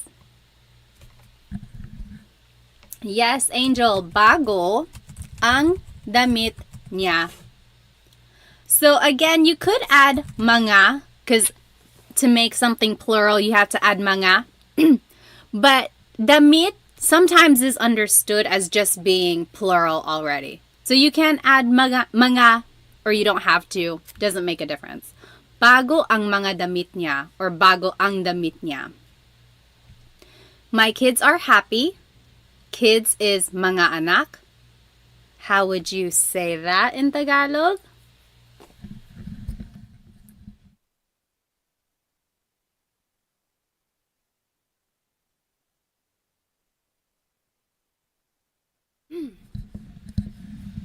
Yes. Masaya ang mga anak ko. My kids are happy. Masaya ang mga anak ko. Lastly, our exclusive house is far away. So, our house is far away. Malayo ang bahay namin. Malayo ang bahay namin. Our house is far away. Good. Yes, Angel, you can add mga, but again, you don't have to. That's perfectly fine if there's no mga damit. Any questions about possessive pronouns or adjectives or this sentence structure that we learned?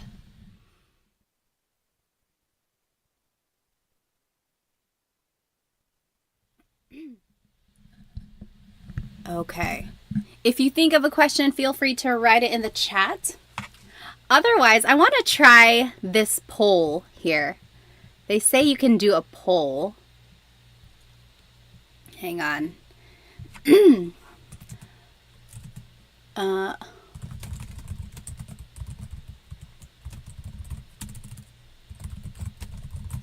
Okay.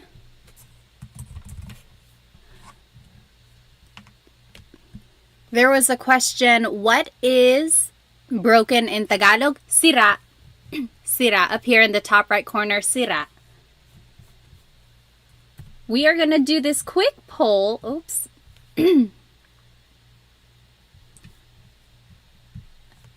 Let's see. Okay. See if that works. We're going to do a little contest to see what our favorite food is. Oh, it's not even showing up on your screen. Hang on one moment.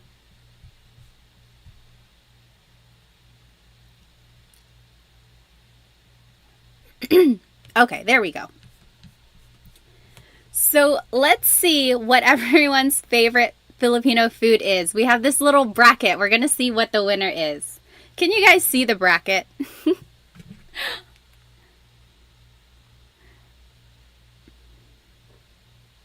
Okay. Oh, I see. It's very small. Well, you get the idea. I won't make it too big. Let's take about 30 seconds. Put your vote in. What is your favorite? Adobo or kare-kare? Right now, we are answering the poll. What is your favorite? Adobo or kare-kare? So adobo is soy sauce and vinegar, bay leaves, lots of garlic. Usually it's chicken, but it can really be anything. Pork adobo or squid, even green beans. Then kare-kare is usually beef, and it's like a peanut butter sauce. So yummy. I would actually choose kare-kare. Sometimes I have too much adobo. It's like my go-to. It's so quick. Okay, let's see. What is the winner? It looks like adobo is the winner. Okay, adobo is gonna move forward. Sorry, kare-kare. And then let's do another one here. Oops. What? Oh, no. Okay. And then Pansit or sinigang? Which would you choose? Hang on.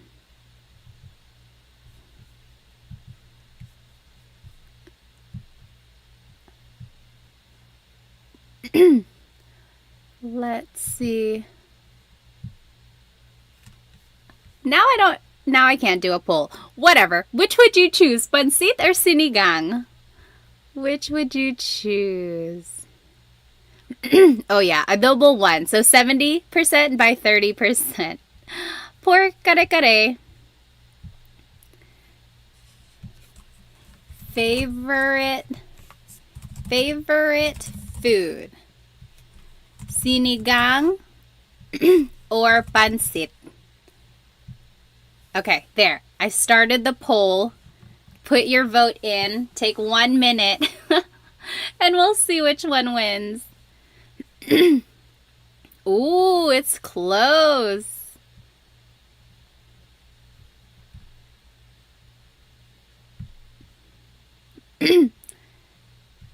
Pansit, again, is like adobo to me. I feel like I have it so much.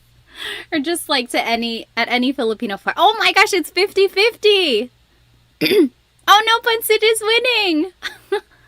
Everyone get their votes in. Sinigang or Pansit? It's very close. No, it's 50%. What are we going to do? Is there anyone who did not vote? Oh my gosh. Let's see how many people are watching right now versus how many people have not voted. Come on, get your vote in. It's so close. Okay, there are 57 of you and there are only 34 votes. Put your vote in. Pansit or sinigang? It is 50-50. We don't have a winner. Why is it nilaga on there? Well, there's still more choices. Oh, I see. On the bracket. Oh my goodness. There's no winner. Pansit. Okay, unfortunately, Pansit is the winner because we have to end the poll. Pansit is moving forward. Poor sinigang. Okay. Let's go back to our studying here. We'll finish up our contest in just a minute. Let me get back to the screen. This one. Okay. Now let's jump into question words. I asked what people were interested in learning. A lot of people said they want to learn more conversational Tagalog. And what is more conversational than questions? It's very good to start any sort of conversation with a question, like how is your day or what are you doing? So these are some good question words to know. Ano means what. Sino means who. Saan means where. Kailan means when. Paano means how. Bakit means why. And there's no particular reason why bakit is this lighter color. I think it just happened to be like that. So for any of these question words, you can say them by themselves. Like if someone said something and you didn't hear it, you can say ano. Just say it by itself. Ano. Or if someone is calling, or someone was like, hey, someone called you, and then you're like, who? Sino? Who? So you can say these question words by themselves. But if you wanted to expand on your question, there are certain prepositions or other types of words, sometimes an article, that has to go after the question before you continue on with the question. So for the word ano, usually it's ano ang blank. What is blank? Ano ang sabi mo? What did you say? Ano ang sabi mo? Another example, ano ang blank sa Tagalog? What is blank in Tagalog? So this is a good question to know. Ano ang wallet sa Tagalog? What is wallet in Tagalog?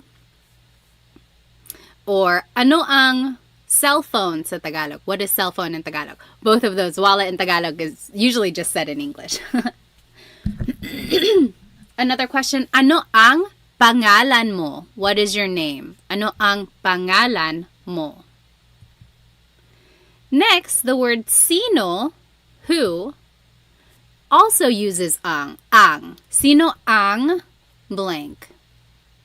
Sino ang kumakanta? Who is singing? Sino ang kumakanta? Also, sino yun? Who is that? Sino yun? So sometimes you can just use a demonstrative pronoun, this or that. Sino yun? Sino ito? Who is this?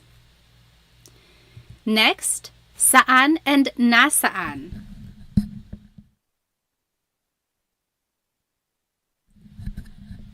So there are two types of where, saan and nasaan.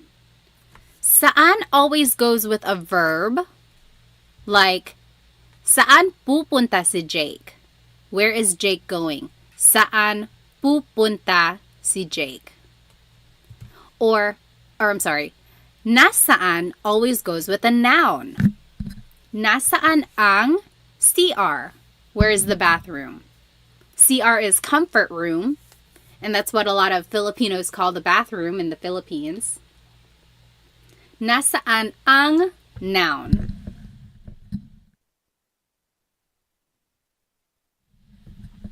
And a good way to remember that are nasaan and noun both start with the letter N, so that's kind of helpful. Then the word kailan, when. You might hear some people say kailan. Sounds like an E, but it's technically spelled with an AI. Kailan ang blank. Kailan ang exam mo? When is your exam?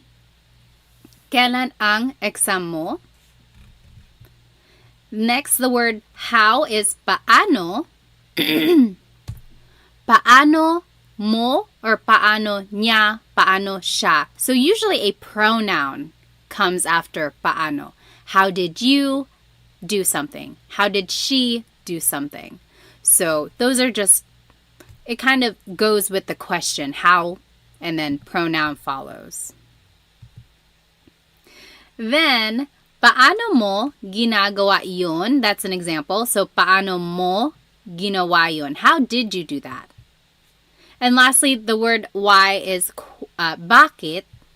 Bakit mo, bakit niya, bakit siya. Again, pronouns usually follow the word bakit. Any questions about these questions before we do some practice?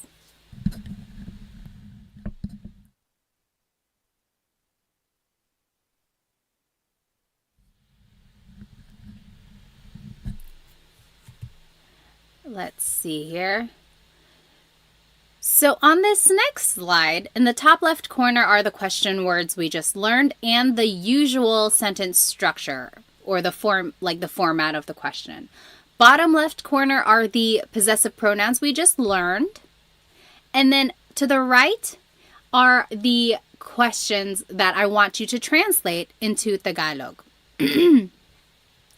So let's do the first one together. What is your name? What is your name? So let's take a look at the word ano. Usually it's ano ang blank. And I gave you a hint. Pangalan is name. So what is your name? Ano ang pangalan? Your, take a look at this bottom left corner, mo. Ano ang pangalan mo? Yeah, very good, Dita. Ano ang pangalan mo?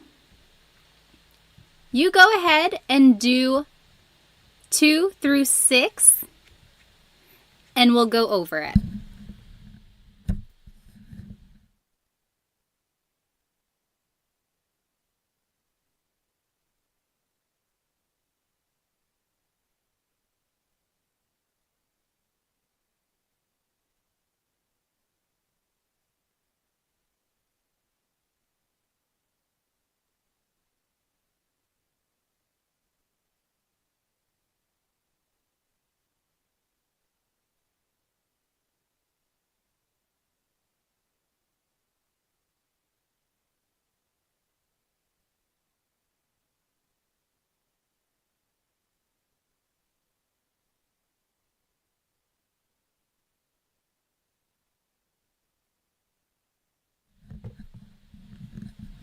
If you are just joining us, we are translating these questions on the right side into Tagalog.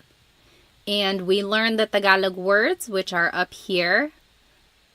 They are the question words, and then the possessive pronouns are down here.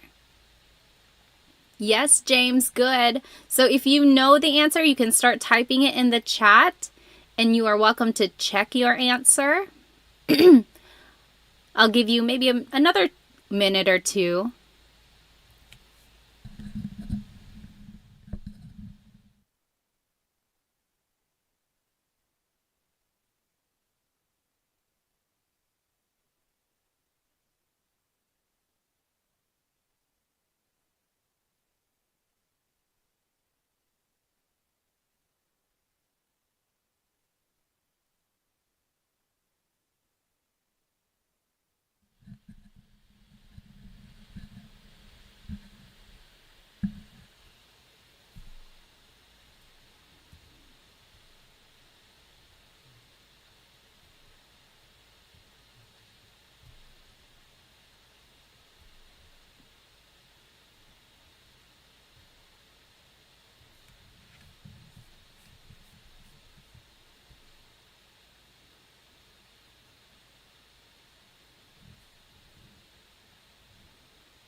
Okay, take 30 more seconds. And if you're not done, no worries. We can all do it together.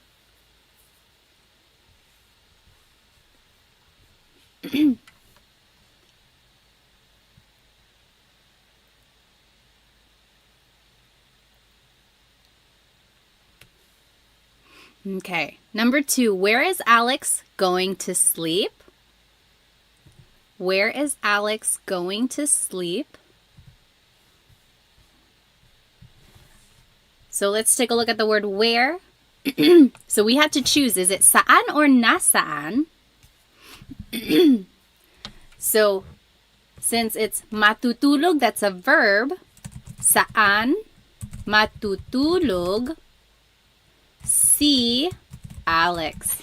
The word si is the linking word before a proper noun. So anytime you're talking about a person, it's si. Saan matutulog si Alex? When is your birthday? Birthday in Tagalog is kaarawan. What do you think that is in Tagalog?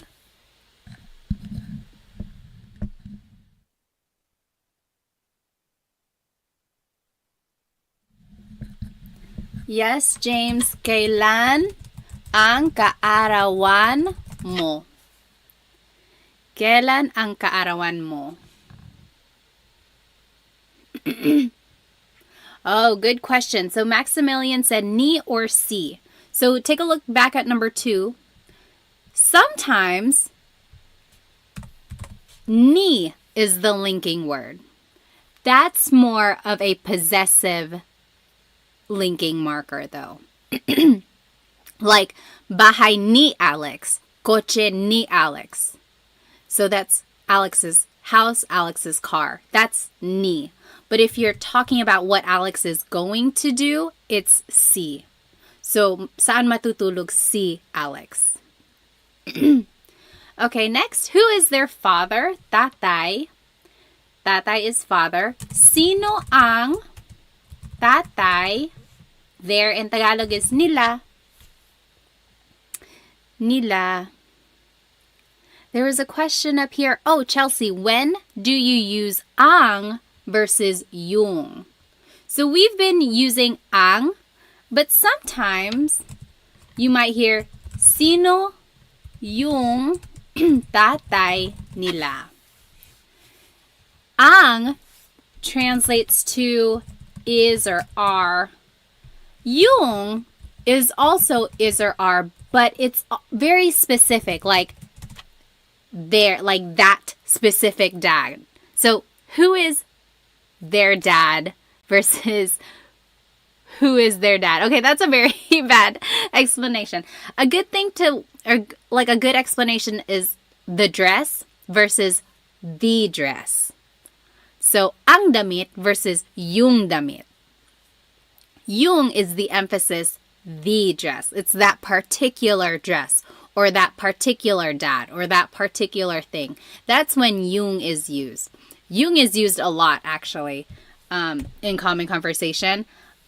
But ang and yung are usually interchangeable. If you use one over the other, you're not wrong. It's not going to be incorrect.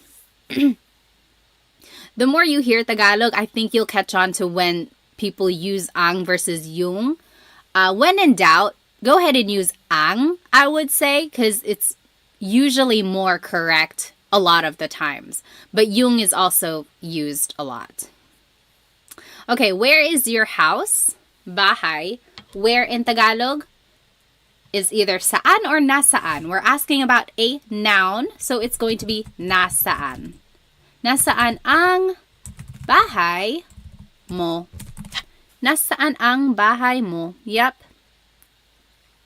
And then lastly, why are you scared? Why in Tagalog is bakit.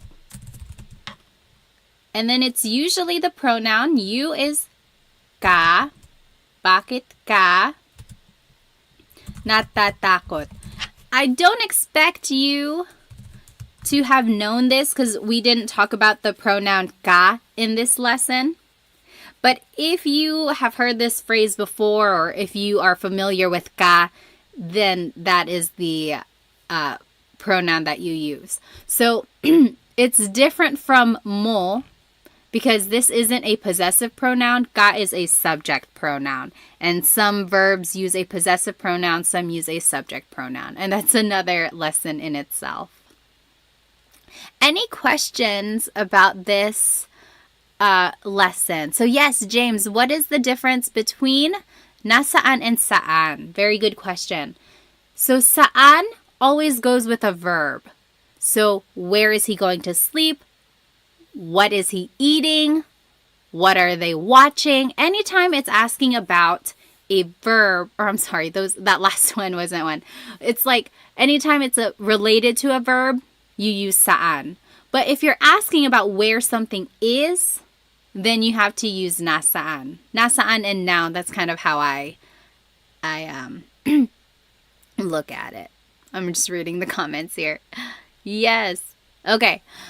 Any questions on these examples? Let me go ahead and let's finish our food battle here. If you weren't here for our first session of the battle, adobo, oh gosh, it's not capturing that window. Hang on one moment. So we are doing a bracket challenge here, just with our favorite Filipino foods. Adobo out one kare-kare, and pancit out one sinigang. What a heartbreaker. Next, let's do lumpia versus lugaw. Let's see. Favorite food. Lumpia versus lugaw. Take 1 minute. Lumpia or lugaw? Pancit for life. Very good question, Trish. So Trish asked, when would you use asan? So some people say, asan yung susi ko? Where are my keys? Asan yung CR? Where is the bathroom? Asan is short for nasaan. That's all that is. It's just a shortcut way to say it. Okay. Oh, so ano ang lugaw? Lugaw, also known as arroz caldo, depending on where you're from in the Philippines. It's like a rice porridge. It has ginger, chicken. Some people put tripe and rice. The rice is what makes it really thick. It's super yummy. Sometimes it's topped with fried garlic or chicharon. I've seen that too. Yep, also known as arroz caldo. Oh my goodness, lumpia is winning by a landslide. I'm not surprised. I mean, you can't go wrong with fried spring rolls. Okay, so lumpia is the winner there. And then last one, dinugaan versus lechon. Hang on, let me make a new poll here. Pour lugaw. I like lugaw. I guess I have to be in the right place for it. If I'm sick or if it's cold. Dinuguan versus lechon. Rain asked, ano ang dinuguan? Does anyone want to explain what dinuguan is? So dinuguan is a kind of like a stew, usually made with pork, and there's like long green peppers in it, garlic, some ginger too. But the main ingredient is pork blood. So if you look at it, it's like a really dark, almost black color, and that's from the pork blood. And a lot of people will joke and say, oh, it's just chocolate meat. It's a chocolate soup. But it's not chocolate. It's dinuguan. But it's very good. Don't knock it till you try it, I would say. Let's see who's winning. Oh, lechon. Lechon. You can't go wrong with lechon either, especially when the skin is so crispy. Lechon. Okay. Yeah, chocolate meat.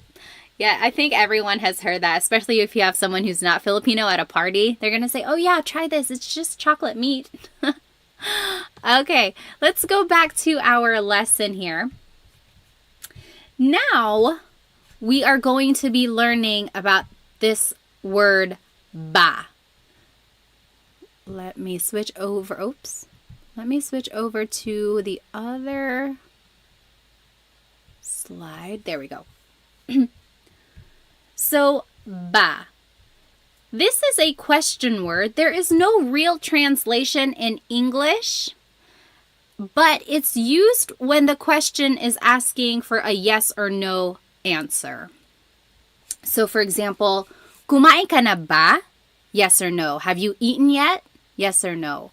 Or, ready ka na ba? Are you ready yet? Yes or no. So, anytime it's asking for like a yes or no question, it's usually it has a ba in there.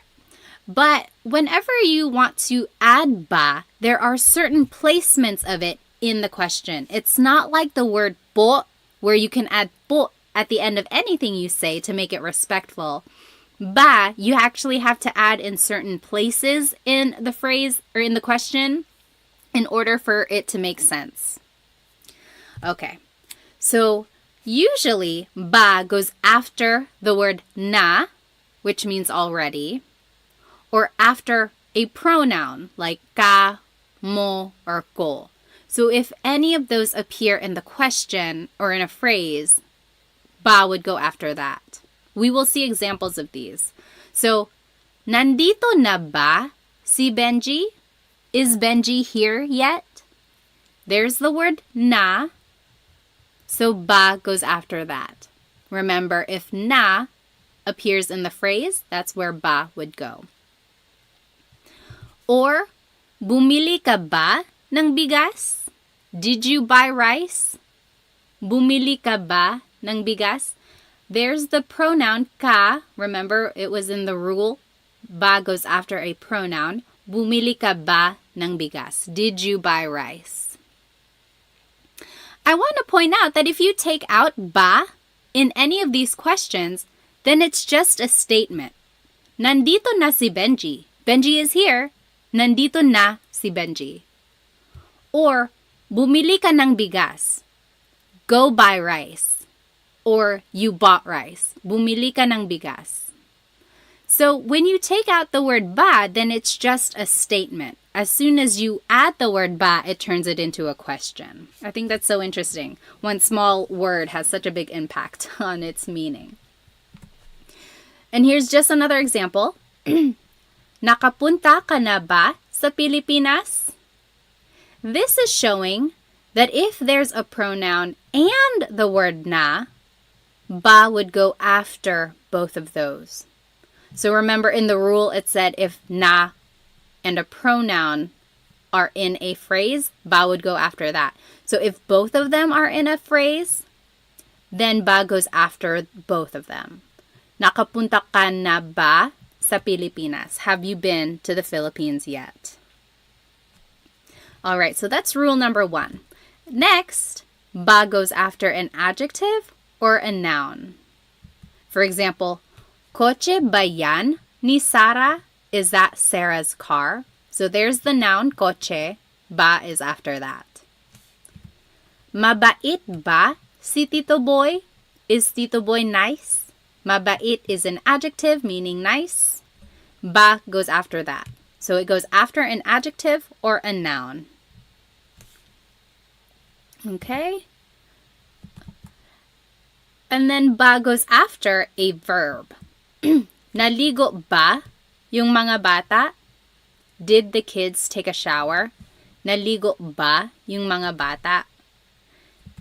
And then magtatrabaho ba si Mark bukas? Will Mark go to work tomorrow? So there's the verb magtatrabaho, meaning to go to work, will go to work. Ba goes after that. So for the most part, ba goes after the first word. It's usually the second word. If you see these last 4 examples, it's the second word in the question. However, you have to watch out for na or a pronoun because it would go after that. Let's take a look at some examples. I think it will kind of put everything in make it more sense. So turn these into a question. The first one, kumain ka ng almusal. You ate breakfast. Kumain ka ng almusal. Let's do that one together. Remember our rules. Let's just go word by word. So kumain ka ng almusal. Usually ba goes as the second word. Kumain ba? But, you got to keep reading. There's ka. That's a pronoun. Remember rule number 1. Ba has to go after that. So it would go after the word ka.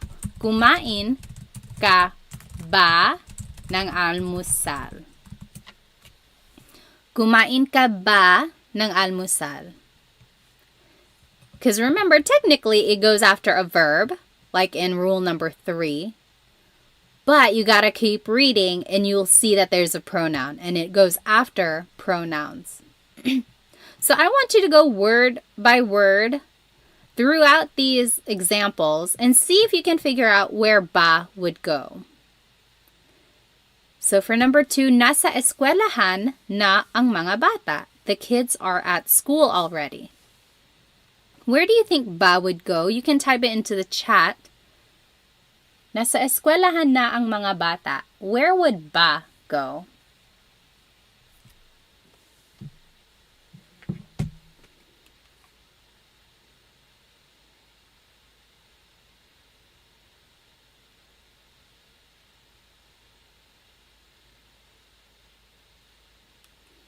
Yes. So after na. So nasa eskwelahan na ba ang mga bata? Are the kids at school already? Nasa eskwelahan na ba ang mga bata? Remember, it goes after the word na. Galit si nanay. Mother is mad. Galit si nanay. Where would ba go in this phrase?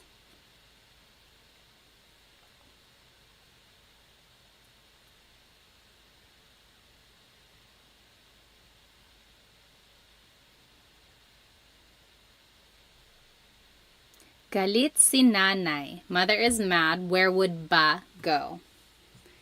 Yes, Maximilian. So after an adjective, so galit is an adjective meaning mad. So galit ba si nanay? Is mother mad? Galit ba si nanay? Yep.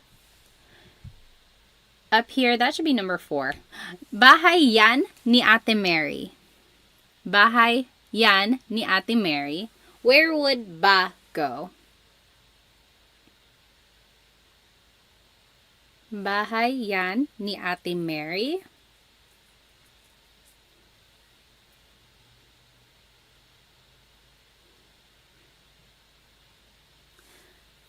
Remember, it goes after a noun.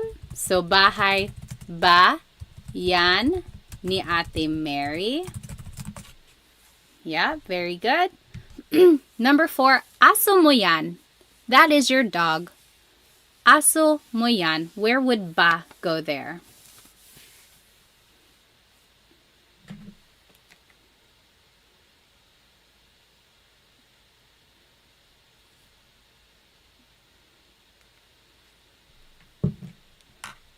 After mo, aso mo ba yan? Yep. Aso mo ba yan? Very good. And then last one, pupunta dito si Luke bukas. Luke is coming here tomorrow. Pupunta dito si Luke bukas. Where would ba go?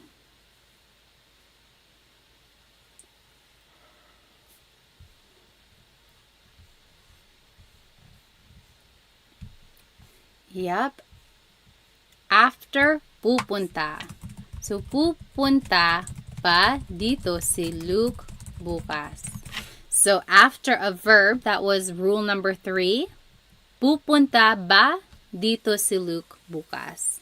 Any questions about ba placement? Usually, it's the second word in the question. You just have to watch out for na or any pronouns because ba would go after that. All right. Last thing here before I let you go. This last slide is an interesting activity because so far I've been having you translate things from English to Tagalog. But now I want you to translate things from Tagalog to English. So here are some common questions in Tagalog. I want to see what you think they mean. For the most part, you could probably figure it out, but towards the end, they're a little bit trickier. So jot it down. What do you think? Anong oras na? What do you think that means? Do 1, 2, and 3, and then we'll go over it. Translate these questions to English.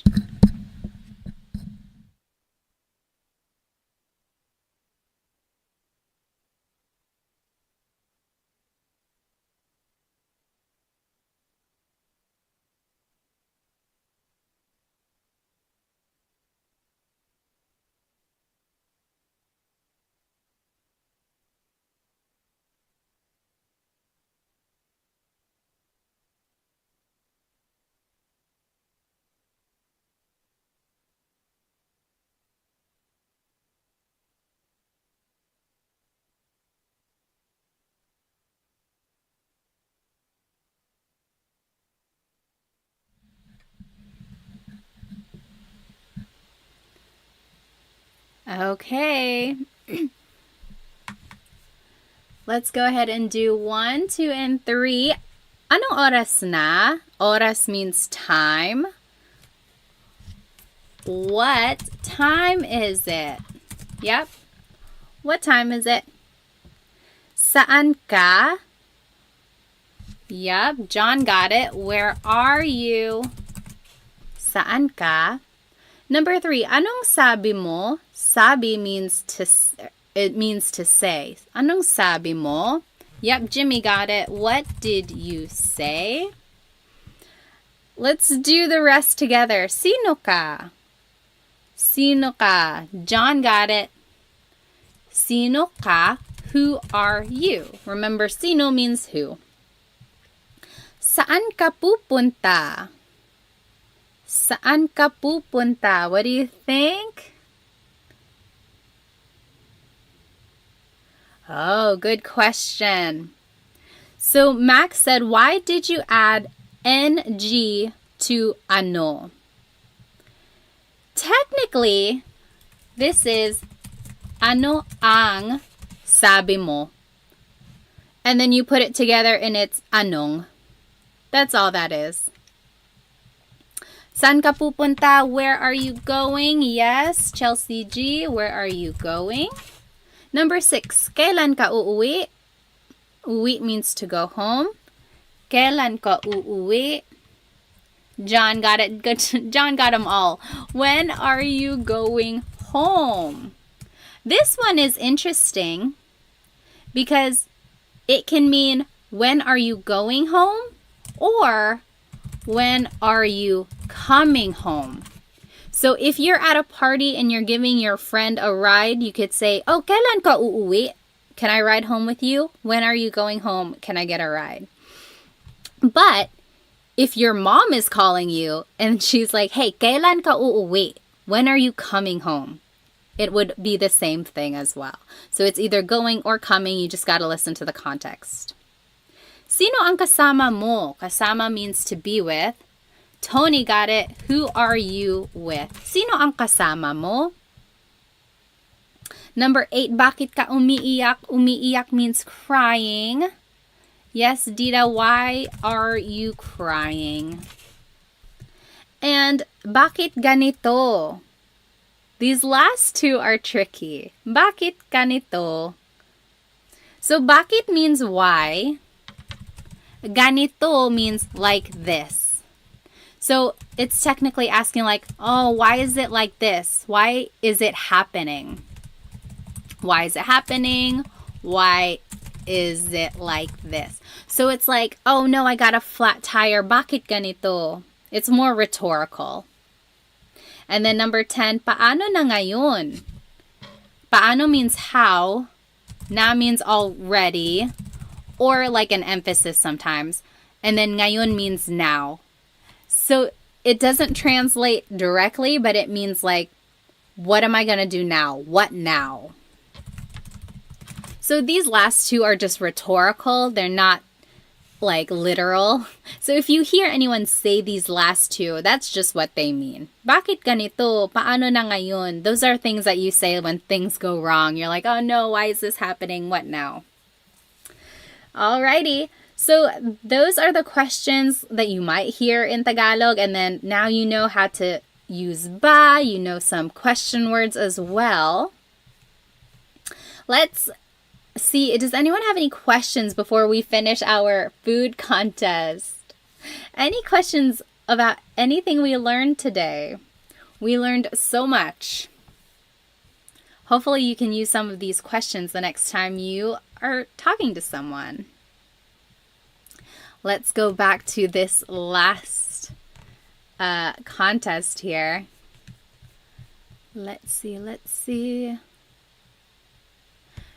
Okay, final poll of the night. Oh wait, am I missing? Oh, no. Now we got to do adobo versus pancit. Wait, how is that going to work? I think I'm missing like a step. But anyway, favorite food. So adobo versus pancit. What is it? What do you think? Adobo versus pancit. Take 1 minute. Which is your favorite? If you just joined us, welcome. We learned some possessive pronouns and we learned some sentence structures to make some conversational phrases using adjectives. Then we learned some question words and how to use ba in a question, and then we finished off with some common Tagalog questions. I'm pretty sure this video is going to be on my page afterwards. You're welcome to watch it again. There's lots of examples that you can do. Right now we are doing a favorite Filipino food bracket. So go ahead and get your vote in. We are doing adobo versus pancit. What do you think? Take 10 more seconds. All right.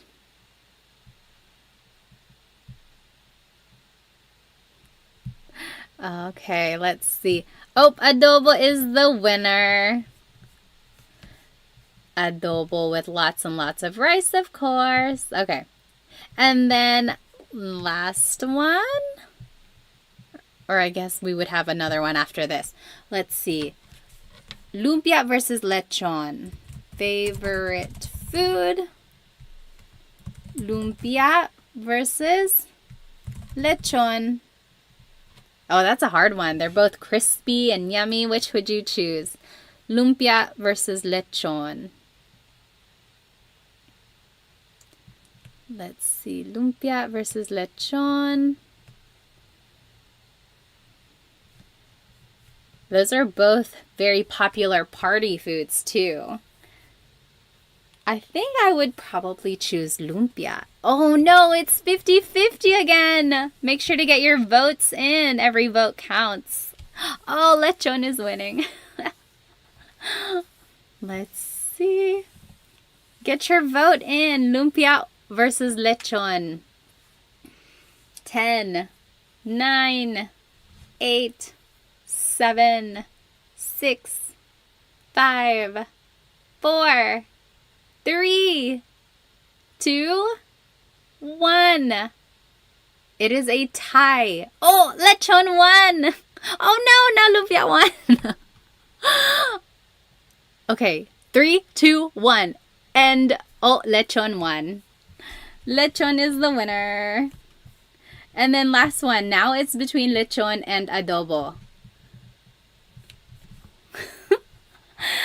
Who is going to be the winner here? Lechon or adobo? Adobo has been a crowd favorite tonight. Adobo versus lechon. 1 minute. I'm going to set a timer. Adobo versus lechon. Hang on. The minute is starting now. Get your vote in. Amy said adobo will totally win. Oh, I don't know. Lechon is winning right now. Make sure you get your vote in. Adobo versus lechon. If you're just joining, no, this is not a Tagalog lesson. We just finished our lesson. Now we are just figuring out the ultimate favorite Filipino food. You have 30 seconds to vote. Get your vote in. Every vote counts. This is for the championship. Adobo versus lechon. Who's it gonna be? Oh no! Lechon is winning. Amy, you jinxed it. I'm just joking. Let's see. 10, 9, 8, 7, 6, 5, 4, 3, 2, 1. Lechon is the winner. It does take a long time to make a lechon. It's totally worth all the effort. Lechon is the winner. Okay. When do I do my live Tagalog lessons? I haven't done one until like tonight. I used to do them pretty frequently on Instagram. And then I went to the Philippines and then life got so busy. But now I'm hoping to do these a little bit more. Thank you so much for sticking with me. And sorry I was late. I was trying to figure out this whole technology thing. I usually did them on Instagram. And on Instagram, it's usually vertical. So this was my first time doing these on YouTube because I wanted to share my screen. So it looked like it was working. Hopefully we can do it a little bit more efficiently next time. Let's see. I think Dita was asking, what is the difference between saan and nasaan? So yes, saan always goes with a verb. Saan ka pupunta? Where are you going? Saan ka matutulog? Where are you sleeping? Versus nasaan is with a noun. So nasaan ang mga bata? Where are the kids? If you're asking about a thing, you have to use nasaan. Nasaan noun. Nasaan noun. That's how I remember it. Okay.